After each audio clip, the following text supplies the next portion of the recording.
A Yellow Journalist by Miriam Michelson. Chapter 1. The Pollexfen Story, in which Miss Massey aimed to beat Mr. Thompson. As I stepped from the train, I came face to face with Ted Thompson of the Times Record. He took off his hat, with a rather sardonic smile. Everyone knows that Thompson doesn't consider a newspaper woman a foeman worthy of his steel. He's said so often enough. So I bowed stiffly and resentingly, and in my heart, fearfully. But this last, of course, he couldn't see, and I'd have died before letting him know it. Oh, to beat Thompson on a story. "The Pollexfen story, of course, Miss Massey?" he asked, turning with me to walk up the main street leading to the hotel. "Why, we must have come on the same train," I exclaimed irrelevantly, not daring to answer him. "Yes, I was in the smoker. Both the News and the TR seem to have caught the contagion at the same time. The Press and the Tribune will get it by to-morrow, and all the boys will be up here. But it's no use." I looked up at him inquiringly. "Not a bit," he continued. "This is my third trip after a Pollexfen story. It'll be my third failure." "But there is a story?" "Oh, of course there's a story. You won't be in town half an hour before you hear that Pollexfen poisoned his brother-in-law, that he has Mrs. Chipchase hypnotized so that she signs anything he puts before her, that the girls, Mrs. Chipchase's stepdaughters, fear and hate him, that the Chipchase fortune is melting away in his hands, that he has a private hoard, and that Miss Stemple, the housekeeper—" He paused and looked at me a moment. I wish I hadn't such a silly baby face. "That Miss Stemple and he are dividing the property between them, with the exception of Mary Chipchase's own fortune, which State Senator Newberry, her guardian, you know, has invested for her. But when it comes to getting anybody to talk and to stand behind a single rumor, you're up against it. You've got to take your choice between being responsible for a libel suit or going back to the office empty-handed. Which will you choose, Miss Massey? It's your first out-of-town assignment, isn't it?" I nodded. He waited. "I don't know," I said at last slowly. "I won't do either, if I can help it." He smiled again and lifted his hat. "If I can be of any use," he said. But I thanked him stiffly and went into the hotel alone, hating him for being so shrewd, for having such a reputation that it terrified one to be pitted against him, hating him for laughing at me, for patronizing me, for being so easy and carefree about his story, while, heart and soul, I was bound up in mine.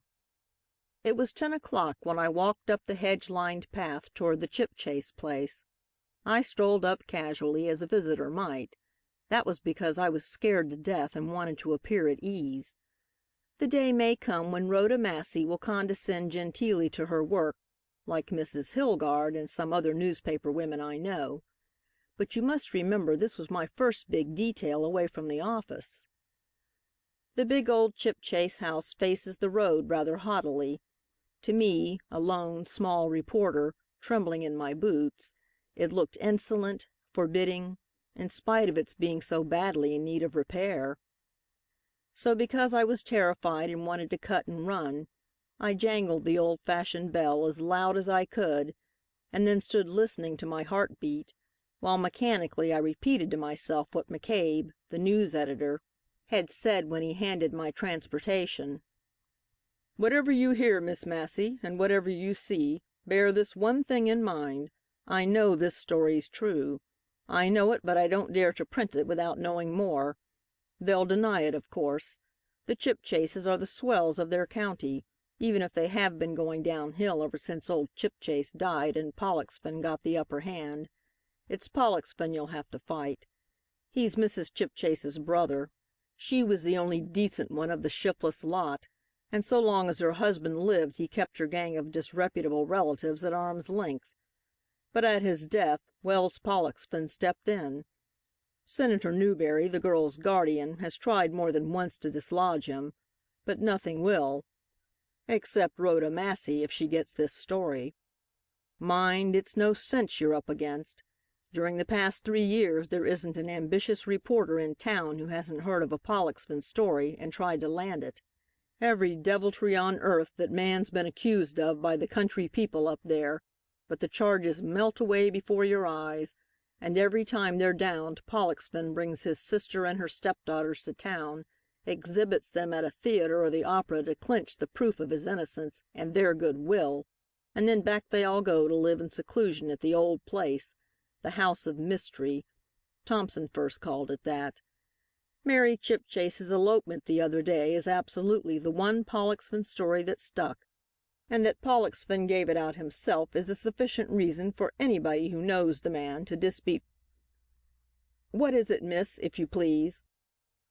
I jumped. So sudden was the interruption, so softly had the door opened behind me. "Mr. Pollexfen?" I asked. I knew it was. That square, tanned, yet colorless face, with its coarse, thick, white hair beneath a skull cap, its thick-lipped, large, clean-shaven mouth and domineering eyes, was the same that I had seen Aiken, in our art room, drawing from a portrait yesterday. "My name is Pollexfen," he said. "What a fine view one gets of the valley from here," I commented lightly, turning as though to admire it while feebly I fenced for time. "Very," he dryly responded. "It's well worth climbing up from town for," I continued gaily. But I wasn't feeling very gay, I can tell you. I only wanted to gain time, even a moment, that something, anything in the world, might happen. And sure enough it did. A tall, white-faced woman with large, timid eyes and long, clasped hands came out into the hall behind him. I smiled at her over his shoulder, and a faint, wistful greeting came into her face. "I'm Miss Massey of the News, Mr. Pollexfen, and Mrs. Chipchase," I added, trying to include her. "And I've come up here on the most absurd story. I hope you'll both pardon me, but what is one to do when one's news editor insists upon sending one on a wild goose chase?" For a moment I thought he was going to shut the door in my face, but the agitation of the lady behind him, and a half movement she made toward me, it must have been that, made him change his mind. "Come in," he said, leading the way to an old-fashioned, high-ceilinged room on the right. "Kindly, will you excuse Mrs. Chipchase?" he added with a significant look at her. "She is not very well. This affair of Miss Chipchase's, Mary is her mother's favorite, and—" "A denial from Mrs. Chipchase would be particularly effective," I hazarded. Oh, I longed to get at that woman. I could see my story just trembling on her lips. But a hysterical cry came just then from Mrs. Chipchase. She put her hands to her throat, tried vainly for composure, then hurried from the room. "You see?" Mr. Pollexfen was looking at me closely. Evidently he wanted to know how much I could really see. "Poor lady! Perhaps when she feels better," I suggested. "Yes, a little later. Perhaps you can stay to lunch, Miss Massey, and afterward—" "Why, thank you." What a gracious villain it was. "And now for the story," he said, settling himself snugly in a big armchair. "What is the latest report for which I'm indebted to a charming girl's presence?" Ooh, I wasn't a charming girl. I wasn't a girl at all just then. I was only a reporter, a creature with eyes and ears and possessed by curiosity, and to be set back into my skirts that way made me tingle with distaste. "It isn't so easy," I said slowly, trying to take his cue, "to tell a gentleman to his face that he is a scoundrel, or that rumor says he is. No, it is not a nice task for a pretty little woman like you, but I'm used to it in a way. whenever the beggars of the local press are out at elbows or down at the heel or in need of a dollar to keep drunk on. His face wasn't pleasant to look at just then. They turn their filthy imaginations loose on me in what they choose to call the House of Mystery. It is for this reason that I never see a reporter from the village. But when a beautiful lady journalist comes all the way—" "Mr. Pollexfen," I interrupted, "how in the world do you suppose beautiful lady journalists get any work done if their heads are to be turned by compliments?" "The wonder is," he responded, "that newspaper men can get any work done for looking at them. But you, Miss Massey, you can't have much serious work to do. A girl with a dimple and—" "I have serious work on hand just now, Mr. Pollexfen," I said quickly. "I have to ask you and Mrs. Chipchase some disagreeable questions. Was there a violent scene between you and Miss Chipchase Saturday last, the day of the elopement? Did you strike her, Miss Chipchase, with your cane?" I looked at it now, a thick knobbed stick with a strong handle upon which his hands were clasped.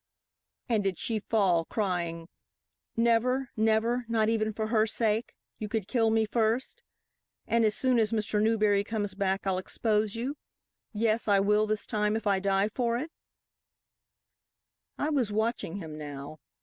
His hands, upon which his broad chin rested, may have gripped the handle of his cane tighter, but his heavy, sallow face did not move a muscle. There wasn't the smallest change of expression about the strong black eyes or large-lipped mouth. And when he spoke finally, his voice was unruffled either by indignation or apprehension. "No." The monosyllable was curt but complete. "No," he said again, "to all of your questions." "This Howard Davis, with whom Miss Chipchase ran away," I began again. "I haven't been able to find the smallest clue to his identity down in the town. Who was he? How long was he here? Where did Miss Chipchase meet him? No one knows. Is it an alias, do you think? They drove down to the station below instead of taking the nearest one, I understand, in your own team, yet neither the conductor nor the station agent remembers seeing them, and the train boy insists that he heard—" "My dear young woman," Pollexfen had risen. His short, squat, yet straight, strong figure, as it confronted me, had something bull-like in its pugnacious solidity. "I must decline to be interviewed as to the reason why a senile station agent and a drunken conductor are unable to give reliable information. Is there anything more?"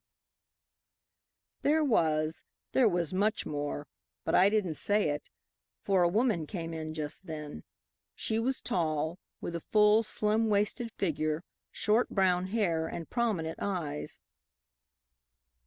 "Excuse me, Mr. Pollexfen," she said, looking curiously from him to me. "It is lunch time." "Miss Stemple? Miss Massey," Pollexfen said, and we both nodded. She didn't take to me, I could see that, but oh, how I didn't like her. "Miss Massey will have a cup of tea with us, Martha. Tell Mrs. Chipchase, will you, and Dorothea?" We followed almost immediately on her heels, Pollexfen and I, as she went across the hall to the dining room. Such a miserable luncheon that seemed to choke us all, so constrained, so hopelessly rigid, with Mrs. Chipchase sitting as in a dream on one side, with me next to her, and at the foot of the table Miss Stemple, very straight and executive, giving orders and making table talk in her place. Dorothea Chipchase, a girl of 15, red-eyed and sullen-lipped, opposite me, and at the head Pollexfen, hardly speaking, yet dominating every thought and word of all four of us. It was in sheer desperation that I began to talk of myself, after Dorothea said shyly, "It must be fine, being on a newspaper, almost as good as being on the stage, to go everywhere and see everything." "It's the one thing in the world for me," I answered quickly, glad of something honest and genuine I could say. "It's a standing joke in the office, how gone I am on the profession, but I do love it. I love the local room just before each of us goes out to bag his story, I love it when we all get back at night and pencils fly over the paper and typewriters click and the telephone bells go whirring. I love it when the newspaper's gone to press and those gossips, the newspaper boys, never women in the world were such gossips as these fellows, get down to chinning over their pipes, to telling the truth, more truth than they've been permitted to put into their stories, to bragging how they got their tips and how they followed 'em up, to turning things and people inside out and letting you see the springs that move them. I even love that local room, for the chance there's in it to redeem a failure, when one comes back empty-handed after a long, hard day's work and there's Bowman to face. Bowman, he's the city editor. There's no explanation goes with Bowman of why you fell down on your assignment. You've got your story or you haven't. You've made a killing or you haven't. Don't waste time telling Bowman how the deer jumped just at the critical moment, how the gun misbehaved, that the weather was bad, or any other old thing. Just lay down your weapons and throw up your hands. I did it, just once. It was my first interview. A little thing, I know now. But when Bowman sent me out on it, my hands were numb, cold chills ran down my back, and I kept gulping nervously to swallow the brassy taste of terror in my mouth. Talk about stage fright. And it was an actress I had to interview. Fancy. A vaudeville performer who'd made a hit with the frantic vigor of her dance. She was delighted to be interviewed, of course, but I was too green to know that. She received me in the most domestic little stage scene, made to order to impress me, but how could I know that? I was too frightened and self-conscious to use my eyes, my ears, or my tongue. I didn't have any brain. But she talked. My, how she talked. Told how she was starving when she first happened to hit upon the boom-boom style of dancing, how her manager discouraged her, how she persevered, how much money she had made, the price of her dresses, what her jewels were worth, what suffering her last divorce had cost her, what happiness she had found in her latest marriage, how she happened to have one last photograph of herself that really belonged to her dear husband, but I might have it because somehow she felt we were such good friends, and so she would write her name and mine at the bottom of it. How glad she was to meet me, and how invariably she read everything I wrote. I had never signed a thing then. And when would the interview come out, and would I be sure to send her 6 copies?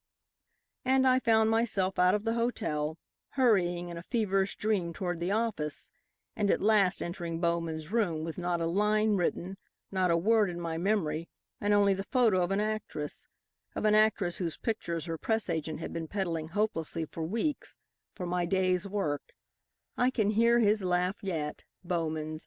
I can hear it and I can feel. Quickly I felt a foot touch mine under the table. It was a warning, friendly, surreptitious, timid. I put down the glass that I had lifted to my lips, and as I did so I saw Mrs. Chipchase do precisely the same thing.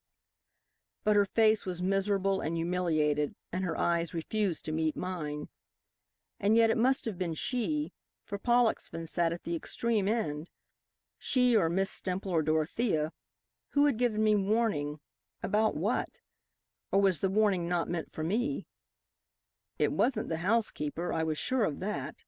But was it Dorothea? I turned to her. And what happened then?" she asked quickly. She did not lift her eyes to mine. She was looking at her stepmother.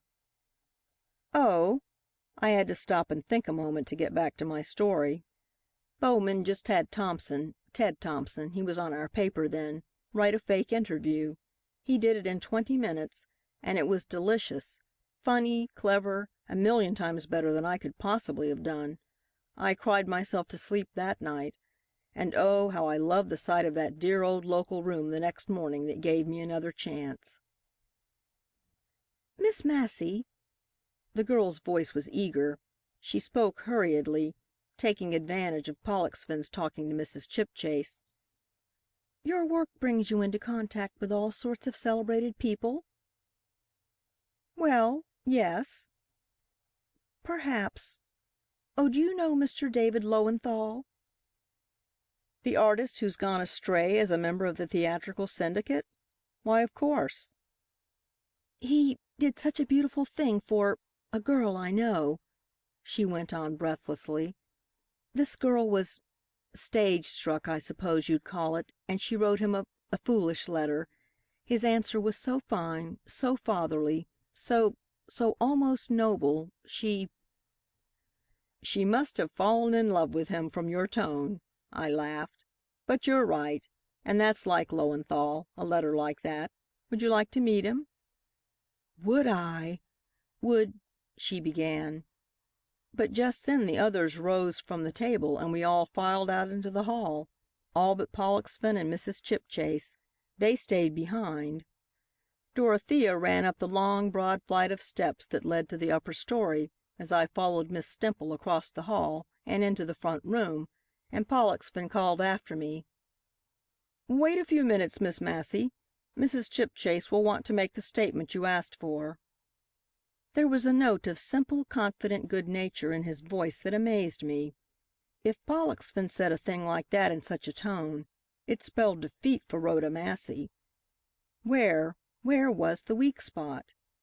In despair, I cried to myself that McCabe was sure of the story. That nerved me again to believe in it myself, and in the meantime to sit in the shaded parlor with Miss Stemple silently watching me while I waited for Mrs. Chipchase. I heard her step in the hall at last, and rose. Clearly my stay in that house was over now. But just before she got to the parlor door there was a swift patter of feet down the stairs, and I heard Dorothea's voice. "Mary says she won't. She won't eat a thing unless I cook." And then Miss Stemple flew to the door and slammed it, as she went out, behind her. For a minute I stood there alone, all a-tingle with excitement. Then the door opened and Mrs. Chipchase stood on the threshold. "Miss Massey," she said, speaking with a mechanical tonelessness that was like a child's repetition of a lesson, "I am grieved to hear that certain rumors derogatory to my brother, Mr. Wells Pollexfen, are being circulated. I authorize you to deny them for me in your paper, in my name. They are false, all of them." She bent her head and started up the stairs. And as Miss Stemple closed the hall door a moment later, shutting me out of the house of mystery, the last thing I saw was Mrs. Chipchase, then almost at the top of the staircase. She was clutching the banister as though every step was a mighty effort. And the first thing I became aware of, when I had stormed down the steps and out beyond the hedge, was Ted Thompson's smiling, clever, satisfied face. "I should judge from your joyous manner, Miss Massey," he said ironically, coming up and joining me, "that you have lunched with the Chipchases, that you have met wicked Miss Stemple and clever stage-struck little Dorothea, not to mention that perfect gentleman, Wells Pollexfen, and that you are provided with a complete and circumstantial denial of the whole libelous tale, and not one line besides." I had thought I should want to cry as soon as I was out of the house, I was so mortally blue. But Thompson was so cocksure that I couldn't resist jarring his satisfaction a bit. "You're nearly right," I admitted modestly. He turned quickly. "Nearly? Doesn't that content you?" He looked sharply at me. "I don't believe you," he said after a moment. "If you had one solid fact to base a story on, you'd have flown down those steps instead of—" "That wouldn't have been professional." "But it would have been human. I'd be capable of it myself for a Pollexfen story, and I've had a few more years of newspaper work than you, young lady. Going to take the afternoon train back, Miss Massey?" "Thank you, no, Mr. Thompson. I believe I'll wait till evening." "So will I, then. But look here." He got off his high horse. "State your grounds, or your belief, or your hope of a Pollexfen story to me, and I'll give you my word of honor to go straight back to town and not make the least use of your tip. But just let me decide for you whether it's worth putting in your time and your whole heart and soul, you insatiate little digger, on this forlorn hope. I hate to see a girl work like that." I shook my head. But I put my hand in his outstretched big one, and for the first time it occurred to me that one might really like Ted Thompson, if one were only in his class, and not a wretched little local room prodigy full of envy and ambition." "I can't," I laughed. "There isn't a lunatic outside asylum walls that would call it a tip, the tiny, tiny hopelet I've got. And yet I simply can't leave it. Go, leave me to my fate." "Good luck, then. I didn't know women had it in 'em. That terrier instinct to 'get to earth.' I don't like it. Frankly, Miss Massey, 'tisn't womanly, and girls with sunny hair were made—" "Oh, I'll be womanly to beat the band," I interrupted, "after the paper's gone to press." I watched him as he swung off down the lane toward the village. It had exhilarated me just to talk with him. To be on the same story with Thompson made you feel almost like a special writer yourself, like one of the lofty, who sit in separate rooms and use individual typewriters, who reject this assignment and accept that one, and talk to Bowman in a baffling little superior way when they're so sorry they haven't time to do a certain story for him which, they intimate, is being just butchered by some incompetent, and then sit down with McCabe as man to man and find fault with the make-up of the paper, and suggest a feature, or a headline, or an improvement in the artist's way of handling his part of it.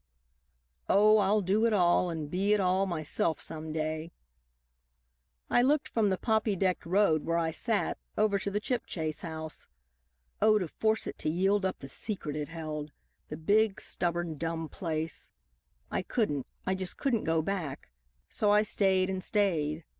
And all I had, so little I had been ashamed to own it, was Dorothea's words in the hall. "Mary says she won't."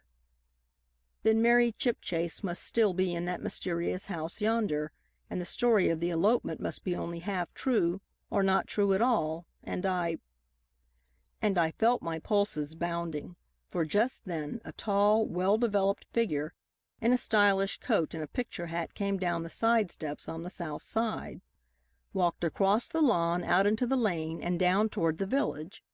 It was Miss Stemple. Miss Stemple out of the way and the door lightly shut behind her and most probably unlocked, and the way Miss Stemple came out must be the way for Rhoda Massey to get in again. I didn't give myself time to think it over. I didn't dare, it was so impudent a thing to do. But before I got to the door I had a wee lie ready for an emergency. I didn't knock. No, I pushed the door open, and softly I hurried up the narrow flight of stairs, the servants' staircase. I got to the top and stood like a guilty thing, looking down the hall and longing for something to tell me which of the two corridors branching from it was the one I wanted, when I heard a step. My heart went down to my boots. At the thought of meeting Pollexfen, something seemed to clog within me. I might have been the sneak thief I looked and not the hardest digger on the staff of the biggest and yellowest paper in San Francisco, so unreasoningly terrified I was. But it wasn't Pollexfen. It was a housemaid, who looked surprised at the sight of me, but not amazed. I went up to her all abeam. I can be what Ted Thompson calls womanly, and just now I cared more to make friends with this big-toothed Irish girl than for taffy from any man I'd ever met. "Miss Stemple told me to come right up," I began quickly. "I met her just as she was going out. She said you'd show me Miss Chipchase's room. Which is it?" I said it casually. I really think I did, but there was a sound of rushing in my ears, I so held my breath to listen. And she said it. She said it. "Which one?" she asked. "Why, Mary's, of course. You know we were roommates at college." I gurgled in my relief. "Dorothea's growing, though, isn't she?" She nodded, leading the way without a word. It may have seemed as though I walked after her, but really I danced all the way down the broad, dark hall. And then suddenly something sent the blood to my ears again. It was the tapping of the cane. Pollexfen's cane, I knew it, planted so firmly and slowly and regularly it might measure the beating of one's heart. I couldn't face him, not now. Within an inch of my story, anything but that. With a finger to my lips, I slipped $1 into the girl's hand and stepped into a big alcove at the end where the halls branched, in which, in the days of the Chipchase's splendor, There must have stood a great marble statue. "What is it?" Pollexfen cried. He had heard the noise I made, scrambling into place. "What are you doing in this part of the house?" he demanded of the girl. She went forward and made some reply. I couldn't hear it. Pressed close oh, at times I'm mighty glad I'm little. With my head bent forward, I was posing as a yellow reporter frozen into a living statue of suspense. "Well, get your work done in a hurry and get downstairs," Pollexfen growled, and stumped slowly past me down the stairs. "You're a treasure," I whispered to the maid as the door slammed behind him. "Here's another," and I opened my purse. "No, keep it, and this one, too," she said, trying to push the coin back into my hand. Her own was trembling. "I won't bring ye to Miss Chipchase, I'm afraid." "But Miss Stemple," I objected. "Let her tell me so herself." "Oh, if you don't believe me!" I exclaimed haughtily. "Well, why then did ye hide from him? No, keep your money, I'm afraid." She turned from me and hurried down the hall.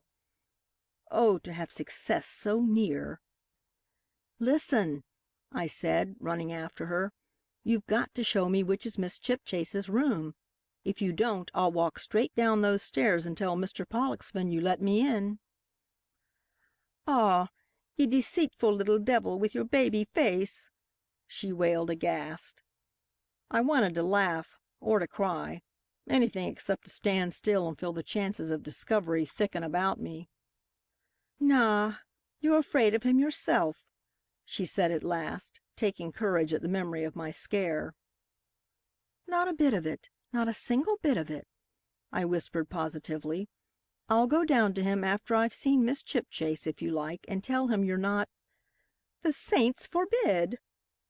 "Oh, come on, do please," I coaxed. And suddenly she yielded.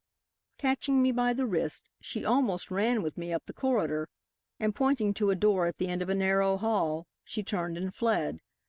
For a second I was afraid to try that door. Such jubilation was in me that, if it should happen to be locked, I knew nothing more to do but to dissolve in tears. A swish of skirts in the corridor below decided the thing for me. I just had to go in. I turned the knob and stepped right into the bedroom where Mary Chipchase lay. I knew her immediately. She was so like a glorified edition de luxe of little Dorothea. She started up suddenly at sight of me, then she fell back with a cry of pain.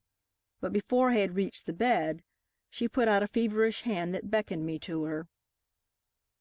I know," she said swiftly under her breath. "You're the bright-eyed little reporter girl Dorothea told me about. For mercy's sake, how did you get here? No, don't speak. There isn't time. Listen.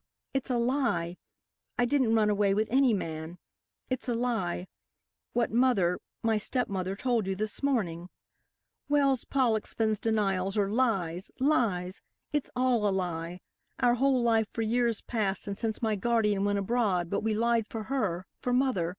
She has been a mother to us, that poor tortured woman, but if I tell you, promise, swear that you'll shield her. That no one will know that part of it. You're a girl like myself. Surely you wouldn't hurt us?" "Oh, surely. Trust me," I gasped. She looked at me a moment. "You won't tell. I know you won't.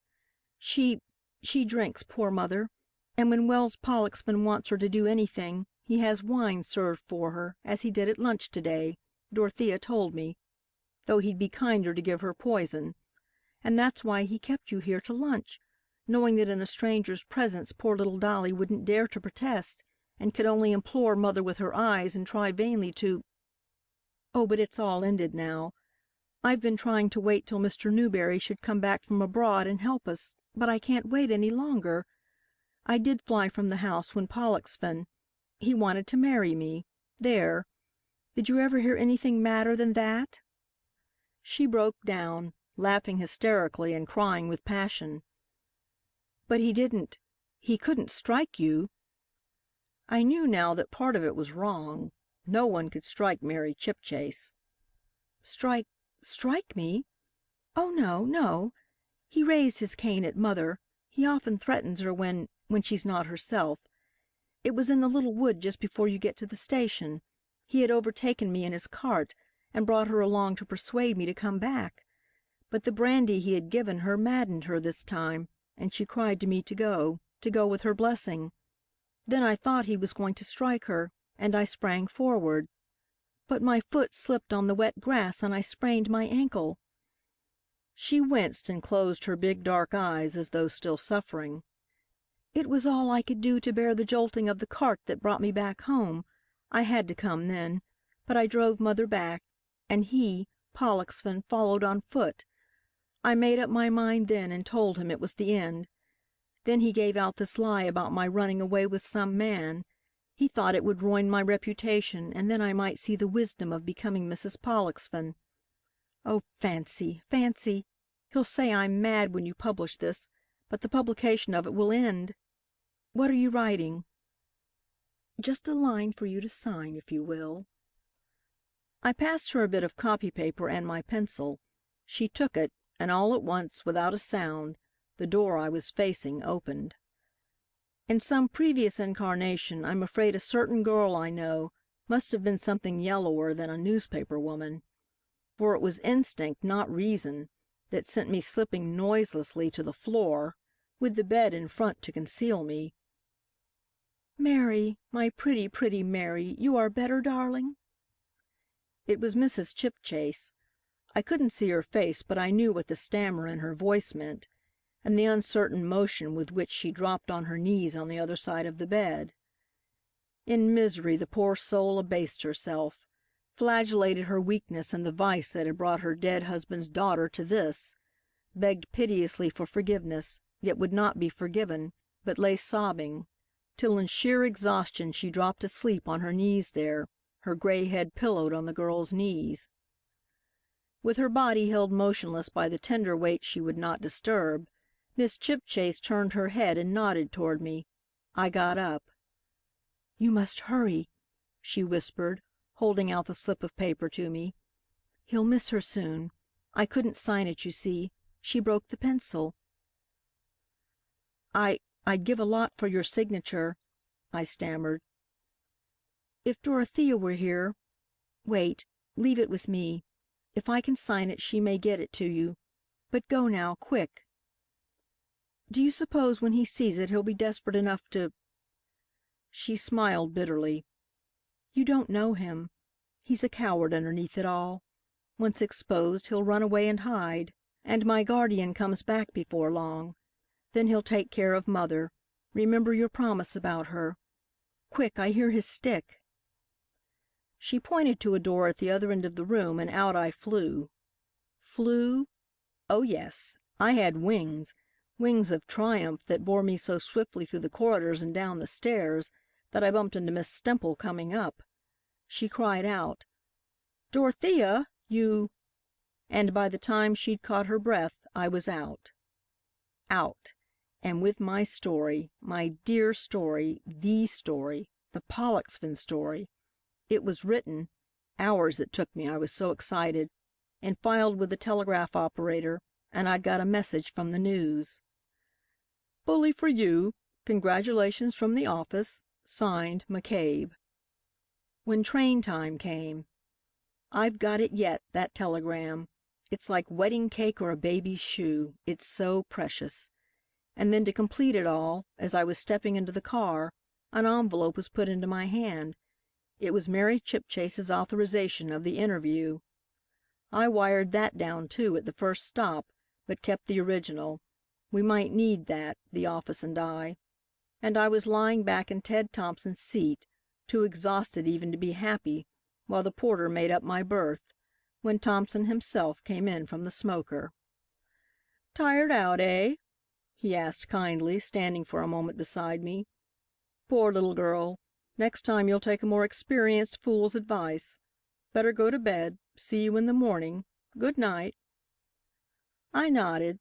I couldn't speak without slopping over and telling him the whole thing. I was cold and hungry and too excited to eat or sleep. But oh, to have beaten Ted Thompson. Chapter 2. Honors Are Easy. Between Miss Massey and Mr. Thompson. "And where were you at the time the arrest was made?" I demanded. He sat opposite me in the little hotel parlor, Blewett, local correspondent, his clothes too tight for him, his skull too thick, his vanity too dense for disgust to penetrate. "Oh, I was at a dance, you know," he said in an aggrieved tone. "It was after 11. 'Pon my soul, I believe it was almost 12.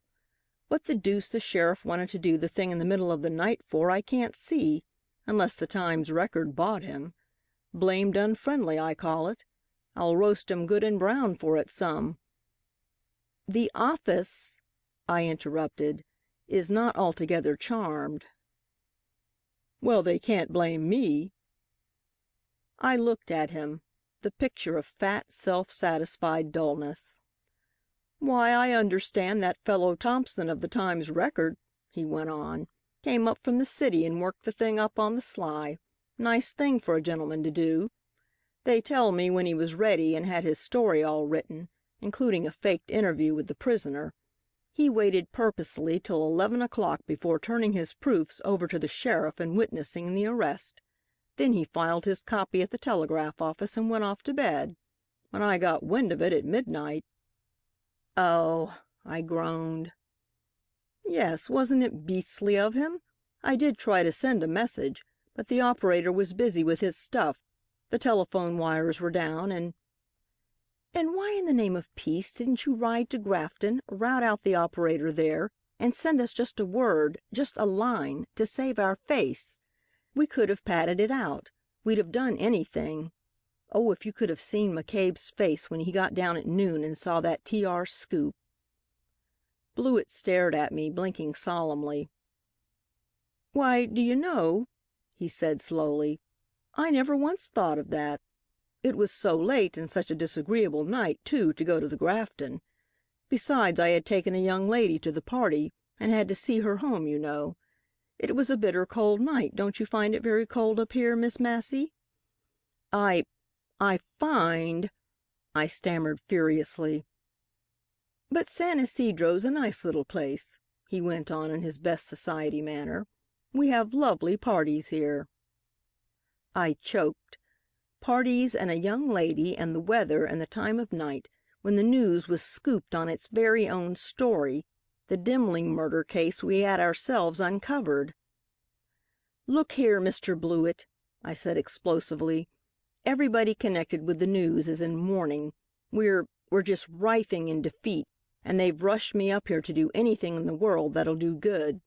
Now, as long as I'm here, we'll do business, you and I, on this basis.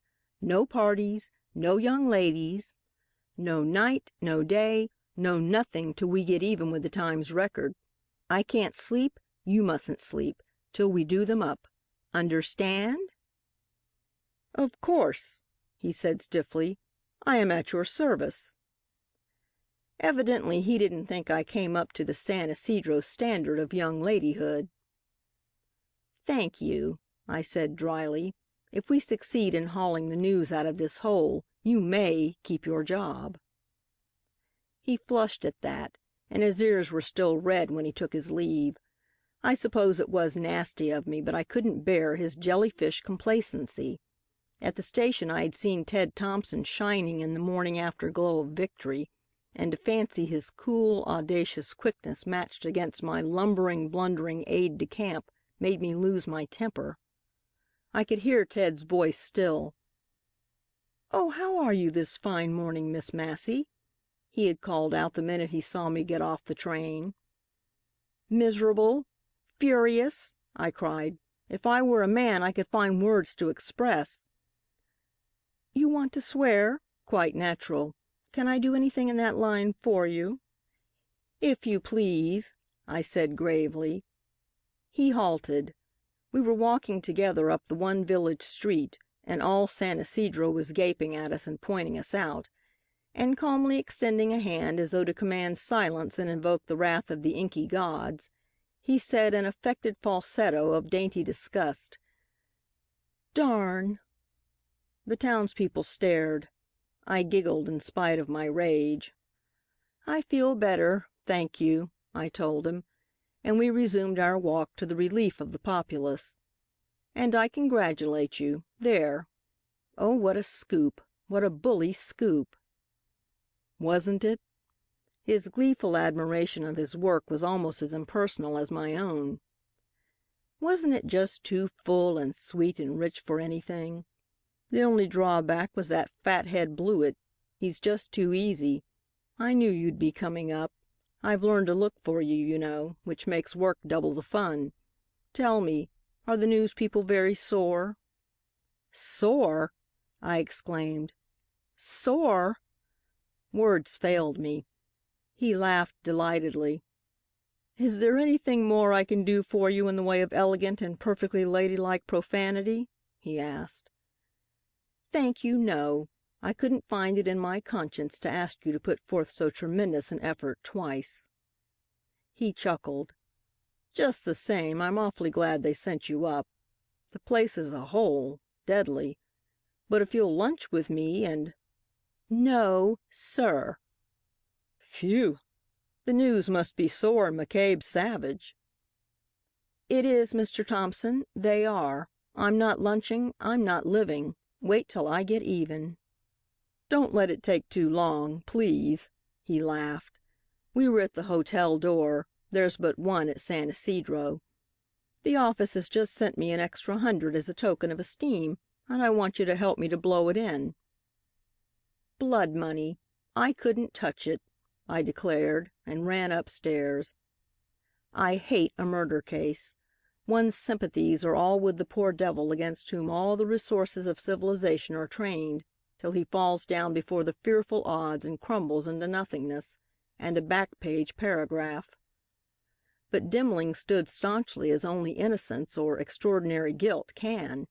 His mother, his father, his sister, and his little brother were dead, and the house in which the murders had been committed was a heap of charred posts and ashes.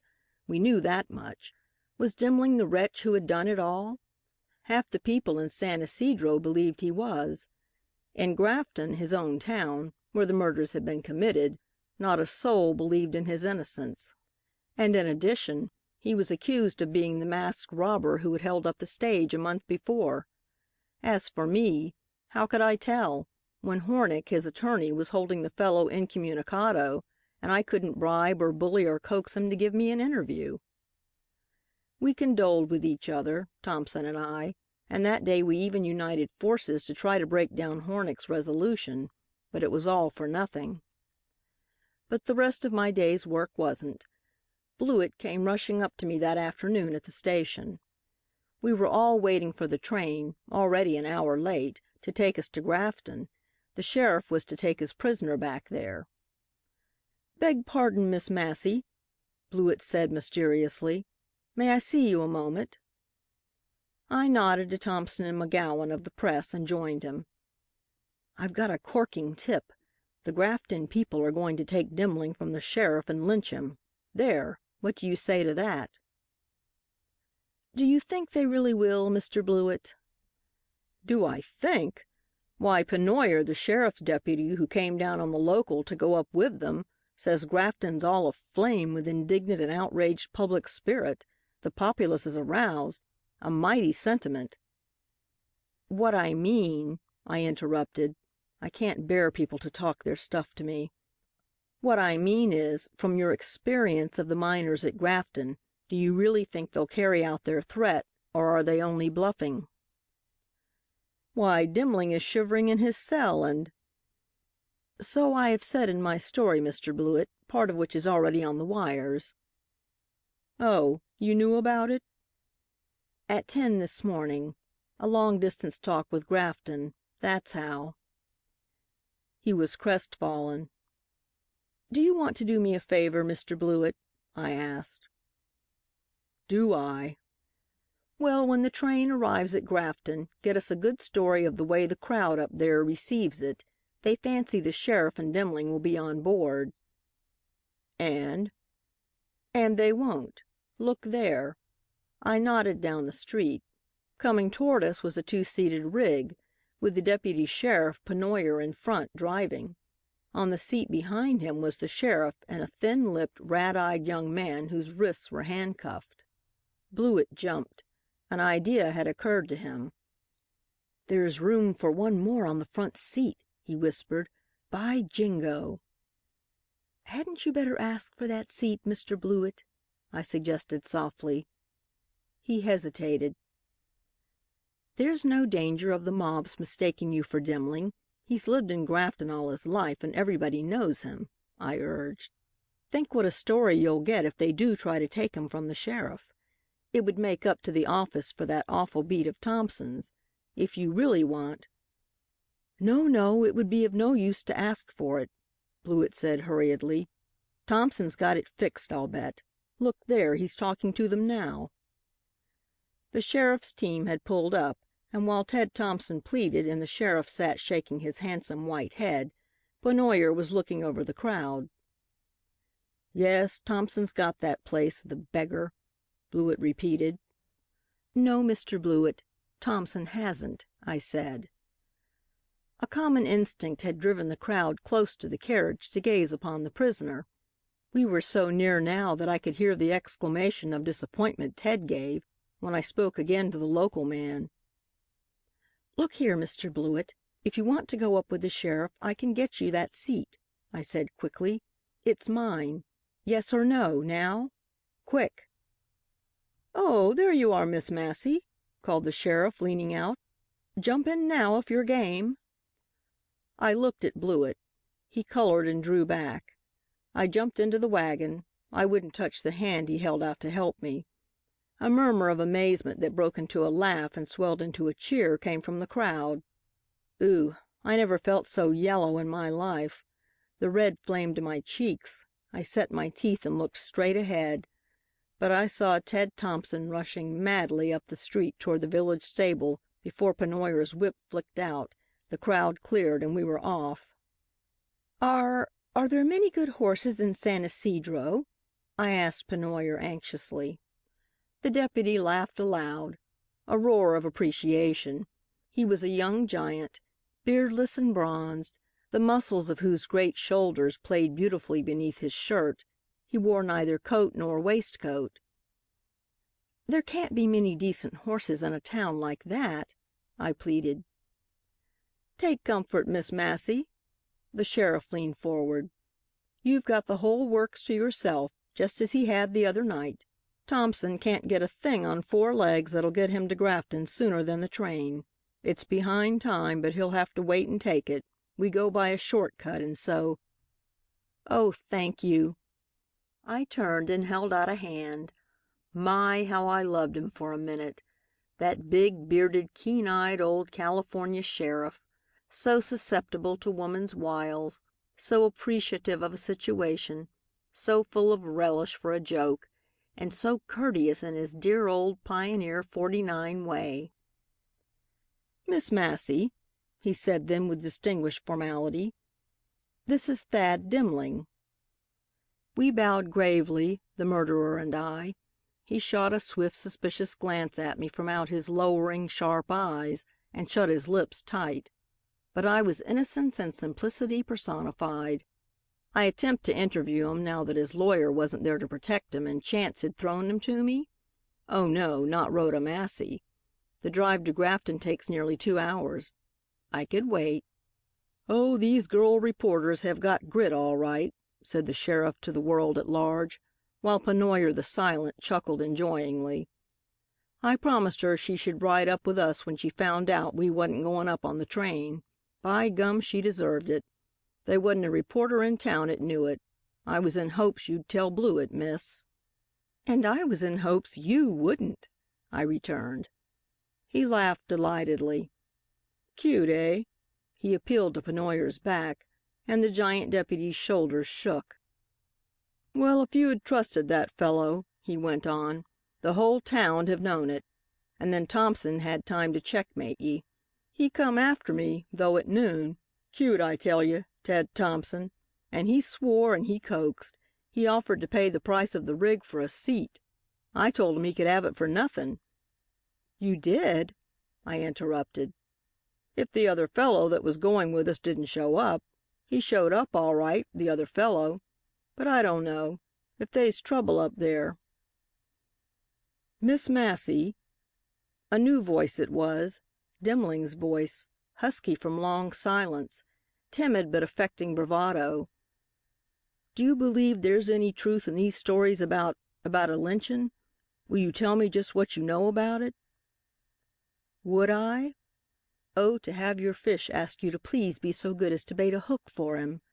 The silly fish, he didn't know that the man who asks an interviewer a question is lost.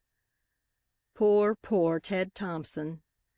By the time the dome of Grafton City Hall was in sight, I knew all Demling had to tell me, though he remembered his attorney's injunction faithfully, and I was never so impolite as to mention such an ugly thing as murder. I knew his hobby, his vanities, his tastes, his prejudices. I knew his weak, hard face by heart, his mannerisms, his peculiarities of speech. I had his opinion of the world that had accused him. I had an order for his signed photograph. "You'll scoop the news, Ted Thompson, will you?" But we all got very still as we neared the town.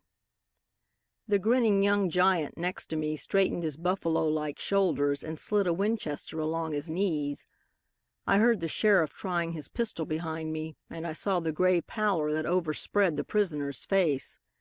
My own heart began to beat with the horse's hoofs as we turned up the road and into a side street, and I didn't spend so much time pitying Ted Thompson. When the men came up, and where they came from, I don't know to this day. There was a score of them on horseback, and they rode fiercely at us, only to check their horses suddenly and dash frantically down a cross street. I turned questioningly to the sheriff. I couldn't speak. My tongue was stiff and dry. Demling had slipped into the bottom of the wagon. Only his eyes seemed alive. "They must have seen you, miss," said the sheriff, "and thought they'd made a mistake. They'll be back, of course, but that's so much time lost, and we'll see, that's all." Another turn and we were galloping up the main street. We galloped and Pennoyer lashed the horses on, and yet every moment the crowd ahead was denser. We got slower and slower. Then a bunch of men were hanging at the horses' heads. Then the wagon stopped. And it seemed to me my heart stopped beating too. "Get down, Wilson, or shove him out to us. We're going to have him." It was one voice, but it sounded like a chorus in the sudden stillness. "That you, Hi Huffaker?" The old sheriff put his white head out the side. Demling was under the seat by this time. "Better be about your business and let me mind mine, or hell'll pop some, I warn you." His answer seemed to let loose a torrent of ejaculations, of curses, shrieks, and threats. They were clambering up on the wheels now, in the back. Those that started to get up where I sat looked at me as though they did not believe their senses and fell back again. And all the time the steady young giant at my side sat without a word, the reins in one hand, his gun in the other. I couldn't see what was going on behind, but I heard a scream from Demling and the click of the sheriff's gun before it rang out. And then, just in the nick of time, came the answering crack of the guards' pistols and the clap of their horses' hoofs as they galloped down toward us from the jail. I know now that they fired in the air, but none of us knew it then. At any rate, the mob, caught between two fires, wavered for a second, and in that second Pennoyer had dropped his gun, shoved the reins into my hand, and leaning far out, was lashing the horses right and left. I must have heard the pop pop of the sheriff's gun and felt something swift fly across my cheek that made Pennoyer swear, but I really knew nothing except the tug at my arms and the swishing cry of Pennoyer's whip that made me wince every time he brought it down, till the sheriff leaned over me and almost pulled the reins from my stiff hands that even then refused to let go. I hadn't spoken a word when we got to the courthouse door. I couldn't. I was dumb with terror, and shivering so that the matron almost carried me into the jail. Pennoyer was still swearing over the wound in his shoulder.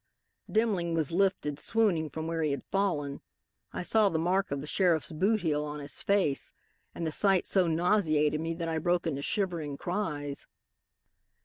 We might. I scribbled in court the next morning on a page of copy paper that I had passed on to Ted Thompson. Have that luncheon together today. Hornick, the prisoner's attorney, and the district attorney were fighting over the introduction as evidence of Demling's half-burned, blood-stained coat. The two lawyers were intimate village enemies, and their testy wrangling gave me my only leisure second since the examination began. Thompson had just come in and taken his seat at the other end of the reporters' table. I'll bet he had been leading a strenuous life since he got to Grafton, trying to cover all the story I'd had at first hand. He wasn't his usual debonair self by any means. The bit of manila paper went through the hands of Frankie McGowan of the Press, Bliss of the Mail, and Cohen, the Times record artist, before reaching him. He got it finally, read it, grinned over at me, and soon there was a white sheet of the TR copy paper traveling back to me. It was a bold, bad beat, Thompson had written. No lady would have done it, even if Blewett is a coward. It was purely masculine business. You deserved to get shot. How good it is that young women seldom get what they deserve. Lunch at 1, if these two old cocks ever get through fighting. I nodded across at him in answer, and he turned and gave a message to Pennoyer. The big young deputy received the note as though it was a sacred thing, and solemnly tiptoed away with it, though he had to worm his way out through half of Grafton crowded into the little courtroom. On the part of that king, the press, his manner proclaimed, and the people, awed and curious, made way. They did love us so, these Graftonites, sobered now, with the mobbing miners sent back to the mountains. To them we reporters were mountebanks practicing our stunts and getting ready for the circus before their very eyes. As for me, a live newspaper woman, they felt for me all that delightful compound of curiosity and patronizing interest that they annually bestowed on the bearded lady or the two-headed calf. When I did a human thing, such as to eat my breakfast, with one accord the people in the hotel dining room took an hour off just to watch me. And when I showed myself not only human, but feminine too, as when it got warm and I put on a fresh shirt-waist and stuck a rose in my belt, they chuckled and commented upon me with a freedom that charmed the newspaper men who sat with me at the reporters' table. My eyes, which had followed the progress of Pennoyer through the open window and over to the hotel, traveled back slowly. The day was warm, and the absurd peacocking of the two lawyers was delaying things abominably. I found myself reckoning up the time I should have left to write my story if the afternoon session should move no faster than this, and I looked irritably over toward Ted Thompson, sure that the same thing would occur to him. But Ted was reading a telegram that had just been brought him, and as I watched, he rose quickly and hurried out of the courtroom. "Something's up, Rhoda," I said to myself, and instantly the whole preliminary examination palled upon me.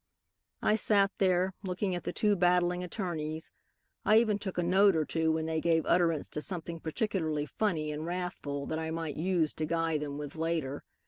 But my heart was in the Highlands, following after that slippery Ted Thompson.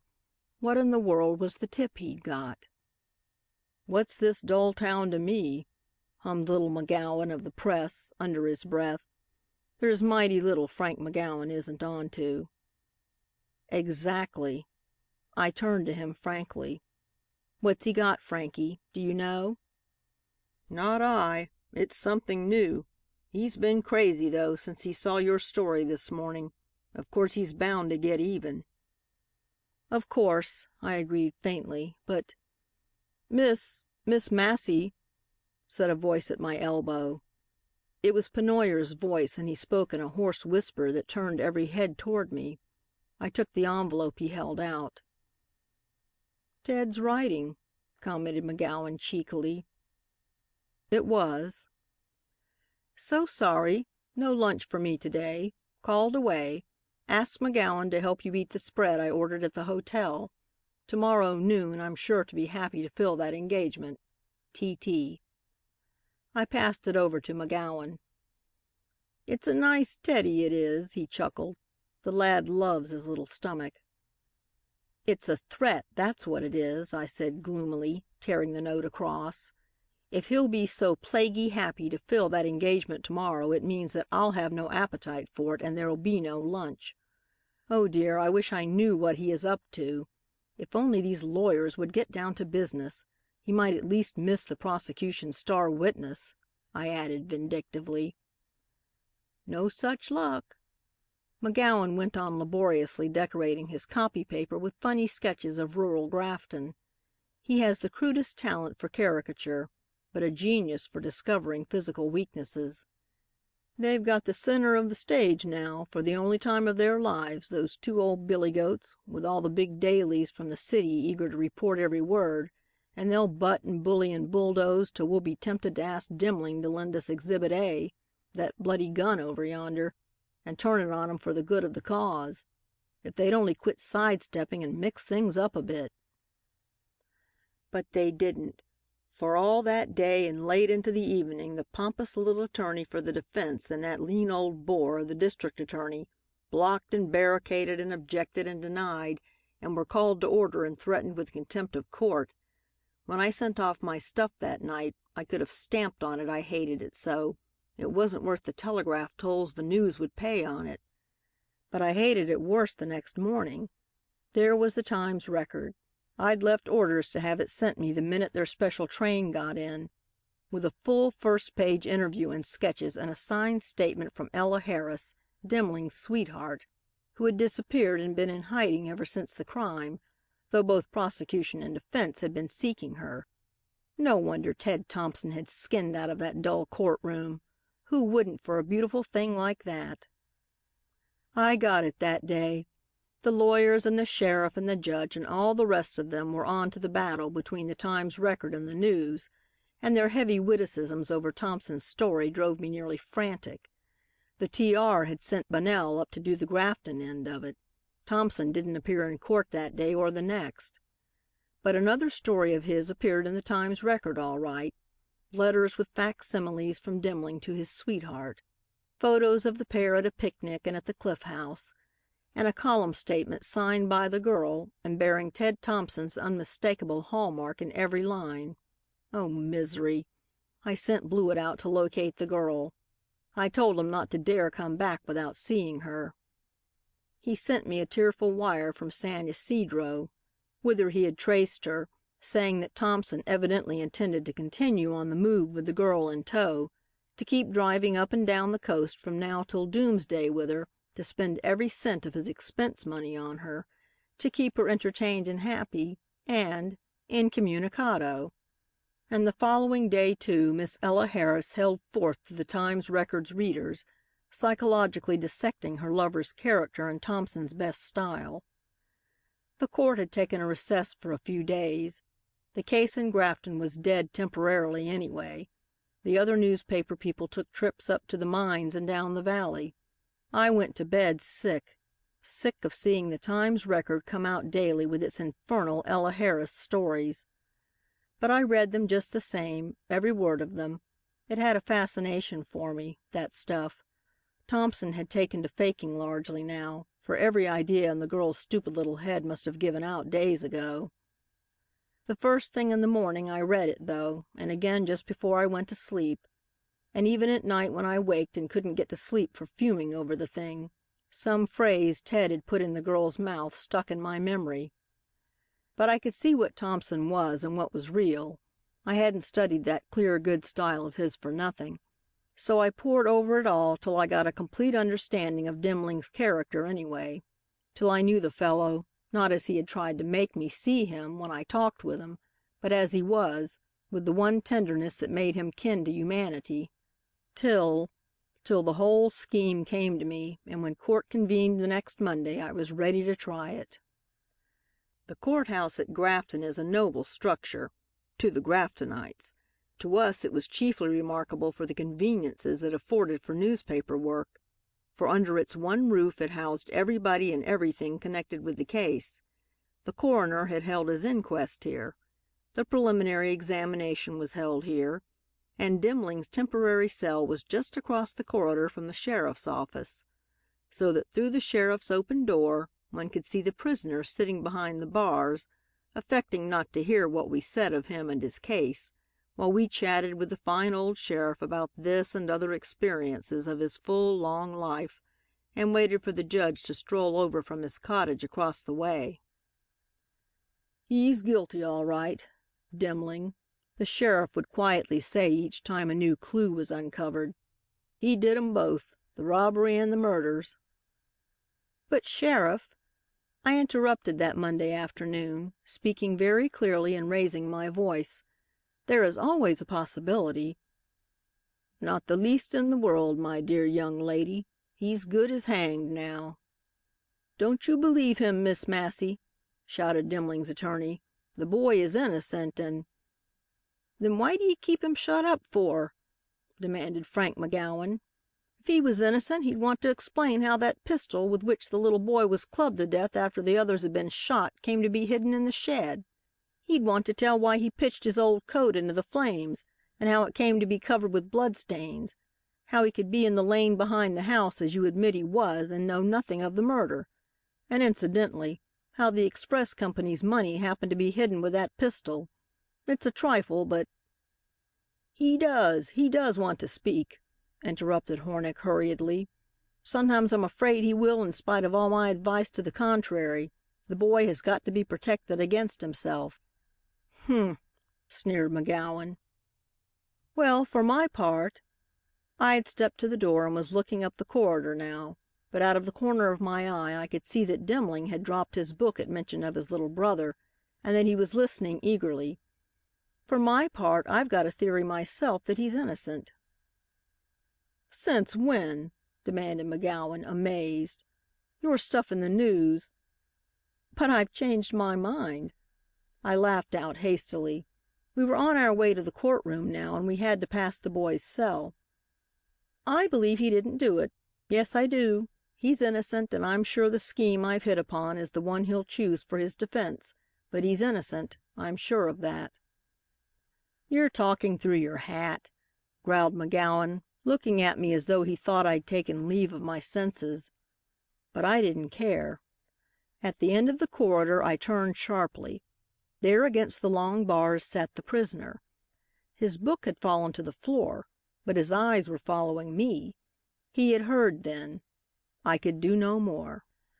Ted Thompson was sitting in his old place when we came into the courtroom. He was sharpening his pencils and whistling to himself, the image of contented industry. "All through playing the village beau?" I taunted as I passed him, not daring to let him have first blood. But he was too happy. He could afford to be generous. He only grinned and, leaning across the table, asked, "Does that celebrated luncheon come off today?" I shook my head. "Tomorrow, perhaps." He looked up quickly, but the prisoner was brought in just then and the examination commenced.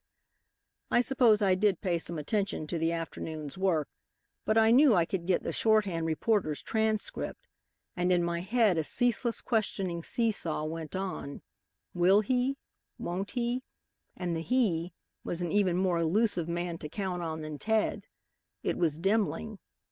I caught his eye several times that afternoon, and once I knew he was about to speak to me, when his attorney interfered. But when court adjourned, he walked out between his attorney and the sheriff, and I gave up hope. Still, I couldn't go up to the hotel with the others without one more try. I told the boys I'd left some letters in the sheriff's office, and before they could offer to get them, I hurried away. I was going down the corridor when I met the jailer. "Demling wants to see you, miss," he whispered knowingly. "Hornick's gone to supper or he'd never get the chance, but—" "Hurry," I breathed, "hurry." I got to the cell before him and had to wait while he unlocked the door. The bars in front reached from floor to ceiling. Demling waited till the guard had crossed over to the office and was out of hearing, though not out of sight. Then he spoke. "You said you had a theory, Miss Massey. Tell it to me." It was a week since our drive up from San Isidro, an afternoon of terror for the poor wretch that had been followed by days of slow torture, the crumbling of every hope he might have had and the steady upbuilding of the case against him. No wonder he rushed toward anything that looked like an outlet. I'm doing this without Hornick's knowing," he continued. "I ain't got any confidence in him. He wants me to plead insanity. But I ain't guilty. Why should I? Tell me, what was that scheme? What did you mean?" For a moment I hesitated, shivering. Sheer pity for the wretch held me dumb. I looked at his haggard, unshaven face, his restless, frightened eyes, his powerful young body, its muscles relaxed as he stood slouchingly or shuffled his feet as he walked. It was that, the latent strength in him, that brought the other side of it quickly before me. The old father shot down, the mother in bloody terror of the monster she had given birth to, flying to the telephone and falling there, the sister cut off at the piano, the words of a song on her lips, the little imbecile brother clubbed to death with the butt of the same bloody revolver. "Mr. Demling," I said slowly, "I think the time's come for confession." "Confession?" The weakness fled from his face and wickedness stared brutally at me. "Is that all you meant? Well, you might as well." He nodded over his shoulder toward the grated door, which stood ajar, and sat down immediately, his back to me, at the table where the tray with his dinner had been placed. I looked at that back a moment, the great, hulking mass of muscles bending over the table as an animal crouches over the food it tears. I wanted to beat him. Not for murder, but for discourtesy, the brute. But I walked quietly to the door, a false exit that made him look up, and asked simply as I was leaving, "What harm can it do to him now?" "Him? Who?" "Why, the man who is really guilty. The dead man you're trying to shield." He put down his knife. His hand was trembling so that he couldn't hold it. Come back a minute," he stammered. "Now tell me, you mean father?" I was trembling myself then, but I came back and standing next to the table I began under my breath. "Listen. At dusk on the evening of July 10th, a man of 55 came home, ill-tempered, out of sorts. At his best he was a reserved, surly, cranky fellow, known to be peculiar, domineering, never sociable or friendly with his neighbors, but close, grasping, suspicious. His wife was cooking the dinner, his daughter was at the piano. His youngest boy, my voice must have trembled in spite of me, was playing on the floor beside, no, he was out in front, Tim was." I caught the back of his chair to steady myself, but I dared not stop now, nor let him see I had heard. "Old Demling," I went on slowly, only half nodded in answer to their greeting. He was not a man who believed in forms. But he passed on out through the kitchen and across the yard into the shed. There he began to throw aside the rubbish and presently pulled out a sack. It was heavy with money, and that money he was just about to pour from the sack into a can he had placed ready, when the door behind him opened and his son Thad appeared. I didn't dare look at the fellow as he sat, his face upturned to me and studying mine, his ashen lips moving inaudibly, as though mechanically following the motion of mine. The sight of the golden tens and twenties came upon the son like a revelation," I began again. "A month before there had been a stage robbery near the town, and the robber had never been caught nor the money found. Young Demling knew now where it was and who was the robber. He started forward, trying to speak, begging, denouncing, but before he could really speak, the older man sprang at him. "Yes, yes, he began it," cried Demling. His cheeks were blazing now, and his sallow face was lit up with hope and excitement. They grappled, but the older man was more powerful, and the boy fled.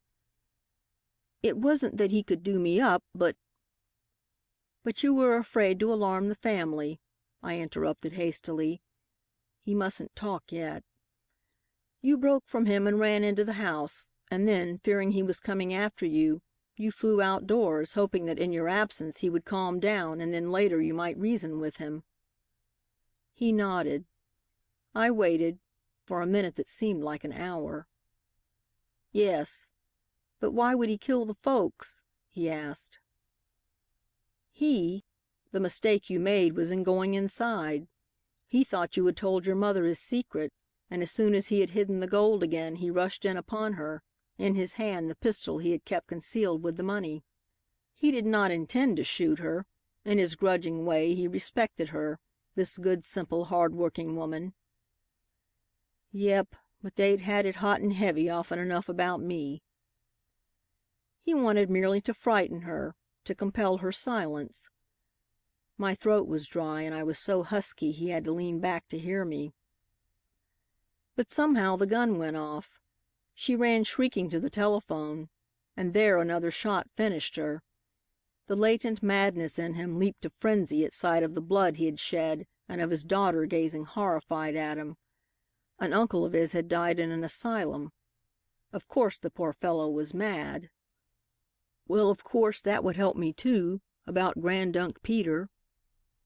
He completed the massacre," I went on faintly, "and turned the pistol on himself at last, and falling against the lamp, set fire to the place." "Bully!" He was gazing admiringly at me.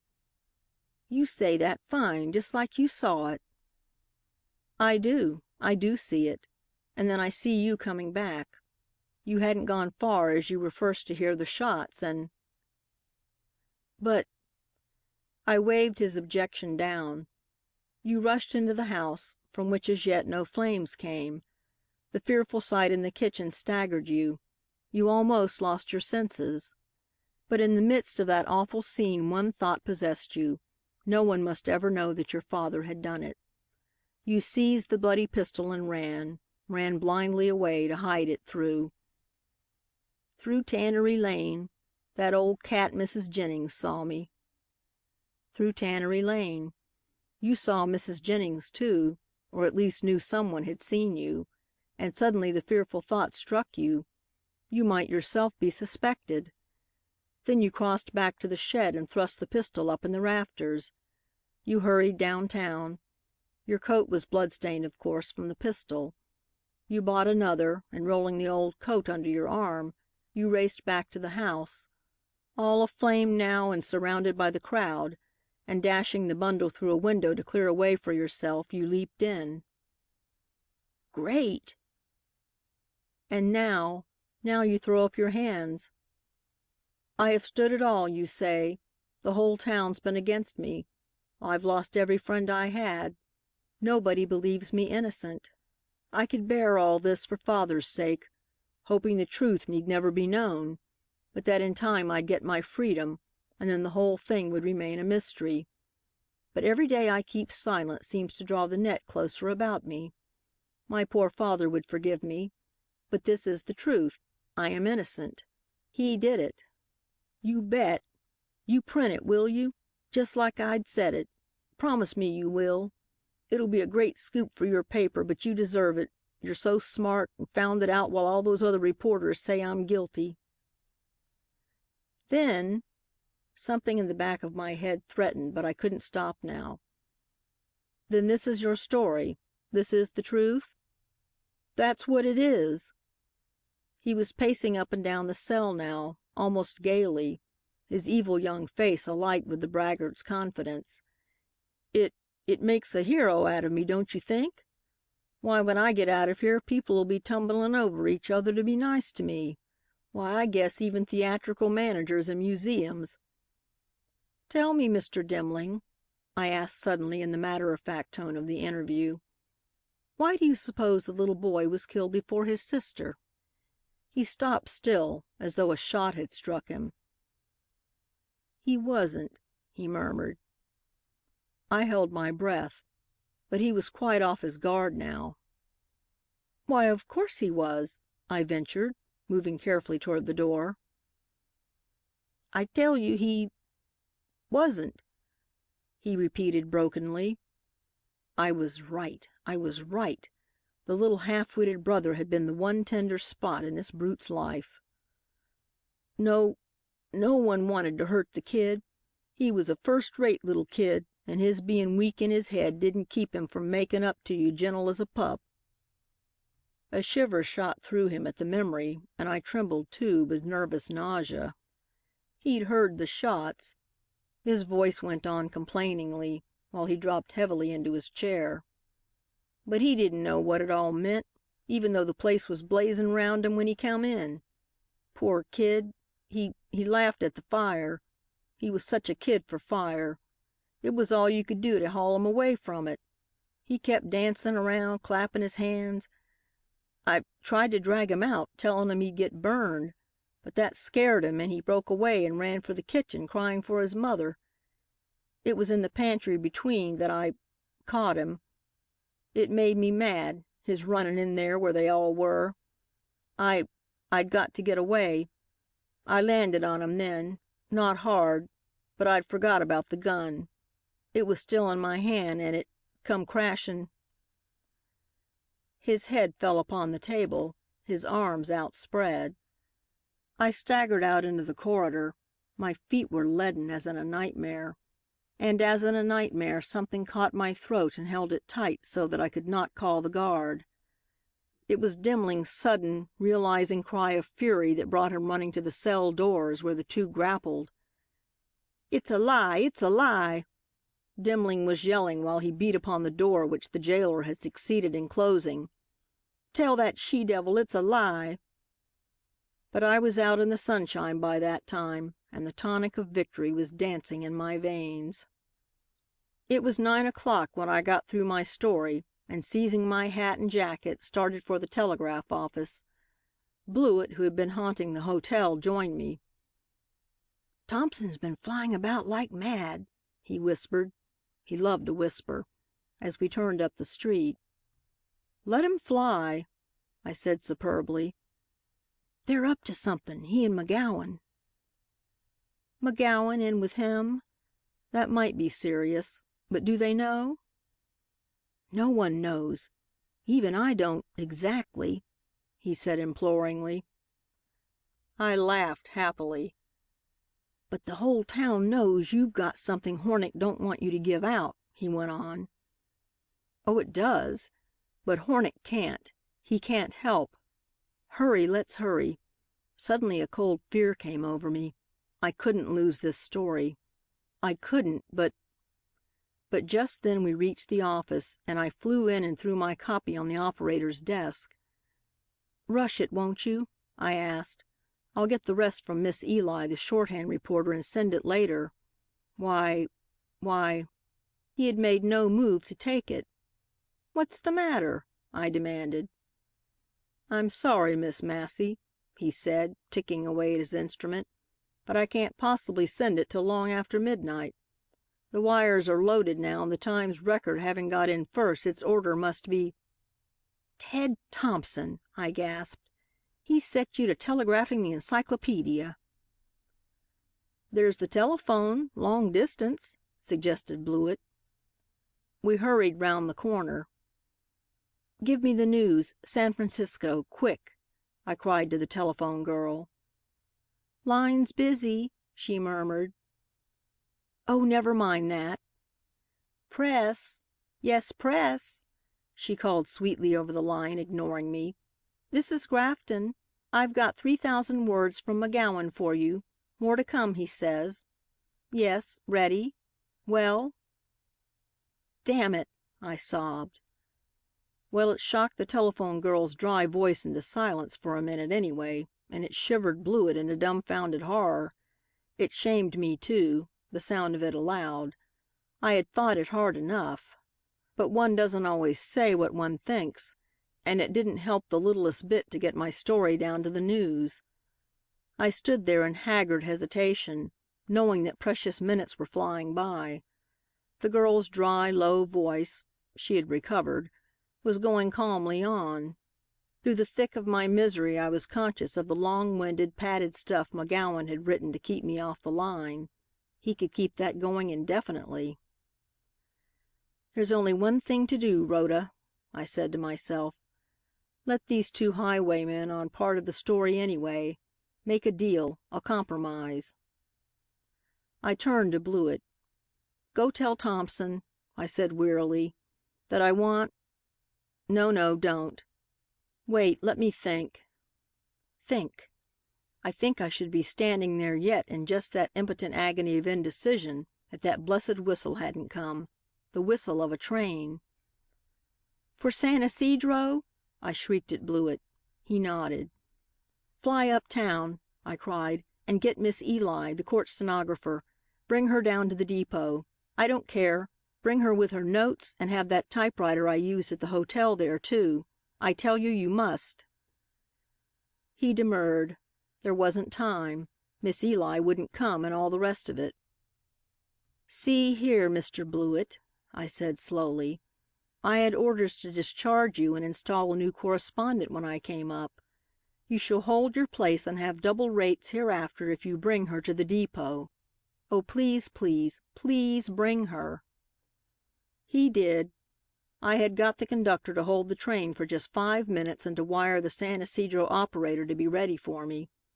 I had to tell him why to make him do it, but he was a treasure, that conductor, with a natural nose for news and a taste for a fight that was just lovely, and when I'd confided to him what I'd planned and why I had to get to San Isidro, he stood right in like a man. "I can't possibly give you the account of today's testimony, Miss Massey," Miss Ely said as she came up, hatless and coatless but notebook in hand. "You see, there's all this to transcribe, and I've promised Mr. Thompson he should—" "Just come inside a moment and give me that one paragraph of Mrs. Jennings' testimony," I coaxed in my most deferential manner, and haughty as being in demand had made this country girl, she yielded. "You'll be sure to let me know in time when you start," she said primly to the conductor. Plenty of time," he assured her, with a jovial chuckle. And a second later we were off. I placated her by promising to wire to the Times Record for Thompson all the transcribed stuff she had promised him. I told the conductor sternly, in her presence, what I thought of his carelessness in carrying off so important a personage as Grafton's court stenographer, and he bore it gravely and apologized most beautifully to stiff, tall Miss Ely. Then I flattered and begged. And it wasn't long before she was reading her notes to me, peaceable as a lamb, while I clicked it all off on the typewriter. She was quite content, but oh, I was mad with delight. And when at San Isidro I'd filed every blessed word with the telegraph operator, I couldn't resist sending one message in the other direction. It read: "Ted Thompson, Times Record Correspondent, Grafton. We'll have that lunch in the city. The Demling case is done brown and honors are easy. Signed, one of the cooks." Chapter 3. The Pencil Will. And Miss Massey's unofficial connection with it. Each of us had a different name for the long drawn-out Dilworth trial, and that name was a key to the way we wrote of it. Pert little Frank McGowan called it the War of the Widows. Both the Mrs. Dilworths were widows, but one of them was a sort of woman who will always be known by a man's name, even after his death takes it from her. Bunnell named it A Trial of Temper. Poor Mrs. Jim Dilworth's, an undisciplined creature that, a fury, ever ready to make a scene, a scourge to every one whose interests were bound up with hers, and a wrecker of self, but not a shrew, not a nagging woman, and blessed with an open-handed, generous nature, and a laugh as hearty and spontaneous as her tears or her temper. Bliss, of the male, always had an allusion in his stuff to the sinister Black Hand. He meant the long, scrupulously scoured, knotted hand of Black Mammy Sinnott, Mrs. Jim's old nurse, confidant, and some even said, her evil genius. As for me, I had a yearning toward the roasting of Mrs. Muriel Dilworth. I knew just how I should go about it, by dwelling on her perfections. Sweet serenity, the widow's bonnet that crowned and softened her fine, regular features, the perfect taste and simplicity of her mourning, and last but not least, the lady's admirable tact and self-control, till every reader I had should hate her, as I did, for adding these advantages to her social position and her wealth, and so further outclassing her poor, tempestuous, and middle-class sister-in-law. But Bowman, who knows my weakness, as he does that of everybody under him, got in first. "No violent and aggressive championing of the underdog this time, Miss Massey," he said. "Wait before you jump on me. I'm as hot as you are about it. It's a mighty good lay, that. Partisanship for the lowly and the erring matched against the socially lofty and besheckled. You needn't remind your city editor, young woman, that kind hearts are more than coronets to the yellow journal, because there are so many more of 'em. But our respected boss has a wife who's got the society itch, and Mrs. Muriel Dilworth is 'way up in G, as you ought to know if you weren't a rank little bohemian. So hands off the lady, and don't, like a good girl, don't revenge yourself on the paper. If you'll play fair, I'll give you leave to get in an occasional body blow on the pure and perfect Mrs. Muriel, if you can do it without the umpires calling foul on you." So I adopted baby Jim Dilworth and played him up. In another sense he had already adopted me, came running to me every morning the moment he was brought into the courtroom. Perhaps you think it wasn't a compliment from a child like that, all gold and pink and blue, a merry bit of human sunshine in his white dresses that Mammy Sennett kept immaculate. He was too little yet to be a real boy, but Cochran, Mrs. Jim's lawyer, Cochran, the vulgar, the sensational, the shrewd and crafty and a bit off-color Cochran, kept the little one bobbing about the stuffy place for the effect of his presence upon the jury. Oh, and he was winning, that kid, with his perfectly irresistible assurance of the world's breaking into smiles at sight of him. There wasn't a human being in the courtroom who could resist him, except Mrs. Muriel Dilworth. Why, even Brockington, her lawyer, old Brockington, whose fees are five-figured, whose private life's a public scandal, who's a connoisseur of fine things as well as coarse ones, and whose exquisite manners and clothes put to shame the merely Western environment he honors, Brockington himself mercilessly cross-questioned Mrs. Jim Dilworth with baby Jim seated on the table before him, playing with his jeweled repeater. But, to get back to the newspaper end of it, not one of us reporters had the right name for the case, and we knew it, and everybody in the courtroom knew, too, in spite of Brockington, Cochran, and the rest, who were ever on tiptoe to anticipate and shut off the smallest allusion to it, that it was the impeccability of dead Albert Dilworth that was on trial, that the widows of the two brothers hated each other with a hatred passing that of mere proponent and contestant of a will, and that the paternity of this same unconscious baby, who went about the courtroom winning hearts, was in question. Why is the Dilworth case a moral spectacle and as such deserving of female patronage? Frankie McGowan scribbled on a pad that he pushed over to me. The courtroom was full of interested women spectators, and Frankie glanced about with a cynical little grin, indicating them. "Give it up. Why?" I wrote. "Because of its deterrent effect. Phew! But the face of the transgressor is hard. Look at Mrs. Jim." I looked.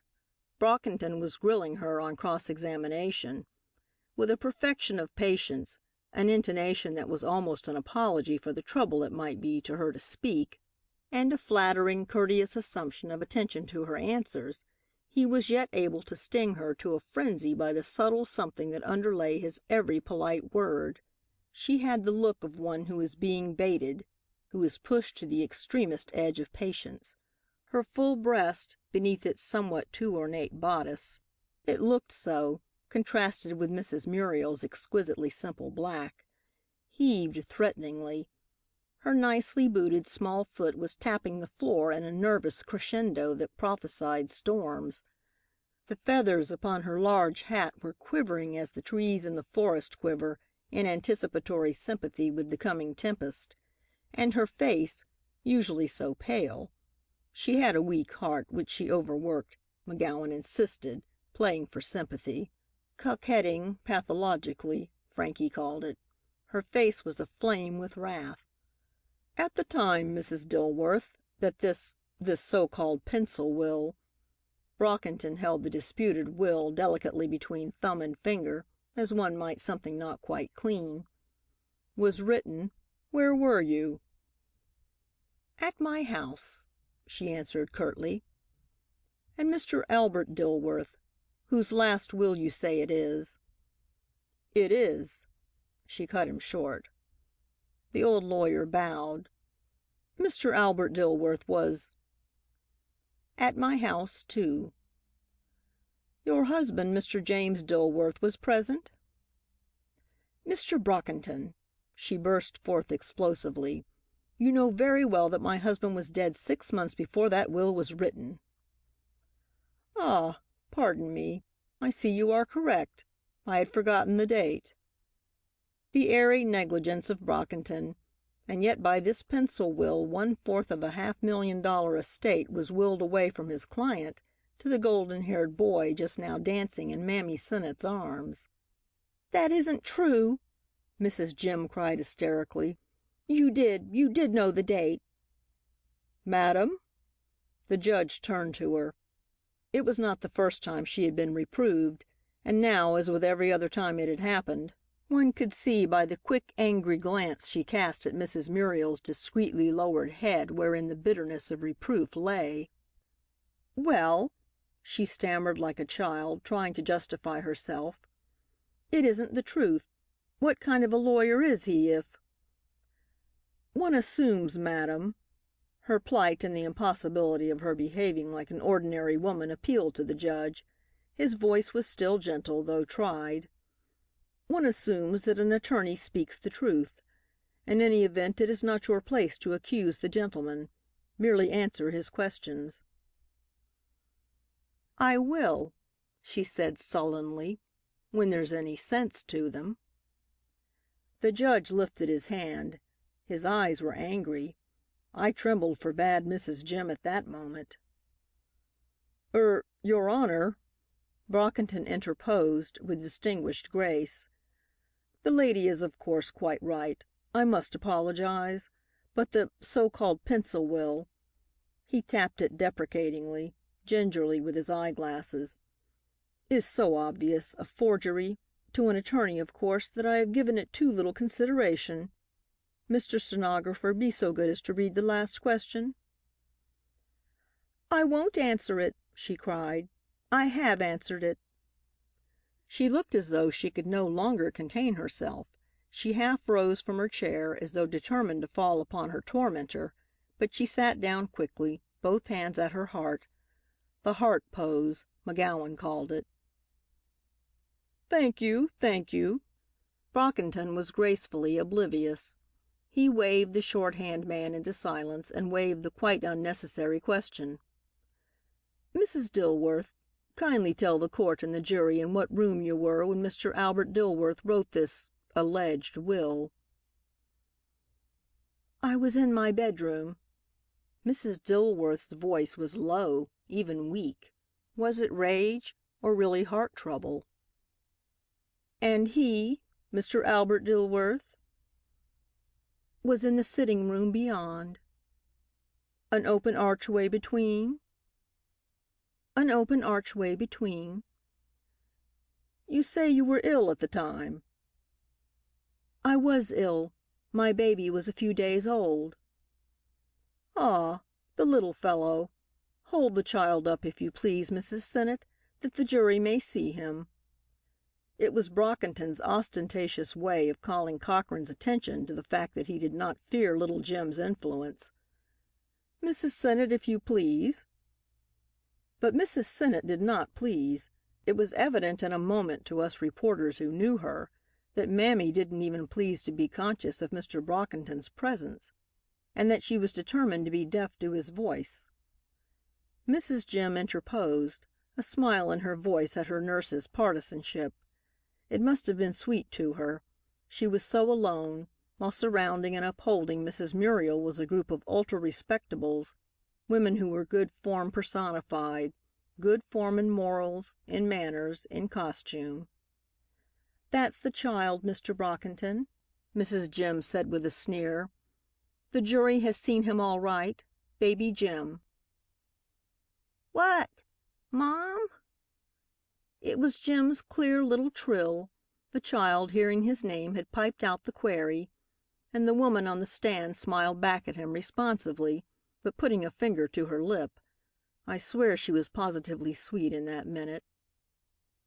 "Look, Frankie, look," I whispered. "Look at her now and see if your saintly Mrs. Muriel is half as much a woman." But Brockington had begun again. "You swear, madam, that you saw Mr. Albert Dilworth write this will?" There was delicate unbelief in Brockington's tone. "No, I don't. I swore that he sat writing something in my sitting room when—" "Pardon me, with a pencil, Mrs. Dilworth? Mr. Albert Dilworth writing with a pencil a formal document of this sort?" It was a strain to put one's credulity to fancy that hard-headed, highly respected martinet, Albert Dilworth, doing anything so informal and irregular as making a pencil will. "I couldn't see what he was writing with," she answered resentfully. "He was writing something, and when he had finished, he came in to me." "Precisely. And where were you?" "I have told you," she exclaimed explosively. "I was in bed in my bedroom."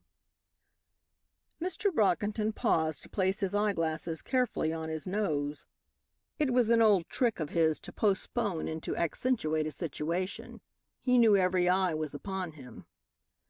"You say, Mrs. Dilworth, that Mr. Albert Dilworth came into your bedroom, where you lay with your infant, and that he told you of the will he had made?" "He didn't say 'will.' He said, 'Don't worry about the boy, Etta. I have provided for him.'" "Did he say why?" "Why?" The color left her face. She was ghastly pale. "Why he should provide for another's child?"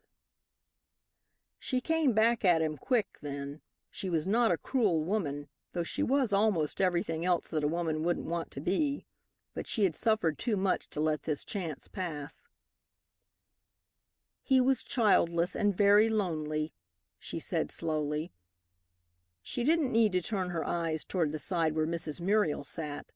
A sixth, feminine sense must have made her aware that she had pierced the one vulnerable spot in her enemy's armor. Brockington looked at the witness almost admiringly. He had known Mr. Albert Dilworth, the conventional, the conservative, cold-blooded banker. Of such depths of sentiment no one had suspected him. He would have smiled himself at the picture Mrs. Jim's words called up. It was nonsense, of course. Even the judge passed a discreet hand over his incredulously upturned lips. But she perjured herself like a goose, and then went on like a woman to make it thorough. "He was very, very fond of children," she continued sentimentally. "Etta," he said as he came in from the sitting room, "all my married life I have longed for a son. I'll take care of yours now." But retribution came quick, in the very moment of her triumph.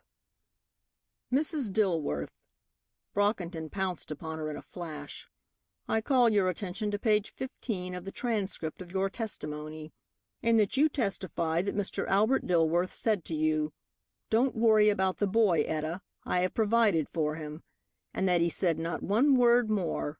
Not one word more." Her eyes flew to her attorney. Cochran had been doing everything short of shouting to her to attract her attention, but in her ecstasy of revenge she had forgotten him. It was too late now. "Madam," persisted Brockington, "may I ask you to explain the discrepancy?" She thought for a moment. She was not a stupid woman, but when her emotions were aroused she saw things cloudily. "If it please the court," began Cochran, sparring for time. But Brockington wouldn't have it. He fought then earnestly, no play acting about it, and he won his point. "I was wrong then," Mrs. Jim faltered at last. "When, pray?" "The first time. He did say that about being childless." "Then you deliberately deceived the court and this jury in a most important particular. Madam, do you know the penalty of perjury?"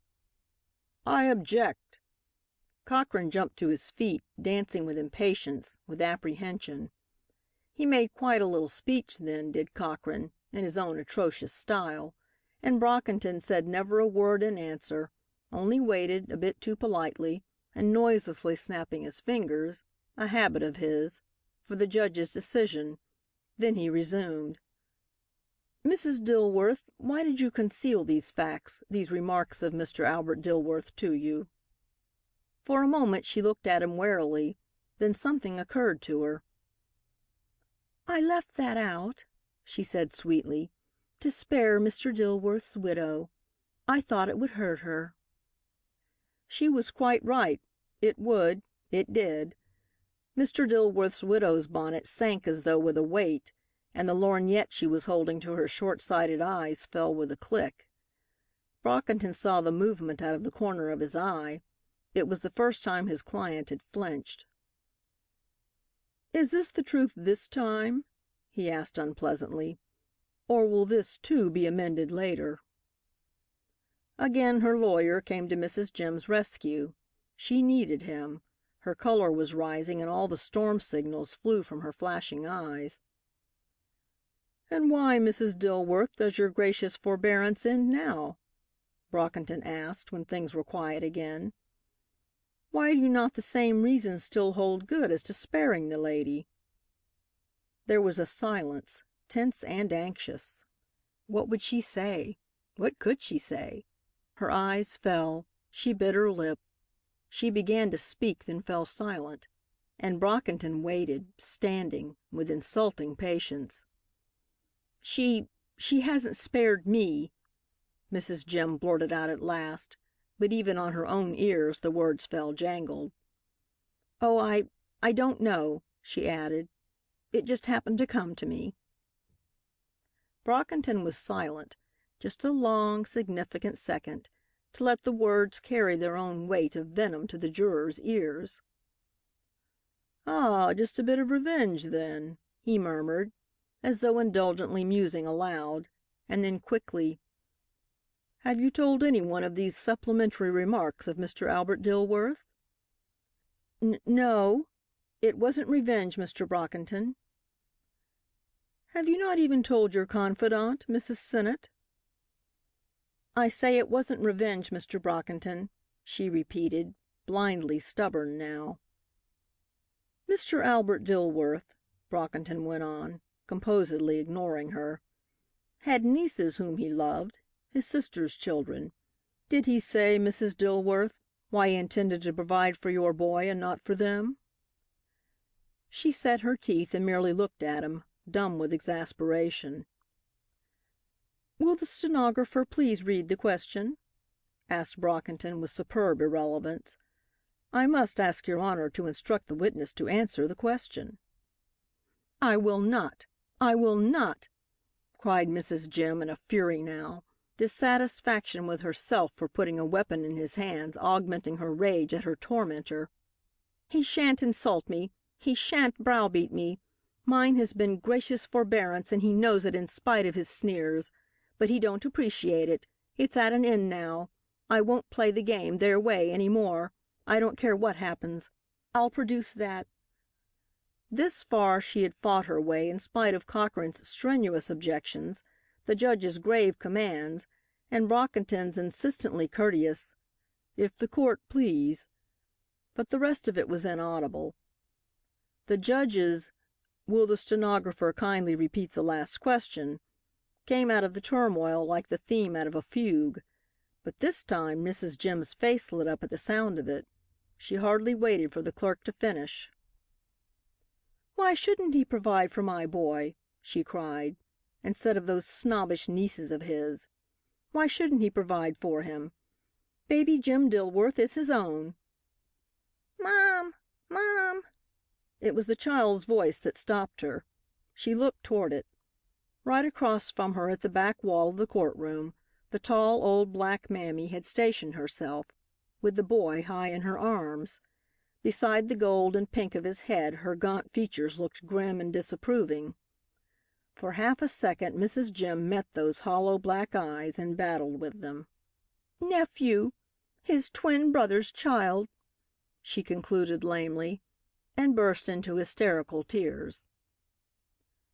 As we sat waiting in Mrs. Jim Dilworth's little parlor that evening, half a dozen of us reporters, she came storming in, tearing off her gloves and coat as she walked, a creature of temperament, strongly emotional, caught in the cold steel meshes of the law and floundering miserably. "Well, what is it?" she demanded, facing us. We'd interviewed her dozens of times, but never without old Mammy Sennett standing guard over her. "You want me to tell what they wouldn't let me tell on the stand? Well, I'm going to. You can have it all, every word of it, the whole lot of you. I don't care if every paper in town is full of it. They've made me desperate now, and they can take the consequences. Here." She drew a much folded paper from her blouse. I reached up to take it. I happened to be nearest, and I saw Albert Dilworth's signature on it, when the folding doors opened and old Mammy Sennett came in.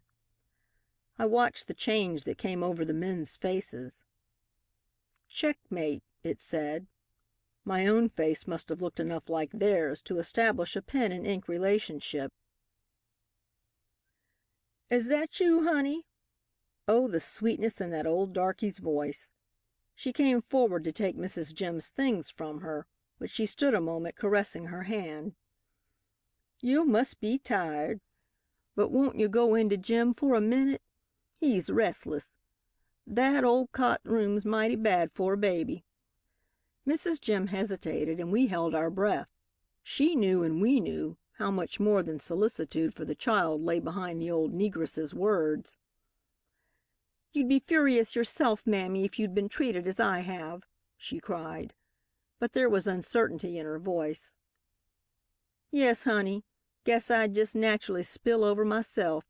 But these gemmen will wait for you, Miss Etta, I'm sure." The men murmured, but Mammy affected not to hear, and before they could speak she turned to me. "You'll wait, won't you, miss?" she asked. "You're always so fond of Jim. He's got your handkerchief that you made into a mouse for him in his hand now. He's mighty stuck on you." Bliss loves to write about Mammy Sennett's hypnotic eye. He had actually run a story that afternoon in the Mail to the effect that the old black woman had forged the pencil will and hypnotized Mrs. Jim into believing it genuine. It may have been my remembrance of this working suggestively, but I could have sworn there was a special appeal, almost that and a promise besides, in the old woman's cavernous eyes as she turned them upon me.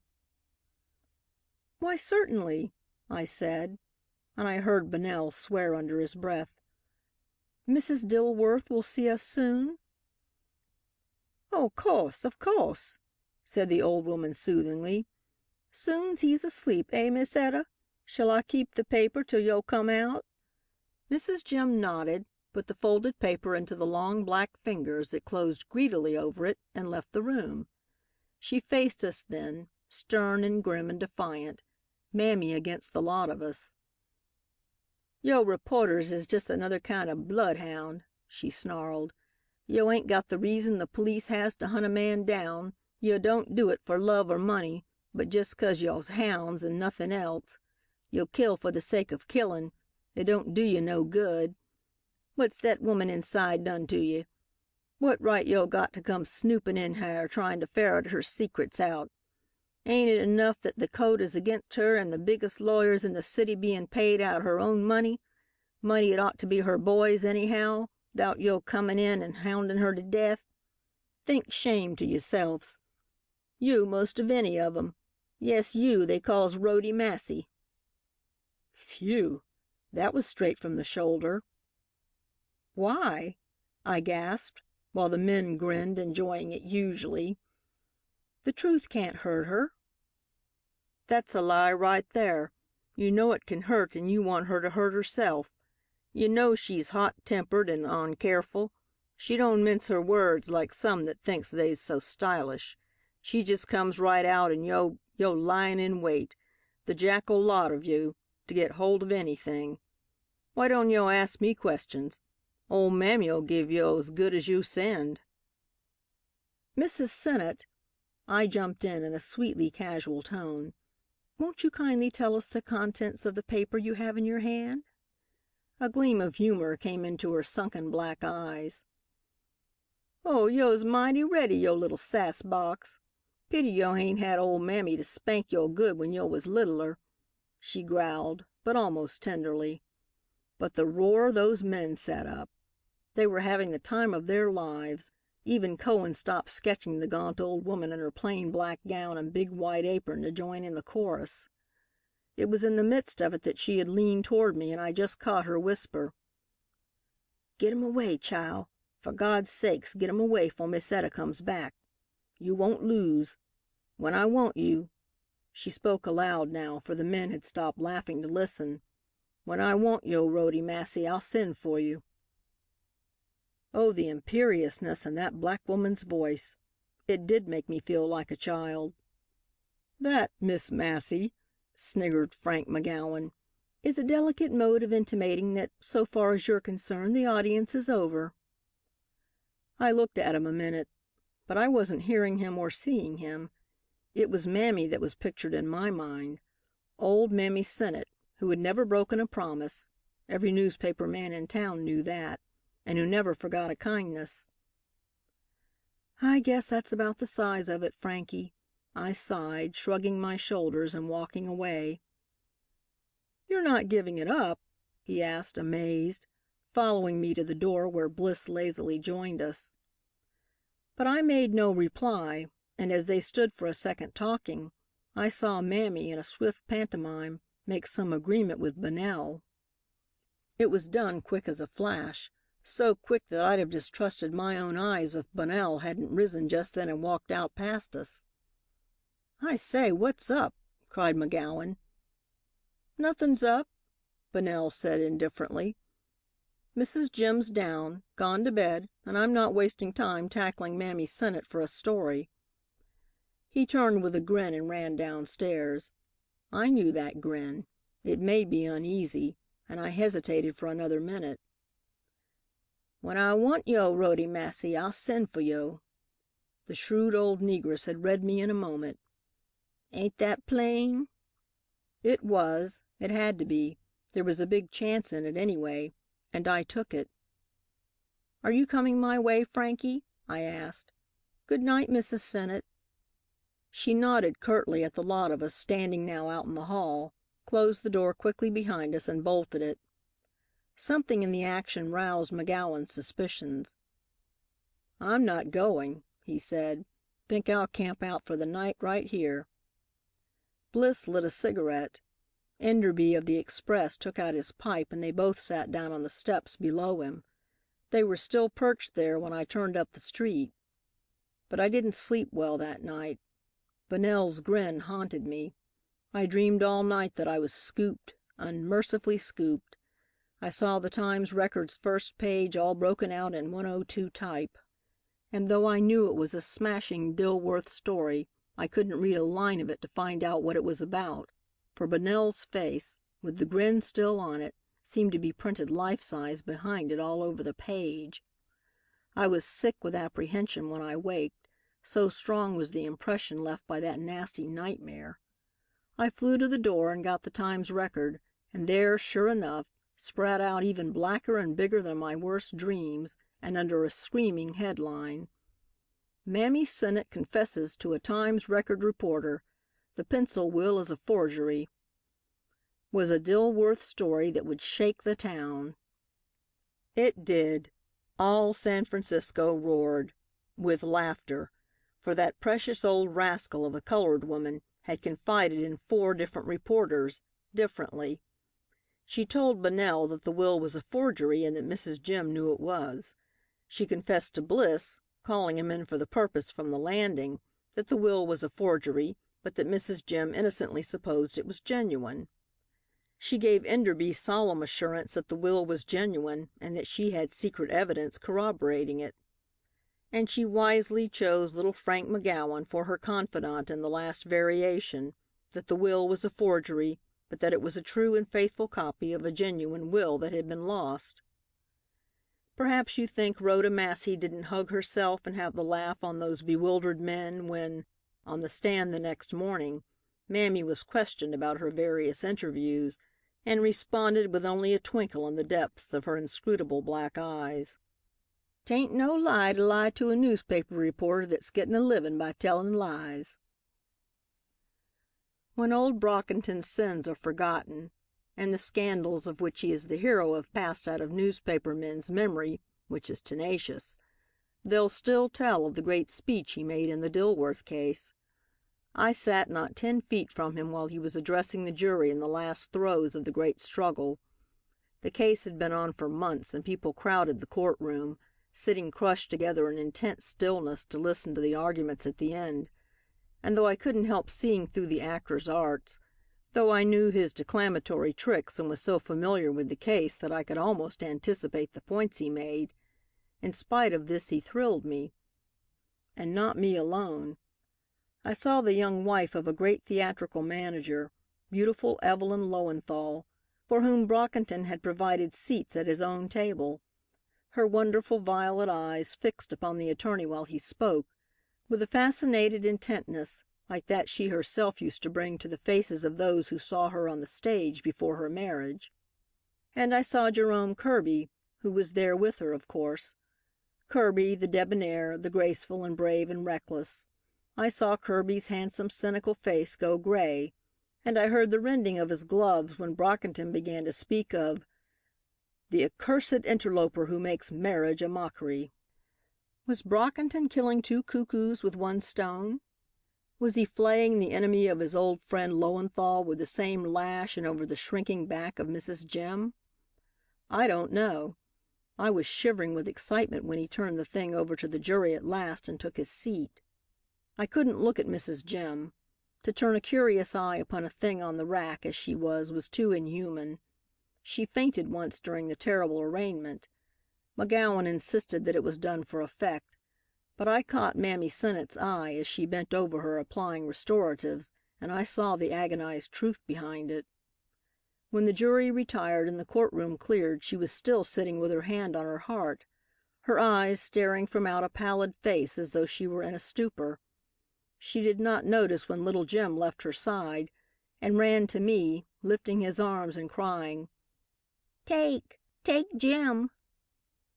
I looked over then at Mammy. "Let me take him for a while, till she's feeling better," I said. "Ain't you goin' downtown to your work now?" she asked hesitatingly. I shook my head, and a grayish pallor seemed to settle like a veil over her black skin. "Yo' reckon it'll be soon then, the verdict?" "Everybody seems to think so," I said gently. "That means it'll be against Miss Etta?" I tried to evade and to hide my face behind Jim's golden curls, but you couldn't, with those fierce old eyes upon you, tell anything but the truth. The whole courtroom, now that the judge had withdrawn, was humming with it. McGowan was offering odds that the verdict rejecting the pencil will would be brought in within half an hour. "Well, take him then." Mammy's voice was hard. "But don't you be so sure, miss. And one thing I tell you now, if they do down Miss Etta this time, it'll be 'cause the biggest piece of evidence wasn't put in. And you can say that old Mammy Sennett'll spend every dollar she's got to see her lamb righted, and no hatched up business between lawyers'll stop her. No, you needn't look at me that way. I never cheated you, did I? I tell ye it's the truth." "Then prove it, Mrs. Sennett," I said quickly, but under my breath so that none of those about could hear. "Do you think any editor in town will dare to print anything from you now after—" "Oh, won't he?" she snarled. "Won't he print that if he can get it?" She pulled a piece of paper from her satchel, and I almost dropped small Jim Dilworth to the floor. It was the paper Mrs. Jim had flaunted in our eyes the night we all went to interview her, and it made me feel now like a little reportorial donkey before whose nose and just out of reach the most tempting wisp of hay is being pulled along. "Now look here, Mammy Sennett," I began angrily. "Sh! Look here yourself. I'm a-goin' to give it to you. I promised myself I would that night yo' got out when I told you to. If the jury say that will ain't a true one, yo' having this now won't hurt us, for we'll fight it out in a higher court and we'll use it next time. But if the jury say the pencil will's truly Albert Dilworth's—" "It won't, Mrs. Sennett. It's as sure as—" "Then you won't mind promisin' me, if the jury decides for Miss Etta, that you won't print this paper? I'll take your word. Your promise, eh?" Promise? Who wouldn't promise on a sure thing like that? There in my shaking hand was a written acknowledgment of the boy's paternity. "I commend the child known as Jim Dilworth to my wife Muriel. He is my son."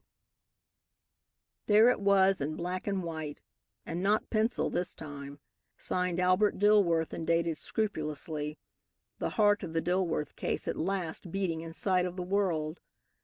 Mammy watched me grimly.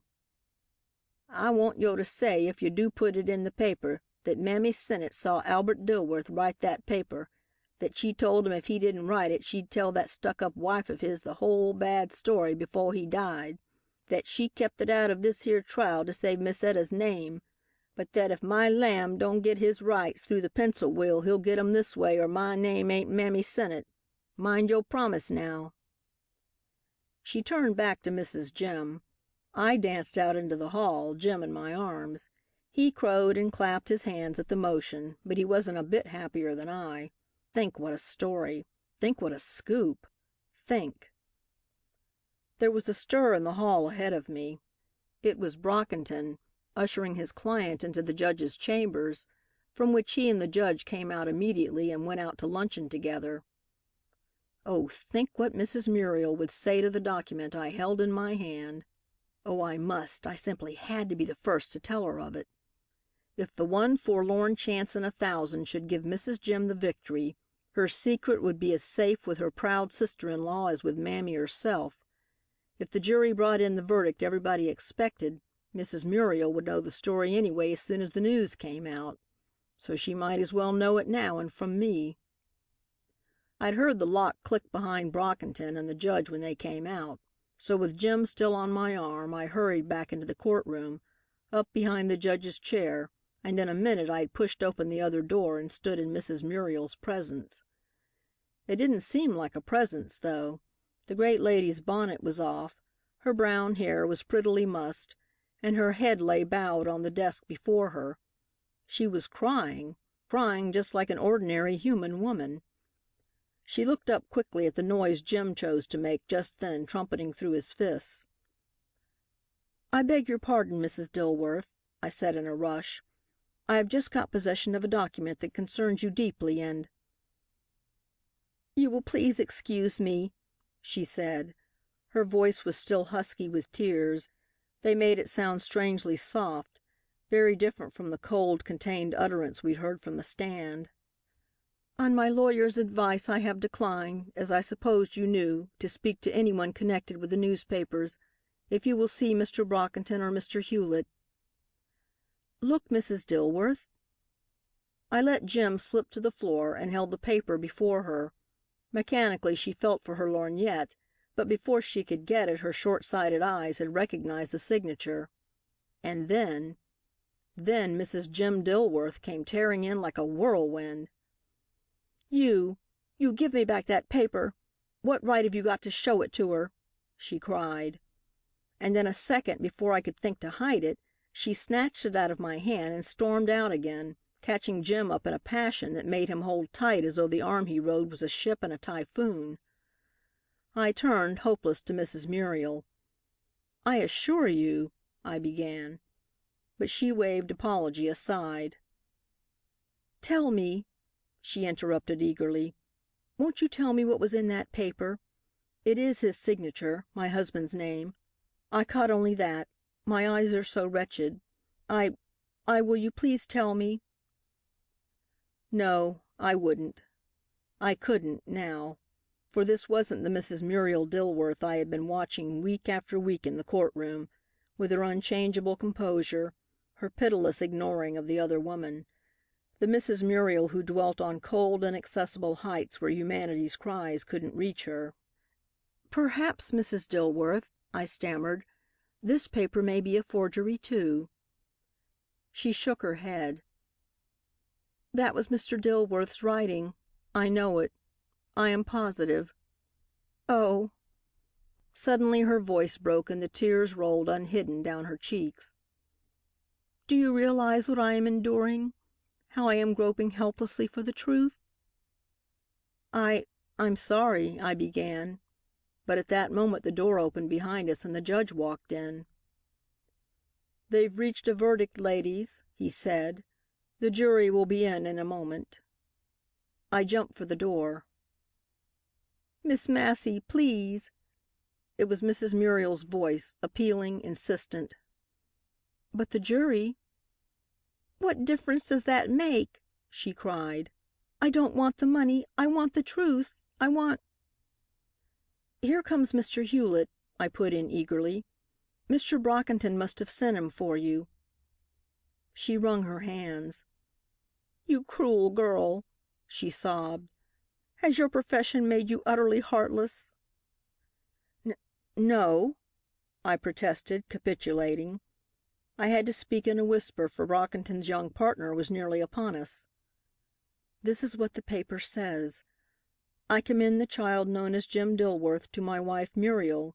He is not my son." I couldn't help it. Up to the instant before I reached the last two words it hadn't occurred to me. But with that quivering woman standing before me, I fell down like the miserable little coward I am. When I got to the door of the courtroom, I found it so crowded that, instead of going to the reporter's desk, I let the bailiff make way for me to the first empty chair. From where I sat I couldn't hear the words in which the foreman mumbled his verdict, but I caught a glimpse of poor Mrs. Jim's face, white, drawn, incredulous, and agonized, before she fell defeated into Mammy's arms. It was just then that Mrs. Muriel entered. She passed her lawyer's table and came swiftly toward the spot where Mammy sat, chafing Mrs. Jim's hands and holding her heavy head to her breast.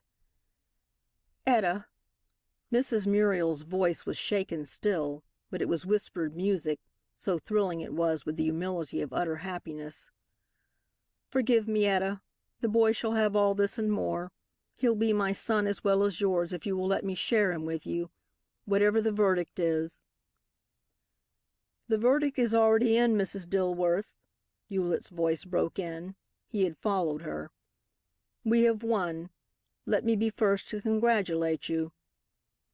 But she hardly heard him.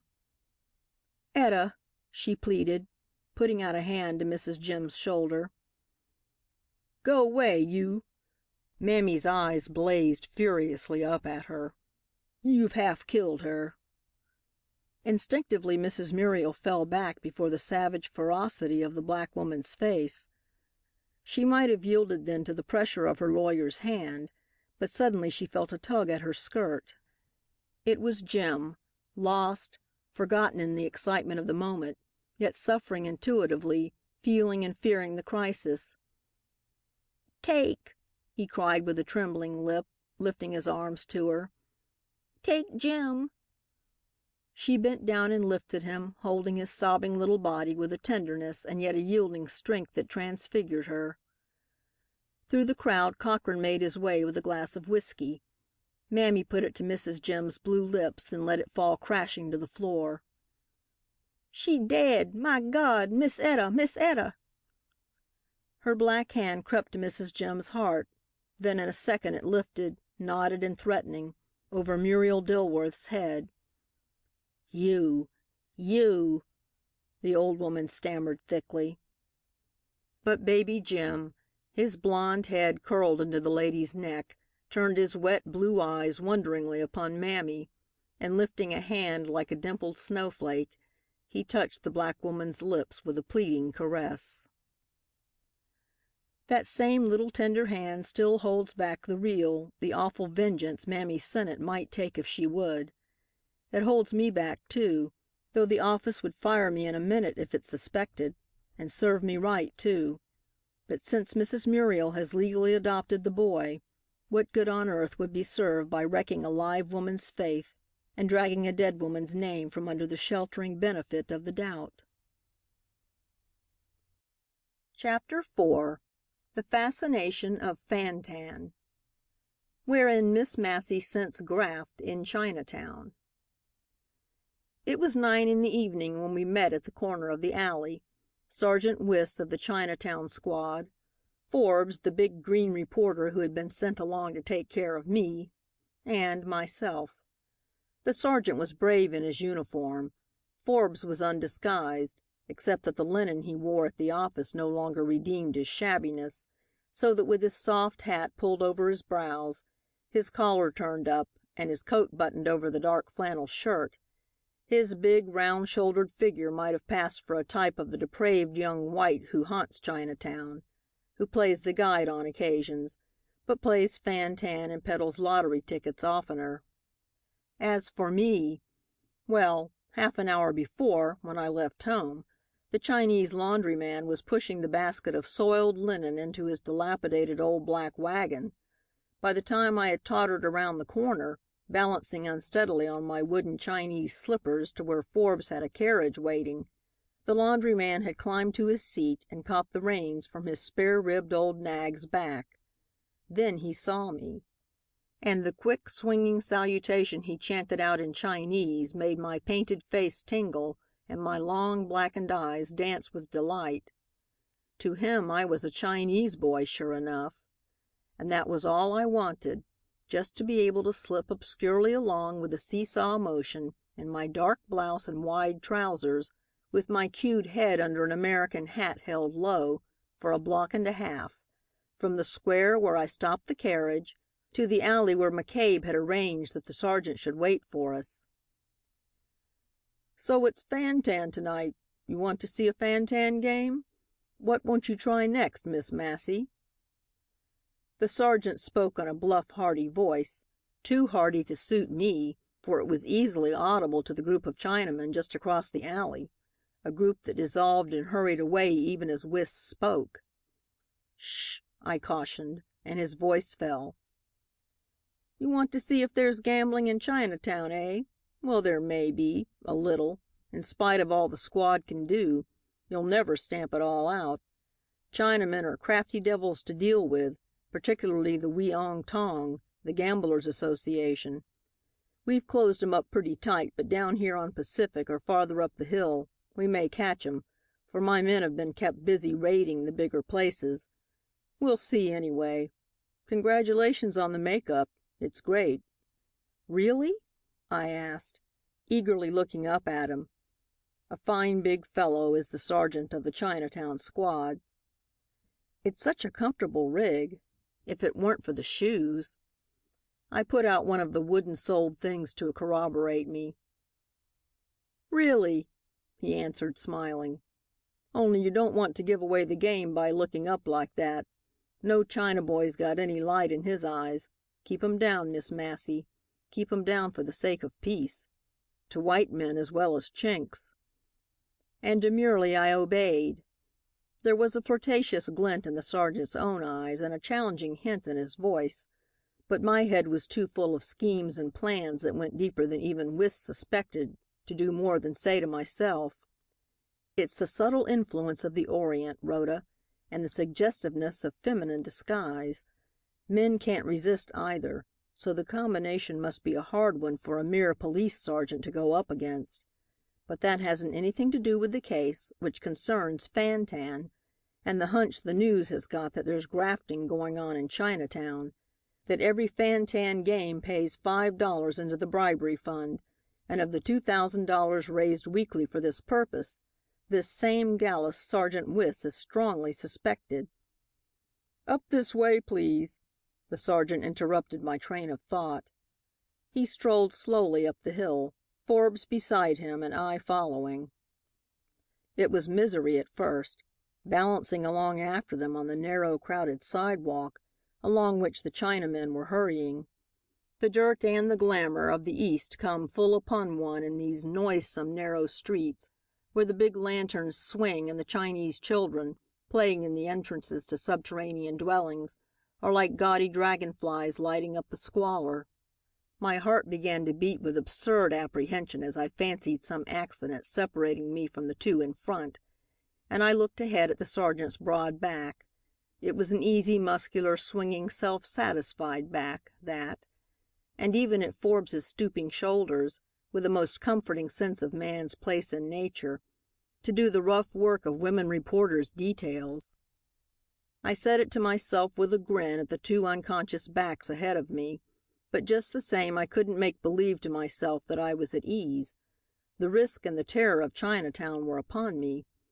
In front of this red placarded wall that we were now passing, upon which the big black Chinese characters stood out boldly, Ah Lung, a member of the Chinese Educational Society, had been shot down night before last just at this time, even as he stood reading the notice of the reward for the arrest and conviction of Chinese murderers signed with his own name. And his two bodyguards stood behind him, the two without whom he had never dared show his head outside the door of his shop since a price had been put on his head. Where was the highbinder who had potted him from some nearby, discreetly shuttered window? The police hadn't been able to get him, nor had they a trace of the murderer of Fong, the Chinaman who had testified yesterday in court that 5 minutes after the shooting he saw old Chin Bak Yu, the head of the murderous Tong, open an underground door through which a fleeing hatchet man had passed. I was shivering within myself at the horror of it all as I tottered along, my cue's end tucked into my pocket, my hands hidden in the long sleeves of my blouse. The silence of the crowd, the shuffling of those slippered feet that hushed through the night, broken only now and then by the jangling intoning of a salutation as men passed each other, it got on my nerves. There seemed nothing positive, strong, outspoken in this yellow world of guile, of sardonic contempt for the white man's laws, of cruel confidence in the white man's corruption, of the power of Chinese gold and Chinese craft, and cynical, murderous, never-tiring Chinese patience. I caught myself straining my ears to hear the sound of Sergeant Wiss's big boot as it struck the pavement. But the stones of Chinatown are cushioned and reeking with the years of dirt, as its history in San Francisco reeks with the stain of crime, the guilt of bribery, and the failure of law. Then I found that I was looking into the faces of the Chinamen that passed me. This one might be he who shot Ah Lung, that one the fellow whose hatchet crushed through Fong Yi's skull. "It won't do, it won't do, Rhoda," I cried angrily to myself. "It's cowardly to be fanciful, now. Everything in its place. Wait till you're writing your story, then you can spread yourself." But I drew a long breath of relief just the same when the sergeant stopped at a door, or rather a blind square of heavy wood, and rapped. Not authoritatively, as is the manner of the white policeman in Chinatown, but discreetly, significantly, with that contributory caution which is the taint the yellow Chinaman's yellow gold leaves on white fingers. "Still game, Miss Massey?" Wiss whispered. I nodded. I couldn't speak. The door swung open from the inside. Fully 3 inches thick it was, and without a knob, but on the inside there was a bolt which, when shot, might resist the blows of giants. The sergeant passed in, stepping down a couple of inches. The door itself was longer and broader than the doorway, and overclasped it as with a great seal of wood and iron. Forbes came next. I followed. My heart was beating violently now, but with excitement. The sick terror of imagining had passed. Across a narrow hall, then another door. In a moment it too swung open, thick, stout, like the first, and like the first, extending beyond the sill and beyond the sides like a trap-door. Along a bare corridor and then the third door, like the others, and behind and above it, where he could look out into the street from his post of observation, the lookout man on his perch, who must have pulled the cords that opened the 3 doors successively and admitted us at last. To what? Why, to a most orderly, sociable, quiet meeting of half a dozen Chinamen, sitting amiably chatting in sing-song Chinese, drinking tea and smoking their pipes. Fan tan? Not a trace of it. A lottery or even a ticket? Tut, tut.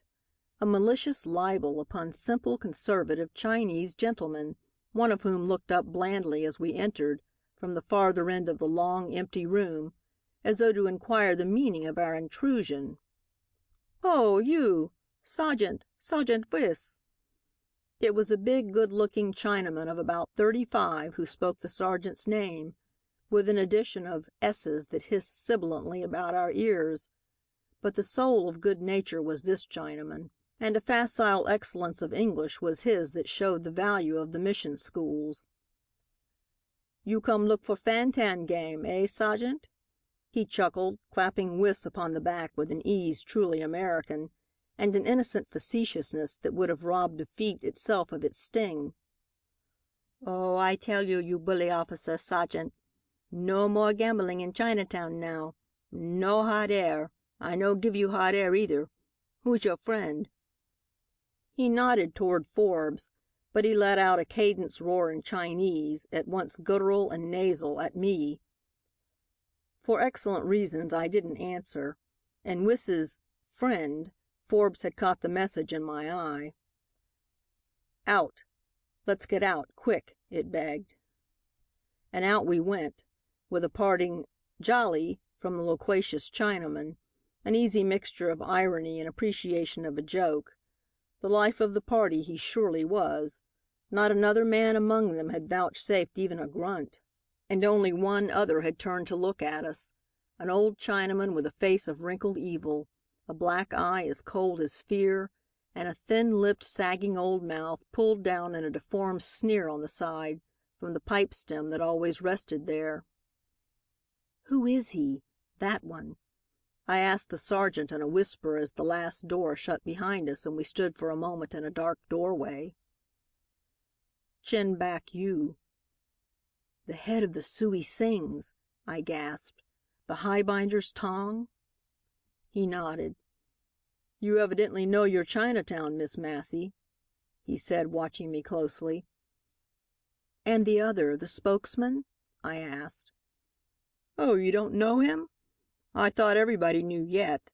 That's Yet Kim Guy, head man of the Weong Tong, the gamblers' president, the—" "The Chinaman who has a passion for mathematics, but who's a high roller and the Jerome Kirby of Chinatown? He has a real legitimate wife, hasn't he, who's a little foot woman, and her jewelry boxes are piled so full of gold bracelets that she can't open 'em without their overflowing?" "That's Yet, all right. Good-looking fellow, isn't he, for a Chinaman? You ought to see him in his banqueting regalia, 'long about Chinese New Year. He looks the mandarin, I tell you. But I'm sorry for the sake of your story, Miss Massey, that the thing turned out as it did. Still, we've rated him pretty steadily, and as I told McCabe when he first spoke of this Chinatown detail for you, there ain't anything much doing just now. We might go up to Pacific Avenue and try another place I know." "No, no, thank you," I said. "I'm awfully obliged for all your trouble, but as you say—" "What? Have you had enough so soon?" he laughed. "Let's go up, Miss Massey," pleaded Forbes, interrupting. The boy was madly interested. But I shook my head. "I'm sure it'd be only a waste of time. The coupe will be waiting just around the corner here, so don't you bother, Sergeant. Mr. Forbes will get me in all right. I mustn't take any more of your time. I'm so much obliged to you. No, no, really, you needn't come." "But your article, you haven't anything to write about," said the sergeant, still watching me curiously. "Oh, I'll have to find something," I assured him. "It'll be descriptive, I suppose, which is a bore, but good night. Thank you. Yes, good night." He turned off and walked down the hill. Forbes and I went in the other direction. We didn't speak until we were safe in the coupe. The boy was almost sulky at being denied further adventure. The glimpse I caught of his face as we passed a lamp post made me laugh outright. "Did it get cross," I jeered, "just 'cause no one would play with it any more?" "Oh!" He flushed boyishly and apologetically. "It is so interesting.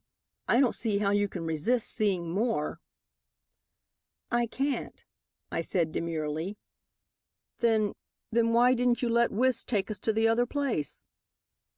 "I couldn't think of troubling the sergeant to that extent," I assured him politely. "Imagine how much he must have to do with all those gambling games to suppress." "What?" "Oh, nonsense. What is it? Tell me. This isn't the way uptown. What's that driver?" "Don't." I held his arm as he reached out to call to the driver. "Why, he's going in the most roundabout way. He's actually turning back into Chinatown, the idiot. I'll bet he's drunk. "I'll bet he isn't," I giggled. "I'll bet he knows that on the corner near the alley there are two policemen, not of the Chinatown squad, but from another beat entirely, in plain clothes. And there is also an old Chinawoman, a real one, but bought by the News, with dollars, and a passage on the next boat back to China already paid, for after to-night she'll live here in peril of her life every moment till the steamer sails. Bought partly, too, with good will to one Rhoda Massey, who, if you remember, was a country schoolma'am for a year before she became the gifted journalist with whom you have the honor, Mr. Forbes, of taking this drive." But he wasn't listening. "Oh, tell me," he began. "Who she is? She's Gum Tai, mother of Wan Hoey, the clever, cute little Chinese boy who was in my class when I taught up in Placer County, where Hoey's father was doing a dribbling business in placer mining on an old deserted claim. Gum Tai fell in love with me when I wouldn't let the little white urchin stone 'my Lord Wan Hoey,' as she called him. Isn't it funny and delightful the way the Chinese women speak of their men children, Mr. Forbes?" "Miss Massey." "We're merely going to go back over our tracks, Mr. Forbes, and make a raid without the sergeant on the other places?" he shouted. "Exactly, or very nearly. We're going to make a raid without the sergeant at the same place." "But what?"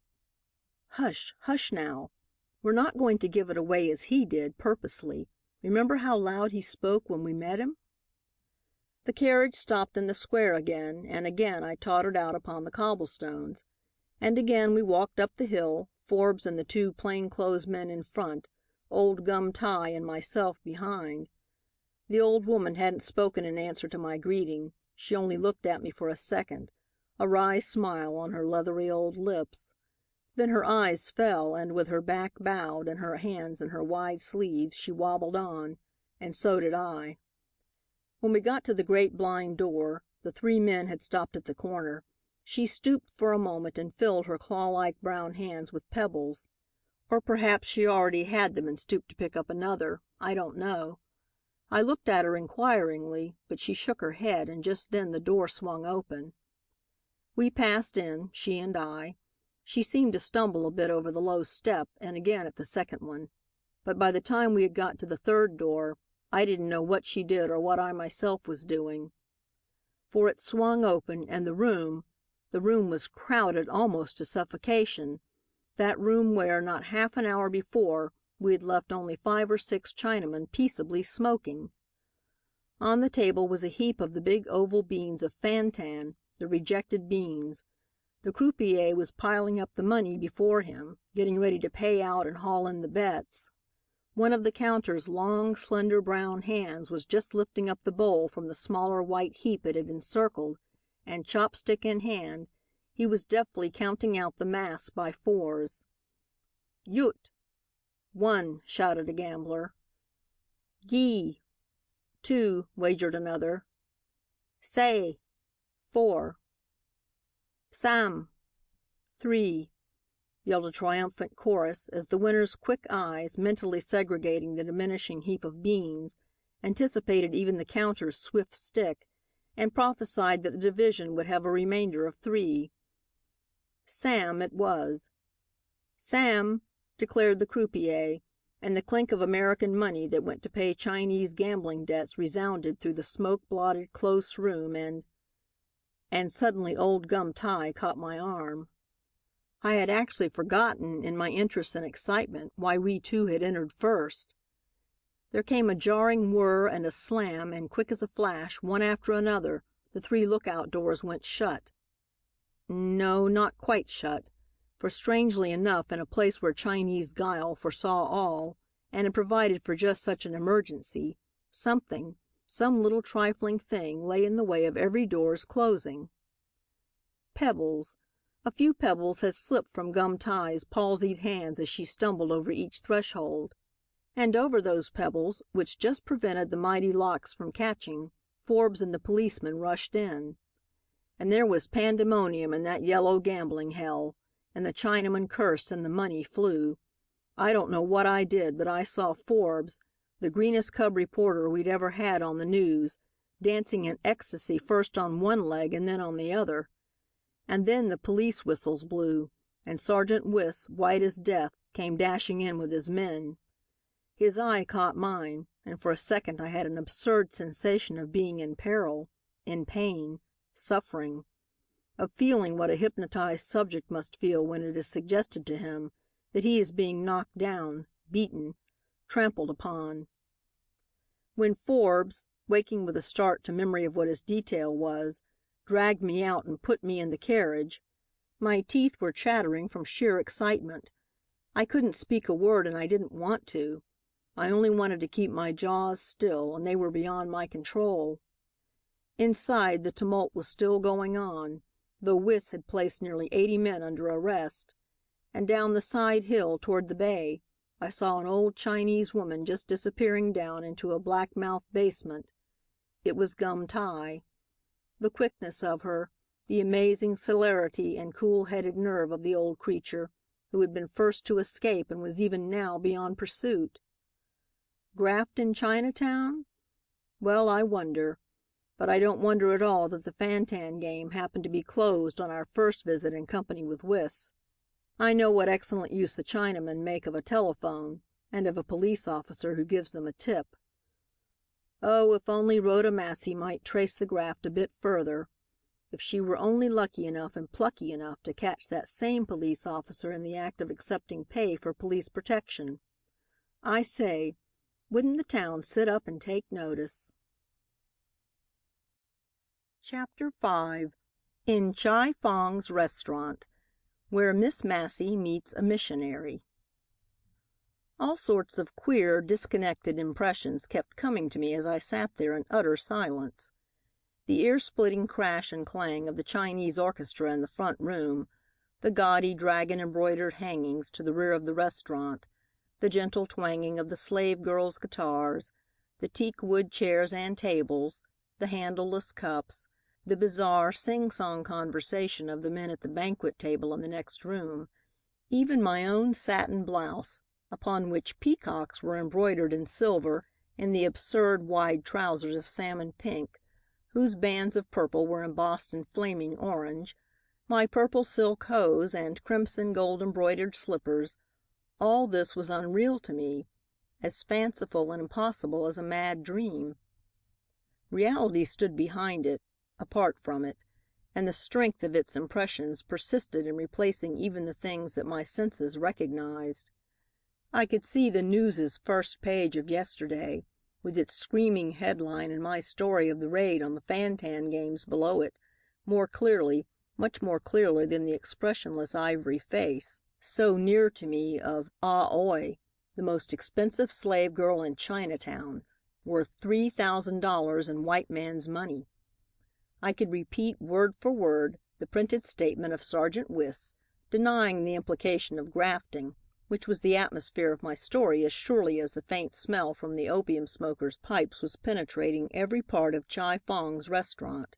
Scraps and phrases of the News's big double-leaded editorial, openly charging Wyss with protecting gambling in Chinatown for a bribe, instead of wiping it out, came to me. And the whole of that last paragraph, accusing him of bad faith, of deliberately tipping off our projected raid, of warning the gamblers in advance through their spies who lurked about when we met at the corner of the alley. But back of all this there was a still stronger impression, as of a thing one has got by heart. No talk, no look-see, no turn head, no move, no listen, no speak, no bite lips, no move fingers, no sit so straight, neck down, so. No lift feet when walk, slide, slip, soft. All time wait, all time sit still, head down, eyes down, all time wait. And here I was, all time waiting, as old Gum Tai, the duenna of the slave girls, had taught me in a long afternoon rehearsal, with my eyes on the floor and my sleek black head, with its jeweled bow towel lowered, my senses dulled by the strong perfume of the narcissi in the cloisonne bowls, by the smell of opium, and the dreamlike sensation of being apart. All time sitting still, all time waiting, waiting with an Oriental stupefying patience for bribers and bribed to meet here, as was their custom, and pay the bribe before my very eyes. What lifelong rehearsals must these pale, quiet girls' mothers have gone through for centuries and centuries to bring to its perfection that yellow flower of repose that Ah Oi is as she sits idly there with her guitar, ornamented with precious stones, in little hands, closely and compactly made as the sheath of a lily, with nary a twitch of limb nor turn of head, her soft, dull eyes looking straight ahead and down, seeing nothing, and hearing, smelling nothing, one would say, for her ears and delicate nostrils, the color of a softly yellowed magnolia before it falls, overripe from the tree, seem less like organs of sense than bits of soft but perfect and exotic statuary. Look here, Rhoda Massey. Memory, the only faculty which seemed to survive in me the drowsy suspension of my wits, brought McCabe's voice and his words to me as I sat all time waiting. Go slow. Yellow journalism and the success you've made of it are turning your steady little head. You're out yellowing your master, and when I came on the news I held the record. The thing is impossible. You can't play the Chinawoman for a full hour's stretch. You can't fool the Chinamen, much less the slave girls up at Chi Fong's. They're the But Gum Tie says I can," I had interrupted eagerly. "I'm just saturated with Chinatown, Mr. McCabe. I've taken tea at that restaurant every night this week. I know I can do it. I know I can. Listen to this. Shut your eyes and listen, and say I'm not Ah Oi up at Chi Fong's." And in a sweet little nasal voice, more like the plaint of an insect than full-throated human utterance, I sang the Chinese of this: "Make me good, O great Tin Hao, make me gentle, chaste, and witty. Make me all of these or none. But oh, I pray thee, make me pretty." "Bully! Encore!" cried McCabe, tapping his blue pencil enthusiastically on the desk. But I wouldn't sing the other verses. I wanted too much to persuade him while his impression lasted. "See, Mr. McCabe," I began hurriedly, "surely that old Chinawoman knows. I'm to be a Hakka woman, while all the other girls are from Canton. Of course, then, I couldn't understand a word of their dialect, nor they of mine. Gum Tie will tell them all that, so I'll not have to say a word or understand anything.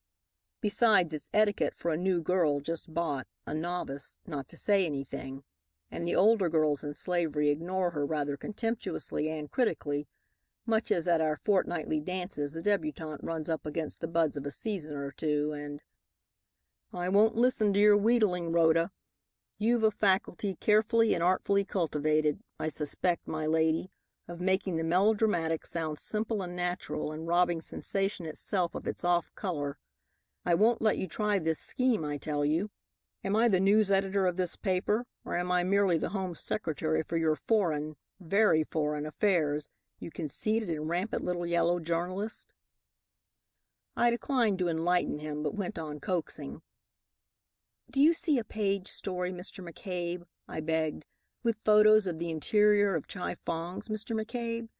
With Sergeant Wen and Chin Bok Yu and Yet Kim Guy sketched from a description by Rhoda Massey? With a picture, Mr. McCabe. Yes, I'll even let you run a picture of Miss Massey in the costume of a Chinese belle, if only—" "Get thee behind me, Satan, and let me send for the Lunacy Commission." "Please," I coaxed. He threw down his pencil and jumped to his feet. "I won't. I can't, Rhoda. The money's been paid there once and will be again, but I don't dare trust you to fool too much with these yellow devils. If you could have Forbes come along to take care of you, but to send you alone into a den like that, my God, girl, you're clean daft. You've lost your sense of proportion. You don't know the possible from the undoable, and you've forgotten the elementary rules of the game." "I suppose I have," I said slowly. "Give it up, Rhoda," he growled tenderly, as I made sorrowfully for the door. At the office they call me "McCabe's white-headed boy" since that gambling raid, and it's pleasant to know he hates to refuse me anything. "We'll think up something else. There's a crisis due in the Lowenthal menage a trois before long. Young Lothel's son caught the two, Mrs. L. and Kirby, at the Humming Bird last night at supper after the theater. There'd have been a bully row then and there if Mrs. L. hadn't left the place with her stepson. Kirby came over to my table afterward and I promised to keep the incident out of the papers. Charming fellow, Jerome Kirby. Built for the villain in the play. Gay and reckless, handsome and cruel and clever. Just fancy his getting me to—" I made an impatient movement. "You mean you're tired waiting for that scandal to ripen?" he asked. "So is the rest of the town. But here's something else that will really come off very soon. The Mission is going to make a star play. They're going to rescue Ah Oi. I'll find out from Miss McIntosh exactly when it is to be, and you can be in on that. It'll be a corking story. But you shan't do this other mad thing with my consent. We'll find some other way to trap Wis. But not this. Never with my consent, Miss Rhoda Massey." Then without it, I cried to myself as I shut the door behind me and started for Gum Ties. I went over it all again now as I sat, all time waiting, at Chi Fong's. The slave girls were playing pai gow now, dominoes, gambling silently. It was some comfort to me just to think of McCabe, to feel that outside this opium-scented Oriental dream a man lived, a big-brained, big-hearted white man, with his fingers playing at the buttons that set the world a-moving, with a head full of knowledge of human nature in all its variety, with a sense of humor that kept him and the rest of us well balanced, and an irresistible strength and originality in his point of view. And this same man, this far-famed old McCabe of the News, was precisely the newspaper man whose commands I had disregarded, whose advice I had scorned. Oh, if he had only stood in! But to have to set oneself the hardest detail in one's whole newspaper life and to miss McCabe behind you! I gave a gasp at my own audacity. I wasn't conscious of making any sound, but instantly every eye in the room was turned upon me. I felt them, those black, ironical, impenetrable Chinese eyes. They made me glow and shiver, and involuntarily I made a motion to get to my feet. I believe I was terrified enough to have scuttled away then and there, if at that minute a dominating high voice, rolling out a chanting string of Chinese, hadn't broken in upon us all.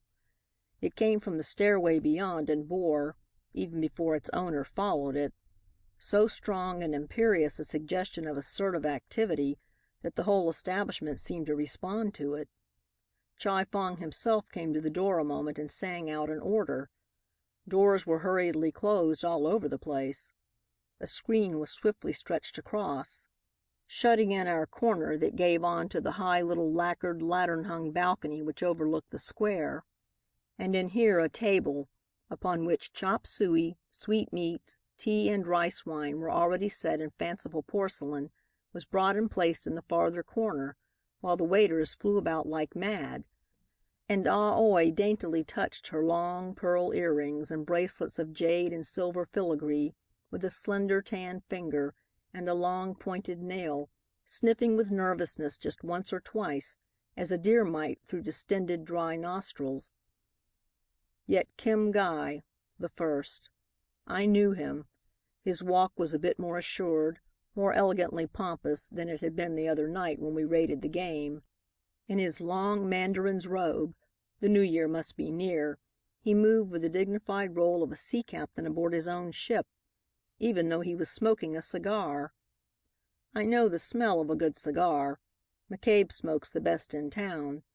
Our respected proprietor, who owns the News and Lord knows what besides, facetiously declared to me the other day that he couldn't afford cigars such as his news editor smokes. But McCabe's specially imported, gold-banded darlings can't be any better than the one this big, young, fine-looking Chinaman removes from his lips to pour out an intoned roar of Chinese which awakens celestial echoes from his companions. One of them is Chin Back Yu, the fearful old death's head who presides over the Si Yups, the highbinders. It is one of his men, Chow La, who accompanies him. A great bulky beast of a Chinaman with a square face framed in the highbinder's locks, with a mouth that's a big brutal gash, a nose that's obscene, and eyes of black bestiality. We have his photo in the art room. We keep it to personify the yellow peril and that sort of thing. All Chinamen look alike, they say, to white men, but these three are strong types. Once seen and their characteristics fitted to them, one isn't likely to forget them. What I had forgotten in their coming was the panic terror that had seized me. So possessed was I by curiosity now that it was all I could do to remember the old duenna's words. No look see, no move, no listen, no turn head. No look see, when my eyes were irresistibly drawn, fascinated by the three. No listen, when, by straining to the utmost, my ears could bring to me only the burden of sound without sense. Listen? I listened as though all my senses were merged into one. Yet Kim Guy's was the voice that rolled out with a declamatory clearness of utterance. I could almost repeat the syllables after him. Old Chin's grunts and whining nasal phrases seemed wrung from him as he sat smoking, his dull old eyes like pinpoints under their wrinkled lids, his everlasting pipe dragging at his misshapen mouth. The hatchet man bellowed out a guttural sound now and then, but he ate like a famished beast till, nauseated, I had to bite my painted lips to keep from crying out at him.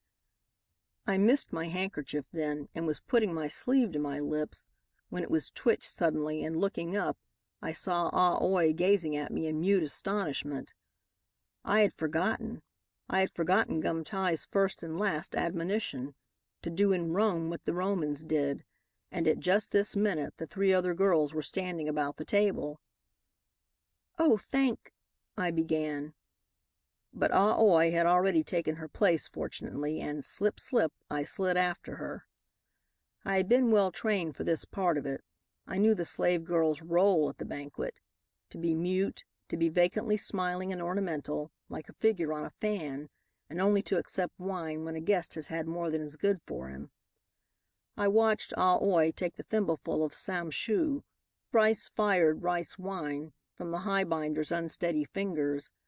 I saw her affect to sip a bit and then with disdainful grace spill it upon the floor. When Yet Kim Guy motioned toward his own cup, he hadn't eaten at all but drank with a full-throated intemperance that was most un-Chinese. I was ready. I reached a trembling hand out in front of him, lifted the tiny glass cup to my lips and let it fall, shattered into bits, upon the floor. Right opposite me, looking over the screen and straight into mine, was a pair of eyes. Gray American eyes. The eyes of Sergeant George Wyss. I don't know what happened for a second. If the penalty for it had been his calling out my name and unmasking me upon the spot, I couldn't have done anything other than I did, put my shaking hands up to my face and sob in tearless terror and excitement and satisfaction. For he had come. He had come. It was true, then. The money was to be paid here. What did I care for anything else?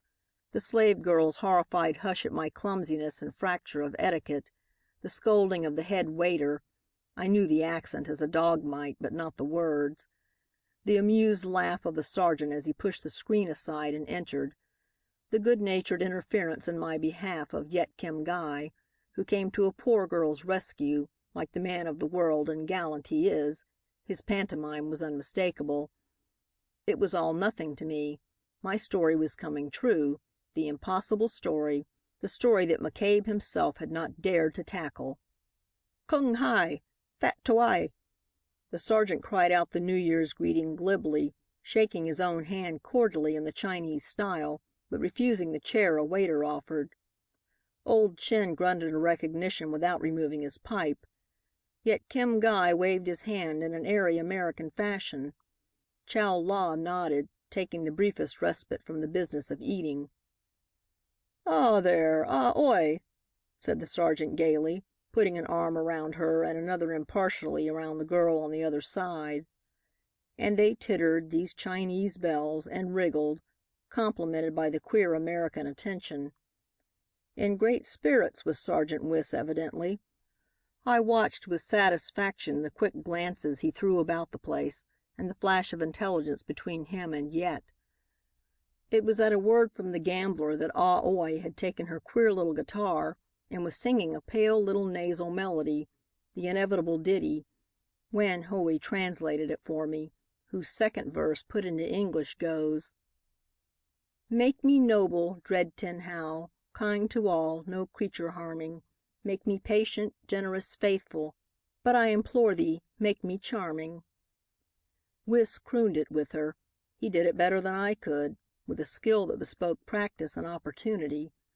He put out his hand at the end of the verse to pinch my arm, but I reached just then for a cup, and being a merry, easily pleased, gay gentleman of the police, he accepted the girl in the red gold embroidered blouse as a substitute.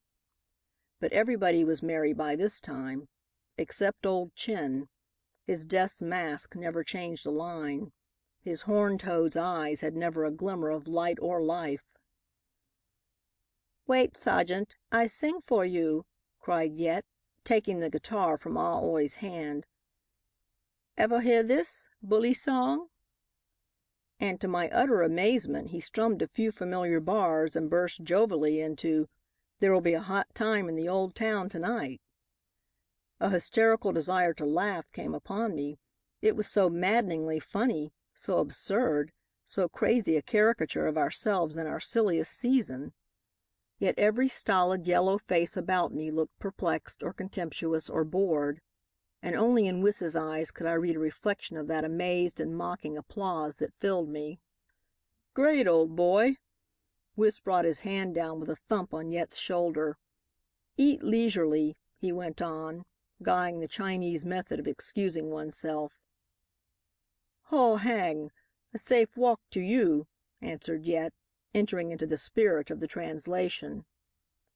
Ho hang, the Chinese good-bye. I was still shaking with suppressed laughter, but that sobered me, for with a parting squeeze to the girl he still held, the sergeant turned on his heel, pushed past the screen, and was gone. Gone, and not a nickel, not an incriminating word had passed between them. I couldn't believe my senses. I couldn't realize it. I was frantic with disappointment, and I might have stood there yet like a gaping idiot, looking after him, if Ah Oi hadn't touched me again significantly, and I turned to see the other girls slipping away. We were to withdraw, evidently. Gum Tai had told me that when anything of importance was to be discussed, the slave girls were dismissed without ceremony. I followed Ah Oi dully. I was dazed. I couldn't readjust my mind to so unexpected a result. The sergeant, in the course of his rounds, had looked in a moment at Chi Fong's, not in the open part frequented by Americans, 'tis true, but there he had greeted his Chinese friends, listened to a song of Yet Kim Gai's, and patronizingly hugged a slave girl, not as a man might a woman, but as though she were a child, a doll, or any pretty, non-human, soulless thing that couldn't speak or feel. And that was all, positively all. A fury possessed me as I followed Ah Oi out into the other room. What did I care now for old Gum Tai's instructions and apprehensions and admonitions? Suppose I was discovered? The game was up, and I knew the way out. Out this window to the veranda and down into the square. We had arranged that all right. But fortunately Ah Oi was unsuspicious, or perhaps she was preoccupied and didn't notice the dropping of my roll. For though I forgot all caution, she seemed hardly conscious of me. She was behaving queerly herself. Even I could see that. If she had been a human being instead of a passive Chinese doll, I should have said she had something on her mind. For when the other girls sank down into a corner and fell to eating greedily and drinking tea from a tray which had been put there, she gave me one swift, enigmatic glance, imploring, confiding, searching, and passed quickly out upon the veranda. I too slipped out. There was nothing more for me inside. But the narrow little balcony was empty.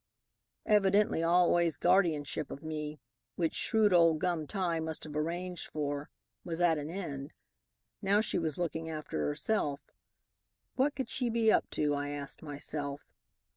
In spite of my bitter disappointment, I had counted on bagging this story and throwing it triumphantly at McCabe's feet. I stood a minute there looking out. Evening had come and the young moon was shining a silver veil down over the hilly town, idealizing its crude, irregular skyline. It poeticized the untidy little square and touched a bit of nickel on a cab lamp that glowed in the dusk below.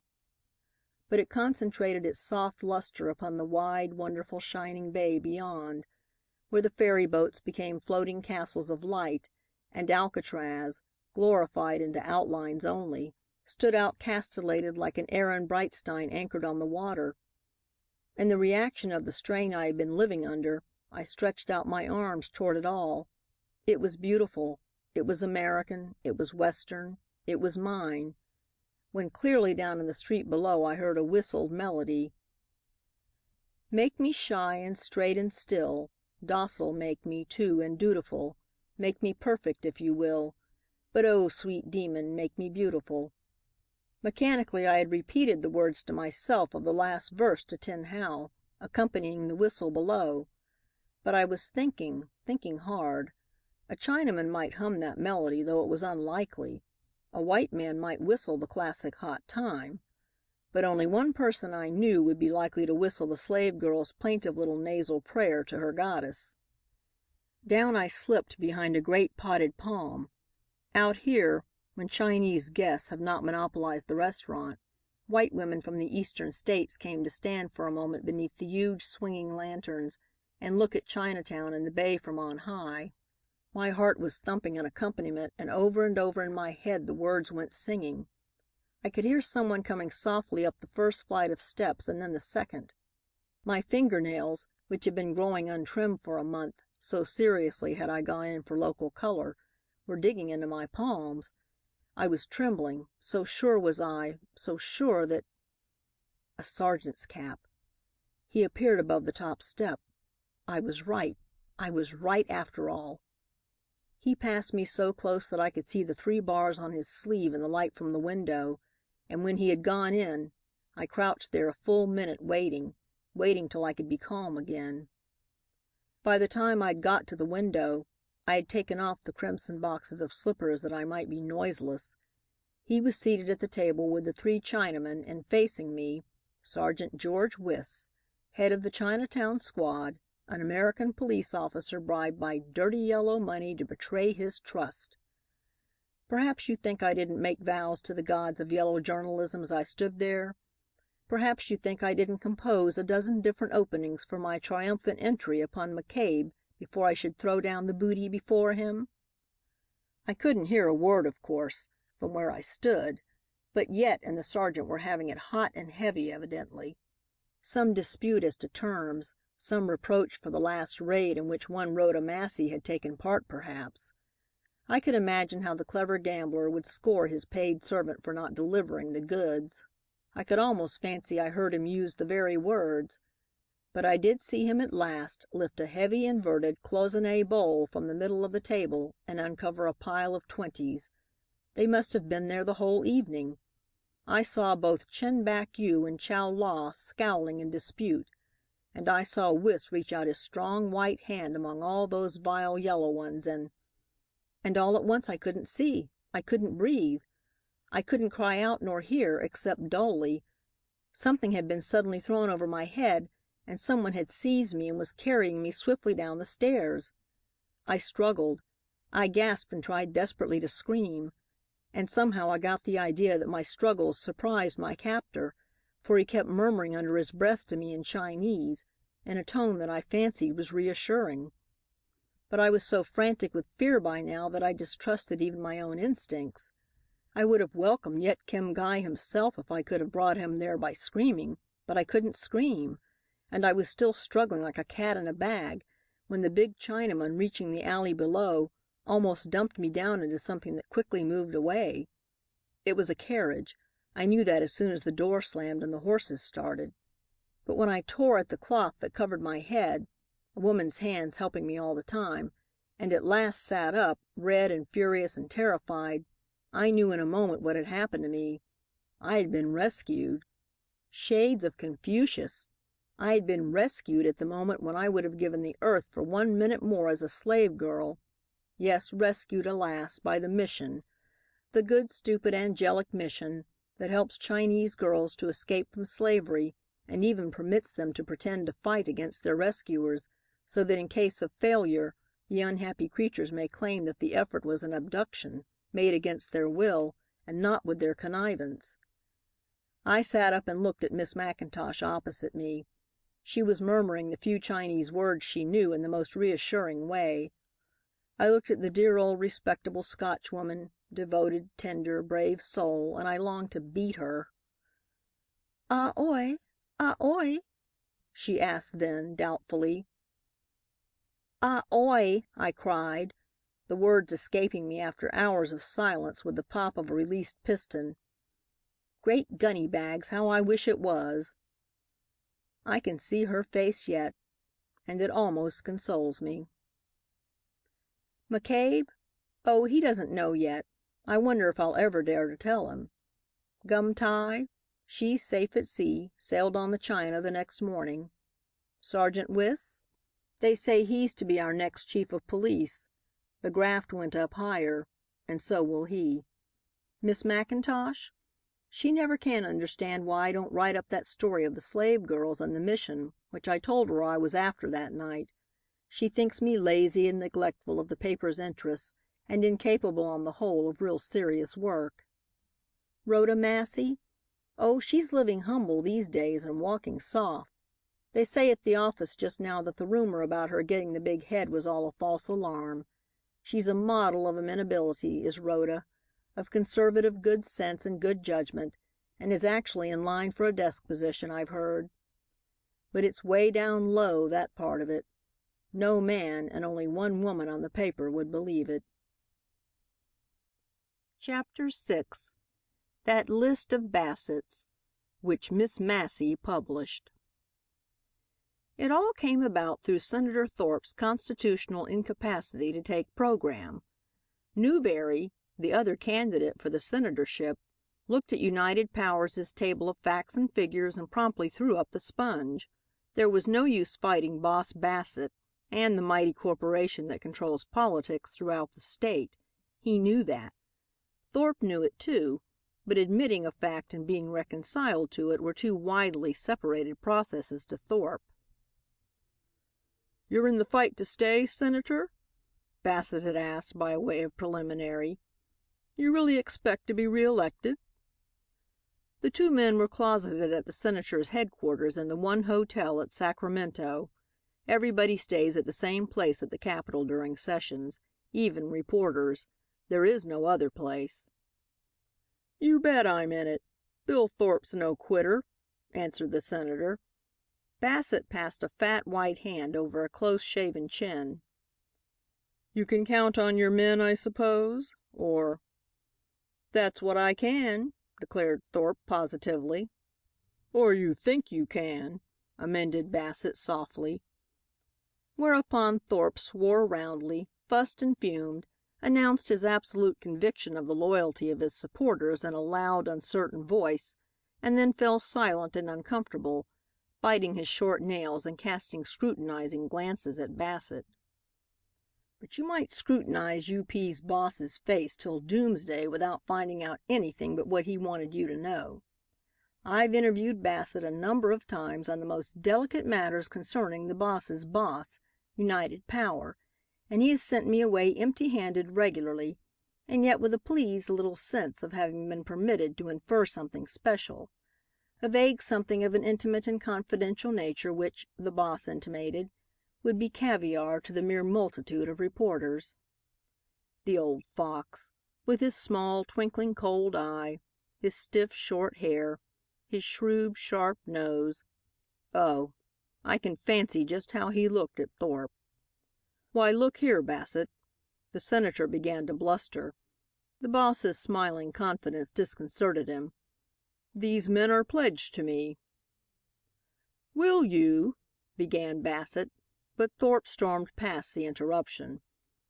And not only pledged in black and white, but they're bound to me besides.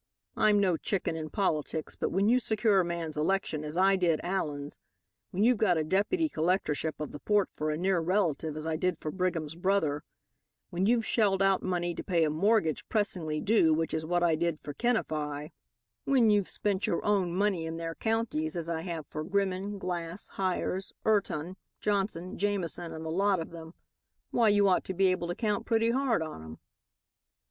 "You certainly ought," agreed Bassett, with the openness to conviction that made intellectual contact with him refreshing. Senator Thorpe got to his feet, puffed out his chest, dug his hand down into his pocket, and complacently jingled his money and his keys. "Well, that's where I stand," he declared, with pompous self-satisfaction. And Bassett looked at him. "Yep, that's where I stand," repeated Thorpe, a bit of irritation at the other's smiling silence betraying itself in his voice and manner. "Well?" he demanded presently. "Well, I wouldn't stand too hard, Senator. I wouldn't—" And Thorpe began to bluster, drowning the very words he really wanted to hear in his effort to keep up his own courage. Bassett scratched his stiff, bristling hair gently and waited. "Do you mind, Senator," he asked pleasantly, after Thorpe had subsided, "showing me your list? Only the true and tried, if you please. Those you're absolutely sure of. You can have my word that I'll take no advantage of your confidence, but I may be able to assist, to spare you some trouble and possible disappointment," he concluded, with delicate hesitation. Of course, Boss Bassett is a man of honor, with certain well-defined limitations. Everybody knows that. And Thorpe knew it as well as anybody. A man isn't in politics in a corporation-ridden state for 15 years without learning the kind of boss he has to deal with. "All right, I'll show it to you. Not for the reasons you give, but to prove to you what good grounds I have for feeling confident of re-election." He pulled a slip of paper out of his wallet and, tapping it knowingly with his forefinger, said, "You're not the first man who has seen it. Newberry, who's got 20 votes." "Newberry did have 20 votes," put in Bassett quickly. Thorpe looked at him a moment, irritated, incredulous inquiry in his face. Then he hurried on. "Newberry thought some of these fellows might have been repeating on us. So yesterday we got together, he and I, and just quietly compared notes. By heaven, there wasn't a single name on his list that was on mine. The men pledged to him were true to him. The men pledged to me were true to me." "You mean true in your case so far as Newberry is concerned, and in his so far as you are concerned?" remarked Bassett imperturbably. "I mean, what's that? I don't understand you." Thorpe was agitated. "There's a third candidate, Truett." "Bah! If I have 28 and Newberry 20, his votes are bound to come to me after a few ballots, and Truett—" Of course, if you have 28 and he has 20." "What the devil do you mean?" Bassett held out his hand for Thorpe's list, then pulled 2 papers from an inside pocket and laid the 3 sheets side by side on the table. "Come, look," he said, nodding toward the evidence so openly displayed. And Thorpe looked. There was Newberry's list, with more than half the names significantly checked off, and beside it, on Bassett's list, boldly standing out and paralleling Thorpe's own, name for name, was the record of his men gone over to the enemy, pledged to Truett. It ran something like this: Allen, $2,000. Brigham, Harry Brigham, son, in the mint. Ewing, Post and Railroad Office, San Francisco. Grimmen, $3,000. Glass, can't be bought. Hires, $2,500. Urton, $2,500. Johnson, can't be got. Jameson, doubtful. Kenify, $1,500. Klein, $2,000. And so on down the list. No wonder Thorpe looked shocked. He had been outbid without even a notification that he must bid higher. How did I get it all? Through Thorpe, of course. State Senator Newberry had taken his defeat like a philosopher. A base, truckling coward, Thorpe now called him, and was working busily in the Truett camp with an eye out for future contingencies. But Thorpe, oh, Thorpe was just dancing with rage, just piping hot, brimming over and a tiptoe to pour his tale of woe into a sympathetic ear. And instead of one, he found two, or rather four, mine and Ted Thompson's. Aiken was there, too, to sketch the rampant Thorpe in action while we listened and questioned. But artists don't count, and Aiken, anyway, never hears a word that's going on. But really Ted and I hadn't much questioning to do. Thorpe was so ready. If we had caught him 10 minutes later, he'd have had time to bethink himself that a corporation outlives individuals, scandals, charges, proofs, and popular indignation, that united power has a long memory, and that a certificate of political death from Bassett is all that's necessary before burial promptly takes place. But when Ted and I overheard Newberry on the Capitol steps inveighing against Thorpe for cutting him dead in the Senate chamber that morning, with one accord we turned and made for the hotel. While Ted scurried through the bar, the billiard room, and up to the Senator's headquarters at last, I phoned for the artist, and when we got to Thorpe's plush parlor, Teddy had him neatly corralled and not another reporter on the horizon. "You can have it all to yourself, you lucky girl," Ted said, when Thorpe had been turned inside out and left for remorse to seize upon him. "The Times record's committed, you know, to the belief that U.P. is the noblest and most generous of public benefactors.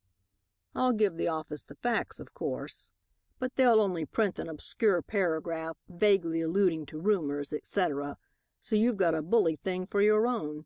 I won't give it away. We'll keep it in the family." "Whose?" I asked, thanking him with a look. "Why, ours. Yours and mine," he chuckled. "Oh, you know it'll come to that one of these days, Miss Massey," he added. The bold-faced conceit of him. "I don't know anything of the sort. I'm wedded to me art, Mr. Theodore Thompson," I said haughtily. "Tell that to McCabe," he jeered. "Mr. McCabe would be interested," I remarked demurely. "Rhoda," it was half appeal, half affected dismay, "you haven't been and gone and taken a base advantage of my being busy to go and get McCabe to fall in love with you. How do you know that I won't get a little leisure one of these days?" "I do know," I interrupted, "that we're both a bit intoxicated over this lovely grind on the whole senatorial situation. And I know, too, that I'll never be able to hold you in a breach of promise suit, Ted, for you could always claim that the offer had been made, or scantily implied, rather, under intense excitement induced by the prettiest scandal that ever scandalized scandalous Sacramento. I'm off to work. I want a denial from Bassett. Of course he'll deny till he's black in the face. But there'll be senatorial investigations, won't there, and deputations from the city and mounting in hot haste all over the political battlefield. Oh, dear. "Yes, darling," he said attentively. "Ted Thompson," I flared at him, "take care. I see signs of paresis and—" "No, you're too modest, Rhoda. It isn't invariably a symptom of alcoholism or approaching imbecility to care for you. Shoo! Oh, there comes Thorpe," I cried. "He'll want to retract, scoot. Rhoda," Ted whispered, "I'll cover the retreat. The TR will print all the retractions he wants, but you don't have to, you lucky little thing." I hurried up the stairs, but before I got to my room I heard Ted say sweetly, "Not the slightest use in the world, Senator. Of course, so far as the TR is concerned, I'll fix it all right. But I just left Miss Massey at the telegraph office. The whole thing's on the wire by now, and the News'll have it sure. The only way you can stop it is by reaching McCabe himself. Suppose you get the next train and go down to see him." "Suppose he did," I grinned. "It would keep him out of the way of the other reporters.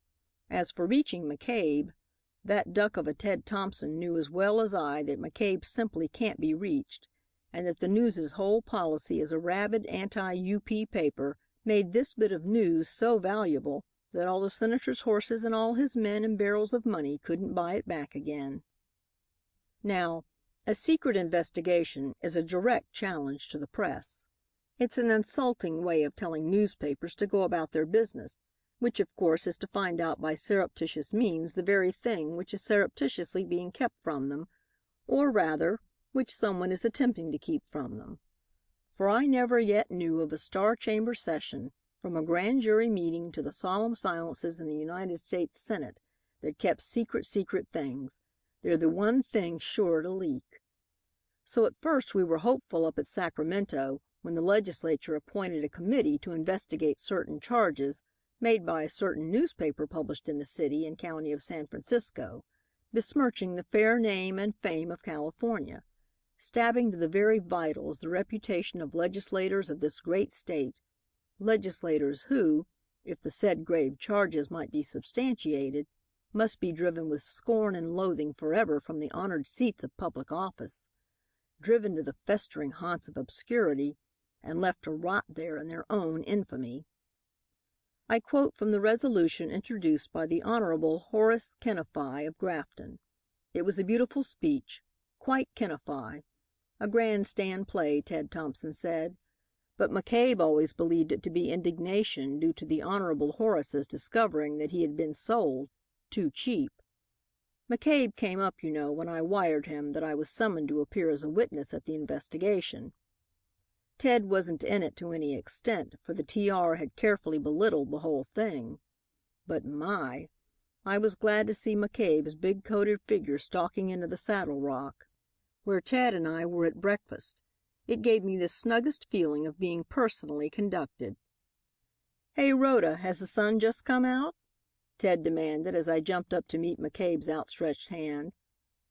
"No, Mr. Thompson, the father's just come up, the journalistic daddy of Rhoda Massey, who feels just as safe when the news is news editors on desk as—" "But suppose the managing editor had come up instead?" McCabe asked, still holding my hand. I made a wry face. Old Brofton has always been a figurehead on the news. I knew that McCabe was really running things the very first day he took me into the office in spite of Bowman's prejudice against women reporters. McCabe laughed and sitting down at the table called for a cup of coffee. "So you don't approve of your managing editor?" he asked, smiling. He was positively shining with good nature this morning. "Miss Massey, rebel, is the way they put it down at the office." "I don't approve of Brofton," I insisted. "Nobody does." "I said your managing editor," he repeated significantly. "Not—" I looked at him. Of course it was. It was gratified ambition that beamed from his face. You couldn't mistake it. "Oh, Mr. McCabe," I squealed, "congratulations!" And we shook hands all around the table. "But it makes a fellow feel a bit as though he were butting in on a Thanksgiving breakfast or some family function of that sort," growled Ted. "She's ungrateful anyway, Mr. McCabe. Here I have been coddling and comforting my hated rival ever since she jumped with both feet into politics. She's the most looked at girl in Sacramento. Raw young assemblymen yearn to meet her. Shy old state senators are afraid of her. And all this time, instead of throwing bombs at her for holding the center of the stage so cheekily, I've been playing guardian and masculine prop and shelter. Yet the minute you appear she flies to your bosom like a poor little dove who's been all alone among hawks. Fie, Rhoda." With a nod he was about to leave us to talk things over, when McCabe put out a hand to detain him. "I say, Thompson," he said slowly, "why not really butt into the news family? There's a news editorship vacant since Saturday. Bowman's too limited or he'd have it. What do you think?" "Oh, jolly!" I exclaimed. Ted hesitated. "Thanks, I'm awfully obliged, Mr. McCabe, and appreciative, too. Will you let me think it over? A desk position doesn't tempt me. I wouldn't have the city editorship on the TR, you know, because I've always had a sneaking feeling that perhaps I could write some day, something other than newspaper stuff. But thank you. I'd like to work for you, and can it stay open just for a day or so?" McCabe nodded. Ted went off, and we got down to business. "It's all straight, eh? This Thorpe Bassett stuff?" was McCabe's first question. "Confess now. If this thing's on the level, the news'll back you till the last shot is fired. But if it's a fake, Rhoda, I want to know now before we go into action, and the news'll back you just the same, of course. But upon honor, now." "Don't be so heroic, Mr. McCabe," I grinned. "Of course it's all true, every word of it. Thompson could corroborate it, only it wouldn't be fair to put him in such a position with the T.R. But what makes you think it isn't straight?" "Thorpe denies it." "Phew." "In his testimony before the investigating committee, he disavowed the thing altogether. The main thing, that is. The charge that Bassett brought his men and showed him a list with the market price of legislators attached." "How do you know what he said before the committee? Even Thompson can't get a line from the inside, you know." "Neither can I, for publication. But we got this as a private tip, on condition the News shouldn't make use of it. The one thing on earth that we want now is a copy of that list of Bassett's." "Well, you are modest," I cried. "Is there anything else you'd like?" "It'll be produced before the investigating committee." "No!" "Yes, it will. Not by Thorpe. He has recanted all right. Donned his hair shirt, walked barefoot to the U.P. office and is now groveling for Pope Bassett's forgiveness. But you see, this ruction of yours has stirred Newberry up. He sees a chance with Thorpe out of it and with Bassett's man Truett blasted effectually by suspicion. His usefulness to United Power impaired by the very fact of his being labeled a U.P. man. So Newberry, to whom Bassett showed a copy of that same precious document, of which Newberry promptly made a copy, is going to produce it, or rather to get it in directly before the committee, have it found by someone in some mysterious way that won't connect him with it, and then, posing as the great reconciler by instancing his submission to Bassett as evidence of loyalty to United Power and the fact he was not Bassett's candidate, as recommendation to the independents, just naturally gather in the senatorship." "Oh, he ought to give it to us, that list," I cried. "He'll owe it to us. He was out of the running before." "Yes, he ought, but he doesn't dare. Bassett'll watch him like a hawk after this, and connection with any anti-U.P. paper right after the Thorpe expose would be too evident. No, there's no thoroughfare there. But I'd give my new baton for that paper, Rhoda Massey." "The stenographer," I suggested. He shook his head. "It's Benson." "Abandon hope, all ye who," I moaned. "Benson's like glass, incorruptible." He laughed. "Well, come on. It's a great fight anyway. And the office is pleased to be pleased with you, Miss Massey, and if the small sum of 20 more per would be considered any testimonial of our appreciation, why—" "Oh, how nice of you!" I cried. "I'll actually be able to pay for the gown I've ordered for the inaugural ball and—" "Don't. Charge it to the office, and make it a corker, mind you, and do us credit." He kept me laughing all the way up to the Capitol. McCabe's hair is getting gray, and his lean, strong face can be grim at times, but he's as boyishly interested in newspaper gossip as Forbes, the green reporter, is, and he does tell a story beautifully. Positively, when I walked with him into the Supreme Court rooms, where the investigation was being held, and we met Wilson, the News's lawyer, there, I was ashamed to remember how I had quaked when the formidable document subpoenaing me had been handed to me. Even if my story had been a fake, with McCabe to back me, I think I could have gone on the stand and lied like a senator. McCabe was called to testify first. Where had he received the information that he published January 3rd? From Miss Massey at Sacramento. Had he investigated it before he published so grave an accusation? The News had never found it necessary to investigate Miss Massey's stories. Did the gentleman mean to have this august body infer that merely on an irresponsible reporter's gossip, on the sending in of a fake, such, his questioner had been informed, was the technical term used in journalism to describe this sort of tale, A newspaper would blast the reputation of honored and honorable men?" "The News employed no irresponsible reporters," McCabe answered quietly, "and for every word Miss Massey had written the News was as responsible as though it were signed by its proprietor." "Very well. The time would come," Mr. Kennefi remarked ominously, "when that responsibility would be tested in the courts of this great state. In the meantime the News's managing editor was excused and Miss Massey was called. Miss Massey came. She had been primed by Jack Wilson, the cleverest lawyer in all the West, and her heart was beating with gratification at McCabe's testimonial.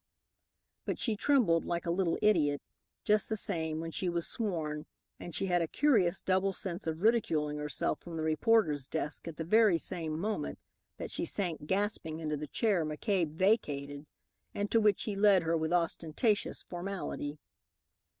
It was the Honorable Horace Kennefi's lawyer who came to her rescue. He bullied. He started in with a truculent roar, and that gave Miss Massey time enough to get a grip on herself, so as not forever to disgrace the dear old News. And really, after one had sat for a moment in the witness chair, the awful investigating committee faded away, and you just saw through the official mask they had put on. Just 1,500 Kennefi, as he was called now. Top-notch Grimmin, stanch, kindly old Judge Glass, Lamson, the lion of San Isidro, Mooney, the boy orator from Siskiyou, and all the other familiar faces that appeared daily at ordinary legislative sessions to furnish copy for newspaper people. "I call upon you, Miss Massey," Kennefi's lawyer shouted melodramatically, "to produce the document referred to in the News of January 3rd." "I can't." "You can't? Do you mean to say there is no such document?" "I mean to say that Senator Thorpe told me there is such a document, but—" "He showed it to you?" "No." "You took it down as he read it to you?" "No." "Where are your notes?" "I didn't take any." Of course I didn't. It would scare confession from volubility itself to see itself being taken down in black and white. "Miss Massey, you don't intend this distinguished body to understand that you wrote your interview with Senator Thorpe, so important an interview, from memory?" "Yes, I do." "Ah, then being fallible you are liable to be mistaken?" "Inexact quotation occasionally, but not in the matter reported." It was then that State Senator Loder sprang to his feet. "I demand," he shouted, "that this committee ask for its discharge. I demand that the absurdity of considering so flagrant a case of journalistic irresponsibility be recognized. Is so frail and uncertain a thing as a girl's memory to be made the basis of attacks upon the probity of legislators whose honor has never been impugned? Is it possible that this body will further dignify with its attention so trivial a charge, emanating from a notoriety-seeking girl who—" Both Wilson and McCabe were on their feet then, but I wouldn't let them speak. It was my turn now. "Mr. Loder," I cried, "if I were to think very hard, perhaps I could remember names that came alphabetically lower down on that list. Perhaps if you give me time, that same frail and uncertain memory of mine—" But neither Senator Loder nor half a dozen others whose names begin with letters in the last half of the alphabet would give me time. They were mighty anxious now to excuse Miss Massey, and Miss Massey herself was not anxious to remain. "We come off with flying colors, Rhoda," McCabe said as we walked down the Capitol steps at the foot of which Wilson's automobile was standing. "Wilson's going to take me to the train. Will you come?" "No, no, thank you. I've something I want to do." "Thompson," he asked facetiously, "or the ball gown?" I shook my head. It wasn't anything so easy as Ted or the gown. As I stood there, preoccupied, watching the two men in the bubble as it jumped, snorted, buzzed, and reared preparatively, and then dived off down through the grounds, all I really saw was a bald-headed little man with a shorthand reporter's notebook on his knee, and a page of hieroglyphic hooks and curves, my testimony, which I had seen Benson transcribe while Senator Loder was delivering his oration, and then mechanically tearing the page across once, let it fall into the wastebasket. From the reporter's desk during sessions we had often watched Benson transcribe a narrow page of pothooks, when his assistant came to relieve him, and then, tearing it with deliberation across, let it fall into the basket at his feet. And this very afternoon, within an hour, Benson would have just such another page of hooks and curves which, transcribed, instead of revealing the remarks of one Rhoda Massey, would show the cost price of legislators as set down by Boss Bassett, an expert in buying and selling. And when that slim little page of hieroglyphics should be transcribed, where would it go? Into the wastepaper basket, after being torn across in that methodical, deliberate manner from which systematic little Benson never departed. But really, that narrow page torn in half would not yet have outlived all its usefulness. To any other shorthand man it would reveal the same absorbingly interesting exposure that had startled Newberry and Thorpe, and would startle the members of the committee this very afternoon. The sessions were over at 4. By that time I had hired a stenographer. "You're to have your typewriter in my room and be ready to transcribe another man's notes," I told him, "from 6 in the evening till 2 in the morning. If during that time I want you, I'll come down for you. I've taken another room for tonight. If I don't want you, you can go home at 2. But you're not to mention my name, nor to let anyone know that I've hired you, and you can set your own terms for the evening's work." I left him then and went upstairs to my new room. It wasn't nearly so large nor so airy as the one I'd had ever since the legislature assembled, and it was 2 stories higher, just under the roof, in fact. But it had some advantages. One was a big old-fashioned transom, exactly like the one belonging to Benson's room next door. On the score of my new room being so small and my needing a lot of room to dress for the ball that night, I had Sam, the porter, set my square-topped big trunk outside in the corridor. Sam misunderstood the number of my room and set the trunk in the little blind square off which Benson's door opened. But I tipped him just the same, in fact, twice as much. I heard little Benson stumble against the trunk when he got home that afternoon at 4:20 precisely. The little square landing was already dark, and he must have come upon it unexpectedly, but he didn't swear. Nothing perturbed Benson long. In just 5 minutes I saw the light he'd lit through my open transom. His was open, too, and I heard his typewriter rattling off a volley, its clacking, crackling commentaries, punctuated by the singing little bell and the almost as regularly rhythmic tearing across of each sheet of paper as he finished with it. I ate my dinner alone there, what I could eat.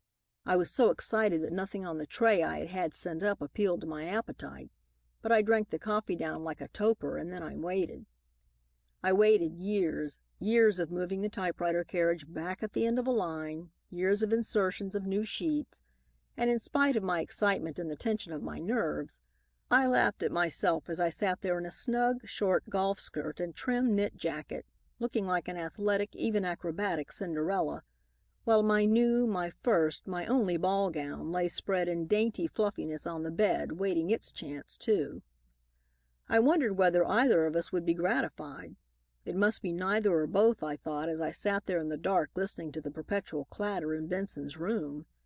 I couldn't see myself going to the ball knowing I had failed, though everybody else there should be talking of my success, and I didn't dare to fancy myself on the way there with this thing accomplished, for that was enough to intoxicate me. And I'd need all the small wits I had before I got through. It was 6:30 when Benson's bell sounded the last time, and the typewriter gave a discordant screech as the last sheet was torn from it. It took Benson 10 minutes more to get ready. He'd been working 2 hours without a second's breathing space. I waited till I heard the patent lock on his door click behind him, and he ran hungrily down the stairs to his dinner. Then guiltily I opened the door. Yes, guiltily. I felt as though the dim corridors were alive with suspicious eyes. They weren't. Everybody was downstairs at dinner. All I could hear was the opening of a door now and then and the porters scurrying busily about in the hall below. It didn't take me a minute to get to Benson's door and on the top of my trunk and, with a good grasp on the lower edge of the open transom, I was just about to slip through when when I heard a heavy step in the hall behind me. Oh, I'll never forget that minute. "It serves you right, Rhoda Massey," I cried bitterly to myself. "It's a nice, dignified detail you've chosen. You will be famous now. The whole town will ring with it, and when you're laughed out of Sacramento, you can go down to the city and meet it at every turn. Your very own office will hoot at you. You greedy little pig, why couldn't you be satisfied?" But I didn't have much time to scold Rhoda Massey, for the steps came nearer and nearer till I could see Black Sam, the porter, a heavy suitcase in either hand. He saw me, too, in the same minute, and the necessity for a quick fib almost made me dizzy. "Can't you take time to fix this transom for me, Sam?" I gasped, sliding to the floor. I was sure it wouldn't occur to him that not this one but the next room was mine. "It won't stay open and the room's awfully close." "Certainly, miss." He sprang upon the trunk and wedged the thing open with a wad of paper. "My purse is inside," I explained as he waited expectantly. "Tomorrow, eh?" "Oh, that's all right, miss. You newspaper ladies ain't so stingy with tips as plain common ones," he chuckled. Just as though a newspaper woman could afford to be stingy with tips. I waited as he shuffled off, and the banging of my heart seemed to die away with the lessening sound of his footsteps. Then quickly I climbed on the trunk again, and in a second I was through the transom and hanging inside Benson's room by my fingertips. For a moment I swung there. The room, being on the garret floor, wasn't high, but the couple of feet that separated me from the floor (a yellow journalist's education ought really to include athletics) terrified me. It must be nice to be a man. You can count on so many more inches, and inches count when you're hanging by your fingertips. When I did let go, it was because I had to, and the fall gave my ankle a nasty twist. But I limped gleefully over to Benson's desk. There was that blessed basket full to the brim of half sheets, just as my fondest fancy had painted it. I took a towel and, spreading it on the floor, turned the basket upside down and dumped every bit of paper into it. Then I knotted the ends tight and slung it over my arm. Oh, it was easy, easy. All I had to do then was to open the door and, instead of letting it latch itself behind me, leave it slightly ajar. I had got my back to the door fortunately, most fortunately, and I was giggling to myself with delight when, as though shot from out of the blue, Benson's dumpy little figure appeared before me. What to do? He was within a few steps of where I stood. There wasn't time to get to my room. I'm not proud of it. Still, it oughtn't to be charged up to me, but to that vice of secret investigation which piques reporters into doing things you couldn't hire them to do under other circumstances.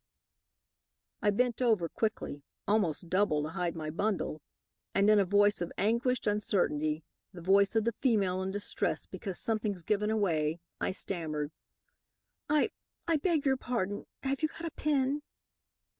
Oh, and to Benson, bashful Benson, as the boys call him, who can't talk to a woman without blushing to what was once the roots of his hair. In spite of my terror and agitation, I wished I could see his face. I couldn't, but I could hear his embarrassed voice, which was almost as good. No, ma'am," he bleated. But will I go downstairs and get you one?" "Please," I faltered, and with a fleetness that betrayed his emotion he ran downstairs. By the time he got back I was safe in my own room. How relieved he must have been not to find me. I waited there in the dark, listening. I was wondering, should he notice the empty basket under the desk, whether he'd conclude that some housemaid had been cleaning up. But I needn't have worried. He was able, evidently, in his methodical, old maidish way, to put his hand on the thing he wanted in a minute, and slamming the door behind him, he was out again and down the stairs. So was I. I got to the door of my old room and had my shorthand man at work within 5 minutes. While he transcribed, I was matching ill-assorted halves. We must have worked together for hours, and we didn't hit upon that list of purchasable legislators till nearly the last page. I didn't realize how long we'd been at it, I was so absorbed in it all, till a bellboy came up with a great bunch of roses. From Ted. I looked at my watch. 9, and we were to have started for the capital at 1/2 past. "Tell Mr. Thompson," I said to the boy, "that Miss Massey has hurt her ankle and can't be ready till 10." Then we went at it again. When we got through, I gave that shorthand man an order for $100 on the office for his evening's work and as a reward for discretion. But I didn't tempt him too far. I didn't let his transcription out of my hand till I had filed it with the telegraph operator. And every single one of those half sheets of Benson's I tied carefully back in the towel. Then I dismissed the stenographer. Then upstairs once more, up on the trunk. I hadn't counted on Benson's springing the lock of the door again. Over on the most undignified of details. Say that the writer's life is a sedentary life.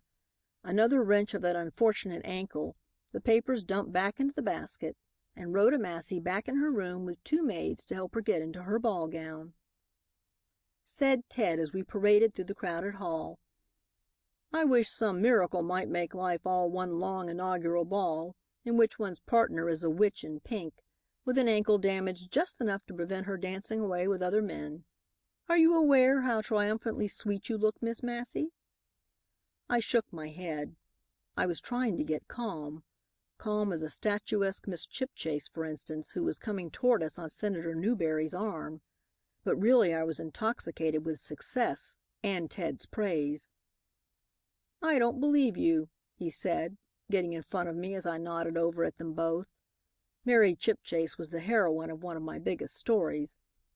"Besides, you've got to look at me. Don't waste smiles on politicians. They're notoriously ungrateful. Rhoda, when are you going to give up newspaper work?" "Never. Fancy me with nothing doing day after day and year after year, with nothing to find out and nothing to crow over. I just couldn't. The old habit would come strong upon me at the first temptation, and like a well-trained fire horse, I'd run away from home at the signal of a story. No, I'm afraid to try. I say, Rhoda." He was bending down now, and there was something shining in Ted Thompson's eyes that I'd never seen there before. "Try. Do try. Let's try together. I'll accept McCabe's offer and reform and be a solid, substantial, stiff old desk man. I'll get in and write the things I've only talked about hitherto. I'll basely undermine McCabe if you say so and take his job away from him. I'll set the bay afire. Oh, Rhoda, I'll worship you all my life, sweetheart, if you'll only let yourself care for me." "It's the gown," I stammered. "Ted, and the music and the flowers. You wouldn't have said all this if you had seen me an hour ago." He looked at me quickly. "What are you up to?" "Oh, what do I care? What do I care? You haven't said no. Glory hallelujah. Rhoda Massey, you haven't said it. And you would have said it quick enough if—" "Miss Massey," it was Newberry's voice, "what's this latest sensation that's been wired up from the city? Are you going to keep us stirred up with a daily bombshell?" He was smiling delightedly. "I thought you two were deadly rivals. What are you plotting together?" he added, looking at Ted while Mary Chipchase and I renewed acquaintance. "Oh, that's all done." There was a break in Ted's voice that melted the very heart within me. Oh, it's wonderful that a man can care so much for a girl. As wonderfully glorious as it is to be the girl. "We're all in the same family now," he went on merrily.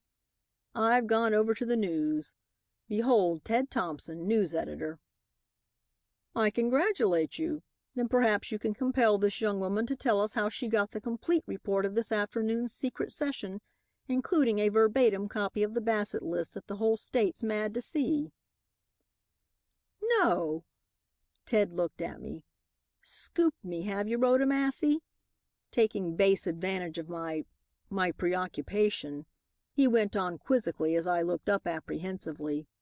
"Tell us. How in the world did you do it?" But I wouldn't. Do you suppose I'd tell this new Ted Thompson a thing like that? I might have yesterday, but now. A page skimmed over the polished floor while I stood there hesitating. I saw the telegram in his hand, and somehow I knew it was for me. I tore it open and gave just one glance at it. "Oh, Ted, Ted!" I cried, gathering up my train. No more playing lady for me. The Lowenthal stories broke loose at last. Chapter 7. The Legion of Honor, which Miss Massey earned. It was just like a play. The minute I stepped inside the door and saw old Lowenthal, seated at the fire, his back to me and the paper held high before his eyes, and Lawyer Brockington, his features masked, coming courteously forward to meet and intercept me, I knew the tip was straight. "Rhoda," I said to me, "something's up as sure as there's a theatrical trinity of which Taussig is the brains, Isadore Braun the hands, and Lowenthal the artistic temperament. Things have been doing in this same big, beautiful room, and they have only reset the stage. It looks as though your knock had crystallized things, sent some of the actors flying and posed the two that are left, posed 'em in altogether too ostentatiously careless attitudes. It's too good to be true, this stage setting. Don't you believe it." I was shaking hands with Brockington all the while, of course, and listening to the stately sort of flattery which he considers suitable to the vanity of my kind of woman. "Ah, Miss Massey, the Miss Massey, Lowenthal, the Benvenuto Cellini of journalists, who puts on finishing touches as a rule, and only accepts a bit of work as a whole when the subject particularly pleases her." Lowenthal laid aside his paper and rose. His face was ghastly. The hand with which he pushed back the thick white hair from his forehead, a characteristic gesture, shook so that his haggard eyes stared at it in impersonal astonishment for a moment before they met mine, but he did not speak. "It is quite an honor," Brockington went on smoothly, but of course it was only to give Lowenthal time. "It is distinctly a privilege to have Miss Massey investigate one's affairs. Have you any affairs, Lowenthal?" he asked with an excellent imitation of his own stately, smileless ha-ha. And then, turning again to me while he placed a chair for me over by the bookcase, "Just what is it, Miss Massey? Some ingenue's disingenuous doings or a star's matrimonial puzzles, eh?" he asked easily, thrusting his hands into his pockets and balancing lightly on his patent leather toes as he carefully placed his sleek, well cared for big body between me and the theatrical man. "Would you say," I answered lightly, peering around his broad white vest to where Lowenthal sat, manifestly struggling for composure, "would you call Mr. Lowenthal a good lead on theatrical scandals? Not a bit of it. And all the time I've been a newspaper woman I've never heard of a real vicious bit of gossip about the stage that came from Mr. Lowenthal. Isadore Braun, the middleman of the syndicate, is the man for that, Mr. Brockington. Let me tell you, if ever you contemplate becoming a journalist, or even Taussig, I found that out when he was in charge of the theaters here. Mr. Lowenthal is altogether too tender-hearted and conscientious to give away a fellow creature's frailties. Aren't you, Mr. Lowenthal?" I demanded squarely. And Brockington just had to get out of the way. "I hope so," said Lowenthal. His hesitation was half sigh, half sob, but having mastered his agitation sufficiently to speak, the sound of his own voice apparently gave him courage. "You'd never do for a yellow journalist, Mr. Lowenthal," I said archly. "I hope not," he answered seriously. I laughed. Oh, yes, I laughed. Partly because it's always funny to me to hear people abuse the newspapers, particularly the people who are "yellow" themselves in their methods and don't dare admit it, and partly because a woman's laugh's a mighty good weapon when she's dealing with a man. It sounds so light, so giddy, so altogether silly, that he wouldn't for a moment suspect her of having either brains or purpose. I vowed to myself to prove to these two, the renowned artist manager and the biggest lawyer in town, that I had both, but not just now, not till it was too late for them to benefit by the knowledge. Of course, Brockington was on, partly. He didn't know how little I knew, but he'd had cause to read my stuff in the news, and the one drawback about showing how smart you are in print is that you can't successfully go back on your reputation. even when it would be to your advantage to be taken for a fool. Yes, Brockington was on guard. He didn't know just what I wanted, but he knew me well enough to be sure that I had something to go on. He must have had some purpose in letting me get at his client. He knew probably that I'd reach Lowenthal one way or another, and he preferred the interview to take place when he himself was there to guard him. But evidently something unforeseen had just happened. What? I looked down a moment, trying to frame the question for which Lowenthal was bracing himself. I looked down, but in a second my eyes had lifted. Had they seen too? No, for Lowenthal's eyes were lowered as though he feared I might read too much in them, and Brockington's eyeglasses were just then giving him trouble. He stood, his lips pursed impatiently, his eyes squinting at the tiny screw which, with a long, well-shaped fingernail, he was trying to tighten. I breathed easier, and with the slightest movement, merely as though a fidgety girl were rearranging her draperies, I lifted the edge of the old Persian rug with the toe of my boot, pushed the pistol a few inches to the right, and let the rug fall again, covering it. A pistol! A pistol lying on the floor in Lowenthal's library! And Lowenthal, a man all poetry, all sensuous delight in beautiful things, a dreamer, not a man of action or business like his business partners, but an artist in whom the genius of his wonderful race manifested itself in stage productions that were embodied masterpieces. If you'd find a pistol in little Isadore Braun's house, you'd suspect that someone had at last come near murdering the cowardly, amiable little blackguard. If it were in Tausig's office instead, you'd fancy that the shrewd head of the syndicate had determined to do some shooting himself. But Lowenthal! I looked at that fine, long hand of his, lying nerveless just now over the side of his chair.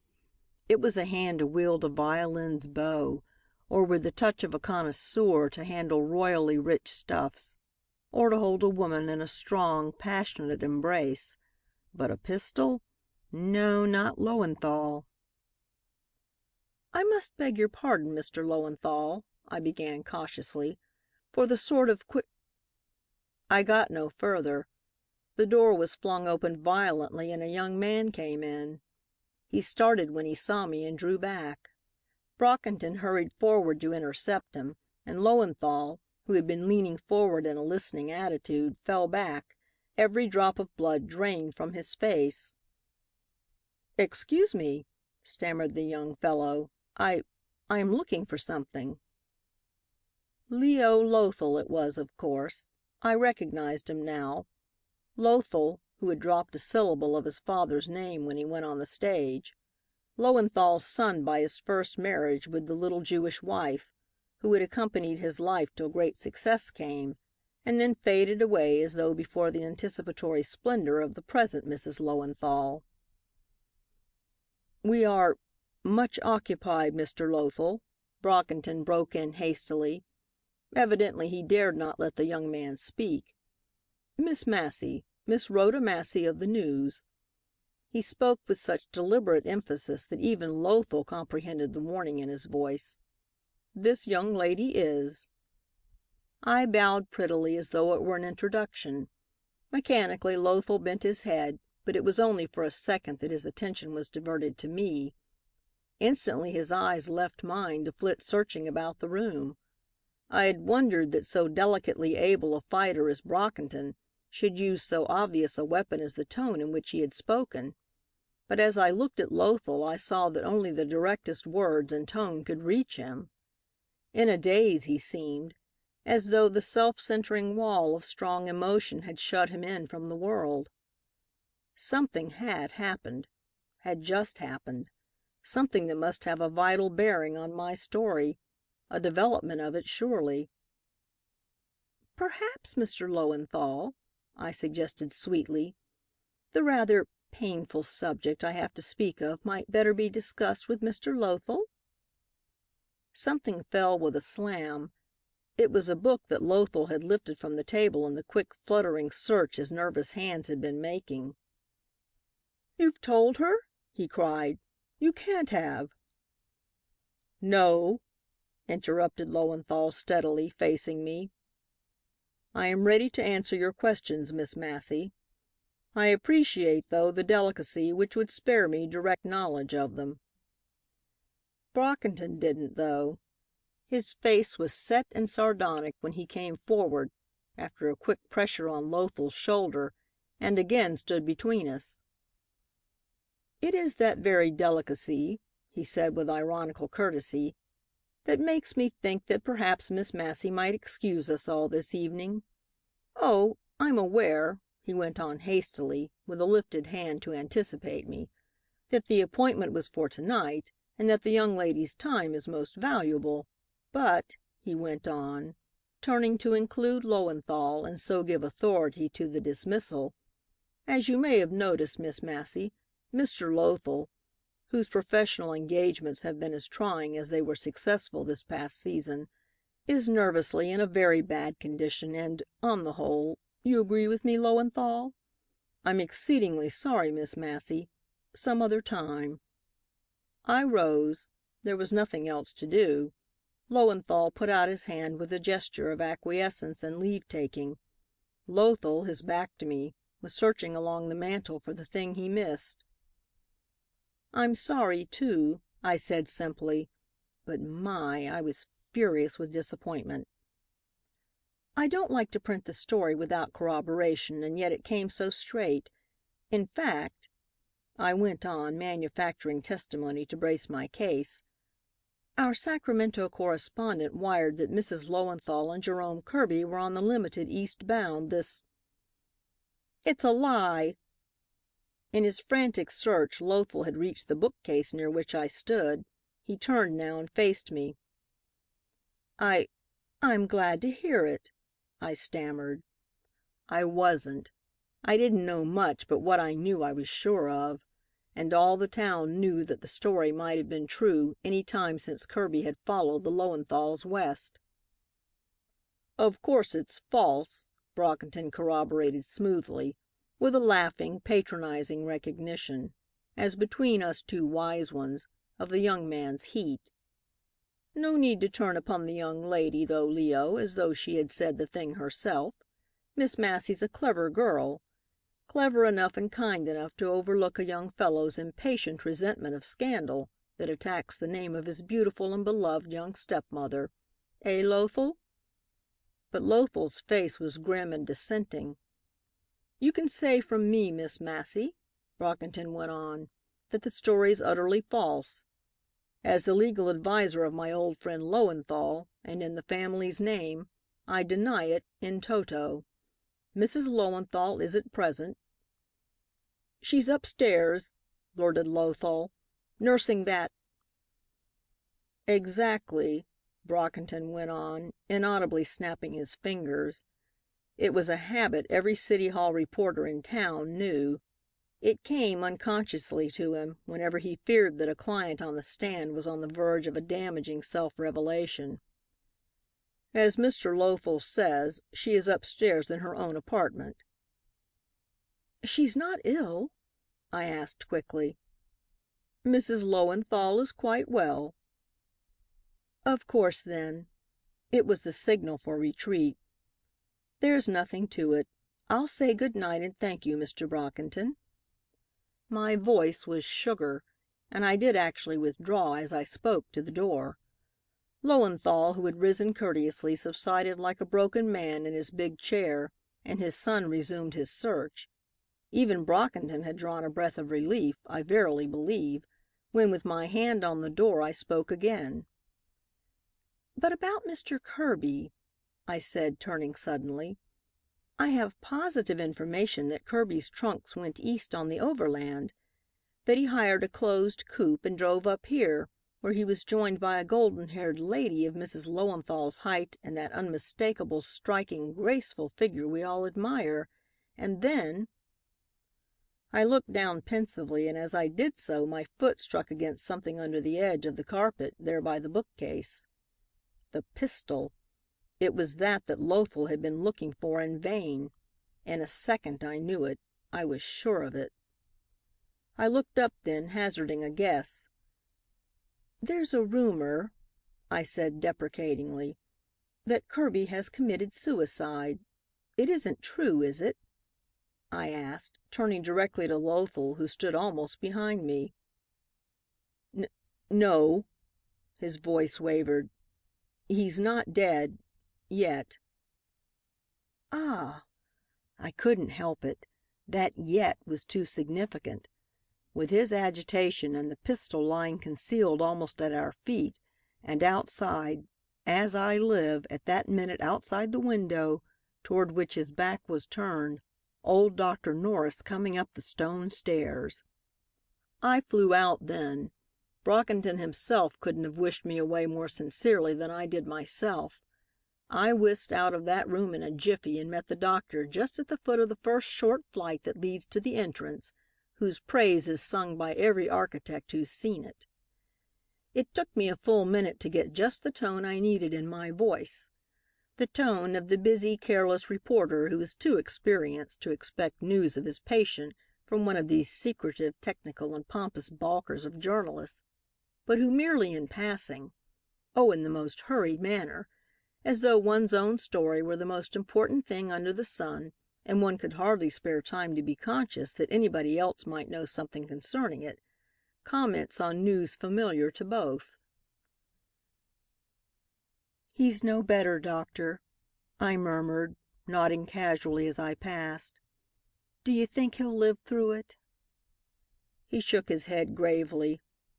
"Doubtful," he said curtly, and rang the bell, turning his back upon me uncompromisingly. But he hadn't denied it. He hadn't denied it. I danced off the landing and down the wonderful staircase. It was too mad to be true that Kirby should be lying wounded in that house. But it was madder to keep separate all the tiny clues that pointed that way.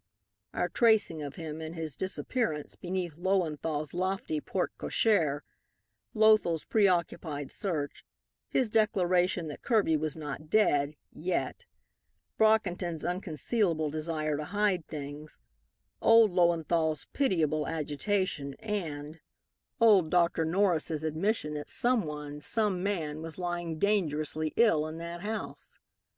Who could it be if not Jerome Kirby? Jerome Kirby, Bohemian, man about town, hero of many scandals that had crossed the continent before him, the lover of Evelyn Randall long before poor old Lowenthal fell bewitched by the power of her bad, beautiful face. Jerome, the idol of the Tenderloin, a pattern for rakes and macaronis, literary dilettante, patron and friend of artists and chorus girls and all that Philistia condemns.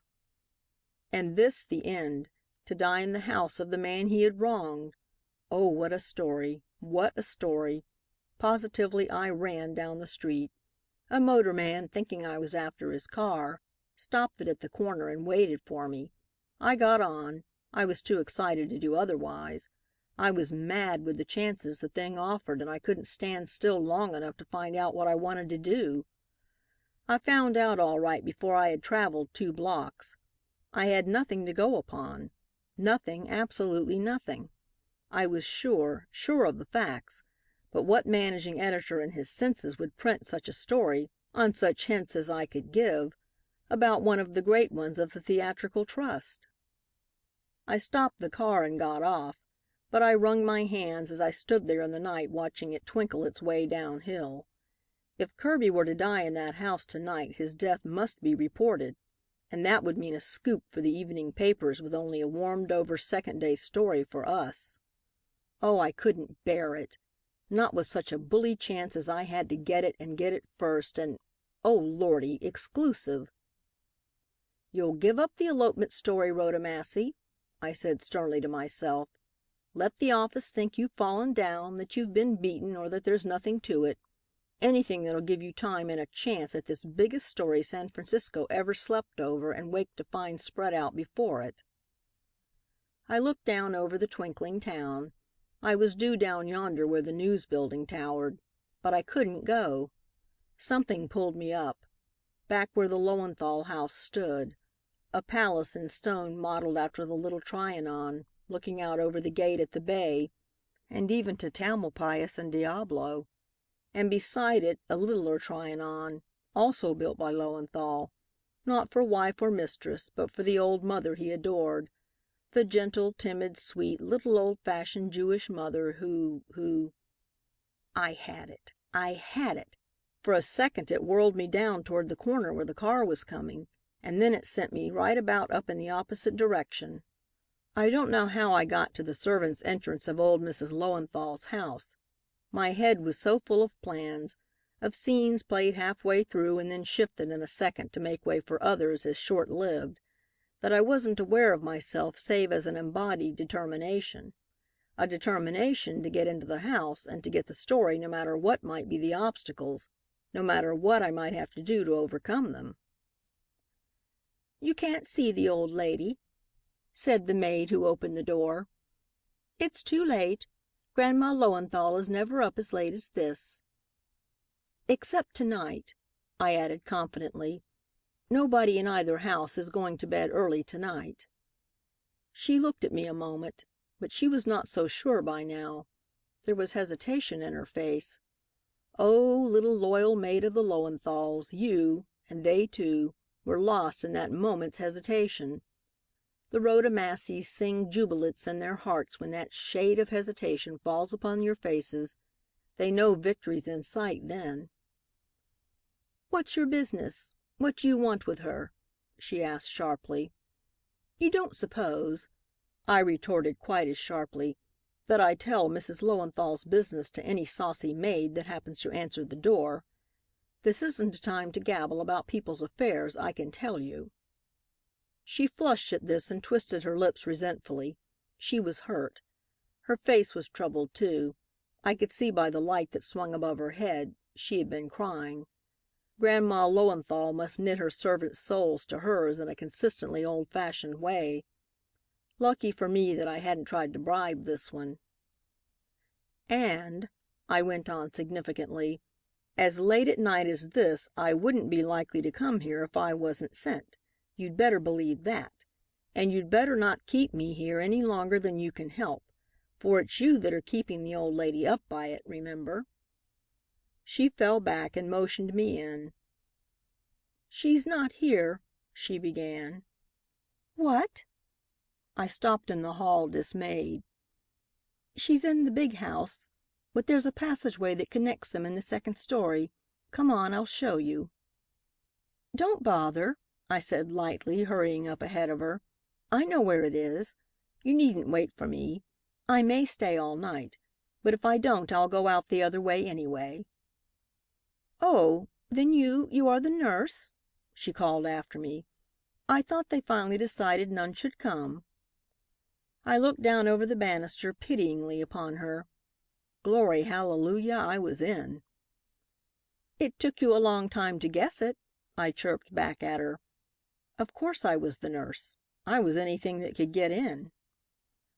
Grandma Lowenthal in the big house at this time of night! Why, for any reason but one, I kept asking myself as I scurried noiselessly about looking for the passageway. Everybody in town knew that the old lady and her new daughter-in-law seldom met. A daughter-in-law of another religion, a different caste, an outlandish woman, lightly contemptuous of the man who was sacrosanct in that clean, simple temple, his mother's heart, who trailed her husband's honor in the dust, and as contemptuously counted upon consideration she received without repentance and accepted without gratitude. "Rhoda?" I whispered to me. It was very still. The family must all be on the third story where the bedrooms were. But my heart beat a terrified clamor within me. There's only one reason for this. There's got to be only one. And, oh, the luck of you, there it is. Yes, there it was. At sight of it, my knees knocked together. I had known it. I had been sure it was there. And yet when I saw it, I stood staring unbelievingly across the passageway and through the open door. A man's body with a bloody bandage about the head lying supine upon the low, broad couch. And opposite, the shaded lamplight falling upon her white hair and soft, round face, her fingers moving mechanically at her knitting, while the tears fell resignedly over her withered old cheeks. Grandma Lowenthal in attendance upon this wrecker of her son's home. Oh, what a situation!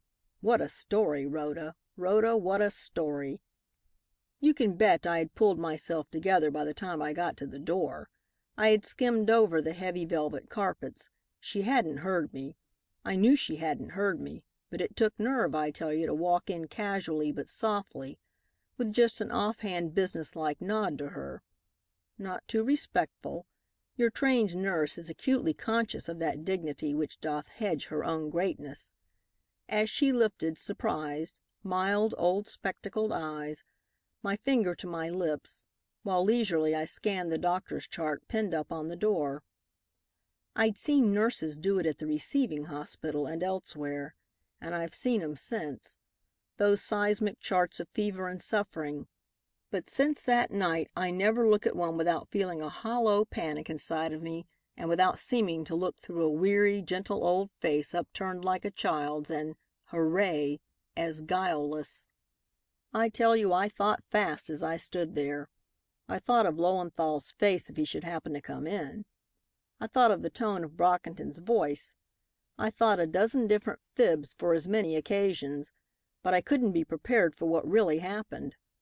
I couldn't be ready for the quick benevolence that moved this old lady, that brought her toward me with a cup of hot tea in her little old hands, and a benevolent, pitying care in her face. "Drink it," she said under her breath. "You're wet through. How it rains." Raining? So it was, just buckets full of black water tumbling against the windows. My clothes were drenched, but I hadn't noticed it. I did drink the tea. I scalded my throat as I poured it down. "So young," she said, nodding gently as she watched me slip off my jacket. "I hoped they wouldn't send a nurse. And you're just a girl, and out all alone on such a night, poor child." Again I put my finger to my lip and motioned toward the couch. It was all I could do, a blind battling for time. She shook her head sorrowfully. "It will not wake him. Nothing will, you see, any more. He will be like that, the doctor says, till the end. It is no use my being here, but—" She put out her hands and then clasped them together. "Hadn't you better leave the case to me now?" I asked. Pity knows I wasn't anxious to be left alone with that still breathing, bloody shell that had once been Jerome Kirby, but I could see she was exhausted, this poor little old lady, by the agony she must have lived through this day. But just then a shivering sigh came from the couch. In a moment she was beside it, a soft-footed, light little thing, a healing creature whose touch could have been no more soothing, whose sweet old face could have shown no greater compassion had it been her own son over whom she leaned. When he was still again, she came back to me. "See, child," she said, stroking my hand apologetically, "you must let me take care of him. It is not an atonement, but I must.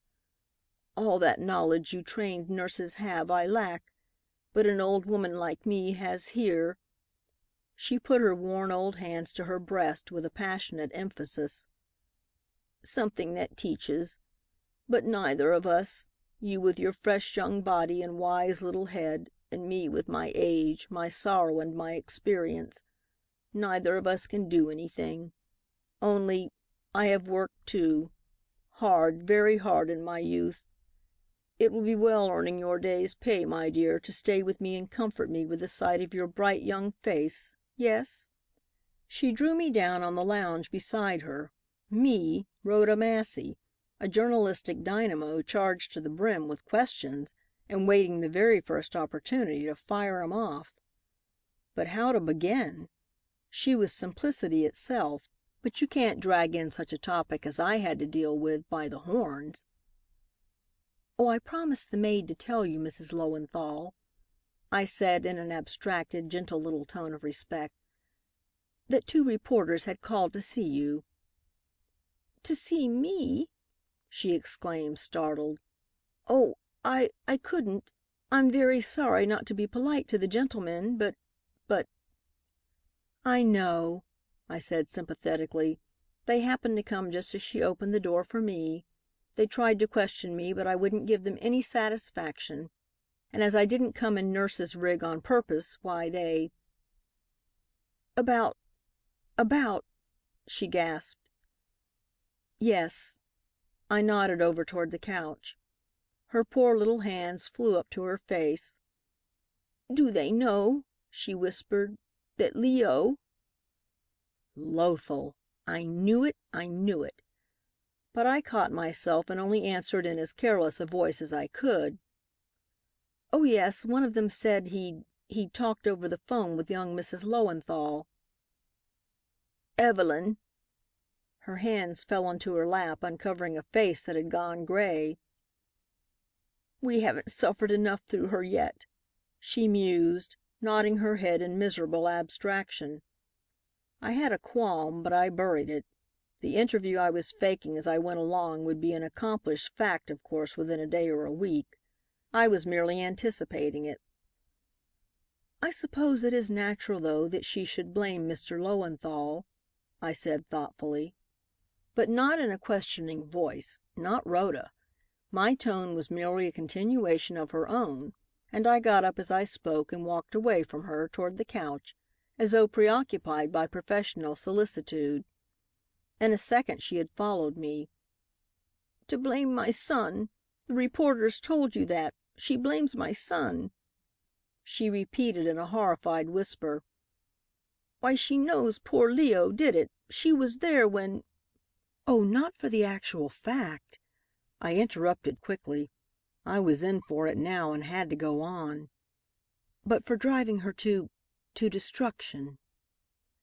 She looked at me dazed, too dazed to speak, but her whole quivering body was an eager question. "By his stinginess," she said, "his cruelty to her, the difference in religion which he would never forget, his devotion to you and his family by his first wife and affairs with, well, actresses, you know." Phew! It was a large order, and for a man like Lowenthal, but I had to fill it. The only way to get some women to talk is to outrage the things they value most, to imagine the bill of wrongs the other party might have filed, then to consider it filed. After that, retail it to the lady in the case and blandly wait for her to retaliate. She'll do it all right. She wouldn't be human if she didn't, and women who come up for newspaper attention are usually very human. I thought poor old Grandma Lowenthal would faint for a minute, but she didn't, plucky little soul. I wish,"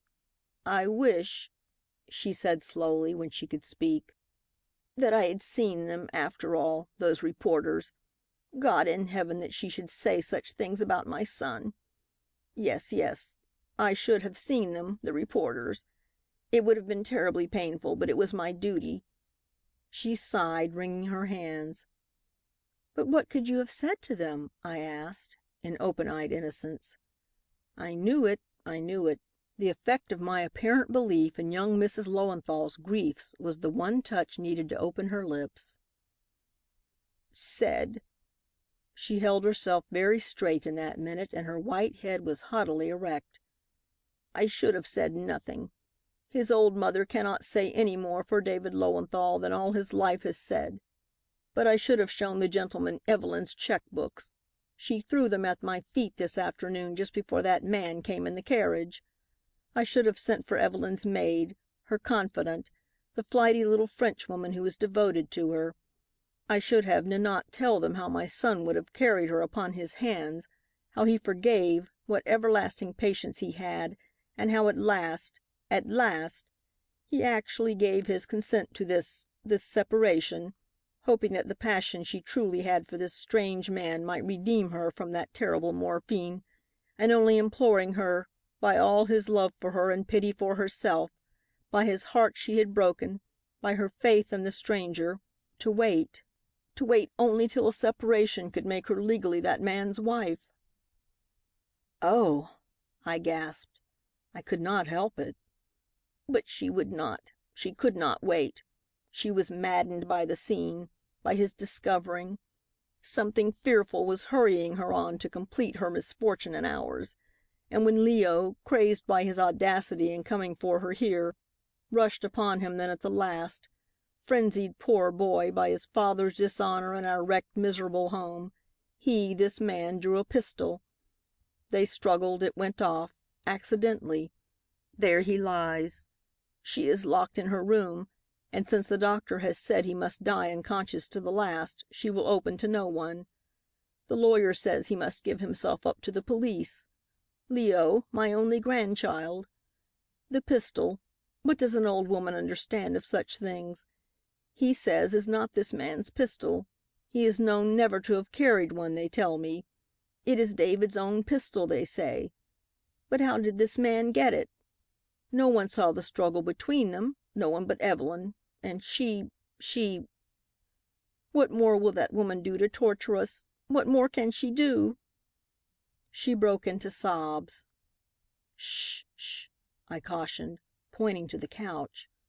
Kirby's body was rigid, but his hands were fluttering like light, bodiless things trying to detach themselves from the inert thing he must become. It was the tonic she needed. Her unselfish soul forgot its own misery and turned mercifully toward the dying man. "O eternal, our God," she prayed passionately, bending over him, "pardon all our sins and forgive all our iniquities and grant us remission for all our transgressions. Forgive this one. Forgive." Ted Thompson caught me in the hall as I came flying into the office. He had on evening clothes and an expression of wrathful hauteur, and the unusualness of both these things, together with the fact that they were mighty becoming, got to me in spite of my mad rush to get to my desk. "Oh, oh," I exclaimed, really half bewildered with trying to grope back of my story, my great big bully story that I'd cut out of life itself, to the personal memory Ted and his new dress suit evoked. "Oh, I remember, Ted. The opera, wasn't it? Yes, yes, it was to be Carmen tonight, and we were going." His eyes went black as he stood silently looking at me. Phew! He was in a towering rage. Ted, the gay, the good-natured, whose sense of humor is too strong to permit him or anybody else's taking himself seriously. I looked from the nice, long, clean, straight figure he made in the new rig he'd got just for this occasion, to my forgetful little self, disheveled, dripping, with my rain-washed but triumphant face and my soaking boots. It all came back to me, the details of the spree we'd planned for Ted's night off, the first since a certain day in Sacramento last week. A carriage was to call for me in that same pink chiffon gown. There were flowers Ted had sent, La France's, to match. The box at the opera to hold our glory, the reserved supper table afterward in the palm garden where Oh, Ted! Oh, It was too funny. I giggled outright. That settled his dignity. "Damn it," he cried. "What do you think a man's made of?" "It is a shame, Ted," I gurgled, trying to stop laughing. I was awfully tired and overwrought. "Such an elaborate party we'd planned, too, and that for the party!" He brought his fist down upon the stair railing with a force that made it vibrate like a tuning fork. You're more like a ghoul than a human being, Rhoda. There's something repulsive about your preoccupation in this sort of thing. You might have forgot all about our party," he sneered, "and it could hurt only my vanity. But to let pass clear out of your head the thing that sang itself into every moment of my day, that changed the whole world for me, our first evening together after our being engaged, you mean," I interrupted. "But oh, if you knew what a story." He ripped out a swear then. Bowman himself couldn't have done justice to the occasion more completely. "Say, Ted," I said slowly, I guess I haven't time to be engaged. I may marry somebody some day, but really What's that?" I cried suddenly. A buzzing shiver shook the building. The presses! The paper going to press without my story! "Oh, stop them! Stop them!" I sobbed, and turning my back on him, I dashed into McCabe's office. He gave me two shorthand men, McCabe did, to dictate to alternately, so that one of them could be reading off notes to the linotype man, and we worked over the stuff, we five, for an hour and a half. The paper was late, but oh, what a stunner it was when we did get it out.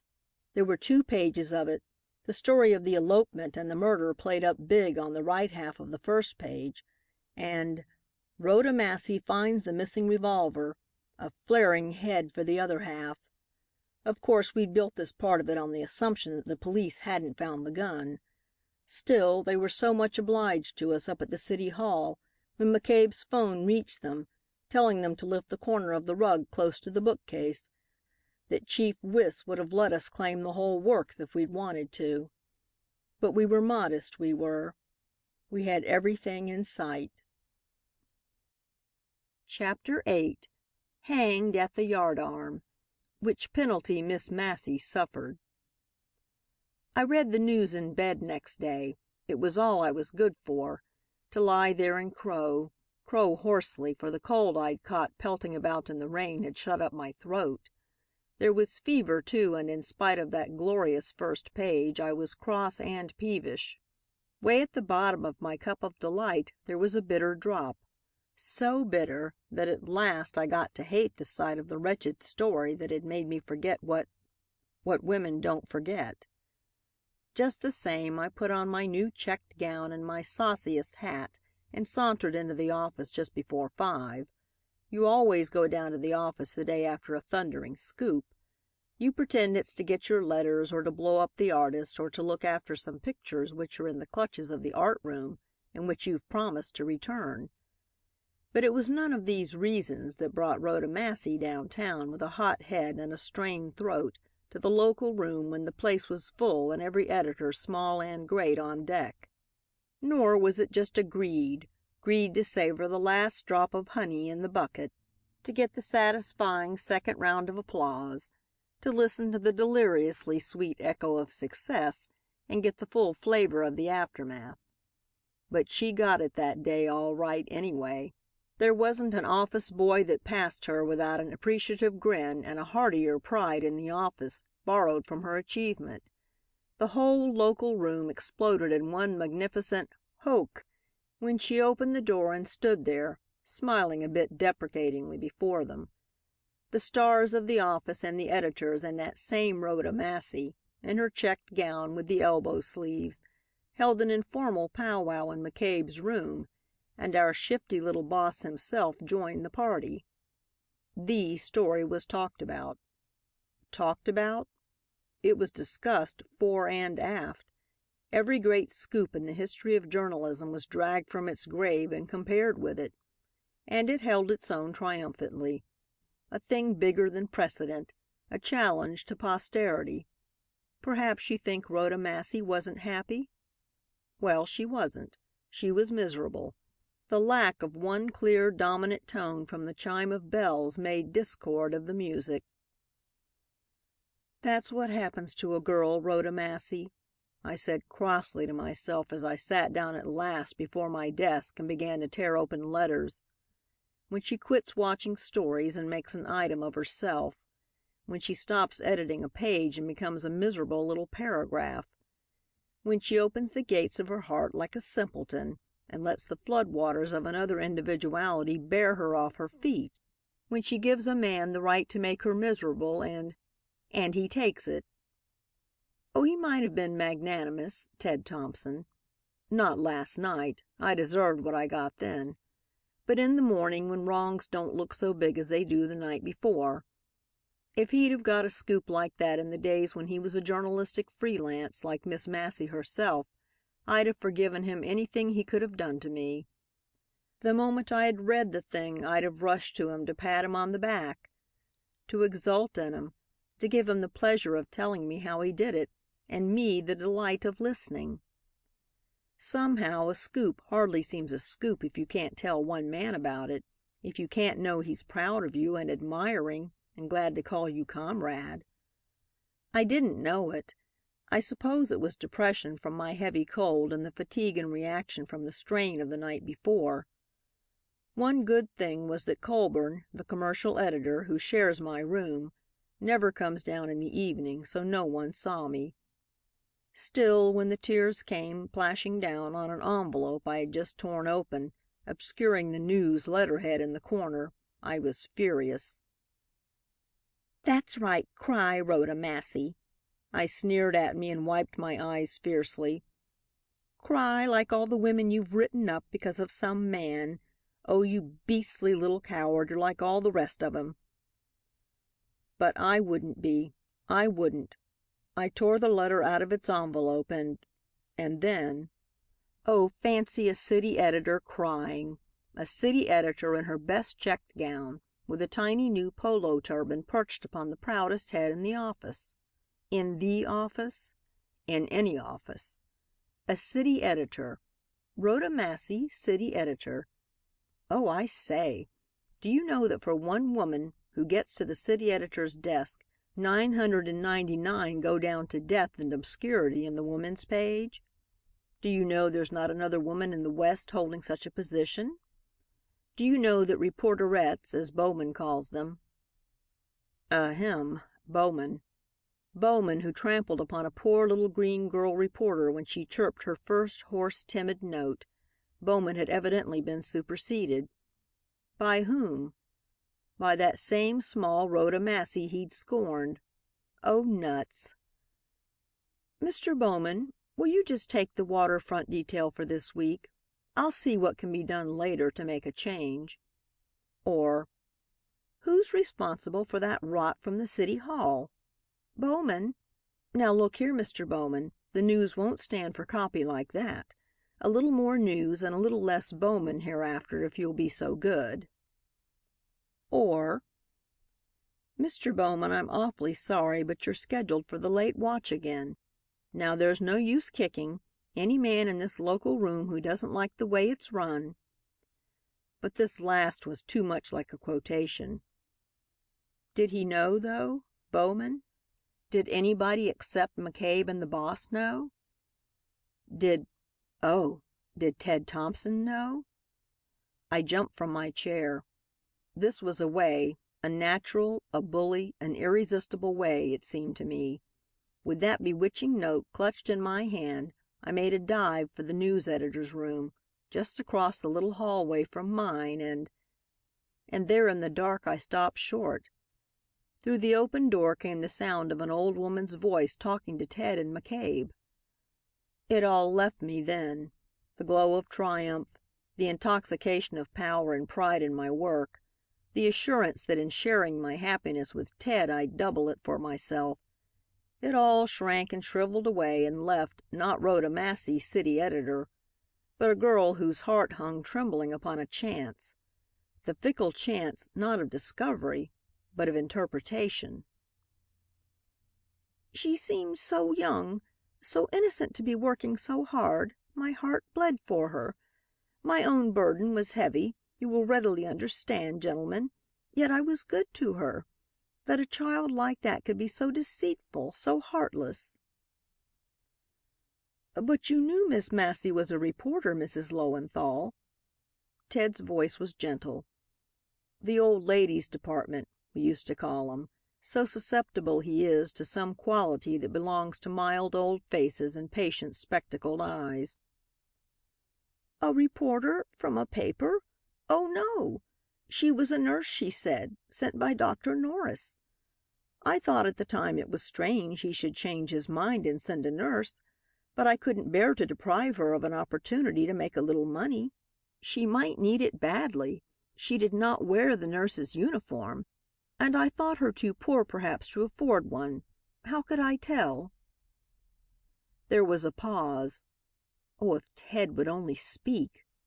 I knew what McCabe would say. I knew he'd back me in anything. But sometimes a perverse something makes you care nothing at all for the man who judges you leniently, and everything in the world for another man who lifts you to a standard it tries your soul to attain. But not a word came from in there, and the silence seemed to be weighing me and to find me miserably lacking. And yet what had I done? "Brace up, Rhoda Massey," I said to myself. "You've only made use of the common stratagems of war. And I tell you war time's all the time if you're a girl making your own living." But just the same as I stood there and listened to the story of Rhoda Massey's biggest scoop told in that soft, slow, dignified voice, all the smartness, all the devotion to duty, all the victory was stripped from it. It looked, seen through tear-dimmed old eyes, it looked a wanton, cruel, treacherous holding up to the public gaze of innocent creatures sore wounded, who asked only the boon of silence and solitude to bear their misery in. Such poor little fake pretenses, these were, of saucy, dashing Miss Massey and black with deceit. Her smart little lies were cheap, detestable. Her courage was brazen. Just the soft, sorrowful murmur of an old woman's voice had, like a charm, transformed a bold, fearless, and skillful journalist, fighting against odds, into a hard young creature cozening helplessness, taking base advantage of old age and bitter sorrow, and planting strong, cruel feet upon the very tenderness that gave her her opportunity. And at the end, when she had what she had come for, though I was still ignorant of it, she hurried to the door," the old lady was saying. "I followed her surprised. I was interested, attracted by the bright little thing, but she caught the door on the outside and held it closed. Her strength, sir, against mine and in my own house. When finally I got the door open she had noiselessly stolen away." I writhed there in the dark, but I wouldn't go away. Something held me. It was a craving to know, not what Ted would say, but what he thought. "It does sound rather bad, Mrs. Lowenthal," McCabe said lightly, "but you must remember that a newspaper reporter has no choice but to report what he sees and to see as much as he can. He holds a commission to make public a certain matter. The details of its execution are left to him. A newspaper is a business property, not a school of ethics. All that the office knows of Miss Massey's manner of doing things is that she never fails." "I can well believe that," she said slowly. "She is heartless." There was a moment's pause. McCabe shifted his big body in Ted's chair. I heard it squeak. "No, I wouldn't say that," McCabe laughed. "Heartlessness implies malice, personal malice. To Miss Massey there is not the least personal element in a case. It is merely a story, and to make a painful story public does not give her pleasure." "Nor pain," she added. "There is something inhuman in that." "No," he contradicted cheerily. "It is merely the essence of newspaper success. It makes an excellent reporter." "Success," she repeated. "And you are not going to discharge from your paper a young woman capable of such an action? I beg you will not, though I—" "Hardly," replied McCabe with perfect good nature. "We couldn't consistently, seeing that we have just promoted her for it." Grandma Lowenthal rose. "I am much relieved to hear it, even though I do not understand," she said with soft sincerity, and I squirmed out there listening to her weary, bewildered voice. "It almost prevented my coming to you, the thought that I might be injuring a friendless girl. But I promised myself to befriend her, to see that she was not thrown helpless out into the world, poor child. And as I said in the beginning, since it is my weakness and simplicity that have brought this terrible publicity upon us, I thought it was just that I should try to do what I could, though I know Mr. Lowenthal would disapprove. But I am merely asking your paper to be fair to my grandson. That article in this morning's paper made me fear what more you might write about him. There are circumstances which justify the boy. I have never been in a newspaper office. In my foolish inexperience, I thought I had only to explain the way in which this girl procured her facts to make you disapprove and even— I am very old, and as you see, I don't understand these things— wish to atone. I see my mistake. Good evening, sir." McCabe followed her to the door. "I promise you, Mrs. Lowenthal," he said, touched, "to handle the thing with consideration. We may be heartless, but in a case like this we are not deliberately unkind. I'd like to assure you of my own sympathy, Mrs. Lowenthal." She bowed. Ted opened the door for the old lady, and drawing her hand within his arm, he took her to the elevator. McCabe called out to him after the elevator had gone down. "That's straight about Rhoda's promotion, Ted. City editor. Saucy Rhoda Massey. How's that?" Ted waited to answer till he got back into the room and closed the door behind him, and my heart stopped beating and waited too. "She's earned it, hasn't she?" McCabe went on. "Earned it? Of course she has. She's earned more than that." There was a thrill to Ted's voice that terrified me.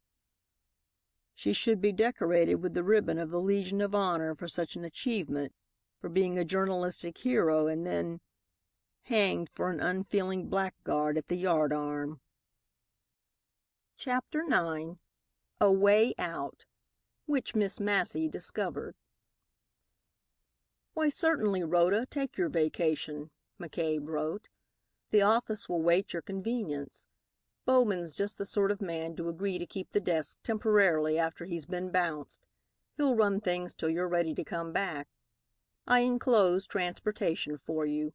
If there's anything else the office can do to make things pleasant for you, call me up like a good little girl and let me know." I sat with the note in my hand. It was addressed to Miss Rhoda Massey, City Editor, News, and it was the first time I had been officially addressed. But it gave me no pleasure. Nothing did. Something had gone out of the world. Something that used to make everything in it intensely, deliciously worth while. "You're a chump, Rhoda Massey," I declared fiercely.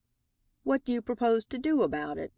Go on a pilgrimage barefoot and beating your breast? Join the Salvation Army and tell thrilling tales of the time when you were a bold, bad reporter? March up to the mourner's bench and whine of your sudden conversion?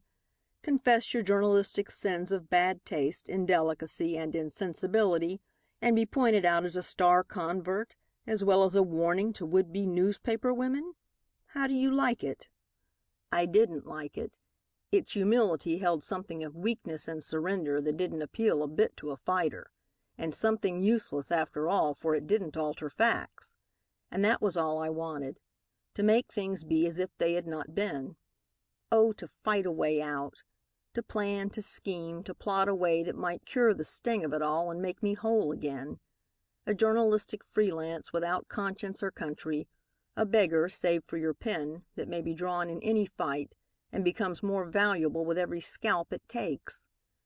What has the journalistic soldier of fortune to do with reasons?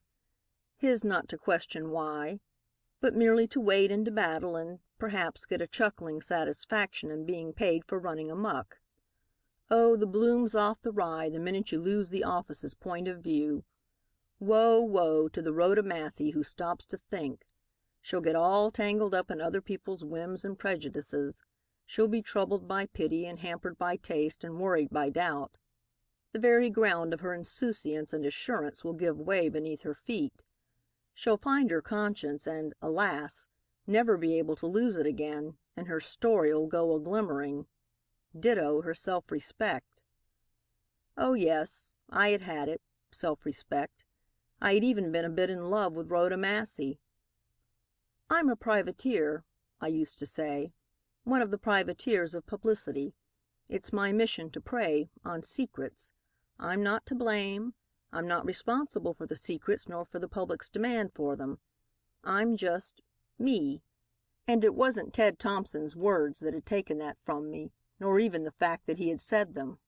It had been leaving me as I stood there in the hallway the other night, little by little, drained away merely by the sound of a voice, old, feeble, sad with the sorrow of many years. No need to hang Rhoda Massey to the yardarm, Ted. She was swinging there all right, long before you suggested it. In her own eyes, she was gibbeted already. A guilty, cruel thing, to whom a public shame couldn't add a twinge more misery than that she was ready to heap upon her own conceited, nasty, vulgar little head. "Stop there, Rhoda," I cried suddenly, when I had got this far. "That poor head of yours is all you say, but oh, it's got a memory, a precious, precious, trained memory that acts automatically and on occasion drags up from your subconsciousness a thing as valuable as self-revelation. And that thing? It may be a false alarm, a straw that'll melt away from drowning fingers, but it's all you've got, Rhoda.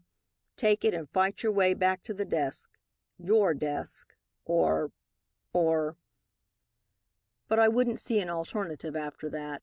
I could see but one thing. That's always been the trouble with me. I can see but one thing at a time. And this time it was something old Mrs. Lowenthal had said. The words were distinct and suggestive, as though they lay printed before me. "She knows the truth. Evelyn. She knows how David's pistol got out of his own room. But she will never tell. Never." Perhaps not, but there are ways and ways of getting at the truth. Old Brockington, whose specialty is only cross-examination, would go about the loathful difficulty in his own heavy way, yes, and miss it. He'd scorn little useful subterfuges and neglect play-acting and needlessly antagonize young Mrs. Lowenthal and I got on my hat. Oh, to have a story in sight again. For days I had sat in my room as though the world had stopped making stories and reading them.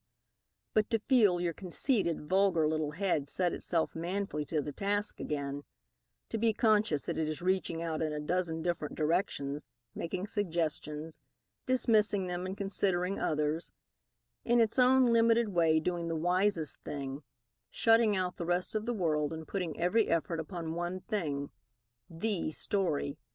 For the story you're working on is the story to you, the story that might never get printed this time, but whose success must print the piece of atonement upon the heart of a girl who deserved to hang at the yardarm all right, but who had once merited the Legion of Honor just the same, and who would again if any amount of work, self-denial, pluck, and persistence could earn it. You shall have it, Rhoda. You shall have it. There may be nothing to do, but if there is, I'll bet on you to do it. And perhaps the Board of Pardons that's in a session inside of you will review your case. Newspaper people always have a pull, you know. And then But I wasn't wasting time preaching optimism to Miss Massey. I was too busy. I was out in the bustling, clear, windy afternoon, and I'd caught a car and got up to the office of the chief of police in the city hall, scarcely aware that the sun was already going down and the electric lights were flowering out with a sputtering explosion. So busy, so tremblingly, happily, hopefully busy I was. There was nobody in the chief's anteroom, into which I was shown, and I was just as well satisfied to wait a moment there alone. I had followed my instinct in getting to the storm center as quickly as possible, but it suddenly occurred to me that "to him who hath shall be given" is mighty true of news, and a wise reporter will remember it. I crossed over to a desk on which a telephone stood and called up Forbes at the reporter's room. "Why, Miss Massey," he cried, when we'd gone through the preliminaries, "everybody at the office thinks you're out of town." "Well," I answered authoritatively, it must have been my brand new city editorship working upon me, like a king's royalty through his disguise, "I might be, and I'd still be able to use a long-distance phone." "Oh!" he exclaimed. "Your voice sounded so close I thought you were in town." "I want to know, Mr. Forbes, just where the Lothal case stands," I said. "Nothing much has happened, Miss Massey." Forbes's voice was beautifully respectful. The potential city editor in me just loved it. "We can't get an interview with Lothal. He won't see a soul. The Times Record had a faked in—" "That isn't what I want to know. Wait a minute." I broke off. I had heard a step behind me. I thought it was the chief, but it wasn't. A white-faced, fat, black-mustached man came in and sat down heavily. I was relieved. "I don't care for the newspaper side of it, Forbes," I went on. "I want the news." "Oh!" Don't you understand?" "N no, frankly I don't. What's the good of the news except to be used in a paper? There wouldn't be news, would there, if there were no papers?" "We won't discuss that at long distance rates. Tell me what has actually happened." "Well, Kirby's body was shipped East to relatives and—" "Oh, get down to business!" I exclaimed wrathfully. "Lowenthal is ill at his mother's home. Mrs. Lowenthal is ill, or pretends to be, at the Little Trianon. Chief Wiss was up there yesterday questioning her. She went over the whole thing with him. Lothal came out with the gun in his hand, she says, and fired before Kirby could realize that he was attacked. It looks black for Lothal. He won't talk, of course, but Brockington says, very politely and circuitously, that she's lying. That Lothal wrenched the gun from Kirby and it went off in the struggle. But how the deuce could Kirby get Lowenthal's gun? That's the rub. It is Lowenthal's gun and—" "Yes, I know. What's Brockington's theory?" "He won't tell us. But Chief Wiss has got hold of Nanette Sabatier, the French maid. Her husband's François, you know, who has a little restaurant on Sacramento Street. She's supposed to know a lot, and the Chief has had her here all afternoon." "Now, do you mean—" I cried. "Is the maid actually here in the Chief's office now, Mrs. Lowenthal's maid?" "There?" Forbes clicked his phone vigorously as though to clear it. "I didn't say the maid was at Coronado, but—" "I beg your pardon, mademoiselle, you speak of my wife, who is the maid of Madame Lowenthal." I slammed the receiver on the hook and turned breathlessly. There at my elbow was the fat-faced, black-mustached fellow who had come in while I was talking. What luckiest chance in the world had brought him here just now? "I ask your pardon, mademoiselle," he repeated in careful, slightly accented English. "But I am anxious. I am most anxious. Tonight, this very evening, it is 10 years since I established my place, François, you know it, of course. To celebrate I have invited many friends to dine with us, my wife and myself, and the time goes by. Nanette is still inside there. The whole afternoon is gone and—" "Did you say," I interrupted suddenly, "that Mrs. Sabatier was Mrs. Lowenthal's maid? Isn't she still?" "No, no, mademoiselle." He shook his close-cropped head decidedly. "Nanette will stay with me and be cashier, as Hachet's wife is in his restaurant and Despoisier's wife in his. See what comes of the wife leaving her place. Such a scandal. Bad for business. And our friends to be there in an hour. I am dressed." He put out his arms with the vanity of the child, indicating his short, stout figure packed tight in evening clothes. "But Nanette, I would give half a month's receipts to get her out. Ah, monsieur," a deputy had just entered, "my wife is finally—" The officer laughed. "You had better put off your dinner, François, 10 years more or eat without your wife. The Chief will see you now, Miss Massey." "But, monsieur, I implore you—" began the Frenchman.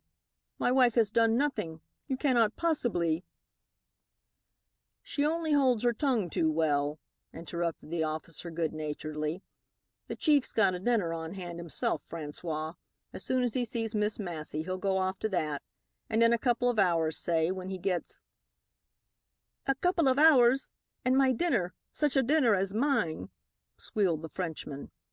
But the deputy only gave a roar of laughter and led the way toward the inner office. "Do you really care a great deal to have Madame with you this evening?" I asked François in a quick whisper. "Do I care? It is my reputation, my pride, my shop. My neighbors will laugh at me. Like mistress, like maid, they will say. Old Henri Hachet will shrug his shoulders. Eh bien, we unfortunate husbands, my poor François, he will growl. We must at least pretend that we believe their excuses. These women! It is better for the world. Without doubt it seems absurd that Monsieur le Préfet de Police should detain Madame, but me I will not admit. I will burst with rage. I will—" "You will wait here," I interrupted. "Perhaps I can do something for you," I said, and passed on into the office. Behold Chief Wiss at his desk, a fine, imposing figure, broad of back, big of chest, long in limb, a dash of early gray just powdering black hair that has all the vigorous tang of masculinity and youth in it. The sergeant's stripes were gone, of course, paled before the splendor of promotion. The easy familiarity of the head of the Chinatown squad was gone, too, but those same merry, shrewd, tricky eyes met mine that had looked down so flirtatiously at me one night in Chinatown months ago. They did try to assume a dignity and sternness appropriate to Wiss's new role and his recollection of my estimate of him in the old anti-chief days. But it is the charm of the grafter that he never takes himself very seriously, and so cannot be a good, determined hater. In his own estimation, his is only a venial sin, and the gulf is wide between the tragic consciousness of guilt in a self-confessed criminal and the tolerant recognition of the thief in office of his own peccability. Still, the sight of him there in the old chief's chair, consciously stiffening a bit when I entered, and even flushing rememberingly, yet inclining his handsome head gravely and motioning me with dignity to a chair, it was all too funny. "I assure you, Chief," I burst out flippantly, "I never bear malice against anybody I've roasted. Is it all right?" The fake gravity of his big face broke into good humor. Even a small pebble will send a pond's surface to smiling and shimmering in early winter, when the ice on top is hardly more than a coating. "What can I do for you, Miss Massey?" he asked heartily, leaning forward and stretching out a big, broad hand. "Sure, that was a great scoop of yours, that Lothal case. Is it about that you've come?" "It is. It was, Chief. No, it is yet. But since I've got here, I've a more definite idea of what I want. Can I have it?" "Not an interview with Lothal. I couldn't help you there. Brockington's on guard and he's up to all the tricks. I can't see him myself without—" "Oh, I don't want an interview with anybody," I exclaimed contemptuously. "It's funny, though, how circumstances do alter cases. I might have been turning the world topsy-turvy to get this very thing I scorn now, if only that uneasy new-born conscience of Rhoda Massey's hadn't butted into the game." He looked at me queerly. Trust me? Not a bit of it. I'd bamboozled my way to the thing I wanted so often, and he knew it so well, that he saw only a move in the old game. It sort of disgusted me. Oh, there's no fastidiousness like that of one who has just turned over a new leaf. The perfectly pure cannot resent suspicion as he does who knows how well founded it may have been once. "It's the maid, Ninot Sabatier, Chief, that I'm after. It's not exactly a story that I want either, yet. You've got her here. If you've really wiped out old scores between us, you can prove it by letting me hear you put her through the 3rd degree." "Miss Massey, since I've been chief," he began. "You've done away with all that barbarity? Yes, of course, I know. Every chief has. It's understood. Oh, you're not going to take the trouble to tell me that sort of thing, Chief," I exclaimed appealingly. "Listen, I will not print a line of it. I'll never let anyone know I know anything that I get this way. I'll never use the thing itself against you or the department. I'll only make use of what knowledge I get in a matter that isn't for publication. I won't get facts, I know that, but I may get something more valuable. An understanding of the sort of woman this maid is, and that's what I'm working for. That, and to put her and her husband under obligations to me by getting you to let her off after she's told you all you can get from her. I'll be grateful," I added slowly, "as effectively as a newspaper person can be. How's that?" He shook his head. "It can't be done. It's impossible. I wouldn't do it for a paper that had been as friendly to me as the News has been nasty." "You don't trust me, Chief Wiss? Too bad, isn't it?" I went on lightly, leaning forward on his desk and smiling over into his fine, knowing eyes. "And yet I must be very trustworthy if the News thinks enough of my discretion and judgment and experience to make me city editor. Oh, didn't you know? It's a fact. I'll take the desk as soon as I have had a little vacation. It's a bully desk, the city editor on the News, you know.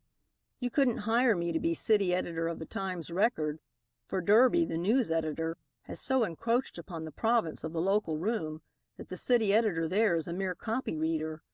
But on our paper, every desk man's the head of his own principality. And I dropped my eyes to pull up my long glove. In spite of all I knew about him, I wouldn't give it to him too straight. And Rhoda Massey intends to be the boss of every line of news that's city news. Don't you think I'm right, Chief?" He didn't answer for a minute. He was thinking hard, playing with a paperweight and looking absently out of the window.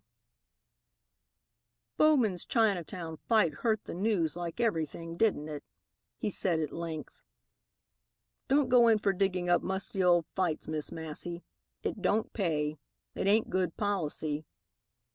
I looked at him squarely, and his eyes, meeting mine, agreed.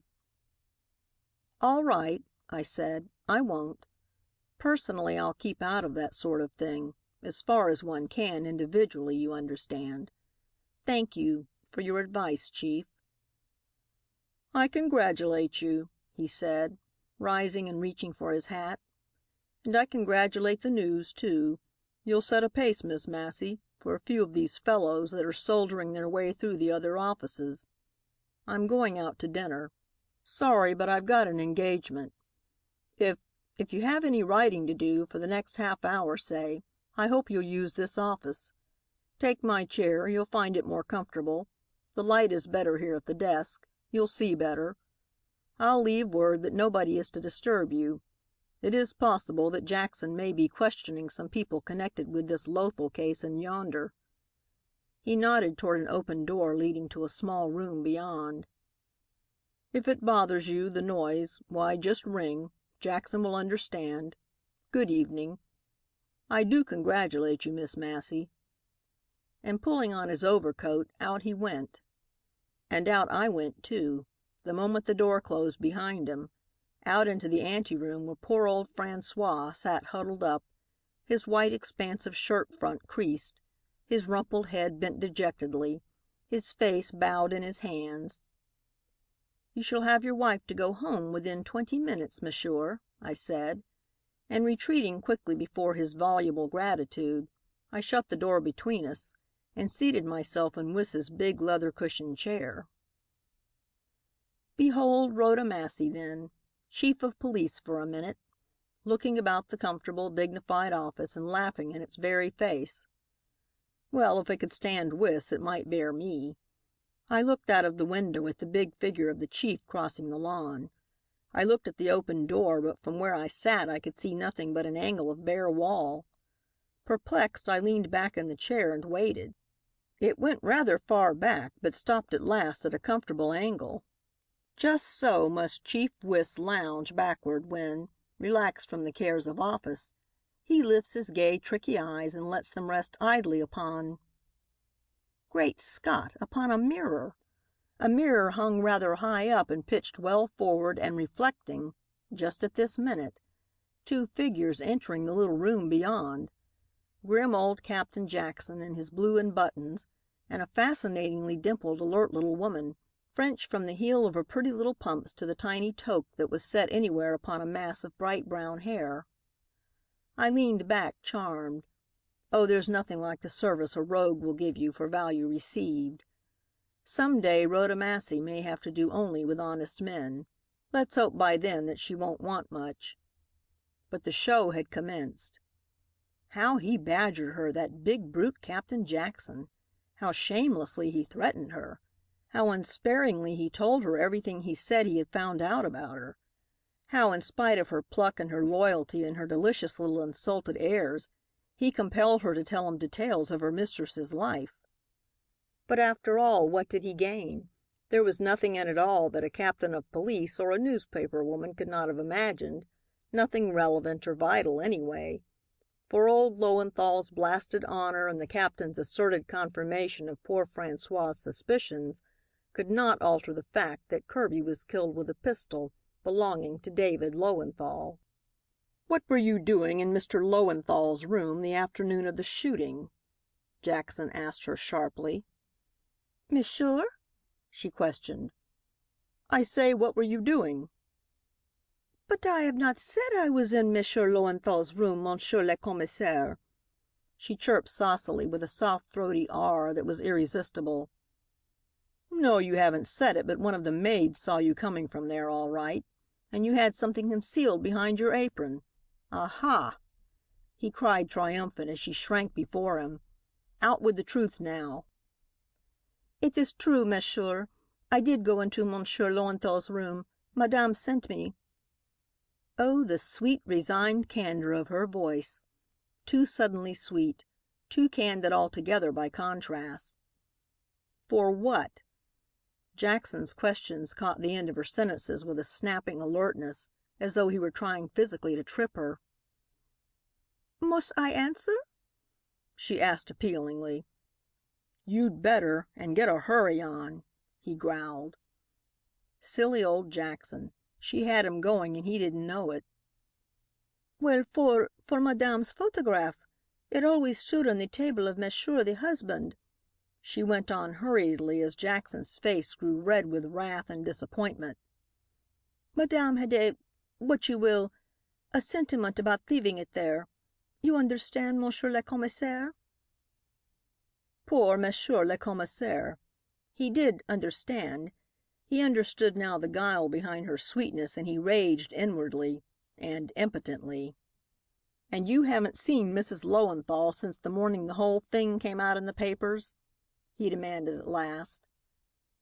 "But no, Monsieur le Commissaire." She was ruffled but very charming in her dove-like hauteur. "Monsieur, my husband will not permit of my leaving him for the future. I have not seen Madame since I told you. I repeat it." "But you have heard from her?" he demanded. "Heard from her? Heard from Madame?" The little Frenchwoman repeated the words as though she wanted to make him believe she did not quite understand him. Ah, but she was crafty, that small bit of Frenchiness. She was dainty and alert and witty, and though she was exasperated by Jackson's bullying, and really had something to hide, she was as saucily defiant as a bantam, or she pretended to be, which is just as effective with thick-fingered fellows like Jackson. "I say, you got a letter from Mrs. Lowenthal yesterday," he bellowed. She wilted, she crumpled, she fell to pieces. Evidently she did not know that he knew this fact. Positively, as I watched her in the glass, every spark of resistance seemed to go from her. What could have done it, I asked myself. For it affected me, too, that bellow of Jackson's. If there was a letter from Mrs. Lowenthal to her confidant that Jackson wanted, Rhoda Massey wanted it harder, and should have it. I jumped to my feet and lost the tableau up in the air so speedily that it made me almost giddy. Quickly I got back into position. The little Madame had recovered. "But certainly I got a letter yesterday," she sang back at him. "Give it to me." He held out his hand. "But, Monsieur." Oh, the shocked, the grieved intimation of indelicacy in her voice. "We want that letter, I tell you." "But I have not said it was from Madame Lowenthal." "But we know it was. We know she mailed one to you. Now there's no use lying. We know it." "It would be to betray a trust, Monsieur." Her hands flew to her breast. "I implore you, Monsieur, let me go now. My husband, he is very jealous, Monsieur. He is old. I am," she shrugged her shoulders, "young. He is what you call heavy. Me, I am quick, spiritual. I am gay, me. He loves the money we must make before we go back to Paris, and tonight—" "If you don't give up that letter," roared Jackson, and stopped suddenly, merely because he had heard a bell touched in the chief's office. There was just a second's silence. I could see Jackson's mottled red face twitch with anger. He had been called off in the thick of battle. "Make up your mind to give up that letter," he growled, turning away and making for the outside door. "If you don't want François called in on the case, and don't you dare to destroy it." or you'll regret it. Now go in yonder. It's the chief's bell. No, you're to go alone." She came in slowly, her eyes downcast. Oh, it was a play to watch her. As soon as the outer door closed behind Jackson, she gave herself an unmistakable shake and toss, preliminary to coming in to where I was. All the coquetry, all the natural theatrical instinct the little thing had, and it must have been considerable if Jackson's record of her was true, was brought to bear. Plainly she intended to fascinate the chief, and really if Wis had been there. But he wasn't. There was only a city editor now at the big desk, a city editor who was something of a woman herself, and whose eyes' amusement at the little feminine farce must have been so apparent that Madame Sabatier's astonishment changed to confusion. A quick blush overspread her face, but I giggled outright then, and in a moment her face dimpled appreciatively. "I am surprised, mademoiselle," she stammered. "So am I, madame," I retorted significantly. "But I assure you, mademoiselle," she began. "You needn't," I interrupted. "I'm not your husband. He's outside, a wreck of a restaurateur pining for his wife. I promised to give you back to him." "Oh, thank you, mademoiselle." She held out her hand eagerly. "You are perhaps the shorthand lady for Monsieur le Préfet?" "I am perhaps not. My—" "Oh, it would be very natural, mademoiselle," she hastened to assure me, "that Monsieur le Préfet should have much confidence in his secrétaire who, it is plain, is a young lady of esprit. Very natural I find the case. You will not be embarrassed if I say so. I understand thoroughly." But I had opened the door to the anteroom and hurried her out with me. Oh, the joy of François! He fell upon her like a treasure regained. He talked French and English at the same time, pouring voluble thanks upon me, and the little Madame smiled delightedly and impartially upon us both. "But," I said at last, and most regretfully, "Madame cannot go home with you, Monsieur." "Cannot? Oh, it is infamous!" he exclaimed explosively. "But, mademoiselle," began the little Frenchwoman. "I'm so sorry," I said gently. "The chief would permit her to go home only on one condition, and that, of course—" Catching the contagion of gesture, I threw out my hand expressively. "But what is it, this condition?" he cried. "Why, that I accompany her, Monsieur, that I be with her every minute. You see how impossible." But no," cried Madame. "You shall come with us as our guest to the dinner, mademoiselle. She shall be an old friend, François, just arrived from what do I know, from Guatemala. No one will guess. Mademoiselle is discretion itself. She has wit. She—" "Oh, I really couldn't," I deprecated soulfully. She was so determined and he was immediately so inflamed with the idea that it was pure joy to interpose objections. How could I intrude upon you at such a time? "Intrude, pardon!" exclaimed Monsieur. It will be an honor.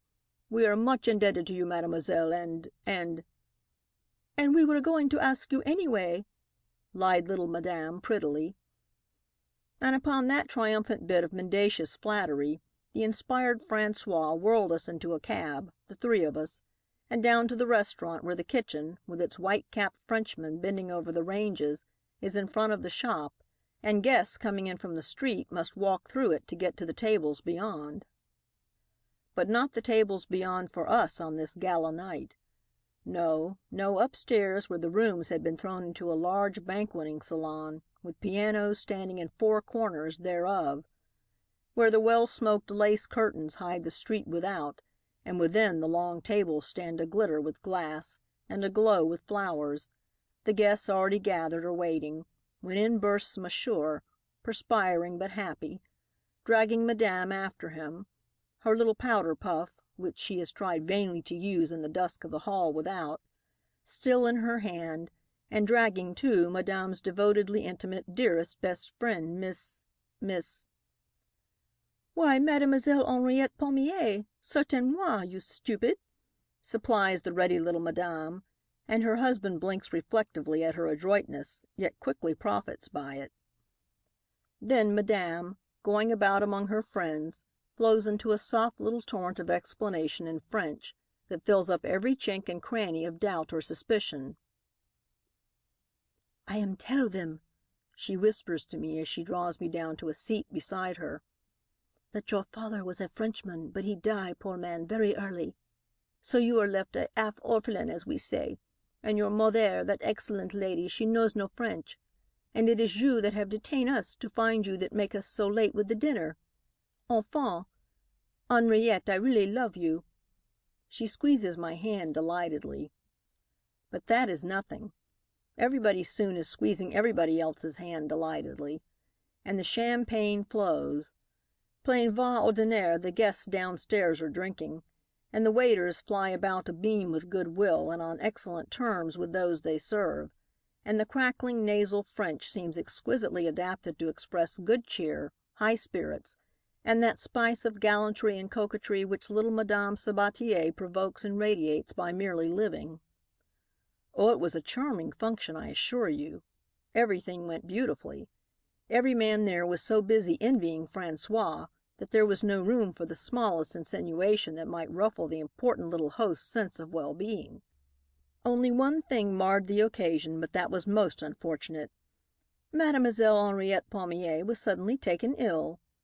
Perhaps because she was only half a Frenchwoman, and so not a reliable table d'hôte diner, or perhaps it was due to a weak heart, as she explained to Madame Sabatier, who helped her from the table and down the back stairs into her own bedroom, where Mademoiselle was made to lie down and rest after being drenched with cologne and offered all sorts of tisanes. "No, no, I'm all right if I lie still," declared poor Henriette, presently. "Only I'm miserable to think I'm keeping you from your friends. If only one could say she never did lose sight of a lady, even though she did a very little," Madame suggested anxiously. "I know," I murmured sympathetically, "and I could if if it weren't for that letter, Madame," I said, stumbling in my eagerness. "That letter of Mrs. Lowenthal's. They fear you might destroy it." "Pouf!" she exclaimed airily. "Is that all? Oh, that letter is there in that top drawer of my bureau, lock up there tight and safe. Wait, I prove it to you." And she opened the drawer, let me glance at the envelope, replaced it, and locked the drawer. "It is well?" she asked then in her saucy bird-like way. Well! I should say it was well. It was better than the best that a runaway yellow journalist could have dreamed. In fact, it was so miraculously good that I lay there after she left, content merely to look lovingly upon that drawer and plan ways of getting into it. It was an old-fashioned marble-topped bureau, like a dressing case, low in the middle and high on either side. Oh, almost any key in the world ought to fit a lock like that. Would mine? I jumped to my feet and hurried to the door. Ah me, it wouldn't bolt. Of course it wouldn't. And I did so want that letter.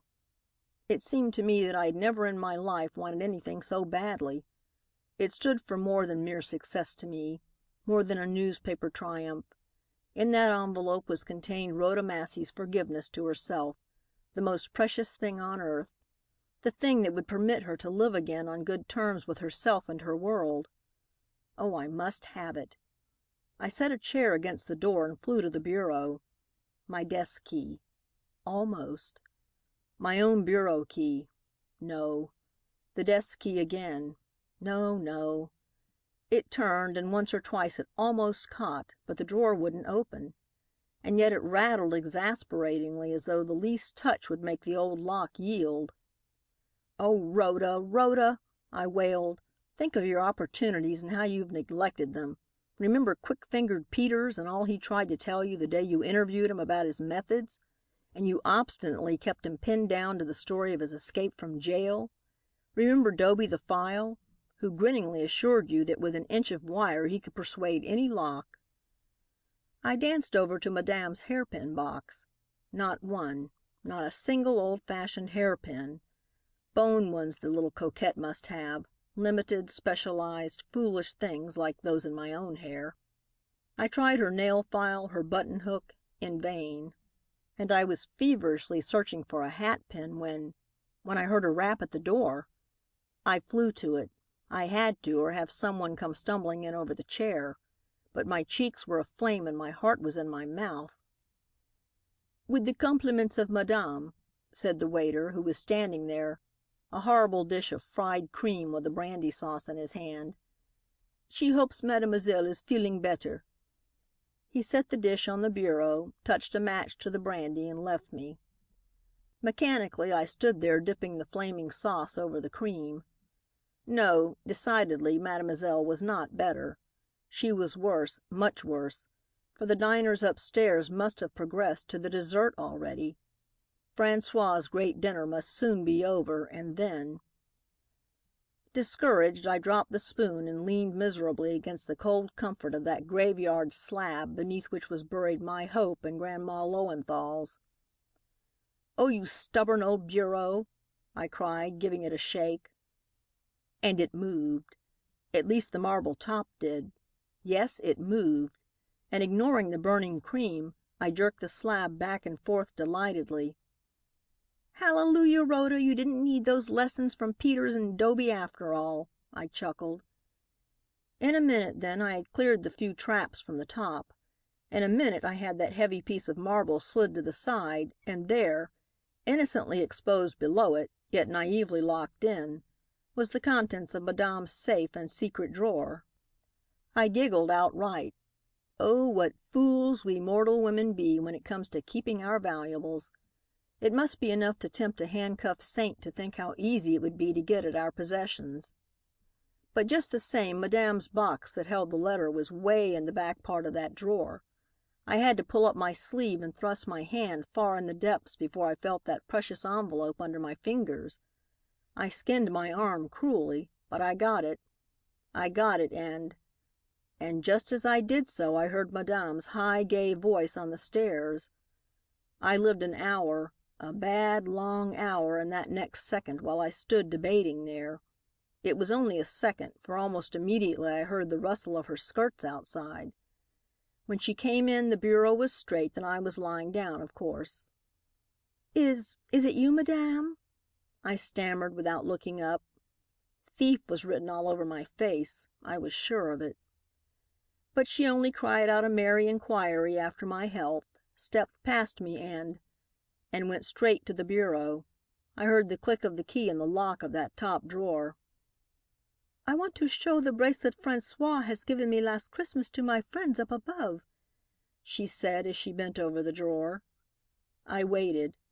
I clenched my fist and bit my lips, but I waited till it came. "François, François, et moi!"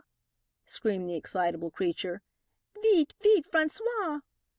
I jumped up then, but she would not listen to me, only shot suspicious, outraged glances at me and screamed for François. He came and she flung herself sobbing upon his breast, jabbering inarticulate French. He soothed her and tried to get her to listen to him, but with him there her courage came back and she turned upon me. She hadn't English enough to say it in, but she expressed what she felt. Hers was a speaking little personality anyway. Her eyes, her hands, her very body lent itself to expression. And I quite understood.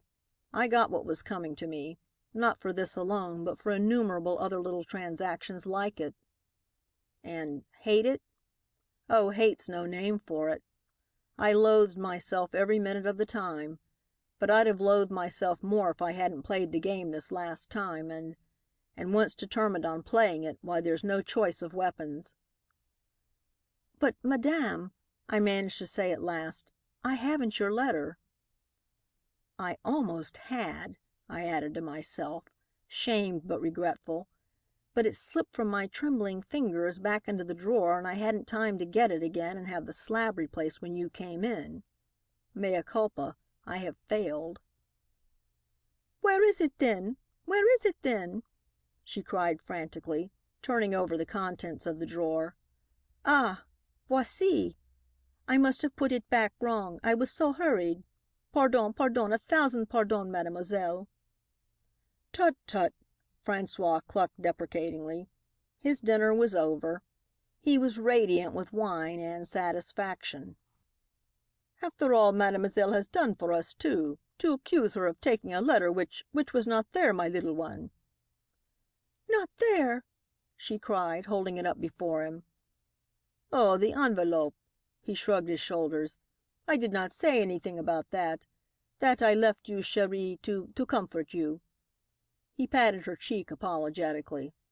"But the letter was too valuable. It might be too valuable should Madame ever wish to redeem it, to be trusted to such a lock." "You have it in your safe," I cried. I couldn't help it. "No, no, miss." He shook his sly old head. "One time my safe was broken open, robbed. I have a sister who is soeur de charity. It is she who keeps my papers for me. Better than a bank is soeur de Euphrosyne. But you are sick, miss." Yes, Miss was sick, really sick this time. The way had been made so easy that she had lost all judgment and counted upon the thing as won, when fate was only luring her on to disappointment. She mumbled a few words, that miserable miss, about there being no necessity for her remaining on guard, since the letter was no longer on the premises, and quickly she left the place. Chapter 10. A Dream Trousseau, which Miss Massey ordered. Pretend you see the slanting road around a high hill which bursts into twin peaks at the top, the convent of St. Anne brooding in a comfortable crotch of the hills to the west, and camped out on the roadside leading to it, Rhoda Massey.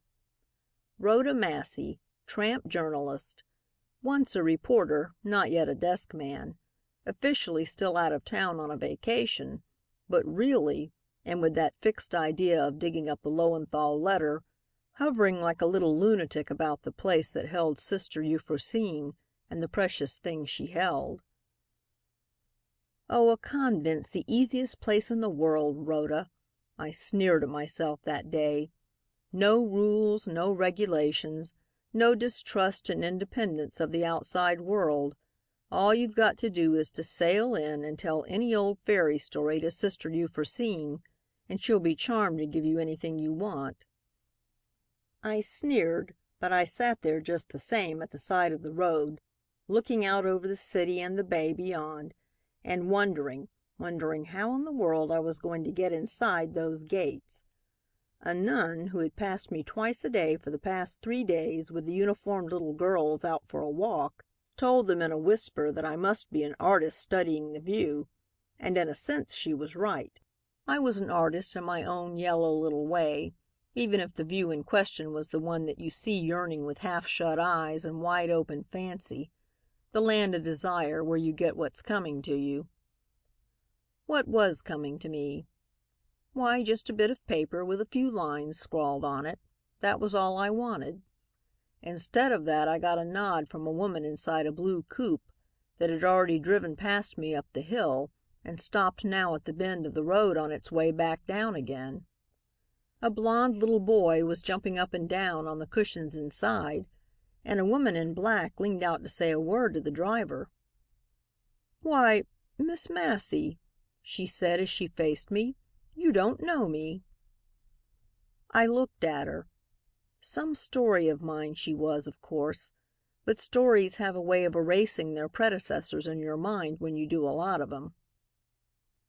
"I hope," she added prettily, "you haven't forgotten Mrs. Dilworth?" "Oh, indeed I haven't!" I exclaimed. "Nor baby Jim. How is he?"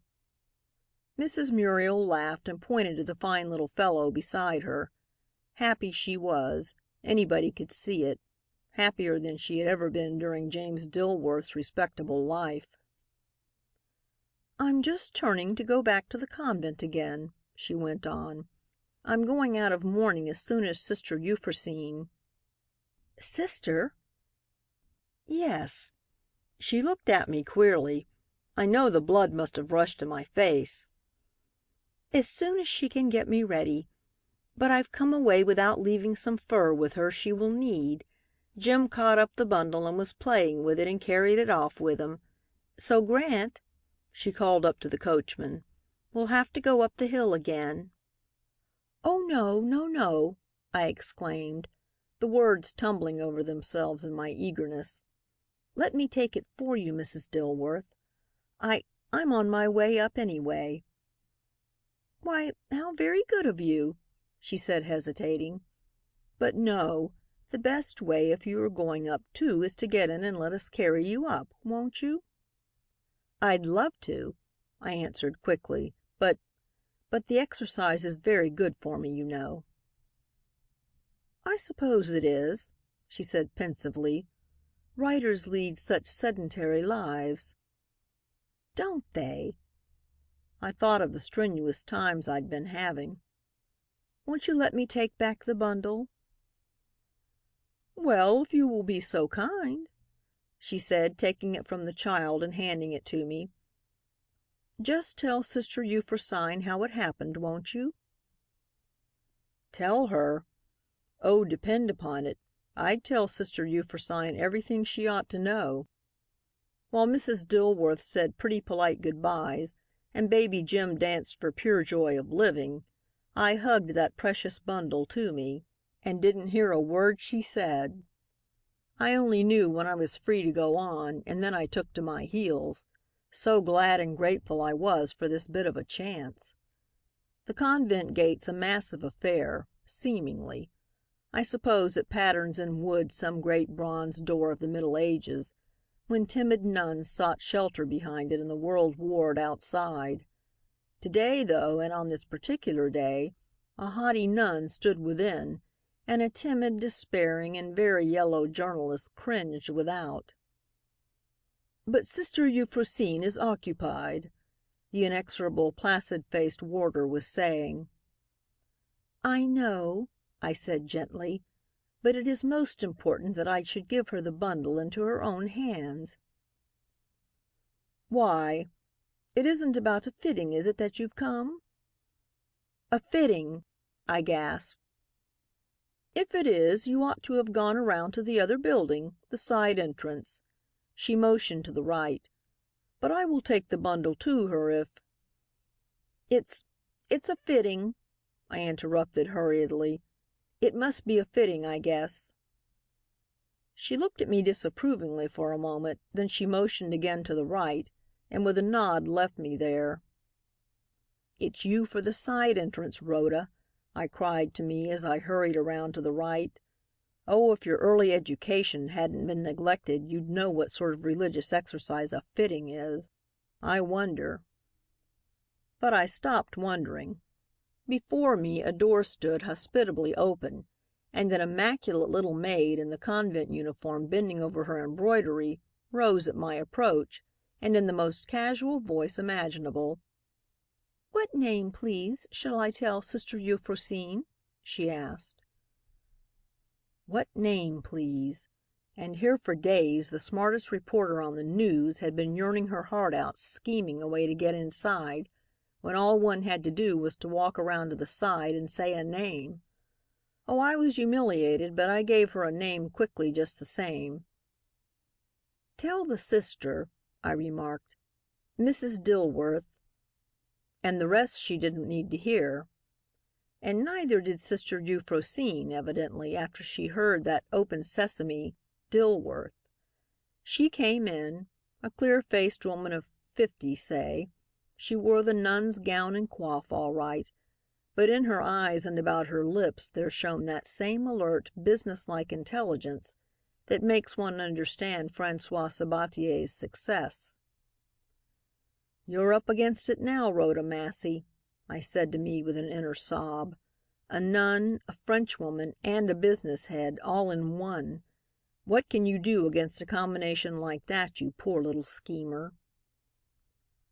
"Ah," she said, "I understood Marie Sophie to say it was Mrs. Dilworth." "No, only a friend of Mrs. Dilworth's," I answered gaily, and talking quickly. When your heart has tumbled down into your boots, your lips have just got to pump it up again.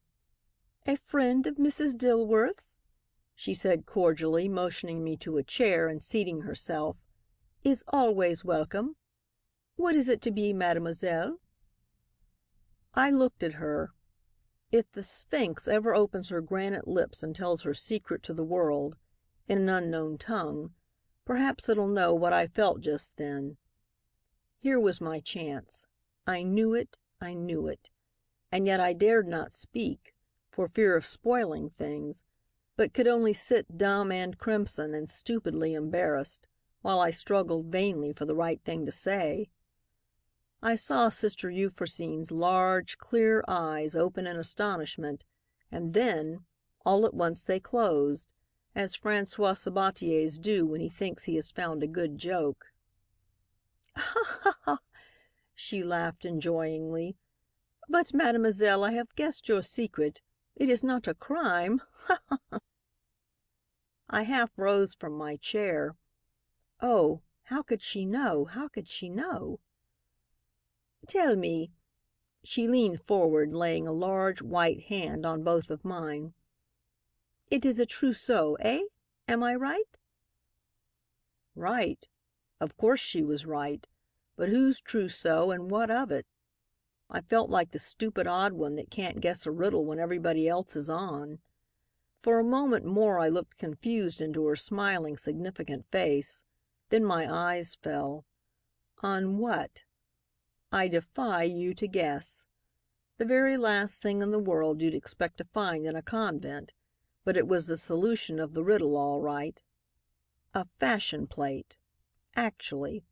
On the table, there, at my very elbow, some fashion magazines from Vienna and Paris were spread open. I did blush then, for my own blundering stupidity. I had forgotten the nun who is the Worth of San Francisco. Ah me, it shows how far from being swell Rhoda Massey is, since she has never had an embroidered gown from the convent of St. Anne. All I could do was to nod consciously, and she laughed merrily then, pleased as a child with her own divination, but pleased as a woman is who deals with a bride, and pleased as an artist who finds a subject. "My congratulations, mademoiselle," she prattled. "If there's anything I love to do it is to plan a trousseau. I hope you have not arranged details of it. Oh, charming! You will let me do it all. Slip off your jacket and let me take some measures." I obeyed as in a dream, and stood patiently, my mind awhirl with wonder and wishing, while she wound the tape measure about me, calling out a series of numbers to the little maid in the hall, rapidly like the signals of a football coach. "I can't get over my surprise, sister," I said cautiously, "at at at a nun's being a modiste," she supplied quickly. "It is all for the glory of God, my dear. From each according to his capacity. I was apprenticed at Paquin's shop and had ambitious dreams of becoming a Paquin myself, when I turned from worldly things. If the good God had given me a voice instead of quick hands, a good eye, and a delight in beautiful lines and textures, I should be teaching singing here at the convent, instead of embroidery and dressmaking. And then you would not have been shocked, mademoiselle." "Oh, shocked, sister!" I exclaimed.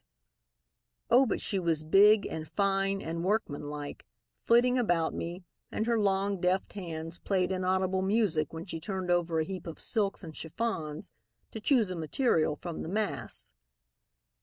"Well, well," she smiled agreeingly, and somehow I felt that she was conscious, as I was, of being in tune. There's a subtle something that tells you when you're in accord with the other fellow. We both felt it. "This talent of mine came from God. Its benefit flows back to Him, and I am twice happy in working this way in His vineyard. See how we prosper out here, how God blesses the work of our hands. Some day I will ask you to step into the workroom and see the embroidery my little girls do. Ah, it is charming, but they are not wearing the pouch this year, mademoiselle, and 24 around the waist." In dismay she interrupted herself and drew the tape measure about me again as though she doubted her eyes. The reproachful note in her voice made me feel grossly guilty in the waist. "Oh, oh, it is this. What in the world?" "It's just my pygmy kodak, sister," I answered, relieved myself to find that the deformity she deplored wasn't natural. "Haven't you ever seen one?" I took out the tiny machine and showed it to her. She was as eager and interested as a child. Oh, the beautiful capacity for enjoyment in that sweet nun! She was sunshine embodied, and couldn't help smiling and shining. But she hadn't much time to give to anything but gowns. With a serious face like a big Belgian Madonna's, she turned to bend over the figures which, interpreted in a knowing way, formed the plans and specifications of that piece of humanity known as Rhoda Massey.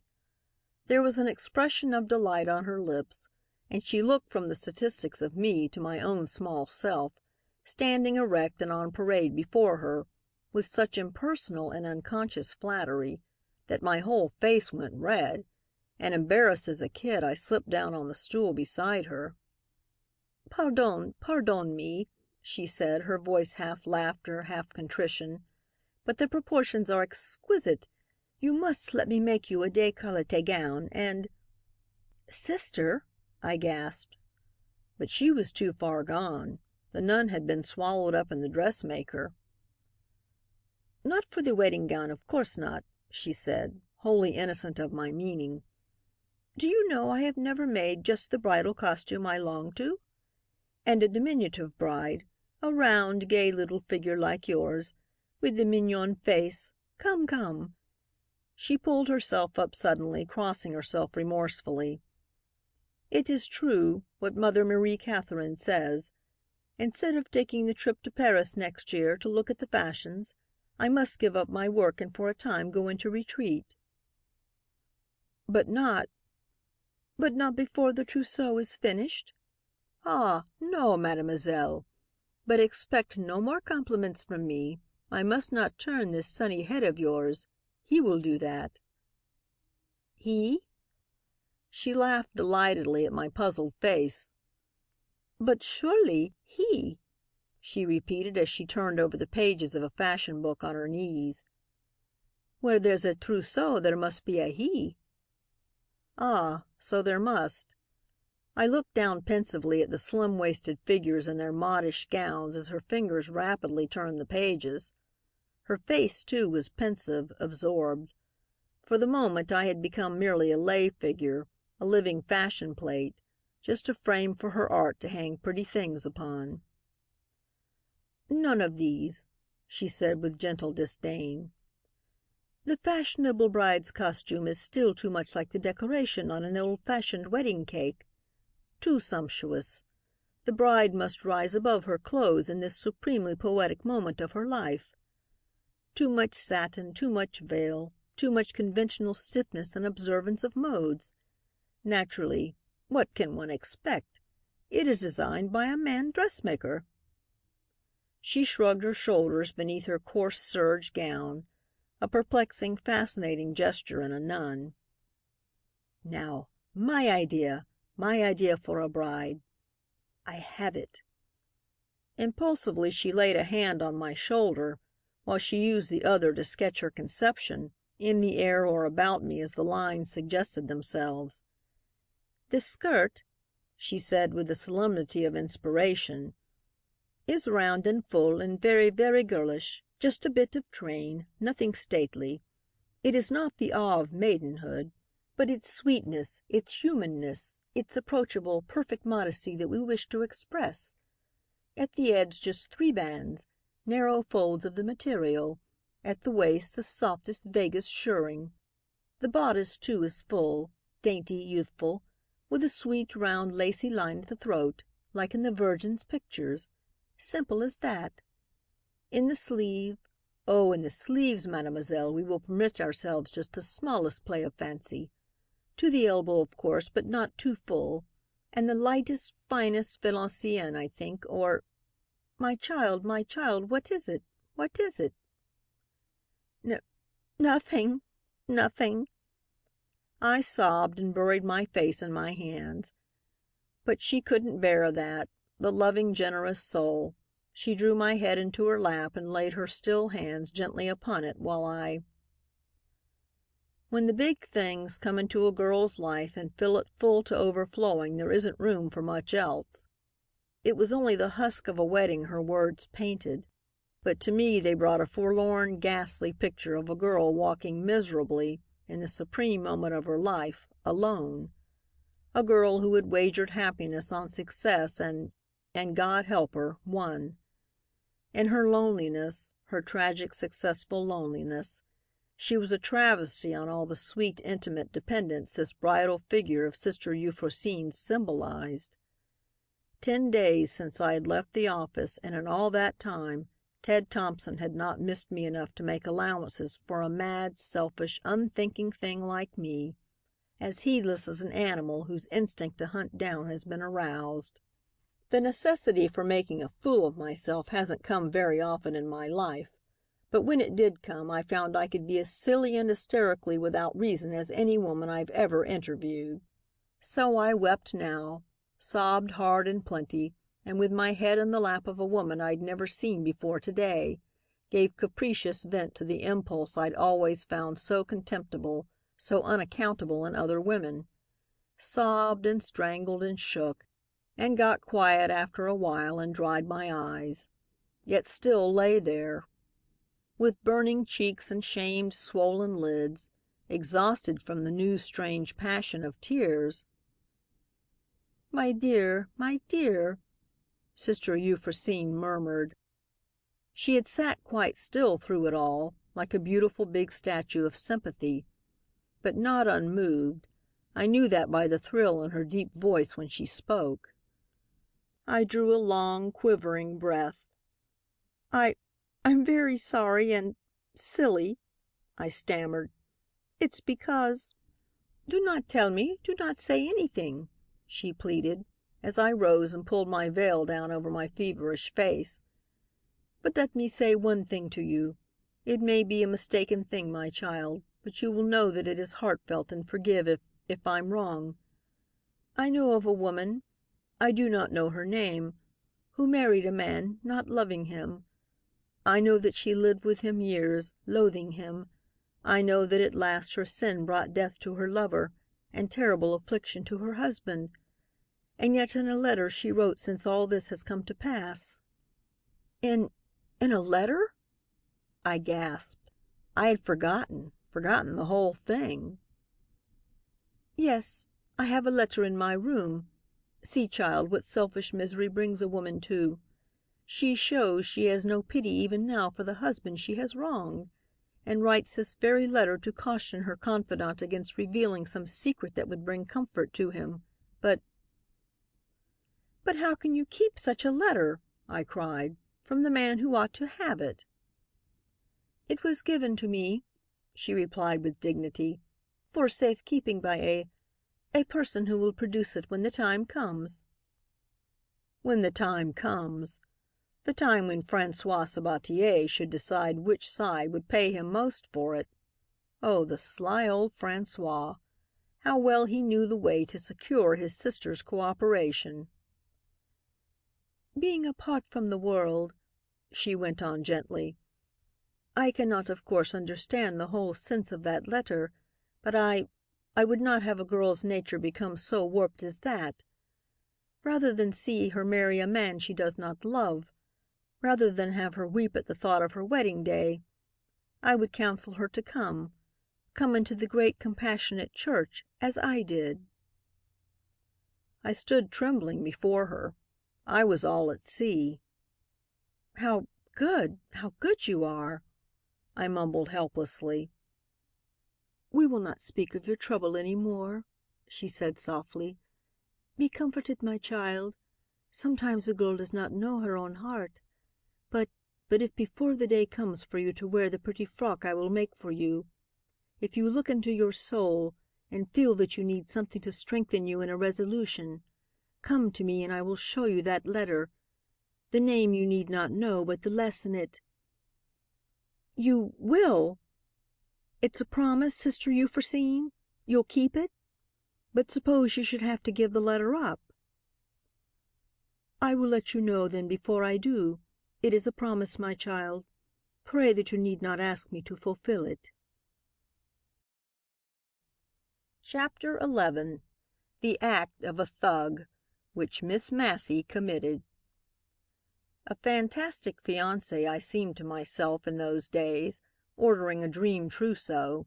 Sweet Sister Euphrosyne pitied me, thinking me promised to a man I couldn't love.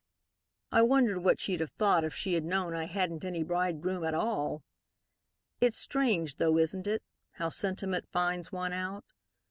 I tried to think of all that elaborate planning of clothes, of my frequent journeyings out to the convent, of the fittings, the consultations, as merely the outside of a story I was working on. But all the time I was conscious of the real story, the story of which these things are the evidence. No, no, you can't touch the symbols that move the world without feeling all the emotion the race has felt before you. "You're a ninny, Rhoda Massey," I railed at myself. "The thing's a farce, and it hasn't any significance anyway. If you don't get this dream bee out of your bonnet, you'll lose your chance for that letter as well as all the pennies you're squandering on nonsense." But just the same, there were times when I loved it, and dreamed, as I stood before the nun dressmaker in the filmy prettiness of my wedding gown, that it was not a dream trousseau but a real one, meant to begin a new but a very real life with Ted, my dear, dear Ted. Dreamed that I was sweet and honest and merciful, fit to wear the white of womanliness, fit to shine out before him in my beauty. Oh, yes, really I was beautiful. I didn't know it before, but you couldn't help being lovely when Sister Euphrosyne's fingers and her fancy took possession of you. If he'd really cared the littlest bit for you, Rhoda, it came to me one morning while I was looking at some lace in a big department shop, he'd have found some way to excuse you to himself before this. He'd have given you a chance to tell him you were sorry and ashamed and "You say it's for a wedding gown, Miss Massey?" interrupted the clerk cheekily. "Yes, but not—" I was going to say not mine, and was trying not to blush so bridally, but I didn't say a word, for I looked up just then and met Ted Thompson's eyes. He had heard. Oh, yes, he had heard, for he stood there as though transfixed, quite deaf to the floor walker who was directing him to another counter for the traveling bag he'd asked for. I put out my hand. I couldn't help it. The sight of him set the sun to shining and scattered all the fog of misery from my sky. But he made no motion to take it, only raised his hat stiffly and passed on. I think I'll take this," I said to the clerk. I pointed to the wrong pattern, of course. But what difference did it make? I couldn't tell one from the other just at that moment. All I could see was Ted's wrathful, incredulous, suffering, adoring, yes, adoring face.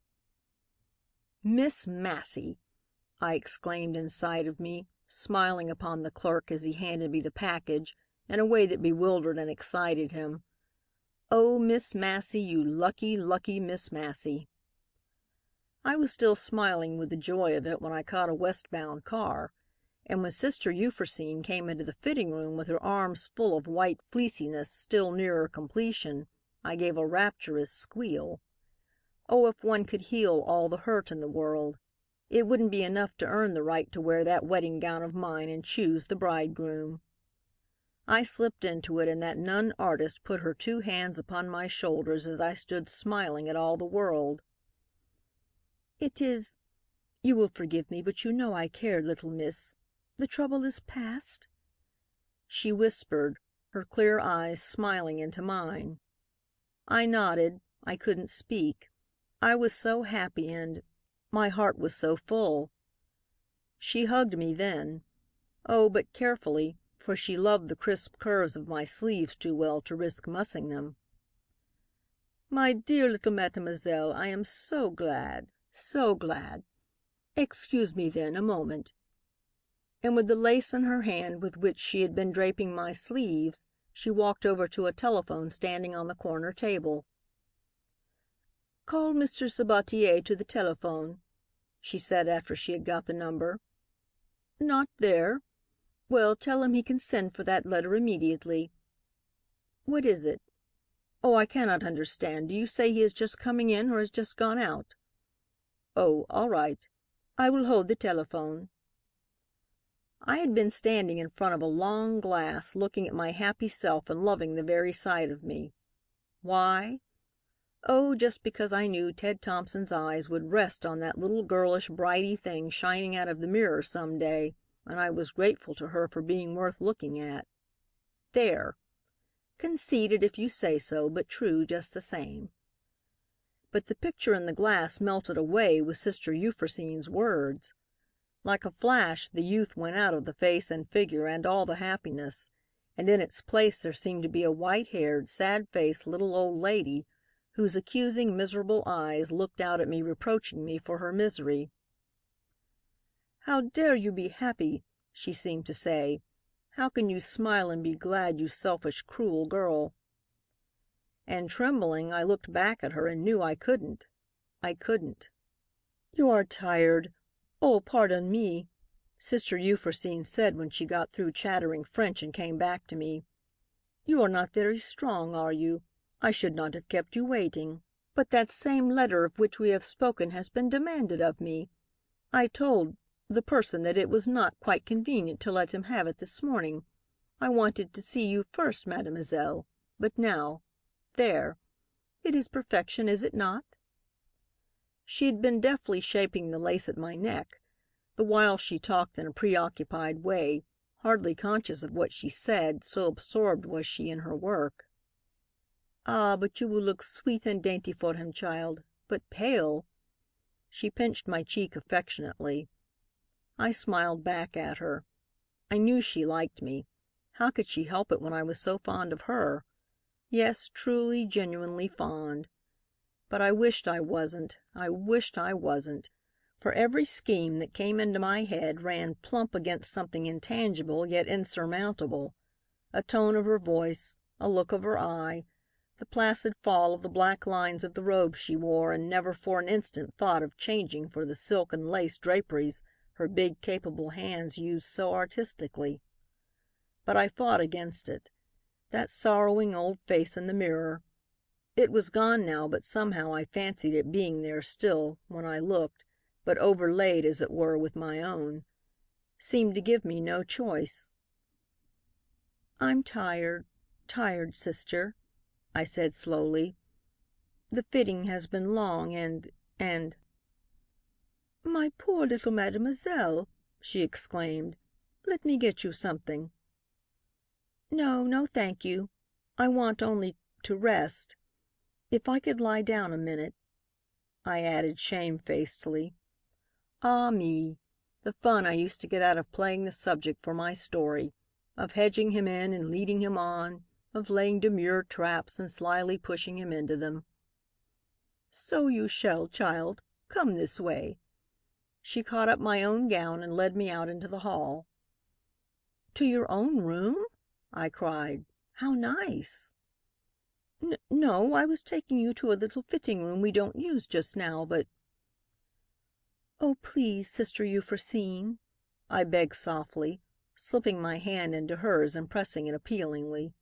"Please, I'd just love to lie down there for a minute in the sweet, peaceful place your room must be." She stopped to look at me. "I wonder," she said slowly, "if you know how charming it is to an old woman who has never been a mother to have a young thing like you seem fond of her. The good God knew best when He made me a nun. If I had been a mother He knew well it would have been such a worldly, idolizing mother." You will let me?" She nodded. "Dear little mademoiselle," she said, turning with me off the main corridor, "you have a way to wheedle this sternest sort of creature. How much more a self-indulgent woman who has never outgrown her passion for making dolls' dresses. Tell me, does everybody grant you everything you wish? Do you always have your way? Or is it only to weak-minded old nuns that you are irresistible? You winning little thing!" Is this to be my punishment, I wonder? To deserve to be hanged at the yardarm whenever I earn the thing the whole of me longs for? I think," I began slowly, confused and miserable. "I'm better. It isn't necessary for me to rest. Let me go home, dear sister." She shook her head and playfully pulled me along. On the threshold of a simple little room she paused a moment, after unlocking the door. "Ay, my dear," she said softly, as though in prayer, "keep your heart pure and true and pitiful. If ever such gifts as you have be put to ignoble uses. But I must hurry away. Lie down, child, till you feel quite rested. This is not really my own cell, you understand. I only occupy it during the season when we are very busy, and it is not fitting that I should carry the hurry of worldly things into the peace of the convent. So here is my office. Here I keep my accounts. Here I sleep, so that the discipline of the convent may not be disarranged. So rest." She helped me out of my finery and went off, carrying it over her arm. And I stood there after the door had clicked behind her, not moving, not thinking. I knew so well the race was run. There on the open desk before me lay the nun dressmaker's account book, her sheaf of bills, her memorandum of engagements, a few samples of silks and chiffons, all the incongruous vanities of her profession, and all incongruously, methodically, systematically arranged. It fascinated me, that desk. There it was, the end of my struggles. If the fairy who grants wishes had fallen out of the sky and lighted in that spotless saint's spotless little room, she might have offered me anything in the world. But if she had left out the letter that must be inside that desk, I'd have refused it all. Truly, I don't know how I got my hands on it at last. There must be a magnetism in the thing you want when you want it hard enough. And oh, I wanted this. Even while I was glancing over the first part of it, I saw, not the passionate, revengeful words before me, but just Rhoda Massey dancing off with it. I saw myself back again at the office, sitting in a lordly fashion at Bowman's desk and running that bully busy old local room. I saw endless opportunities for bedazzling and enraging and fascinating a certain red-mustached news editor and bringing him repentant to the feet of a city editor who was only waiting for his formal capitulation to surrender herself humbly, abjectly, joyously. But it all left me when I turned the half sheet and read the words on the back. There it was. There it was. "And not one word, Nanette, to anyone about the pistol. If anyone should have happened to see you going into Mr. L.'s room, remember it was for my photograph, the big one that was on his desk. Remember. I'll be ready to testify that way, too. Be sure, Nanette. I count on you. E.L." That settled it. I could think of only one thing now. If I'd had all my clothes on, I'd have been off with it in that instant. But I didn't dare wait to get dressed. Something, anything might happen. In a moment I had it. I propped the sheet of blue paper up against Sister Euphrosine's account book, and there, with the clear light from the big window shining square upon it, I clicked my camera at it. "The best and biggest lens in the art room shall enlarge it for you, Rhoda," I gabbled to myself as I hurried into my things, "and with the big copy of it. But see here, you'd better take another shot at it to make sure." In a jiffy I grabbed the kodak. Horror! There wasn't a film in it. There hadn't been any. I might as well have tried to take a picture with the empty button box in which Sister Euphrosine's pens lay. Oh, oh, fancy the misery of me. Fancy the idiocy of me. I had left the roll of films in the fitting room that day I'd explained the mechanism of the box to Sister Euphrosine, and had never thought of them once since. I lost my head then and decided to do a half dozen things in as many seconds. But my fingers were thick and unsteady. I was so rattled, I was so nervous, I was so miserable. When I flew for the door and out into the hall, I had ceased to care whether anybody saw me half dressed or not. I made for the fitting room to get my films and stood stock still in the hall as I reached the door. Mrs. Evelyn Lowenthal, blonde, tall, stately, and heavily veiled, was standing there opposite me. She herself had come for the letter. For a second the sight of her seemed to petrify me. Then I turned and ran for all I was worth back to Sister Euphrosyne's room. No time now to be squeamish about methods. I would grab that paper and, half dressed as I was, jump out of the window with it and make for the cars. Yes, I would have, I swear I would, but the lock had caught when I slammed the door behind me, and I flung myself desperately at it, only to come bang up against its unyielding, stubborn surface. It was just then that Sister Euphrosyne came up.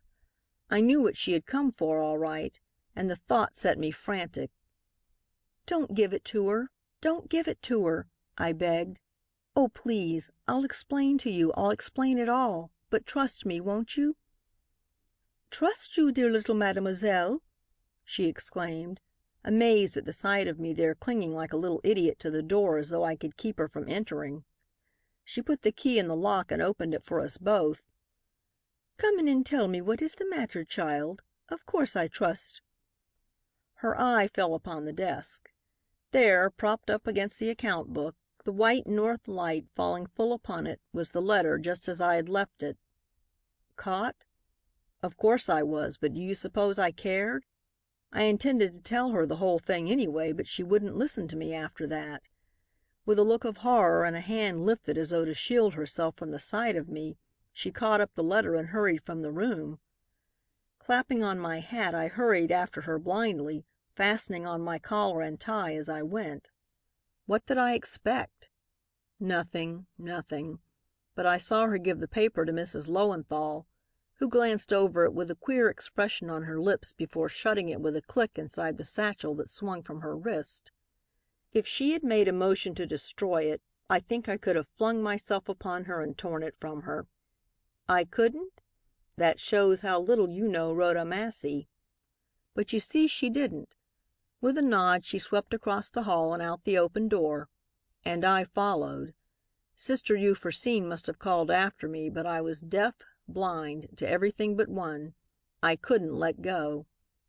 What's the difference between Rhoda of the News and the bulldog I named after her? Is a riddle that pert, facetious Frank McGowan loves to spring, in my presence too, on journalists who have too strong a sense of dignity and perhaps a bit of a crush on me. And when, with a shocked stare, said journalists had to give it up, Frankie would murmur gently, "Well, the four-footed Rhoda will give up after a time." As I ran a step or two to catch up with Mrs. Lowenthal, I thought of Frankie's wretched little riddle. But it didn't amuse me any more. It terrified me. Perhaps I was holding on hopelessly. Perhaps it was only instinct, not reason at all, that kept me doggedly on the track. But anyway, I had given the last handicap to fate. Hereafter we'd play this game of the letter for every point in it. "Pardon me," I gasped as I caught up to her. "Are you going into town? So am I. Sister Euphrosyne has sent me in to match some trimming, and she says I'm to show you the short cut over the hill." I said it lightly, hurrying on beside her, but my heart was beating so I could hardly get my breath.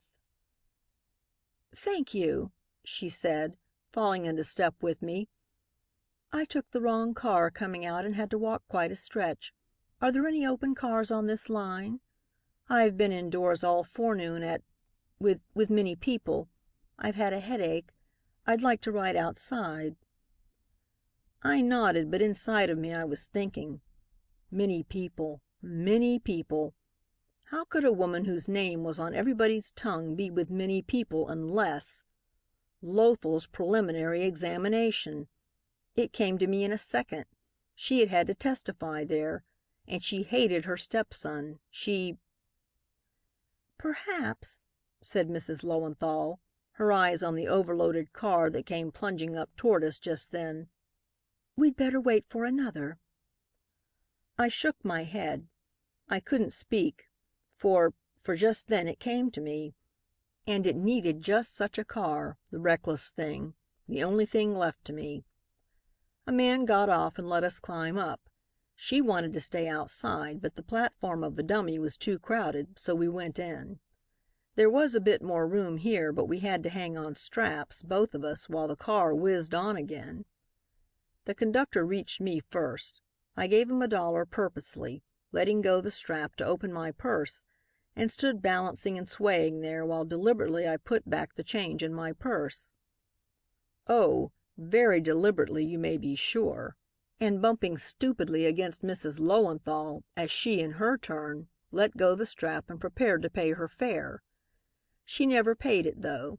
That is, I never saw her pay it, for the car gave a lurch just then, and with a squawk, I threw out my hand, plunging bulkily forward and knocking satchel and all out of Mrs. Lowenthal's fingers.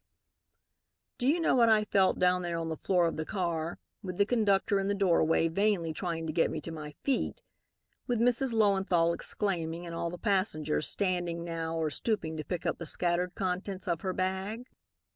It wasn't triumph. No, though I had a page of blue paper covered desperately with my sprawled right hand, and it wasn't the pain in my wrist, bleeding and strained and agonizingly hot. No, it was disgust. This wasn't the guile of the journalist. It was the act of a thug, and a thug had taught it to me. I deserve San Quentin for it. Remember Quick-Fingered Peter's last break into jail? You don't? Well, read the news. Miss Massey's special article on the subject. Just the same, I wasn't proud of it. Not Rhoda. But oh, I was glad. Glad and savagely unrepentant. "How awfully stupid of me! I'm so sorry!" I exclaimed, looking tearfully up at Mrs. Lowenthal from under the smashed straw of my hat. Oh, they were genuine tears, all right. I was trying to close my hand on that paper, and the slightest motion stung me as though a million needles were pricking it. But she wasn't paying any attention to me, nor did she seem to see the outstretched hands that held out the various articles picked up on the floor. "There's a paper," she said breathlessly to the conductor. "A half page of blue note paper. Find it. I must have it." That was just how I felt. I, too, must have it. I had nearly broken my wrist to get it. And indeed I virtually had it. It lay under my sprawled and suffering hand, but try as I would, in the quick second that I lay there, I could not close my bleeding fingers upon it. "No, no," I cried to the conductor, tears of agony rolling down my cheeks. "Let me lie here a minute. I'm hurt." And turning, I put my other hand over that poor crippled one, lifted the fingers of it as though each was a dead weight, and the wind, the capricious, cruel wind, blew a little eddy about the open door, caught the paper away from my tortured fingers, and I fell back nearly fainting. "There! There it goes!" cried the conductor. "Should I stop the car, madame?" he asked Mrs. Lowenthal. "Do you want to get off?" "Yes, yes, quick!" she cried, and he gave the bell a sharp clang that stopped us on the slant of a steep hill. That meant me. Of course it did, I knew that, but for a second I couldn't get to my feet. Oh, to have to begin all over again. It was the rustle of Mrs. Lowenthal's silk ruffles that roused me. She swished swiftly past me as I lay there propped up beside the door, and, gritting my teeth, I started to rise and follow her. But I didn't get up. I fell back staring with popping eyes out toward the dummy. At what? Merely at a bit of blue paper playing like a leaf in the afternoon breeze about the motorman's feet. The others were standing or sitting. They couldn't see it, but from where I lay, in the minute it took for Mrs. Lowenthal to hurry off and the car to bound forward up the hill, I could watch the gay, imprisoned bit of blue flutter there and just be content to smile wistfully at it.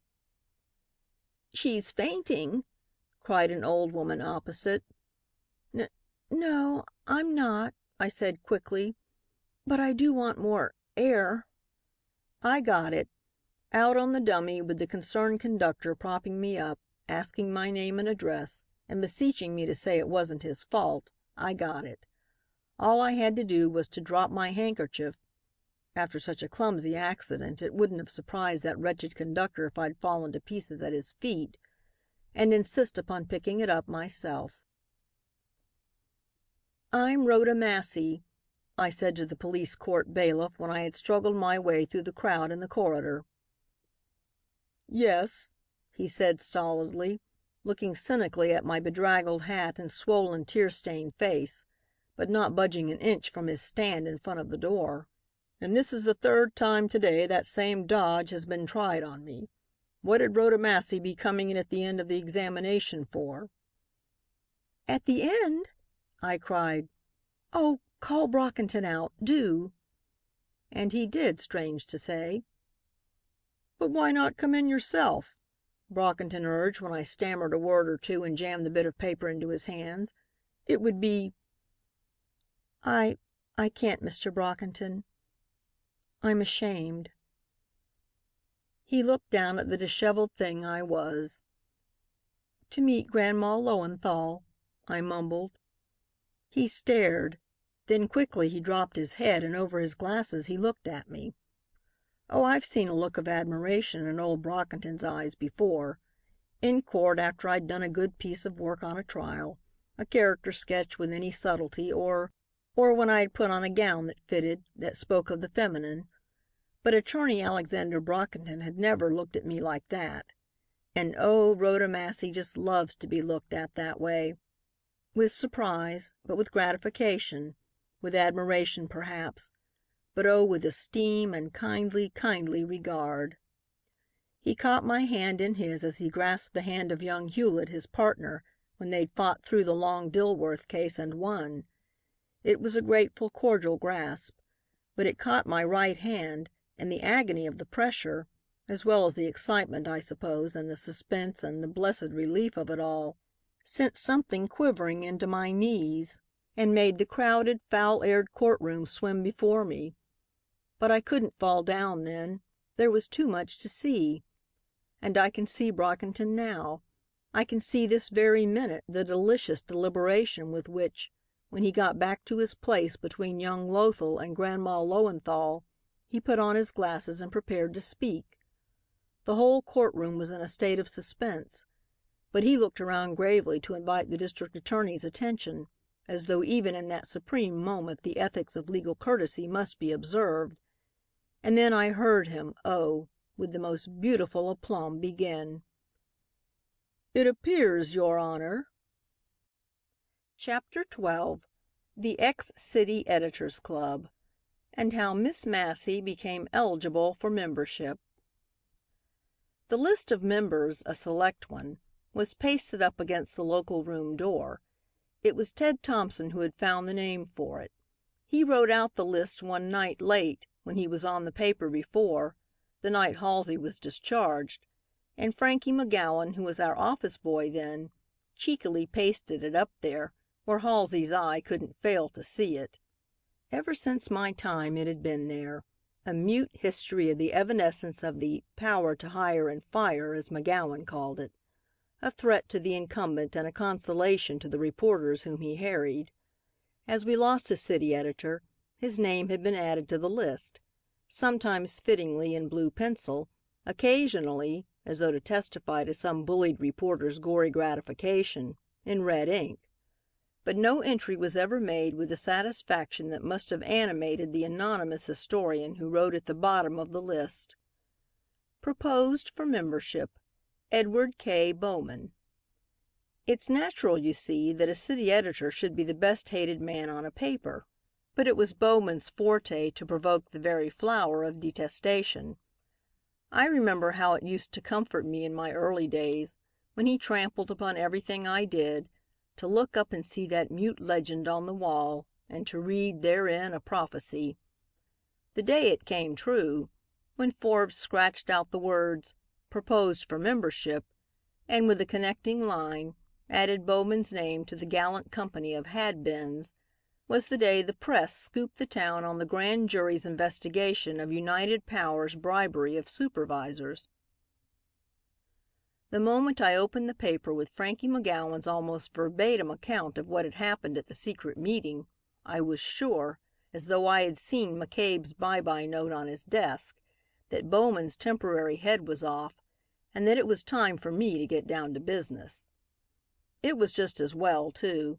The news editor was still out of town, on his vacation, and the city editor wanted to be back at the office and very much mistress of herself and her surroundings when she should become aware again of a certain quick, masterful presence, when she would listen to the one voice in the world which could fuse the most commonplace words into something exquisitely and unforgettably significant. Oh, I knew how it would be. A man would come stalking into the city editor's room. A man, big, straight, alert, and strong, his dear eyes seeking me with a look of such love and longing they might be my very own, so like them my own must look then. But that would be 3, 4 days off. Today, I had to shut it all off in an airtight compartment in my heart, to blow breezily into the office at noon, assume the desk, and, the open press in my hand, demand reasons why. "I can't understand it," I cried to Forbes, who was down early. "If Bowman couldn't land it, why didn't McCabe take the thing out of his hands?" Forbes looked thoughtful. "Mr. McCabe," he said with a significant glance toward the managing editor's closed door, he is, unfortunately—" "Oh, I'm sorry. But he isn't altogether off the reservation? He still comes down to his desk?" "He is here to day." "And gone to morrow, eh? Poor old fellow. But it's up to me, then. The grand jury's still in session. The News'll print a bigger story than the presses to morrow morning, or you can propose my name for membership." I nodded over toward the list on the door. "Listen. The first thing to do is to find out how McGowan got that story. Find out for me. No, I don't care what becomes of all the other details in the office. We'll still every bit of local we need, but we must have this. Just get me Frankie's story of how he did it. He'll be bragging all over the town, will young Frankie, about this time of day. Peacocking round at the press club, I guess. You get him talking. Be humble. Be very green and inexperienced and admiring. Just lie down and let him walk all over you. Tell him he's put Bowman out of even the temporary city editorship. He hates him, and that'll make him still more cocky. Tell him, yes, give him that too. He'll believe anything the morning after such a scoop as that. I would myself. It turned my head so. Tell him the boss has raked McCabe fore and aft about it, and that McCabe's gone down against the bottles in consequence. The vain little wretch. He'll actually believe you. Tell him Rhoda Massey is wild-eyed and threatens to clear out the local room. Oh, just pile it on. He'll grin delightedly. You know the Frankie grin. I can see him prance about and ask you what you'll take and rub it in a bit about our defeat. And then when everything's soft and comfy, then's your time. By Jove, it was great, McGowan. How in thunder did you manage it? Like that. Not for the sake of inquiry, you know. Merely an unconscious explosion of admiration from the beaten but wondering foe. See?" He didn't, very clearly. I could tell that, but I had to let him go with that much. It was his early watch, and though I'd had a general alarm beaten over the 'phone for the whole staff to turn out, nobody else was on deck yet. When they did come down, they were sulky and heavy, and not a suggestion from one of 'em did I get. Half of them hadn't seen the press yet. The detail men were indignant at being mustered in like privates. It was unlucky that on my first day on the desk I had to go in for martial law, but I had to. My fingers were itching to get at the story, and we had no time to lose. "There's no use rushing things now, anyway," growled Cottrell, Bowman's crony. "The jury don't meet till 2." "There is use," I snapped back at him. "At any rate, you make it useful. You fellows ought to have been down here without my sending for you. A beat like that is an emergency call for every last soul to get into the ranks and dig." I was getting mixed, but I tried to laugh with them when I saw the grin on Fairboy's face. "Never mind. What I've got to say is, that there's only one detail on this paper today, and every last one of you is on it. Mr. Fairboy, detail a man on every grand juror's track. Send 2 to investigate the building. It's the new Chamber of Commerce, isn't it, where they meet? How in the world could there be a leak there? Send someone after the stenographer. Look up the janitor. I tell you we're going to lay the press out cold tomorrow, and the man that gets the story needn't be backward about asking for a raise." I was dancing with excitement myself by this time, but that lazy mass of men only shuffled off, talking among themselves without the least bit of contagion. Oh, I know now why editors used to take to Rhoda Massey. She was so ready to enthuse. She caught the eagerness in the voice of the man who gave her detail, and in a flash she had all the symptoms, the hankering, the tantalization of the thing, harder than he. And yet it was a good staff, the News, the finest fellows in town. What in the world? Suddenly it came to me. It wasn't being routed out. It wasn't that they were sore at being beat. The News's local room has too often carved victory out of defeat. It wasn't Bowman. They weren't resenting his downfall. They were resenting me. Yes, they were. They wouldn't stand for me, for my skirts.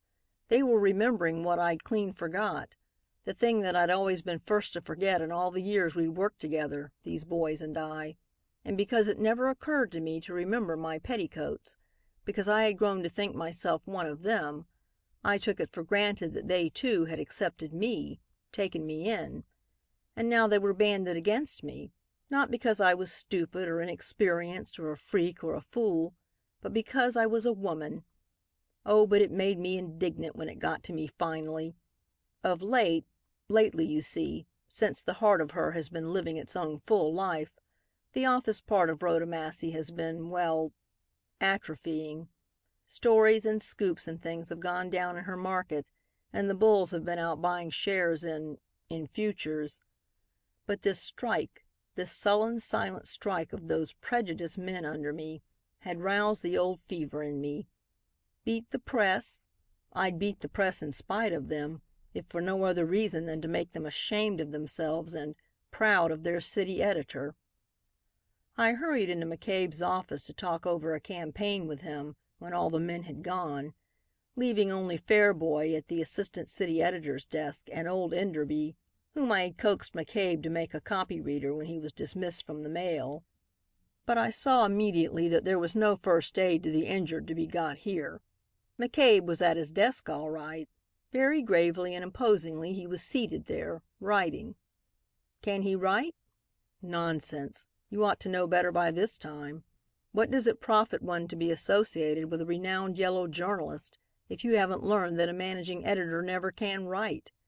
He's like the stiff old ballet master who never danced, like the singing teacher who never had a voice, like the professor of literature, in short, who cannot lit. No, the managing editor only knows it all. He cannot even tell other people how, but he knows good stuff when he sees it, which isn't such a common faculty as you might fancy. McCabe has it, that sort of echo of talent, that left-handed gift for directing others to do what he can't do himself. The other, the real capacity, he has only, or rather fancies he has, when, poor fellow, he has fallen by the wayside. After he sobers up and is McCabe again, clean, strong, sure, with a sense of humor and unerring taste, if of a yellow cast, the biggest toady in the office couldn't make him believe that he could write more than an ordinary stickful of commonplace reporting. But now, listen. Good morning, Rhoda. Glad to see you back again at the old stand. Your coming in is most opportune. That dignity which doth hedge the managerial desk is very much in evidence when McCabe is ghost dancing. It affects his speech and makes him pompous. At other times, of course, he laughs at it. I wish to ask your opinion of a little essay, an epistolary essay, one might call it, which I have written. Do you mind? I sighed, told him I didn't, and sitting down, crossed my hands and feet to listen. It has always been my ambition, he went on confidentially, to leave the mechanical side of journalism for the higher sphere of composition, to discard, as it were, the scissors for the pen. I am telling you this," he added, looking hazily at me over his glasses, "in confidence. Apart from this present mention of it, I have never breathed the matter to a living soul." I nodded gratefully. McCabe's alcoholic confidence is given to the first one who happens upon him in the labor of composition. Last time it was Peter, the office boy, who had to listen to his stuff and save him from the consequences of it. This time it meant me. "And the reason that I consult you, Rhoda," he said with emotion, "is that I have noticed a literary distinction, a discretion about your work that is a thing apart from your character, yourself. You have, what shall I say, a conscience of the pen, an intuitive sense of the fit in writing that is conspicuously absent in your conduct." "Thank you, Mr. McCabe," I said appreciatively, but sarcasm couldn't reach him where he'd gone. "Of course, there is a certain vivacity in your stuff that partakes of your temperament," he went on, with painstaking and pain-giving deliberation, "but a natural and very valuable hypocrisy, feminine, I suppose, leads you instinctively to avoid complete self-revelation. No one, to read your stories, would realize that you are not a girl of heart, of taste, of wholesome womanliness. Only we who know you, Rhoda, see the journalistic blackguard, as Thompson so aptly put it once." Furious? Oh, I was consumed with wrath. It's all very well to tell somebody else not to mind the simple, straight, whiny truths that will out when McCabe's incapacitated. As for me, I forgot every nice thing he'd ever done for me and hated him as though he'd been sober and saying, with rancorous intention, what he neither meant nor would remember. "Don't you think, Mr. McCabe," I cried. It was silly of me to argue with him when he was so obviously not himself, but I couldn't help it. His quoting Ted had hurt me so. "Wouldn't it seem impossible for a writer to put on paper what isn't in himself? Mightn't there be some of those qualities in Rhoda Massey that her work shows, even if circumstances have made her act like an altogether different sort of creature?" I heard my voice break before I could control it, but he was tone deaf, shut in a tipsy mist. He got the words of what I said. The rest, and it is the rest that counts, passed by him. "I thought so myself once," he said, with the impersonality with which he can discuss your pet weakness with you at times like this. "In fact, the quality of your work deceived a number of us. Ted, now, I rather thought he was seriously interested in you before he so cleverly characterized your performance in the Lowenthal case.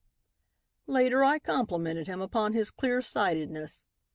'Ted,' I said, 'I admit that at your age the glint in that girl's eye, the tantalizing turn of her lips, the color of her hair, and her gay, piquant face would have blinded me to defects in her character.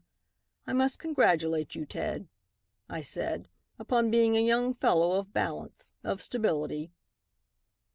"That was very sweet of you, Mr. McCabe," I snarled, "and awfully clever." "No. Do you think so?" he asked deprecatingly. "It seemed so to me at the time, but something Ted said, this happened just before he left town to go off fishing up the Truckee. He was looking seedy, rather done up, as though the whole damned world had got on his nerves, poor chap. And he already, young as he is, the very best newspaper man in town, bar none, he—" He stopped uncertainly. The sentence was too long for him. He let his head fall into his hands. Poor old McCabe. Dear old fellow. There's something irresistibly gracious and charming about the man at the top, whose recognition of talent on the way up is cordial and ardent as Daddy McCabe's. "But something he said?" I prompted softly. "Yes. He told me to go to the devil," he said absently. I laughed outright. Fancy Ted calling his managing editor down like that, and a man like McCabe. "He added," McCabe went on, with a stare at my squeal of laughter, "that he would punch the head of any man in the office who repeated that absurd and indefensible expression of his, that men were cads and cowards anyway in their dealings with women, and that you had once said to him that the sweetest thing in a working girl's life was to earn men's praise for doing men's work in a workmanlike way. and that I myself a man and more than twice your age, had given you just that and, in a sense, had made you what you are, Rhoda." He looked at me dreamily. I didn't say anything. You don't say anything when words like that come back to you. You only sit still and promise yourself many things. "That being the case," McCabe went on with sudden briskness, "I decided to ask your judgment upon a composition of my own which, have I told you, is in the form of a letter to Mr. Aufield." I didn't see the connection, but relevancy is too much to expect of McCabe at the stage when he's capable of writing letters to our respected proprietor. Straightening himself then so that he almost looked like the real Daddy McCabe, he read aloud in his easy, well-modulated voice, and without the least passion or even emphasis. "My dear Mr. Aufield, permit me to denounce you as a contemptible little business man, a sordid scoundrel, whose money has brought him the privilege of associating with men of brains, yet who is incapable of benefiting by such association. Sir, an unprincipled cad like you is unfit to meet gentlemen of the sort that his money hires. For my part, and expressing the sentiment of the office as a whole, I say to you that there isn't a drunken printer upstairs who isn't a worthier human being than your detestable self, your measly, suspicious, rascal self. I weary me, Mr. Charles Staniford Aufield, of the task of trying to make a gentleman of you, or rather of making you appear to be a gentleman. I weary of standing between you and your blackguardly greed for graft that would ruin the paper's reputation and expose your own real characterless, contemptible, cowardly self to the public, before whom I and the men who work for me, not for you, sir, you merely hire them, have erected a figurehead that stands for honor, probity, and civic decency. This letter is for the purpose of informing you that I have just heard of the latest rascality in which you have compromised the paper. After permitting me to engage my talents and my journalistic reputation in an altogether contrary course of action, and even approving our expose of the Sacramento business. You are the Louis XV of journalism, too cowardly either to adopt a policy or to keep it. You are a tin-horn gambler, betting against your own hand. You are a vile, contemptible little scavenger." He broke off suddenly. "Aufield père made his money with street sweeping machines, you know," he said explanatorily. "Still, the old man had some starch in him, but the sons—" "Yes, I know," I answered breathlessly. He watched me a moment. "The style," he said interrogatively, "is good, don't you think? Direct, incisive, yet without passion?"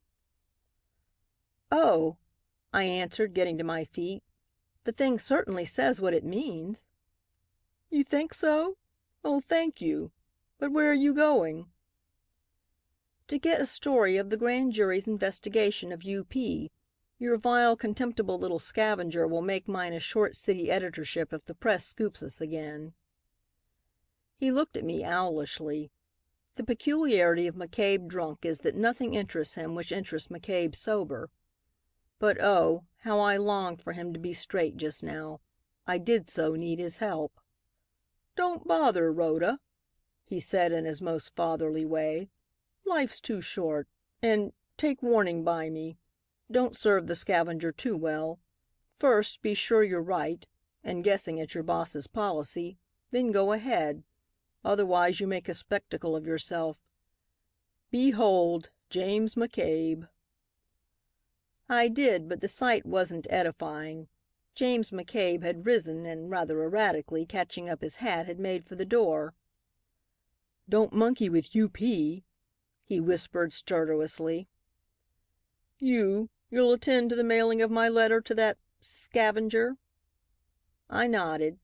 He hurried out and I tore his communication to the scavenger in two and let it fall into the wastebasket. What if I hadn't? Oh, nothing. Aufield has received at least one such ingenious epistle from McCabe that I know of, but his managing editor is too valuable to lose. Forbes rushed in at that minute. "It was this way," he commenced without preliminary. "McGowan's bragging all over town about it.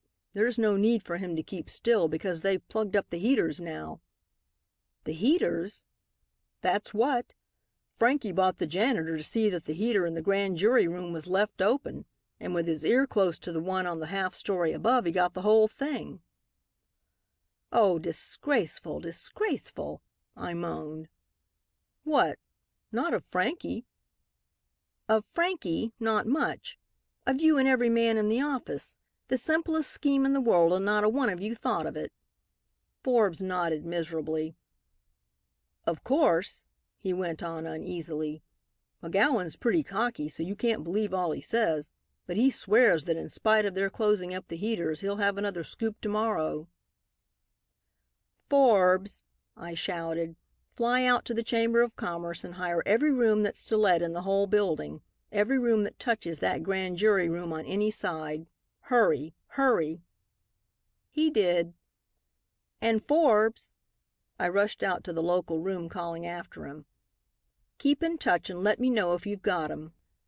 The men were getting back when I sat down to the desk. Bowman reported first. "It was this way," he said under his breath, leaning over my desk in a confidential attitude.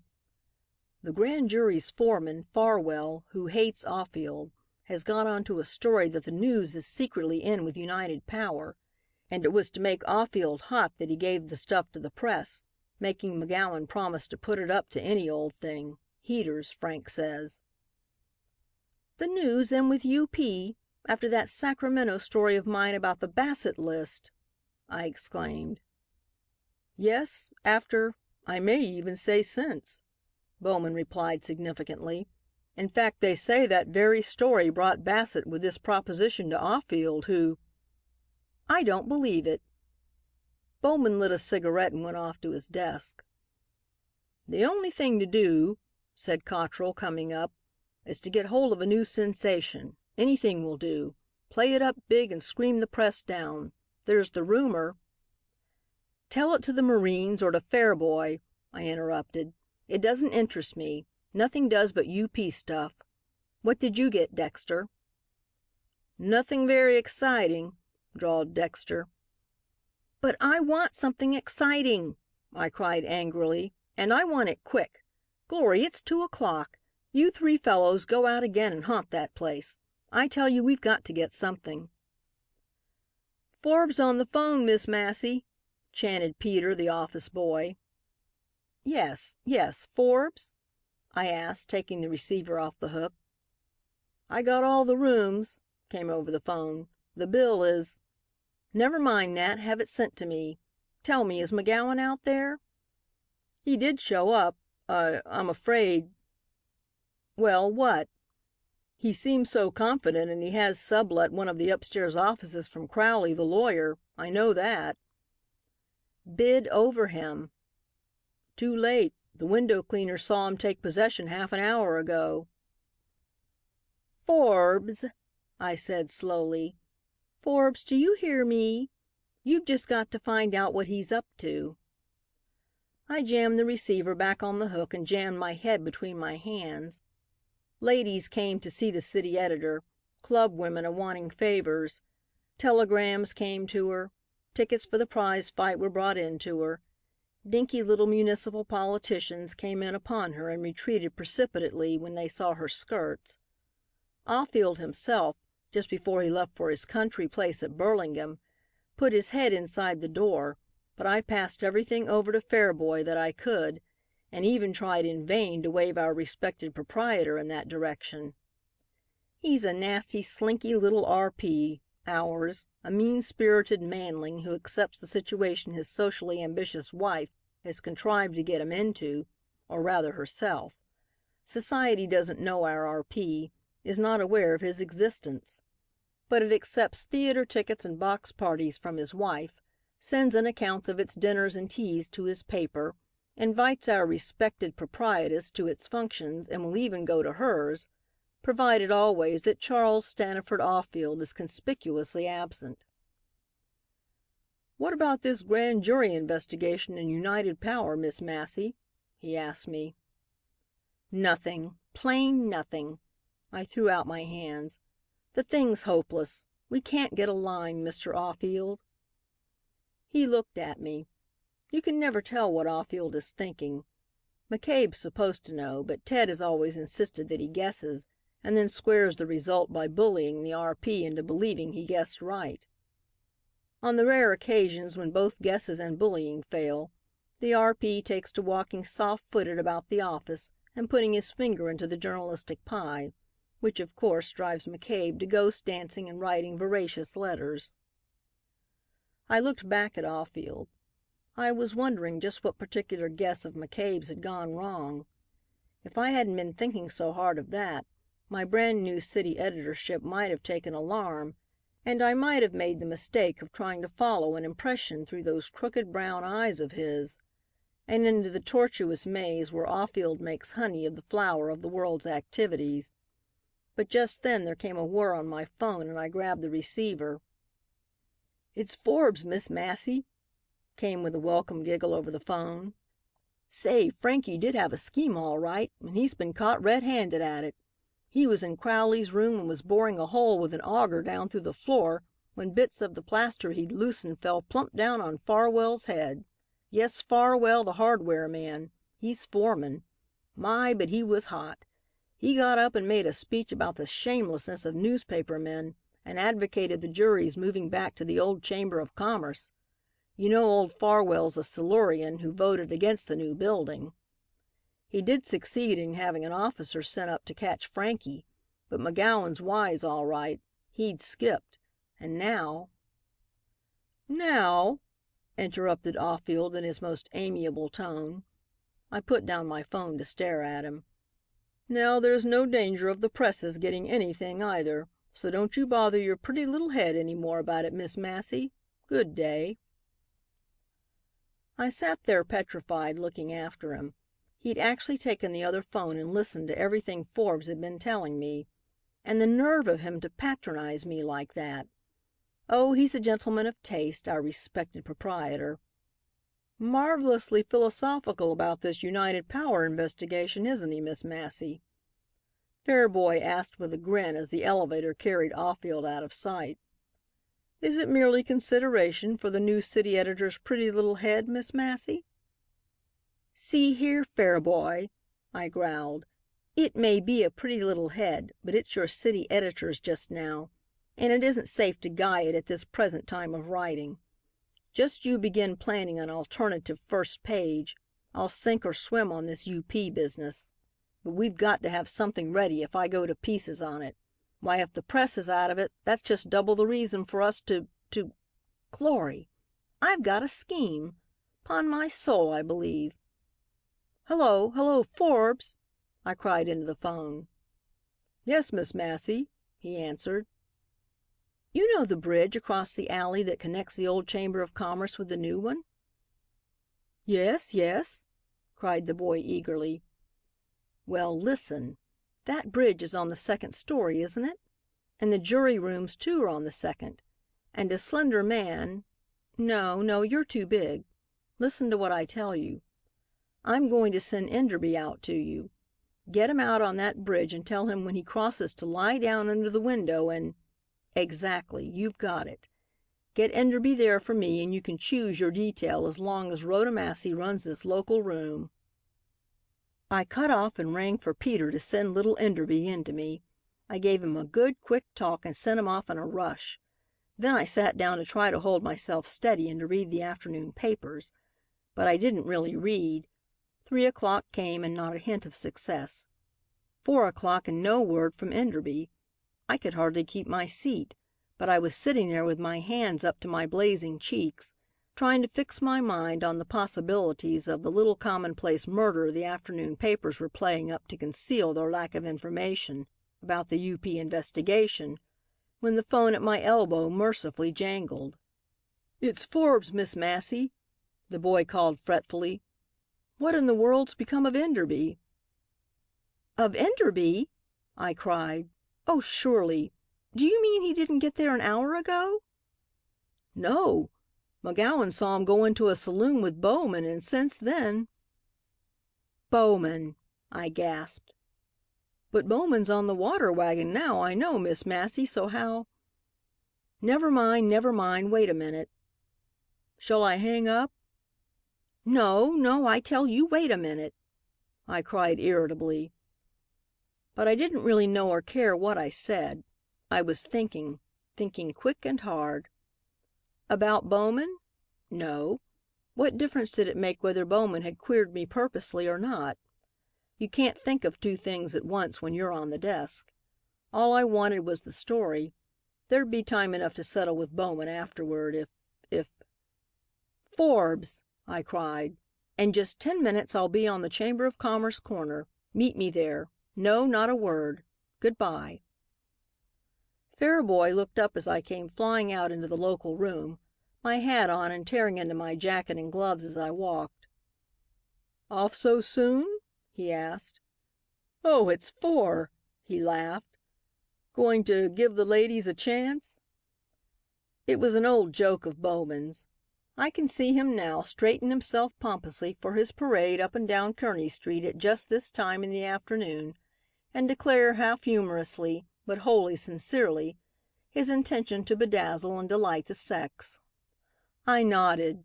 I had grown distrustful. If the whole local room, with the exception of a green reporter and a tipsy one, was leagued against Rhoda Massey, why there was nothing to do but give the ladies a chance. One lady, anyway. A wretched, feverish little city editor lady, whom nobody else would give half a chance, but who couldn't live any more in inaction. Who was deadly tired of issuing orders that didn't seem to stick. Who was determined now to get out to the firing line and do some real fighting herself before she'd accept defeat. When Forbes heard my scheme, he declared I couldn't do it. But that didn't make any difference. We got into the old building the back way and then climbed through an open hall window upstairs. My, it was hot. Concentrated, radiated, reflected stone heat sizzling out there upon the bridge. "Now you go back," I said, slipping off my jacket and hat and handing them to him. "Hang around the entrance. Be there if I want you, and, say, Forbes, don't give it away, even to our own men. It isn't a very dignified detail for a city editor, but I'm littler than Enderby anyway, and so long." I flew across the bridge and cautiously tried the window at the end. It was locked. I couldn't budge it. My heart was beating terrifyingly. I was so afraid of being caught. Stiff and straight I held myself, while I edged along the broad cornice, turned the corner, and got to the west side. All the windows in the court looked down on this side, but all of them, too, had shades pulled far down, for the sun was blazing down upon the white stone walls of the new building, sending out a blinding, reflected light that protected me like a dazzling screen from other eyes. Dizzy? No, I wasn't dizzy. It isn't so very far up, and I was too busy thinking to be physically afraid, but the heat scorched through me. Contact with the stones burned my hands and the sun blistered my cheeks and lips. But I forgot it all when I caught sight of the last window on the west. The window. The grand jury's window. And open. At least halfway open. They'd had to shut all those that looked on the corridor because of the crowd of reporters hanging about, and they'd even remembered the one giving on to the bridge. But they'd have stifled without a single open window.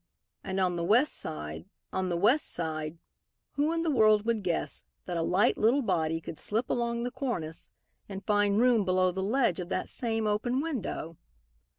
No one but Rhoda Massey, evidently, and she wasn't giving it away, I can tell you. With a sigh of perfect content, I let myself down softly, and on my knees now peered into the place. Oh, nuts! His back to me, so near I could have touched him with my finger, sat vain old Farwell, who never would use an ear trumpet, his hand curled about his ear, his suspicious eyes questioning everything. And with reason, for U.P. had its men there, all right, his dominating soul insisting upon a repetition of every phrase that escaped him. And me. Was it hot? I didn't know any more.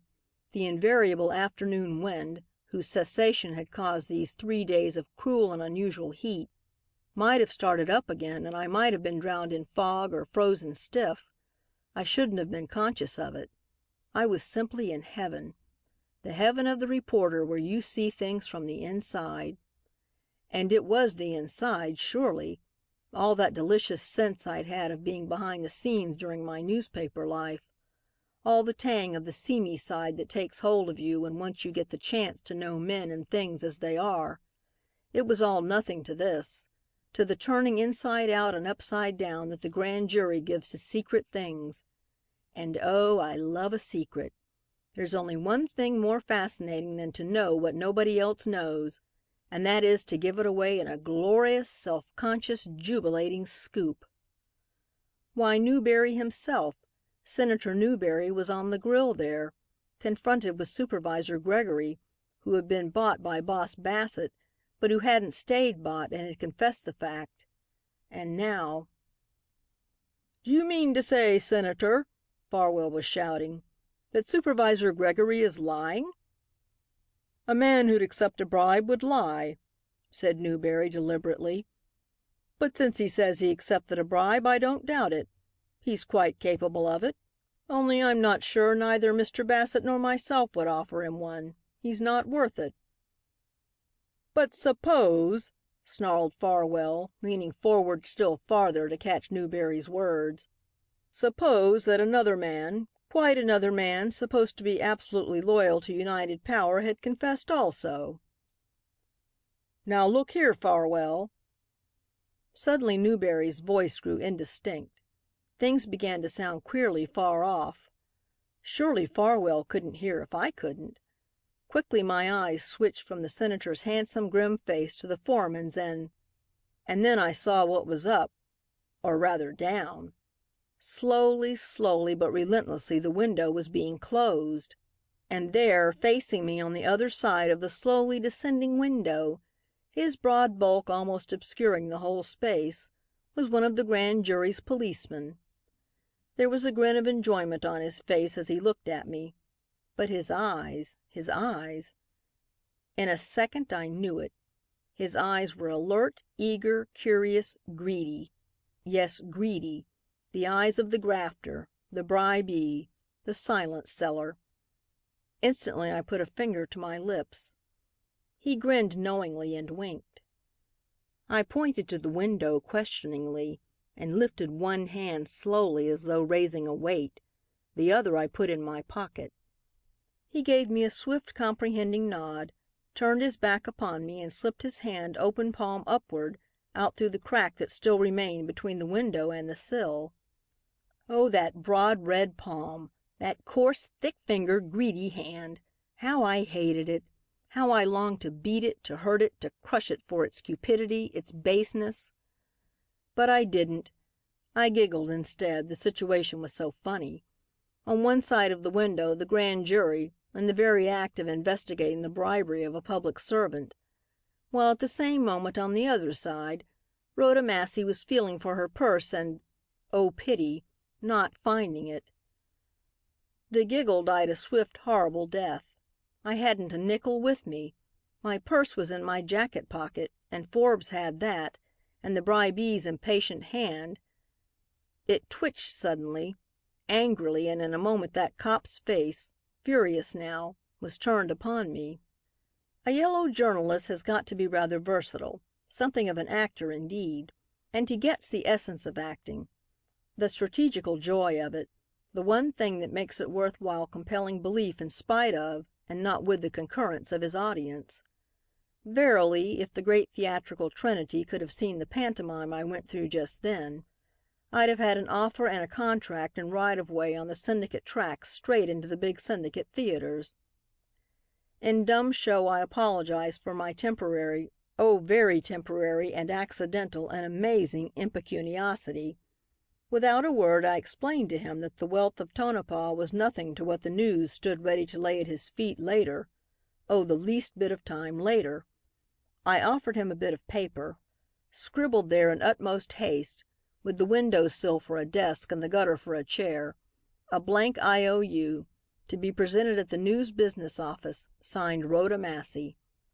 With a melting eye, it's a wonder the whole of me wasn't melted, I tried to appeal to his great and noble heart, his pity for beauty in distress and all the rest of it, but squeak, squeak, squeak the remorseless window frame came down, and at the last I scooted away quick as I could, knowing that in his disappointment he'd call someone to the window to see what he'd withstood. I cakewalked back across the bridge and down and out the back way. It was a sorrowful cakewalk, done to an appropriate melody. If you ain't got no money. I always hated that song. "They've actually adjourned to the old building," cried Forbes when I joined him. "What happened? You did get something, didn't you?" "Something? You better believe I did. Just enough to make me thirst for more. Come, there's no use hanging round here. Lightning may not strike twice, but if it does it'll be close to the spot where things are doing. We'll adjourn to the old building, too." We walked leisurely about to let them get settled, and then strolled around the corner to the entrance of the old building. A moss-backed relic of '49, dear to pioneers and professional reminiscencers, is the old Chamber of Commerce. No wonder Farwell is fond of it. Here, before the town grew big, and younger, more pretentious fellows hustled him out of the way, was the scene of Farwell's departed civic glory. Here he was nominated for the mayoralty he was destined never to attain. Here he made his famous speech against the vigilantes, and when half the chamber rose and made for him, he escaped. He escaped through— "Forbes," I breathed, clutching him by the arm, "there's a chance. Oh, be ready to take it. I'm going to try to get it for you. The doors, the old-fashioned swinging doors, watch 'em, and me."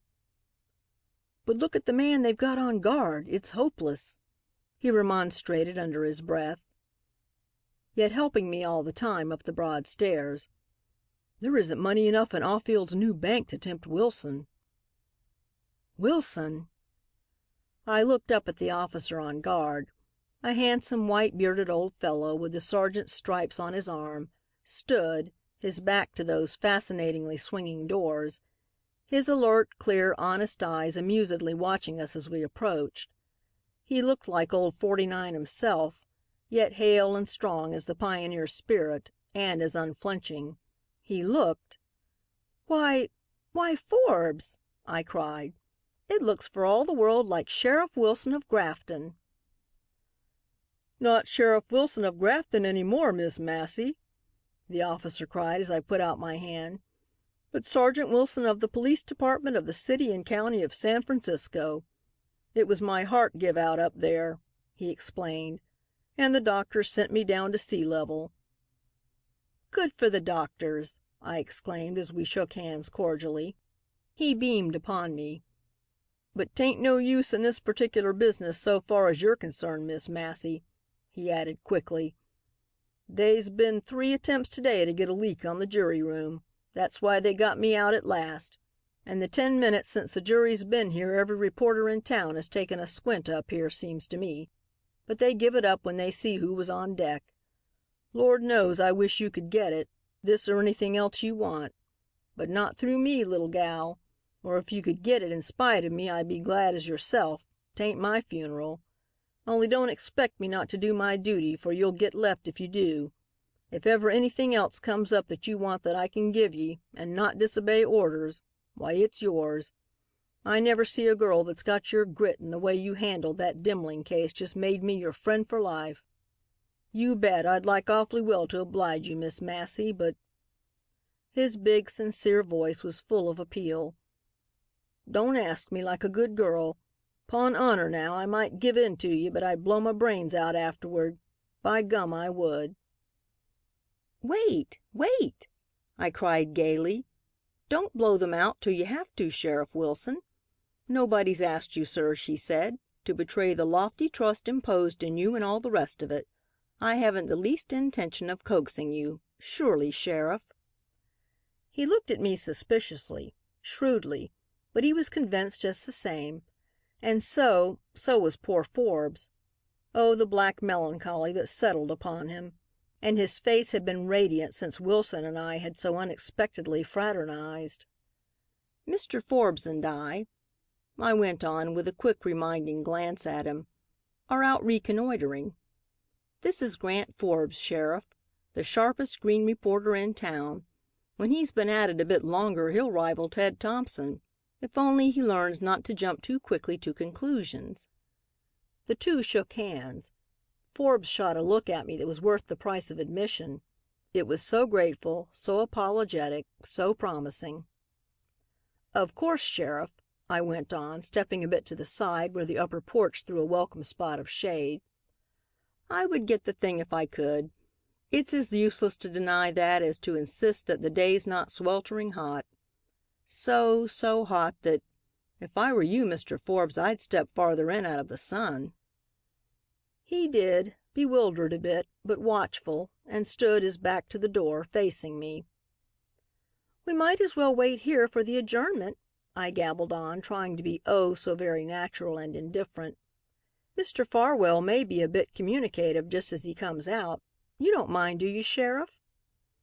"Mind?" His fine old blue eye beamed welcome at me. "I've often promised myself that some day when I had time and you had too, we'd sit down and have a chin together over that old Demling case.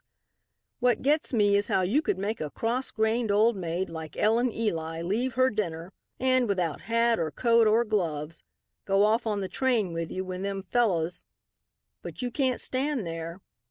Say, Bub," he turned to Forbes, "go over yonder, behind the first pillar, and get a folding stool that's there." "Yes, please do, Bub," I said with a laugh.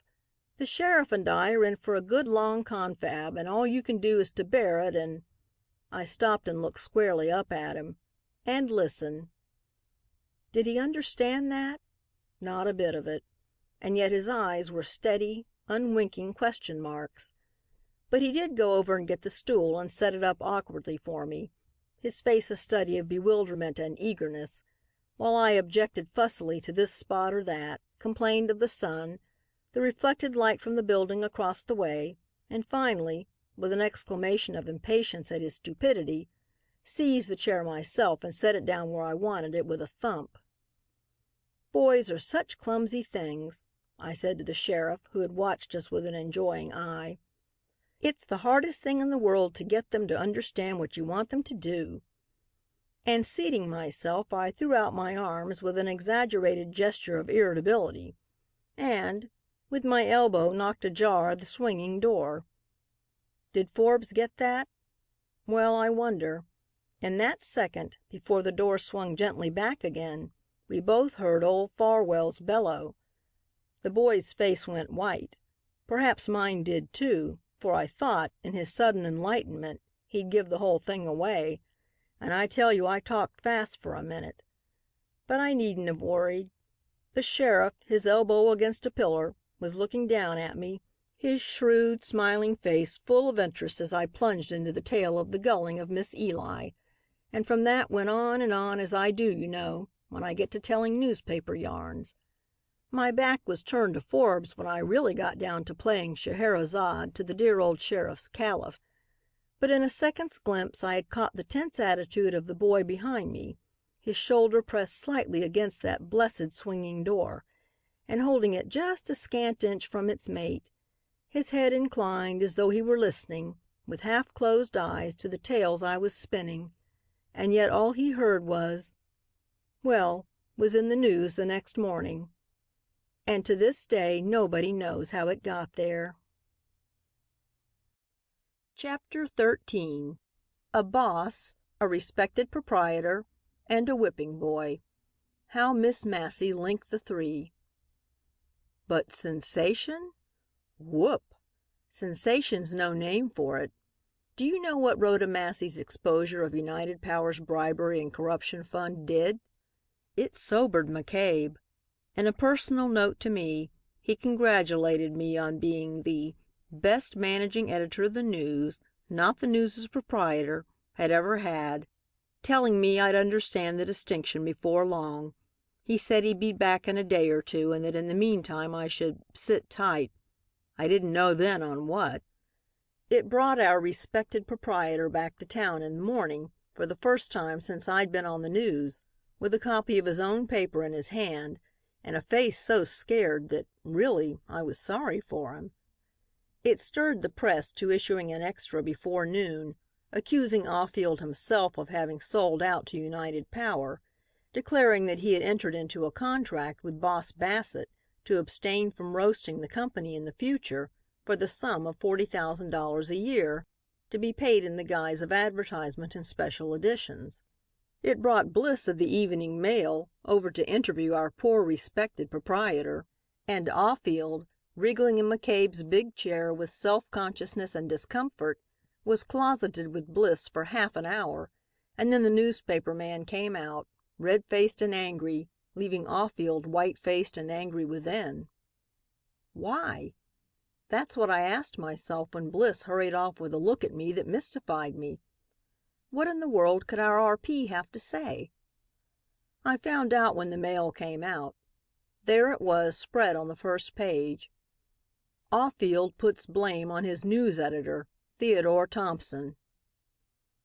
Oh, for all the typed bombshells, big and little, that I've let loose over unsuspecting heads in a long career black with printer's ink, I paid when I saw that lie in print. I knew then how it feels to be the woman who cares for the man in the case. And care, oh, I cared so much that I could have better borne the whole world's reviling me than that one miserable voice should doubt him. And here was the one thing that comforted me. There wasn't a man in the local room, and Ted had been brought in from a rival paper, remember, and put over every head there, that did believe it. Even Bowman threw down the mail, with its double lead story, and cried out, "Oh, that's too thin." I gulped when I heard that, and tore in two the discharge note I was writing him at that very moment, and instead I sent him off on the Quillinan story, the cream of the day's details. It was just then that Gibson, the business manager who had happened in, sang out, "Well, it may seem thin to you fellows, and it's decent of you to stand up for your own order, but if you'll watch things from now on, you'll notice that Thompson's dead journalistically. There isn't a paper in the state that'll dare to hire him. Oh, yes, I know all about his cleverness, but he'll have the reputation now of being altogether too clever. And there isn't a newspaper proprietor in town who, if he gave Thompson a desk, wouldn't have an uneasy doubt that he was grafting instead of leaving the grafting to the respected proprietor himself," I burst out, charging into the hall after him. Gibson stared at me aghast, and his stare brought me back to my senses. "After all," I added, "it's a proprietor's own paper, to have and to sell out, to lie about and cheat and blackmail with, if he wants to be that kind of man and own that kind of paper. You're right, Mr. Gibson. There's only one man on a paper who's got its columns for sale. The rest of us are only free lances, who uphold the particular journalistic banner under which we happen to have enlisted, stoutly ignoring the spots and blotches on it, and swearing stoutly that it's black as white and its white is dazzling purity. But all the same, there's one thing neither Mr. Aufield nor any other newspaper proprietor can do, and that is to use one of his men, and a man like Ted Thompson, as a whipping boy when his own sins are found out." "Bravo! Bravo!" came in a shout from the boys in the local room, banging vigorously upon their desks.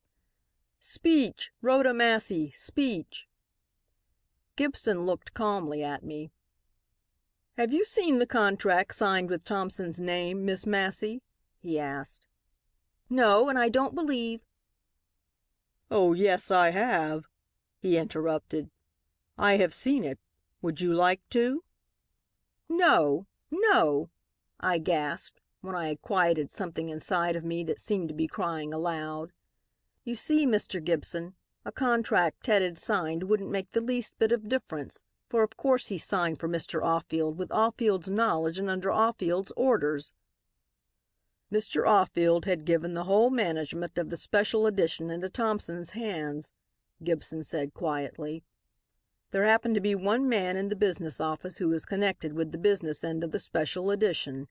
I discharged him this morning." "Poor fellow!" I exclaimed wrathfully. "Our R.P.'s sin must be a mighty big one, since it calls for 2 whipping boys to suffer for it instead of 1. Only Ted Thompson won't take the whipping, Mr. Gibson. I'll bet you on that." And I turned and went back to my desk. Haughty? Not a bit of it. I was shivering in my boots. Ted's word against Offield's, that would be how it would stand. There wasn't a working newspaper man in town who'd have hesitated for a second which one to believe. But working newspaper men don't own newspapers. It's working millionaires who do that. And the public is what they work, and newspaper men are what they work with. And Ted Thompson has to have a newspaper. It's the tools of his trade. And how in the world was he going to get his name clean again? Savagely, I pulled out a sheet of paper from my desk with the news letterhead at the top. Mr. Charles Staniford Offield. Dear Sir, I wrote. And then Peter banged at my door and, throwing it unnecessarily wide open, laid 2 cards in front of me. Ben Bassett. The top one's announcement was like a challenge. It had a bulldog brevity and sternness for all the world like the face of Boss Bassett of United Power. Senator Archibald Leonard Newberry's card, which lay humbly beneath, hadn't half the imposing force of the top one, and yet since his election Newberry had been made president of UP. I looked at those 2 cards. The men whose names they bore must know the truth of this business, the most serious thing in Ted's life, and mine. "They don't want to see me, Peter," I said peevishly. "Oh, yes, they do," he said. "When they found Mr. Offield was out, they asked for the managing editor. I told 'em he was off, on a vacation. Then they asked for the fellow that comes next. I told 'em he was off on a vacation. See the difference, Miss Massey? So then I told 'em the city editor was holding the fort and they said they must see him. "'All right, send them in,' I said, and went on with my letter. Oh, I say, in the midst of all my misery it was good to see the start those 2 men gave when they saw a woman city editor instead of a man. And because that start flattered me and insulted my sex, I looked up in a preoccupied way, told Peter to set chairs, and begged them to excuse me for a moment as I had to attend to a matter of the utmost importance. And it was important. Mighty important to me. I was about to join the only club I ever belonged to, the Ex-City Editors Club. The way you go about joining it is to write a thing like this: Mr. Charles Staniford Offield. Dear Sir, I herewith present my resignation as city editor of the News. Kindly relieve me at your earliest convenience. Rhoda Massey. I rang for Peter. "Take this yourself, Peter. Don't trust it to anybody else," I said, sealing it in an envelope. "And rush it. I want an answer as soon as you can possibly get back. Understand?" He did, and was off. And he seemed, with that envelope, to take a part of me with him. But I hadn't time to think of that. I just grabbed the telegraph blank and scrawled: Ted Thompson, Fisherman's Point. Come back quickly, Teddy, and let's fight it out together. R. I rang for a messenger of the other company, so that my message shouldn't go through the hands of Graves, our telegraph editor, and then brushing back my hair, I turned to those 2 big fellows. And they are big fellows. They hold the town and the state in the hollow of their hands. They know all the secrets of politics, all the follies of the press, all the weakness of the public, and yet they might have it all, for all of me, if they'd give me one little hint that'd clear Ted Thompson. "My congratulations, Miss Massey," Newberry began pleasantly. He'd been watching me with an odd mixture of amusement and respect. "I didn't know the News had a lady city editor." "Thank you, Senator, but city editors don't last long on the News, you know." I laughed and rattled on, telling him about the Ex-City Editors Club. I didn't tell him I'd just joined. Why not? Because any information relating to his own office must be in the hands of your RP himself before a white man has any right to speak of it, and because your boss is black is no reason for you to match him in color. That's why. But Newberry laughed with me, and even old Bassett grinned appreciatively as I ushered them into the next room, Offield's, where we could talk undisturbed. "We have been looking for Mr. Offield, Miss Massey," Bassett said at last, speaking with his usual deliberation. The boss is a man of elegant leisure, if you believe the tone of his voice. It is rather essential that I should see him, but he's not down at Burlingame. He's not at the hotel, or says he is not, and though I have telephoned a dozen times, I can't seem to catch him here nor at the club." "H'm," I remarked. "That being the case, just why did you come to call, Mr. Bassett?" The boss looked at me sharply, but Newberry interposed suavely. "We hoped you might tell us where Mr. Offield is. It happens to be as important to him as to us that we should meet." "There are times, Senator," I said with a smile, "when no one on the paper knows where Mr. Offield is." "Yes, I know," Newberry agreed with a knowing smile. "Times of stress when Mr. Offield, like a certain great military commander, reposes full confidence in the officers he has left behind him. But past experience has taught us that there is always one person on the paper who knows Mr. Offield's whereabouts. Mr. McCabe knew." "Mr. McCabe is—" "On a vacation. Yes, I know that. And so is Mr. Thompson. But it is simply incredible that at a time like this, Mr. Offield should not be in touch with the office. It is almost certain that the next person in authority—" He stopped suggestively. I sat there a moment, cogitating. A boy or two came in with proofs, a card, some telegrams for McCabe, which I tore open and sent orders to Fairboy about, and I had to answer the phone twice. But all the time I was thinking in the back of my head, and when I turned to him I was ready for him. "I think, Senator," I said at last, "you'll have to take me, part way at least, into your confidence. You don't know me very well, and—" "Oh, pardon me," he interrupted graciously, "but I have a lively memory, Miss Massey, of certain obligations up at Sacramento during the last legislative session." "But, Mr. Bassett," I began with a smile, remembering the part the Bassett list had played in the story that landed the senatorship at Newberry's feet. "My dear young lady," the boss said softly, "though I have always denied the existence of such a list as you published, and as you know, the senatorial investigation resulted in a vote of confidence in the accused senators, still, all this does not preclude my being capable of admiration for a good fight well fought. I take off my hat, therefore, to Miss Massey, both as journalist and as pugilist." We all laughed at that. Coming from the boss, it was meant to be excruciatingly funny. Old Bassett was immensely pleased with it himself, and we had quite a little love feast there in Offield's private office. "All right, then," I said finally, throwing out my hands. "Now, hands on the table. I may know where Mr. Offield is and I may not. In either case, he's my respected proprietor, and, as it's evident he doesn't want you to know, I wouldn't tell you if I could where he is. The only thing you can do is to trust me as you would have to trust McCabe if he were here. Then I'll forward your terms to Mr. Offield, making sure, of course, there's no leak. And as for myself, no, you've got to take me or leave me. I'll give myself no letter of recommendation to you or anybody else. Now this is how we stand. Treat me as you would a man who's entitled to confidence by virtue of the position he holds, or—well, frankly, let me get out the paper. There's a lot to do."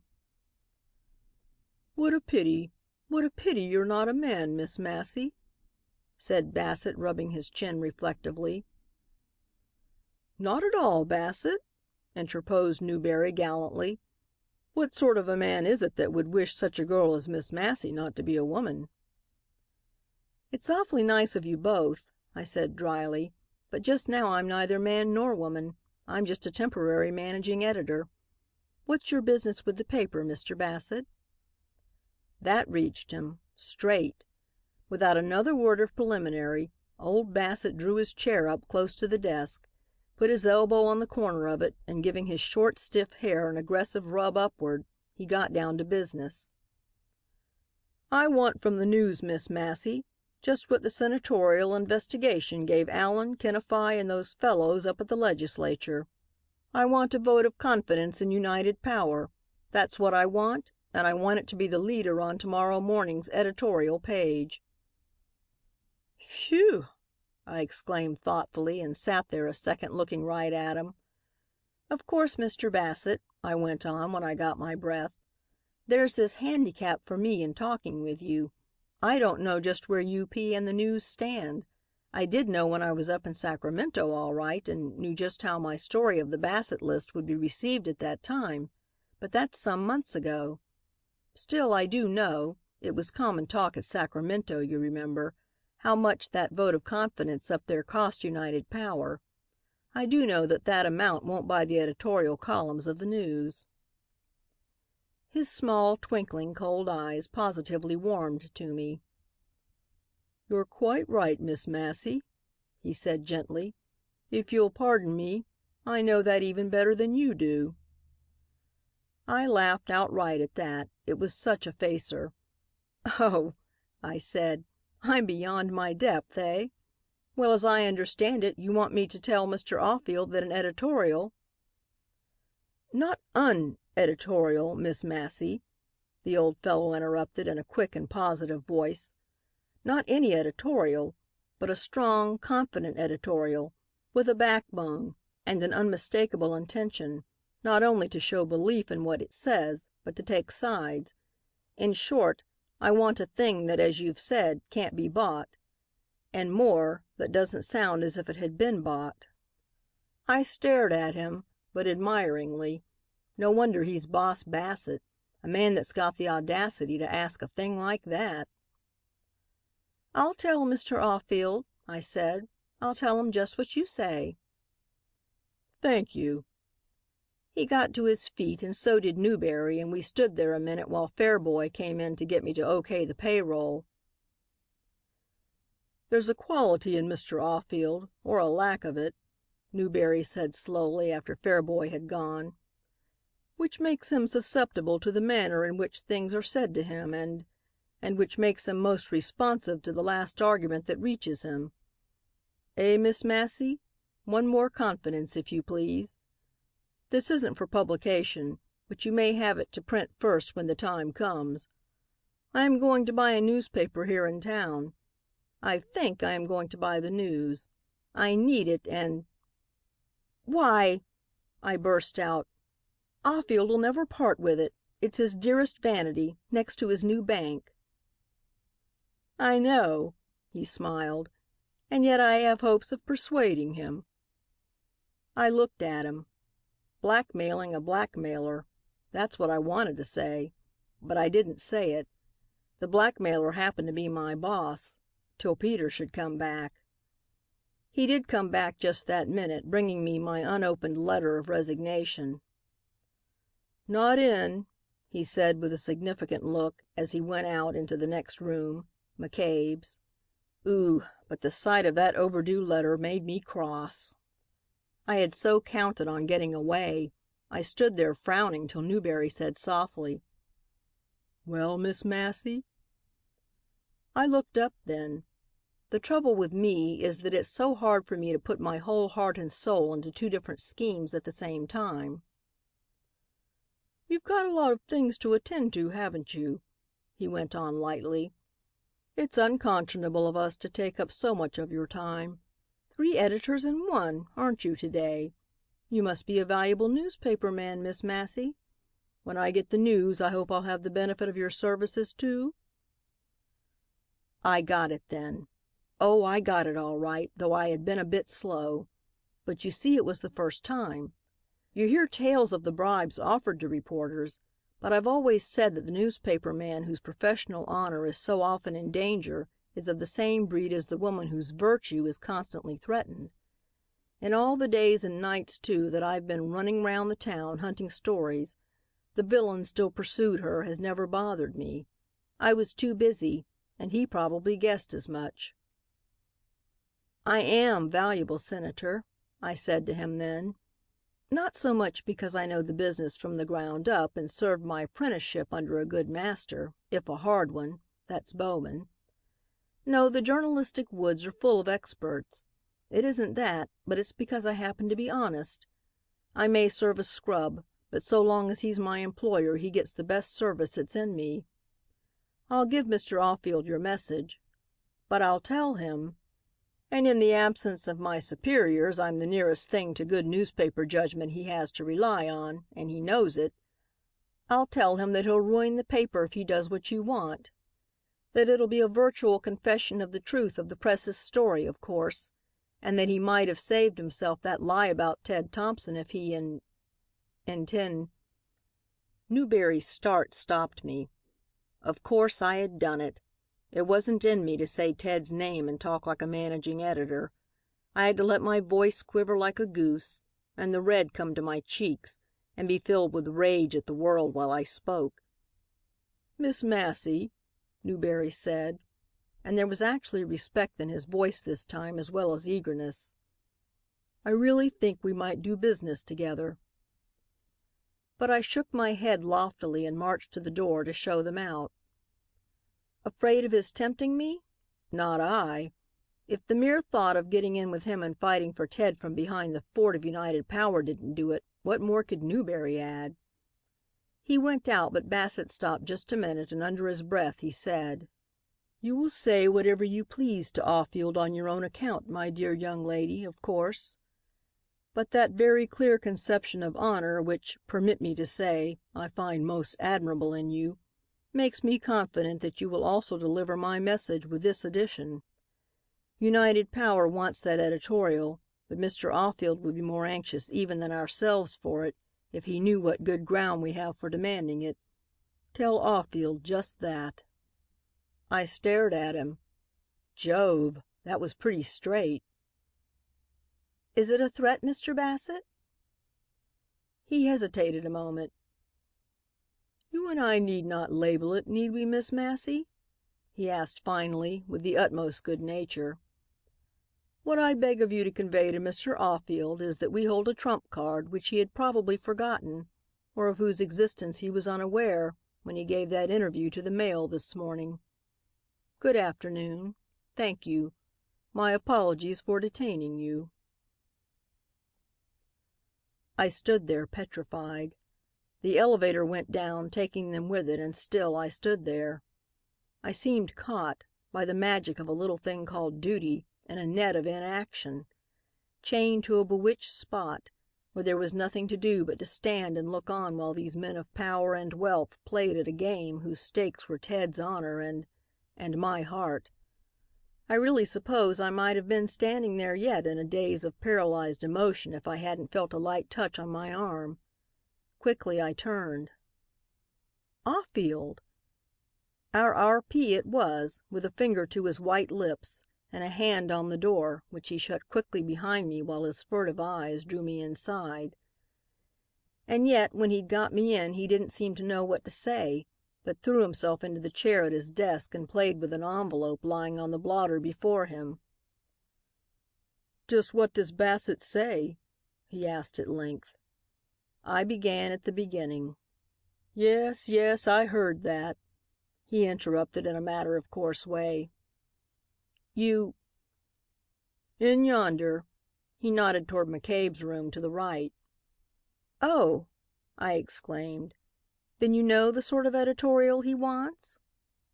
He nodded. "Would you—" he began. "You wouldn't— I heard what you said about it. You were in earnest. You think—" "Think!" I cried. And I waded right in, then and there.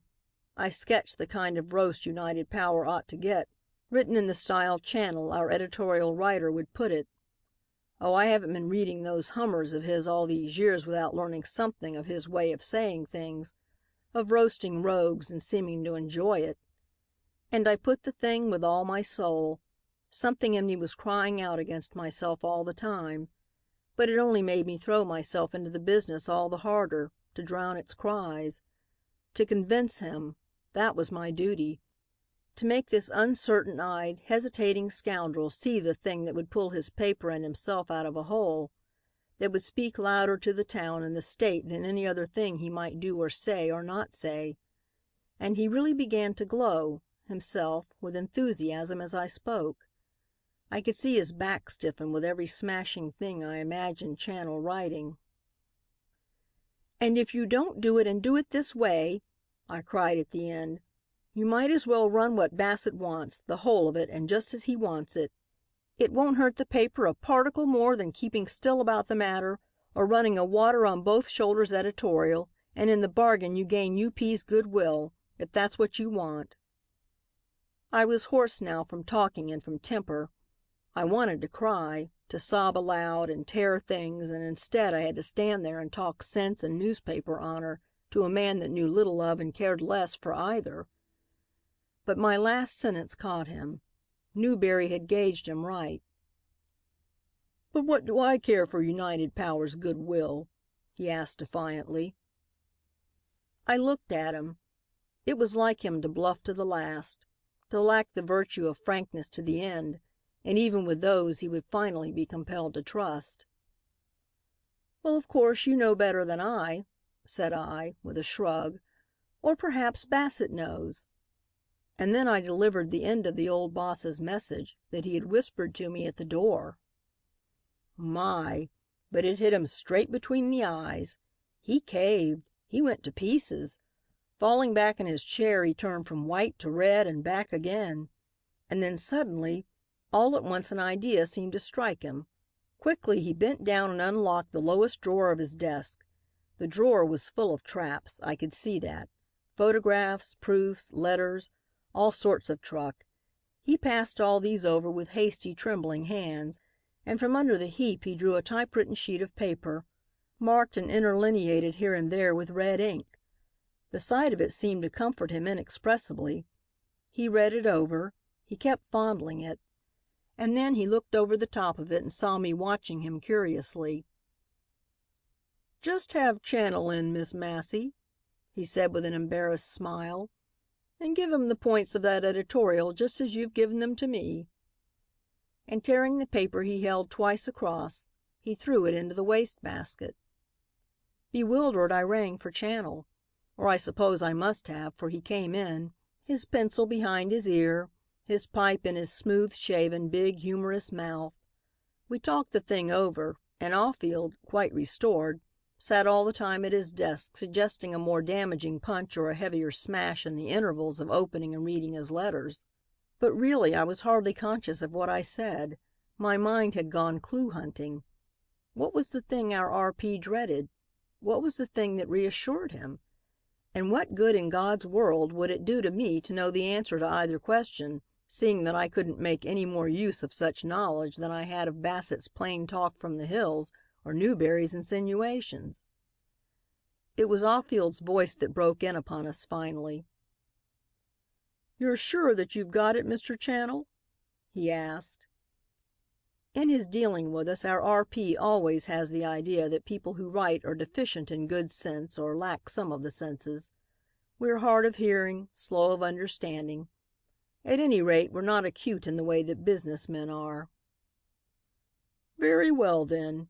Give it to them hot. The hotter shot you pour in on them, the better you'll please me."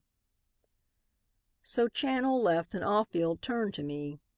He must have spoken twice before I heard him, I was so busy thinking. But I did finally get the grieved surprise in his voice, and waked to find him standing before me, my own letter of resignation, open in his hand. "Why, Miss Massey," he began. I jumped to my feet. "Oh, yes, yes," I said. "I'd forgotten for a second about that, but it goes." "But surely—" "But surely," I smashed in. I was sore with suffering, but mighty glad at last to vent some of the hurt on someone, preferably, oh, most preferably on our R.P. "Surely I don't have to work for a blackguard if I don't want to." The letter in his hand rattled as he stood staring at me. It dropped to the floor after a minute and he turned his back on me and walked over to the desk. "You take advantage of your sex like other women," he said, nervously busying himself with the things on his blotter. "Just keep the desk till Bowman comes in, if you please. When he relieves you, you may consider your resignation accepted." I nodded and hurried out of the room, but the door I opened clashed against the door of the telegraph room as Peter came in with a message for me, and as I turned to take it, I saw Aufield go down on his irreproachable pearl gray knees, fish about the wastebasket, gathered together those 4 pieces into which he had torn the typewritten sheet that roused my curiosity, and embarrassed now, for he caught my look of amazement and scorn at his actually thinking me capable of stealing his secret out of the wastebasket, crushed them back into the drawer he had originally taken the paper from, locked it quickly, and seizing his hat, make for the elevator. But really I was not so acutely conscious of what he did, and oh, how little I cared! The telegram I was reading sang itself over and over in my ears, flowered before my eyes into the most delectable sight on earth, and filled the world, my world, with its perfume. Am coming, sweetheart, sweetheart. Due at 8:30. T.T. If I could, I'd have stood and dreamed over that all the hours it spread between him and me. But every scandal in town seemed to break loose just then. First there was the grand jury's ignoring the charges against and exonerating United Power. Phew! How Bassett must have worked and paid for that. Then word came from the hall of the arrest of Eustace Manloyd for the unspeakable Drexler murder. And right on top of that came a wire from Bowman that Quillinan, the stage robber, had been surrounded by a posse, and a desperate fight was now going on. I stuffed that precious yellow message inside my waist, and then the whole office rolled up its sleeves and sailed in. How we worked that night! I had my dinner sent in and nibbled bits of things as I danced from the local room to the telegraph room, besides keeping half a dozen phones going and every man in the office pulling with a will. And we did pull together. I like to think that that last night I held the desk, we were good comrades, the boys and I, all trusty soldier sailors, manning the good ship the News, all fighting the same battle, all eager for but one thing, to win. The men had forgiven me for being a woman. My victory the day before had won me that. And I'd forgiven them for being so silly as to resent sex in a city editor. And perhaps you don't think I was jolly glad I hadn't discharged Bowman, when he phoned in a long-distance description of the fight and an interview with the dying bandit, which closed with a line like this: "It's exclusive, you can bet on that, Miss Massey. I'll leave Cottrell here to stand guard over Quillen until he dies, with orders to shoot any reporter that catches up with us, and we'll swear that Quillinan did it before he passed in his checks." "It's lovely, Mr. Fairboy, just lovely," I sighed happily when there came a period of calm. My hair was tousled and my face was dirty and burning with excitement, but I was so content. It only lacks one thing. Oh, if one could only telegraph pictures. "We might fake one and label it 'From a Description,'" Fairboy hazarded. But I wouldn't have it. "It's a Times record trick," I said disdainfully. "That reminds me," he said, "of the only time the News ever did it. It was when you were up country, Miss Massey, and the whole office was in despair because we couldn't get a picture of pretty little Dorothea Chipchase. So we faked a drawing of that scene of you with her, remember? And the next morning, when the agony was all over, we found that she'd sent her photo to Lowenthal when she wanted to go on the stage, and Brockington had shown it to Miss Massey." "Yes, yes, what is it?" "To Offield, who actually had it in his desk all the time we were scurrying round for it.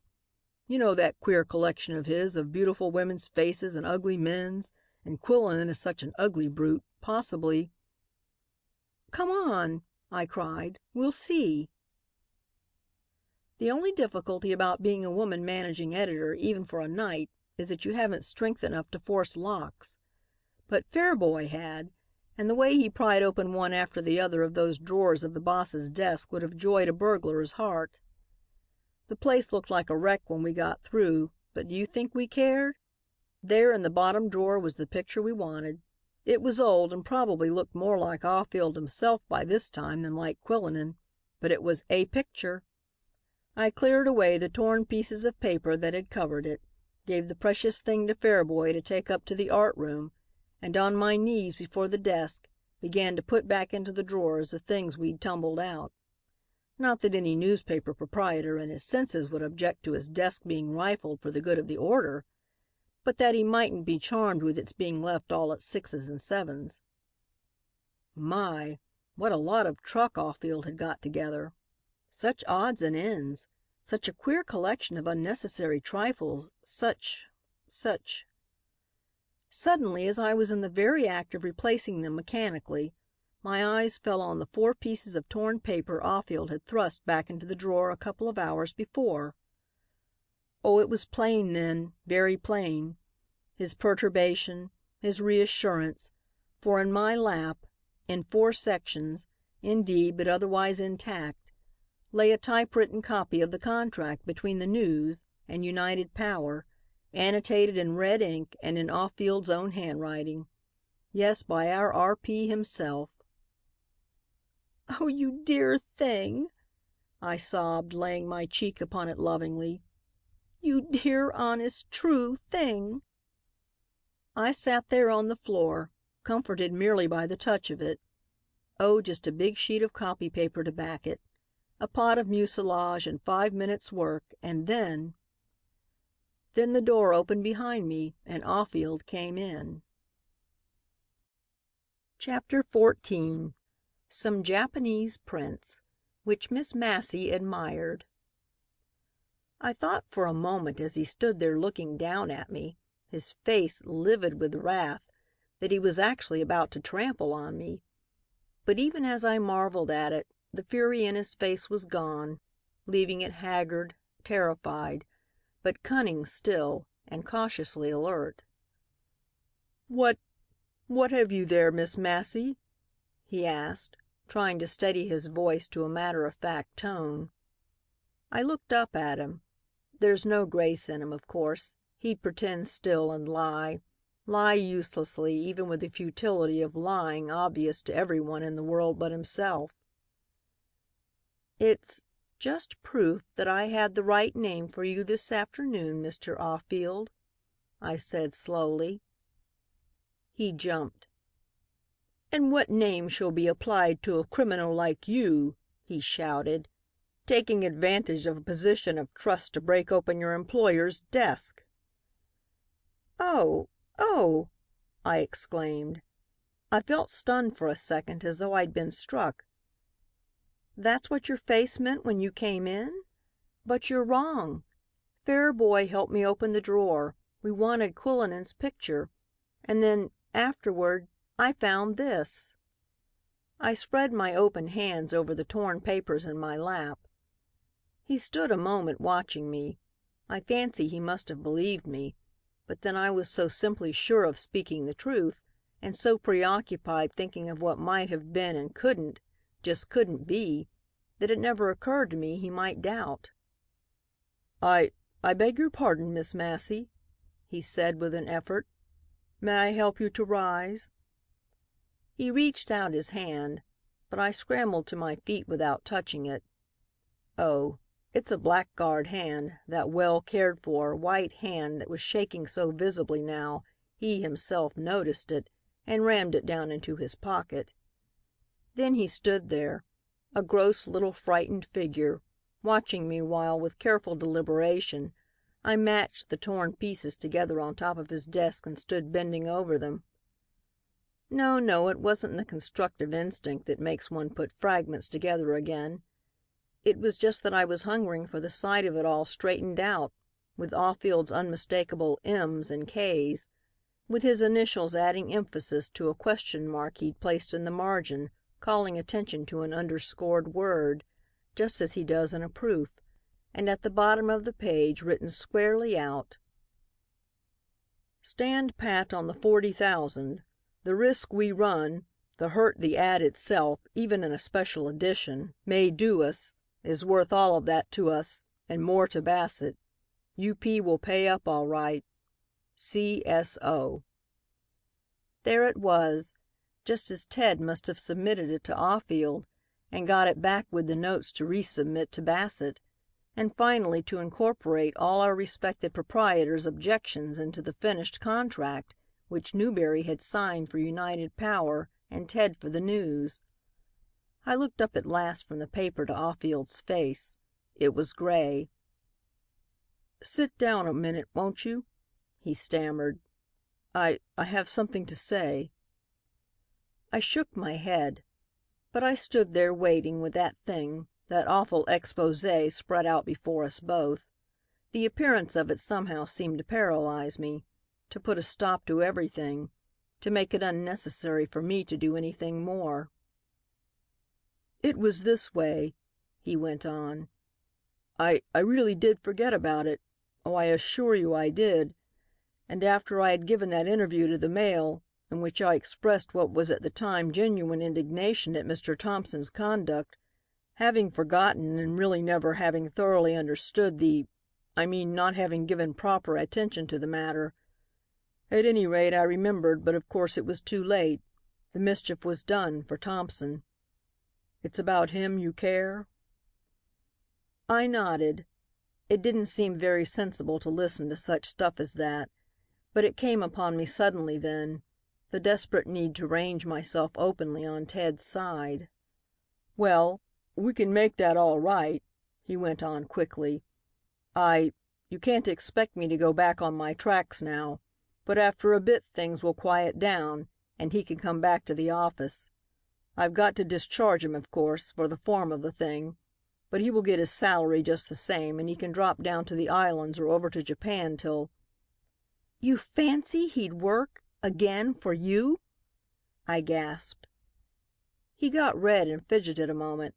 Then, making a sudden resolution, he said, "See here now, Miss Massey, if you'll hand over that paper to me, I'll give you and Thompson a year's salary, transportation to Japan, and after the year is up, I'll hold your positions open for you. Now isn't that fair? Isn't it?" he repeated as I didn't answer. But I couldn't speak, not just that moment, for something choking in my throat. I was bending lovingly over that paper, noting every tiny red ink mark, reading over every correction and amendment Aufield had insisted upon. It seemed to me I must take it up and run away with it, but I didn't. I only crammed it into Aufield's hands and ran desperately away without it. "But, oh, Miss Massey," he called as I whirled out into the hall. I stopped a second and he came out after me. "You're a sensible little thing after all," he began, speaking in a confidential, low voice. "Suppose you just see Thompson when he gets in and put him wise. Tell him he'd better not come to the office. We can arrange—" "Oh, you blackguard! You unspeakable, cowardly blackguard!" I sobbed, the tears running down my cheeks. He looked at me as though I'd gone mad, as though he had himself and longed to tear me to pieces. And then, bewildered, he looked from me to the paper he still held in his hand. Do you think that makes any difference?" I demanded, so furious that I couldn't control my voice. "Oh, you mean that you can give the story away without having the actual copy, and with my offer to you and Thompson to boot, you intend you—" But I wouldn't let him say the name, though the thought that he might downed the hysterical sobs in my throat and gave me breath to speak at last. "No, no," I said, gulping hard. "I can't give the story away, Mr. Aufield, with or without that paper, or any other way. And do you know why? For a reason that not another man on the paper beside yourself would need to be told. It's because we're bigger, better men than you, Ted and I. It's because this is an office story that I got hold of by being in the office. And if I gave it away, if I were blackguard enough to match you, Ted Thompson wouldn't accept rehabilitation at such hands as mine. It's because—but you couldn't understand it if I'd explained to you by the hour. Only, you're safe, till Ted Thompson comes back to break every bone in your despicable body." And I stormed down the steps. I couldn't wait for the elevator. But the night air and the fog cooled me, and the sight of Bowman crossing over to take up the city desk again, and the crowd coming up Market Street, and a swift halloo behind me, I knew the voice. It was Frank McGowan's. He dropped off a cable car and joined me. "Guess where I've been, Rhoda?" he cried.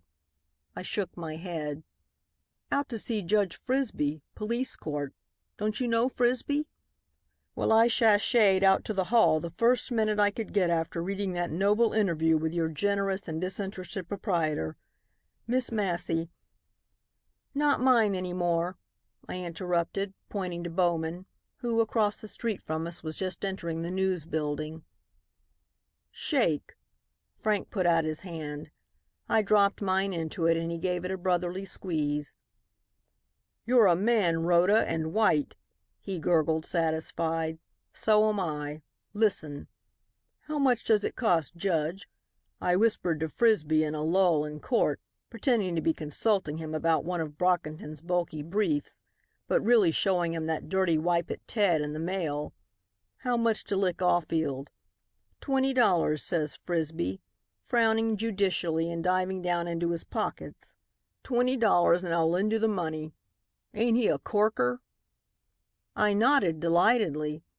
"But you're not—" "On my way down to lick Auffield? That's just what I am, Miss Massey. A bit late, but here's the judge's 20 to pay the fine I'll have to put up for it. Cheap at double the price, ain't it?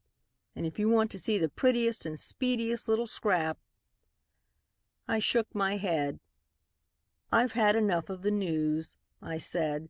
"I wouldn't go back there for the pleasure of seeing its R.P. licked, Frankie. I don't want even to see the paper tomorrow morning." "Why? What's the paper going to say about U.P.?" "Oh, just roast the life out of Bassett editorially and—" "What?" "You didn't think," I cried, with a last flicker of leftover pride in the poor old paper, "that the News was going to lie down under all these charges?" "I've just bet a week's salary, week after next, that it would do just that same. Up at the Press Club the odds are 5 to 3 that Auffield won't dare pipe a note in self-defense." "Because?" I challenged. He looked at me queerly. "Just where are you at, Rhoda?" he demanded facetiously. I laughed. "It's a little hard to remember, Frank, the change has been so sudden. But do tell me, like a nice child." "Well, nobody seems to know where it came from. Perhaps it was a hint of Newberry's, but everybody appears to have an idea that U.P.'s got some esoteric sort of cinch on Auffield. A duplicate, I think it is, that he signed and for—" "Frankie!" I squealed, stopping short in the street. "Oh, Frankie, say it over again." "I didn't give U.P. the stranglehold, Rhoda," he reminded me. "I'm only glad they've got it, if they have. But you don't mean to tell me you were city editor and news editor and managing editor a whole day and never got an inkling that your boss was in deeper water than he'll admit? Where are your wits, Rhoda Massey?" "Oh, they're all right," I chanted in gleeful football fashion. I was so happy plain talking didn't seem adequate. "But know it? Of course I know some few things, but only officially. Officially, you understand, Mr. McGowan. But now I do really know what you've told me and, Frankie, I could hug you." "I don't believe it," he said with challenging cynicism. "Well, I won't try to convince you just this minute," I laughed happily. Because there's Senator Newberry crossing the street and he might—" I stopped for a minute as Newberry raised his hat, passed us, hesitated, and then as Frankie called out to him, "Say, Senator, guess what Rhoda Massey just said?" He turned and came back to where we were. He laughed when Frankie shamelessly repeated what I had said and looked inquiringly at me. "Oh, yes," I answered gaily, "I did say it. But Frankie's got the pet press failing. He's given to misleading half quotation. I did say I could hug him, if he wasn't such a cheeky little beggar, I was going to add. But he's altogether too impudent to be huggable, isn't he?" Newberry looked sharply down at me. Once before this afternoon he had looked at me like that. "Your mood is very gay, Miss Massey," he said slowly.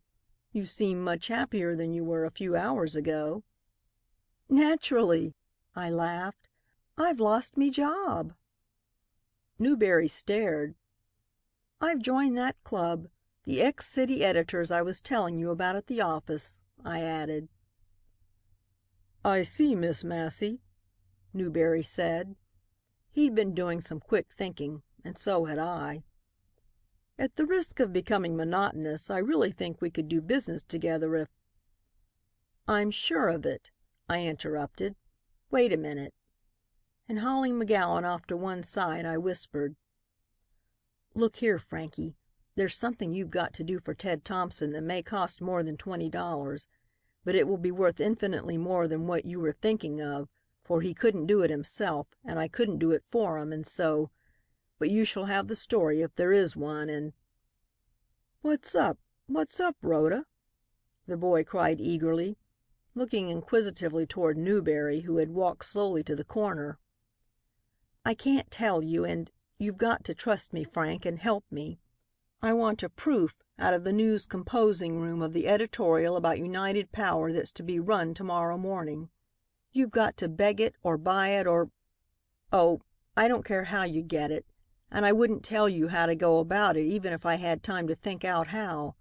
I can't help you to get in and loot the pantry, where I've been acting as butler, but Frankie, you're the dearest little expert burglar in the profession, and if you bring me that proof soon, right away, if you do—" "If I do?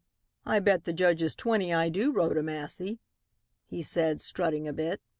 "Then afterward can I lick Offield?" "There mightn't be time," I stammered, "for by that time, Ted—" "Will be home himself? Hooray! Then I'll go mit and watch him do the beggar up." "No, you won't. You'll get this thing for me and bring it to the hotel where I'll be waiting and—oh, please, Frankie." "What's the matter with tomorrow?" "Not much, only—oh, you know very well, Frank McGowan, that the discreetest man in the world is more likely to talk today than tomorrow. Please, now." "And miss a scrap, and such a scrap as that. What do you take me for?" I looked at him a minute. "For best man at the wedding, Frank," I murmured. "Really? Whoop!" He danced a little breakdown there in the street, then seized my hands a moment in an awful grip and whirled away. "Senator," I said to Newberry, when in his rounds he came back to me, "I'm very anxious to have an interview with Mr. Bassett. I think I'll have something to show him that will interest him, but if I don't, can you arrange it for me?" "You wouldn't want to interview him about any story recently published concerning United Power, Miss Massey?" he asked doubtfully. "Of course, you know Bassett's objection to being quoted in print." "Yes, of course." "And yet, Miss Massey," Newberry went on, carefully feeling his way, "I'd like you to see Ben Bassett in some other light than that the papers picture him. He's many-sided, is Bassett, and it wounds him to think that the public knows him only as—why, Mary—" He broke off suddenly as the taller of two girls in an automobile that stopped at the curb bowed to him. "What lucky chance brings you to town to-day?" She was a very queen of a girl, but she blushed a bit at his tone. Still, only in that condescending, gracious way such fine creatures have, betraying, not confusion, but interest, animation, and something subtler and sweeter that matched the light in Newberry's eyes. "I'm down with Dorothea, Senator," she said, putting out a hand to meet his. "She has had her final interview with Mr. Lowenthal. Mother and I opposed it, but it's decided now, and—what is it, Dorothea?" she added as her sister burst into exclamation. "It's Miss Massey. I'm Dorothea Chipchase, Miss Massey, don't you remember?" the girl cried, seizing my hand. "Mr. Lowenthal wrote to me again after you had spoken of me to him, and I'm going on the stage. It's settled. Isn't that fine? Oh, I'm so much obliged to you." I squealed back at her. It was delightful to see the animation in that girl's face and contrast it with the expression I had seen upon it last. But the change in her was nothing compared to that in Mary Chipchase. No wonder Newberry could forget Bassett, the News, Rhoda Massey, and everything else while he looked at her. But his eyes did meet mine presently, and he was about to speak when Dorothea burst forth again in staccato exclamation. "Oh, and I want to tell you," she cried, "about Sister Euphrosyne. Yes, yes. She's making the frocks for my stage debut. And oh, Miss Massey, we got to talking about you the day your big grand jury article came out. Do you know, she takes the news and is exquisitely, delightfully ashamed of it and just as proud of you. How in the world did you contrive to make friends with a Jesuit?" "By by being something of a Jesuit myself," I murmured, shamefaced. "She she was interested in the Lowenthal case, and I sent her the paper that told about the turning up at the last moment of the letter that—" "That cleared young Lothal," Newberry broke in. He had been talking eagerly to Mary Chipchase. "I remember all about it. But listen, Dorothea, you and Mary are going to dine with me. Won't you come too, Miss Massey?" I saw real appeal in his eyes. Rhoda Massey, Gooseberry, was what was written therein, and positively I'd have enjoyed playing the part and being monopolized by Dorothea in order to give Newberry his opportunity if it hadn't been for something far, far more important. "No, no, thank you, Senator," I said slowly. "I can't. I have an appointment with Mr. Bassett. Didn't I mention it? At his office, at 7:30." His eyes met mine agreeingly. "Yes, I believe, come to think of it, you did," he said. "I'll call him up and remind him of it." And then he added as he stepped into the car, "Bassett's a peculiar fellow, Miss Massey. It doesn't do to expect things too confidently from him. He's old caution itself, you know, and no one can tell when he'll cool." "So the safe way is to heap on more fuel," I interrupted quickly as I nodded good by to them all. "Have you got it?" Newberry's eyes demanded. The chauffeur had swung around, but Newberry's curiosity swung him with it. I wavered a second. Then I caught sight of Frank McGowan coming down street on a run, a galley proof fluttering triumphantly from his uplifted hand. I nodded then to Newberry and he lifted his hat and smiled back an unmistakable congratulation. You bet I had it. "Good for you, Frankie. Now listen," I began the moment I had hold of him. "Who's the pretty girl?" he demanded, looking eagerly after the automobile. "She's nameless and homeless and you'll never see her again if you don't do what I want, Frank." "Well, didn't I get your old proof for you?" he cried resentfully. "And isn't Blake in the composing room already half—" Blake? Was it? The wretch! Never mind that. It's your own old proof, Frankie, and you're to hie with it to the gray building where Boss Bassett— "Not on your—" "Where Boss Bassett spins spider webs for United Power," I went on quickly. "You shows him the dreadful thing the News is going to say about him tomorrow morning, calling particular attention to certain expressions likely to draw blood. 'Now, Mr. Bassett,' you says, striking manfully when the iron is hot, 'Mr. Bassett, be you a goin' to stand for such goings on and never once get back at 'em?' And then he'll rub his hand over that smug chin of his and say softly, 'I take a great personal interest in your career, Mr. McGowan. I have watched your work and predict fine things for you in the future. It is a weakness of mine to love to pose as the patron of youth and talent. That is why it is peculiarly painful for me to refuse you this small favor. But I really cannot, in justice to the great corporation I represent, be interviewed on this subject nor any other. You know my invariable rule." Bravo! Bravo! I applauded the really excellent imitation of the old boss's best manner. "Here, take the proof, Frankie, and try it on him." "I won't. What's the use of tackling Bassett? He's been overrun with reporters today and not a fellow's got a word out of him." "Don't I know?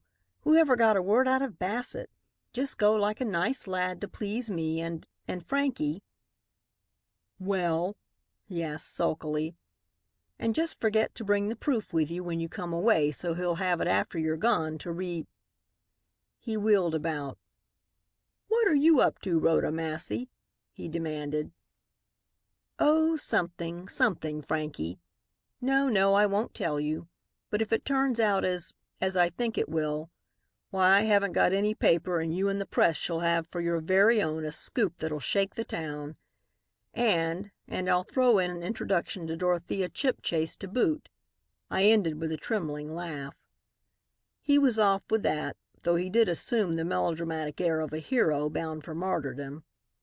But he came running back. "Say, Rhoda, Alfield heard of my asking Judge Frisbee how much fine I'd have to pay for licking him. It's frightened him off the earth. They say up at the News office that he's to sail tomorrow morning for Japan. So when poor Ted gets there the cupboard'll be bare and Mr. Charles Staniford Alfield's career as a newspaper proprietor will be over, and he'll never dare come back here if this thing we're working on goes right. No, no, don't ask me," I cried hurriedly. "See, it's 7 o'clock. Hurry over to Bassett. He won't be there long." I stood and watched him till he crossed over and went into the big gray skyscraper that UP has built on Market Street. The fog had lifted and the night was clear and balmy. Busy people don't often get a chance to feel the softness of a summer evening like that. But when the fog of your own preoccupation lifts for a moment and you see the world and love it, it is with a love that's all the greater for the many beautiful hours you've had to do without. And oh, I loved it as I stood there, the twilight of the town life, between the worry of day and the hurry of night, when all the shoppers are gone home, and even those shrill human sparrows, the newsboys, are still, and the half-empty cars go jangling idly up and down, and the flower vendors on the corner are packing up their pretty burdens, carefully, as though they were fragile flower babies that might die for lack of air and gentle handling. Funny to have nothing to do. I looked up at the big clock. A full half hour yet. Slowly and dreamily, it seemed so odd to be idle, I walked down toward the ferry. Up this way, along this same street, a man would ride in about an hour. A real man. A newspaper man. Ah me! There's this about a newspaper man. He doesn't go round on stilts, and he isn't sure he's better, which often means cleverer and covering up his sins, than other men.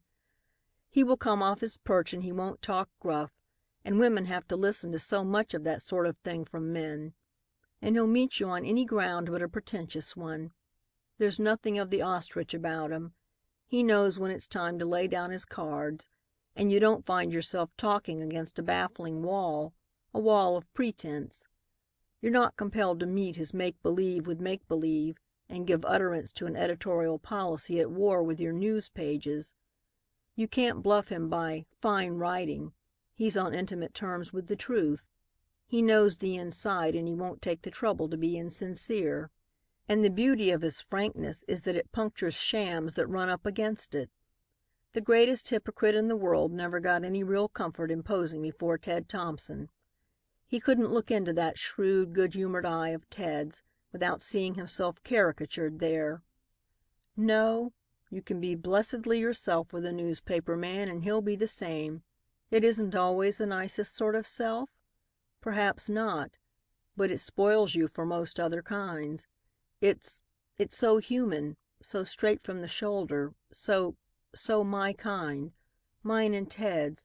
God love him, and just here I caught sight of the big clock above the ferry, and in a jiffy I was aboard a car bound uptown again, and in 5 minutes I was climbing UP stairs. It brought me back to my senses, the sight of that close, secretive place. Everything in it, though locked and barred and put aside for the day, a tribute to the real power of united power, its power over the town and the state. As I came at last into the boss's room, all those bolted desks and safes behind me seemed bursting with the secrets they held, the secrets of UP's mastery, and of the men that sold that mastery and themselves to it. "You will pardon my keeping you waiting, Miss Massey," said the boss, placing a chair for me. "I have been pestered with newspaper reporters even as late as this. I sometimes marvel," he went on blandly, turning his sharp, sly old face full upon me, "what sort of consciences these people must have who trade in the betrayal of confidence and calmly invite one to pour his woes into the ear of the press. A receiver like my telephone, with 100,000 tongues instead of one discreet central. I speak frankly because I understand from Senator Newberry, he added genially, "that you yourself have left the arena of noisy, sensational journalism and have determined to take your place, he believes, in the rather more quiet and genteel field of the newspaper magazine." "Senator Newberry is quite right," I gasped. He must be, I thought to myself, even if he had inhumanly relegated a live journalist to the Sunday supplementary cemetery. "I congratulate you upon the change, Miss Massey," the boss went on, dovetailing his fingers and preaching gravely at me over them. "Only this afternoon, as I was leaving the News Building—" Quickly I sat up and began to take notice.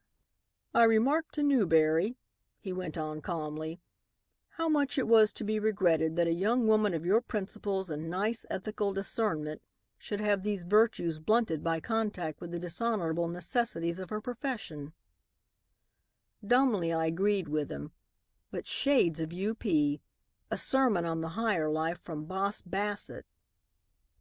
"So," the voice of the boss boomed amiably on, "when Newberry telephoned me that you wished to make your first article a descriptive and instructive essay on rare Japanese prints, I departed from my invariable rule, Miss Massey, and agreed to receive you here, to show you my modest little collection. At least two people that I know have better ones, the Mikado and Lee Wang Chung, and give you such information as is in my power. Won't you take this seat?" I did. I sank back into the chair he rolled closer to the desk. I didn't know whether to laugh or to cry. A descriptive and instructive essay by Rhoda Massey. Oh, bury me deep in a yellow journalist's grave. "It is very good of you," I gasped. "Not at all, not at all. I am only too happy to speak to an appreciative listener of this pet fad of mine. A man," he spread his hands largely, "of the world, forced to use the world and force it to be of use, for its own good, of course, to great corporate interests which he serves, is apt to become associated in people's minds with all that is materialistic. He is judged by his sterner qualities, which very likely are but a small and even acquired part of his real nature. It is to get relief from this oppressive image of one's self, as well as from the harassing preoccupation of one's profession, that such men take refuge in things of purely abstract beauty, my particular pleasure being, as you know, in that exquisite land of the ideal which the old Japanese masters have so beautifully preserved for us." "Ah!" From a pile of prints before him he lifted the first. I said "Ah!" too, though all I saw was a flat simpering Jap lady, backed by a soft little mountain cone and a lake of blue mud. "Hiroshige's Wave!" exclaimed the boss. "I knew that would touch you, that wonderful tone of blue. Is it not exquisite? And the draperies! Masterly, are they not? Look at Fujiyama, of course. Such color harmonies, such a peculiarly quiet and refined scale of color. Miss Massey, I told you that the Mikado has a better collection. But I must ask pardon of this glorious Katsukawa, or perhaps Yasai, that delicious colorist. There is nothing finer in the world than those old Kekemono. You agree with me?" I was dazed. I would have agreed with anybody about anything.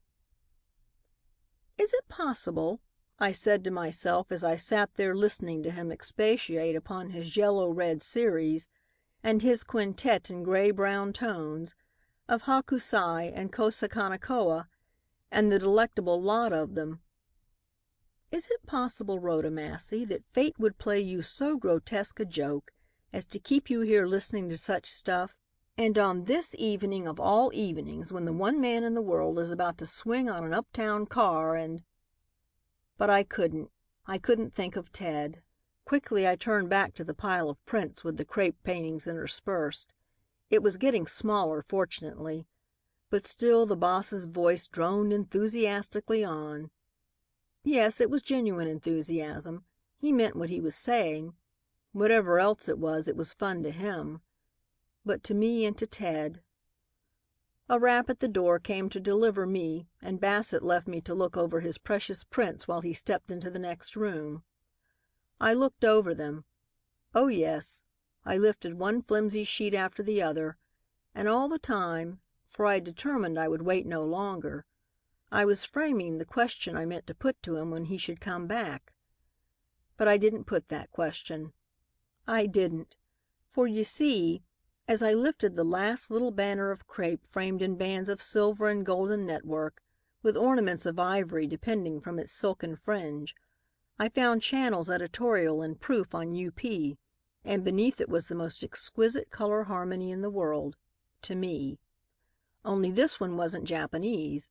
It was good straight-out American. It was typewritten, and the revisions and corrections in the margin were in red ink. A duplicate, an almost exact duplicate, but for a change here and there, of that same betraying document, edited by Auffield's own hand, that I had had in my possession that very afternoon. "Ah, tut, tut, what a blunder!" I heard the boss's voice from a long way off. The sight of that precious paper again had made me weak, almost faint with the sense of achievement. A blunder, though?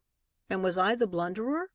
Did he intend— "How unfortunate," Bassett went on, lifting the papers from before me, "that this long-lost document should turn up just now and here. I had no idea this thing was with the Prince. But now I suppose I must take you into my confidence, Miss Massey. A young man from one of the newspapers brought me a stolen copy of this editorial, hoping, I suppose, to profit by some unwary expression of my natural indignation against its author. Of course, I promptly refused to treat with him." "Of course," I murmured, to fill in the pause. "Naturally. But after he left my mind began to hark back over our dealings with the News, and I recalled then that two rough drafts, somewhat dissimilar, were sent us for our acceptance, both revised by Mr. Aufield, the understanding being, of course, that both were to be returned to him when negotiations were concluded and the final contract drawn up. I thought both had been returned, but in some unaccountable way this one must have been mislaid among my prints. It is most unfortunate. I deeply regret it. But since you have seen it, it would be useless to deny it, and I know I can rely upon your discretion. Still, my dear young lady, I regret the circumstance for its effect upon a youthful mind like yours. It is not good to deal with depravity, to be aware of it. Ye shall not touch pitch. In the interest, as I have told you, of this great corporation, I am in daily contact, in hourly danger of blackmail. Miss Massey," suddenly the veil dropped and his cold eyes fairly blazed with fury, "I swear to you my wrist is tired signing checks for Aufield and his like. Look, here is a demand from a Southern paper, it needs new presses, and here is a Northern one that wants a linotype machine, and here in the city is one that must have a color press, and here is another that begs what? Why, ammunition, thinly disguised, to be used upon ourselves as soon as united power comes under fire. A graceless herd of traitors they are, these newspaper proprietors who shamelessly put themselves up for sale, who pull at your coat and smirkingly try to catch your eye and force their venality upon your attention, yet who will not stay bought, these new inky horse leeches' sons with their eternal—" He stopped suddenly. My heart seemed to stop beating too. Could he retract after a thing like that? My dear young lady," he said softly, lifting the bundle and preparing carefully to put away his treasures, "I throw myself upon your mercy. All that has passed between us, all that I have said, is confidential, is it not? Thank you. I had been thinking of it all just before you came, and for distraction I turned to the Prince. I would advise you to do likewise. Cultivate some pure, unworldly interest that shall solace—" I didn't hear the rest. How could I? As he lifted the package of prints and turned to place them in a cabinet in the wall, a sheet of paper fluttered down on the table before me.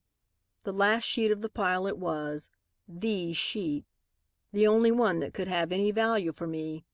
the paper that should rehabilitate Ted Thompson and that made Rhoda Massey blush for her stupidity and wonder whether Bassett didn't think her reputed cleverness overrated, so unpardonably slow and dull she had been that he had had to perform twice the miracle of accident and twice affect absent-mindedness before she understood.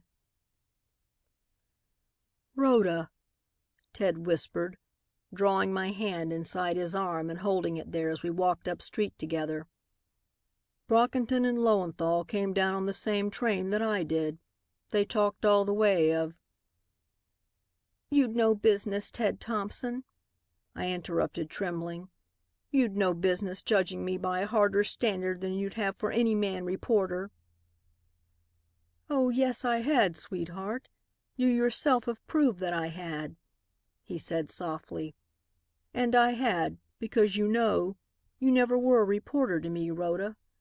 At least it's so long ago that I can't remember when I didn't think of your living up to a standard as high as the unworthy heart of man can create for the woman he loves. Loves, Rhoda.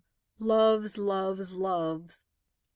He had said it under his breath, but the whole town seemed to be ringing with it. "Teddy," I sobbed, "keep that standard in your heart till I grow up to it." "And then, beloved?" he murmured, his smiling tenderness hushing me as though I were a child. "Will you reach down and help me up? Wives do, you know." We didn't speak for a time after that, but as we walked home under the stars, Ted listened to me and my story in that way that's his own, so full of sympathy, so acutely interpretive and understanding, you hardly realize that only one of you is doing the talking. It seems so like a quiet but complete collaboration. And there was a mist in his eyes and a note in his dear voice, when he spoke at last, that set the whole world a-singing.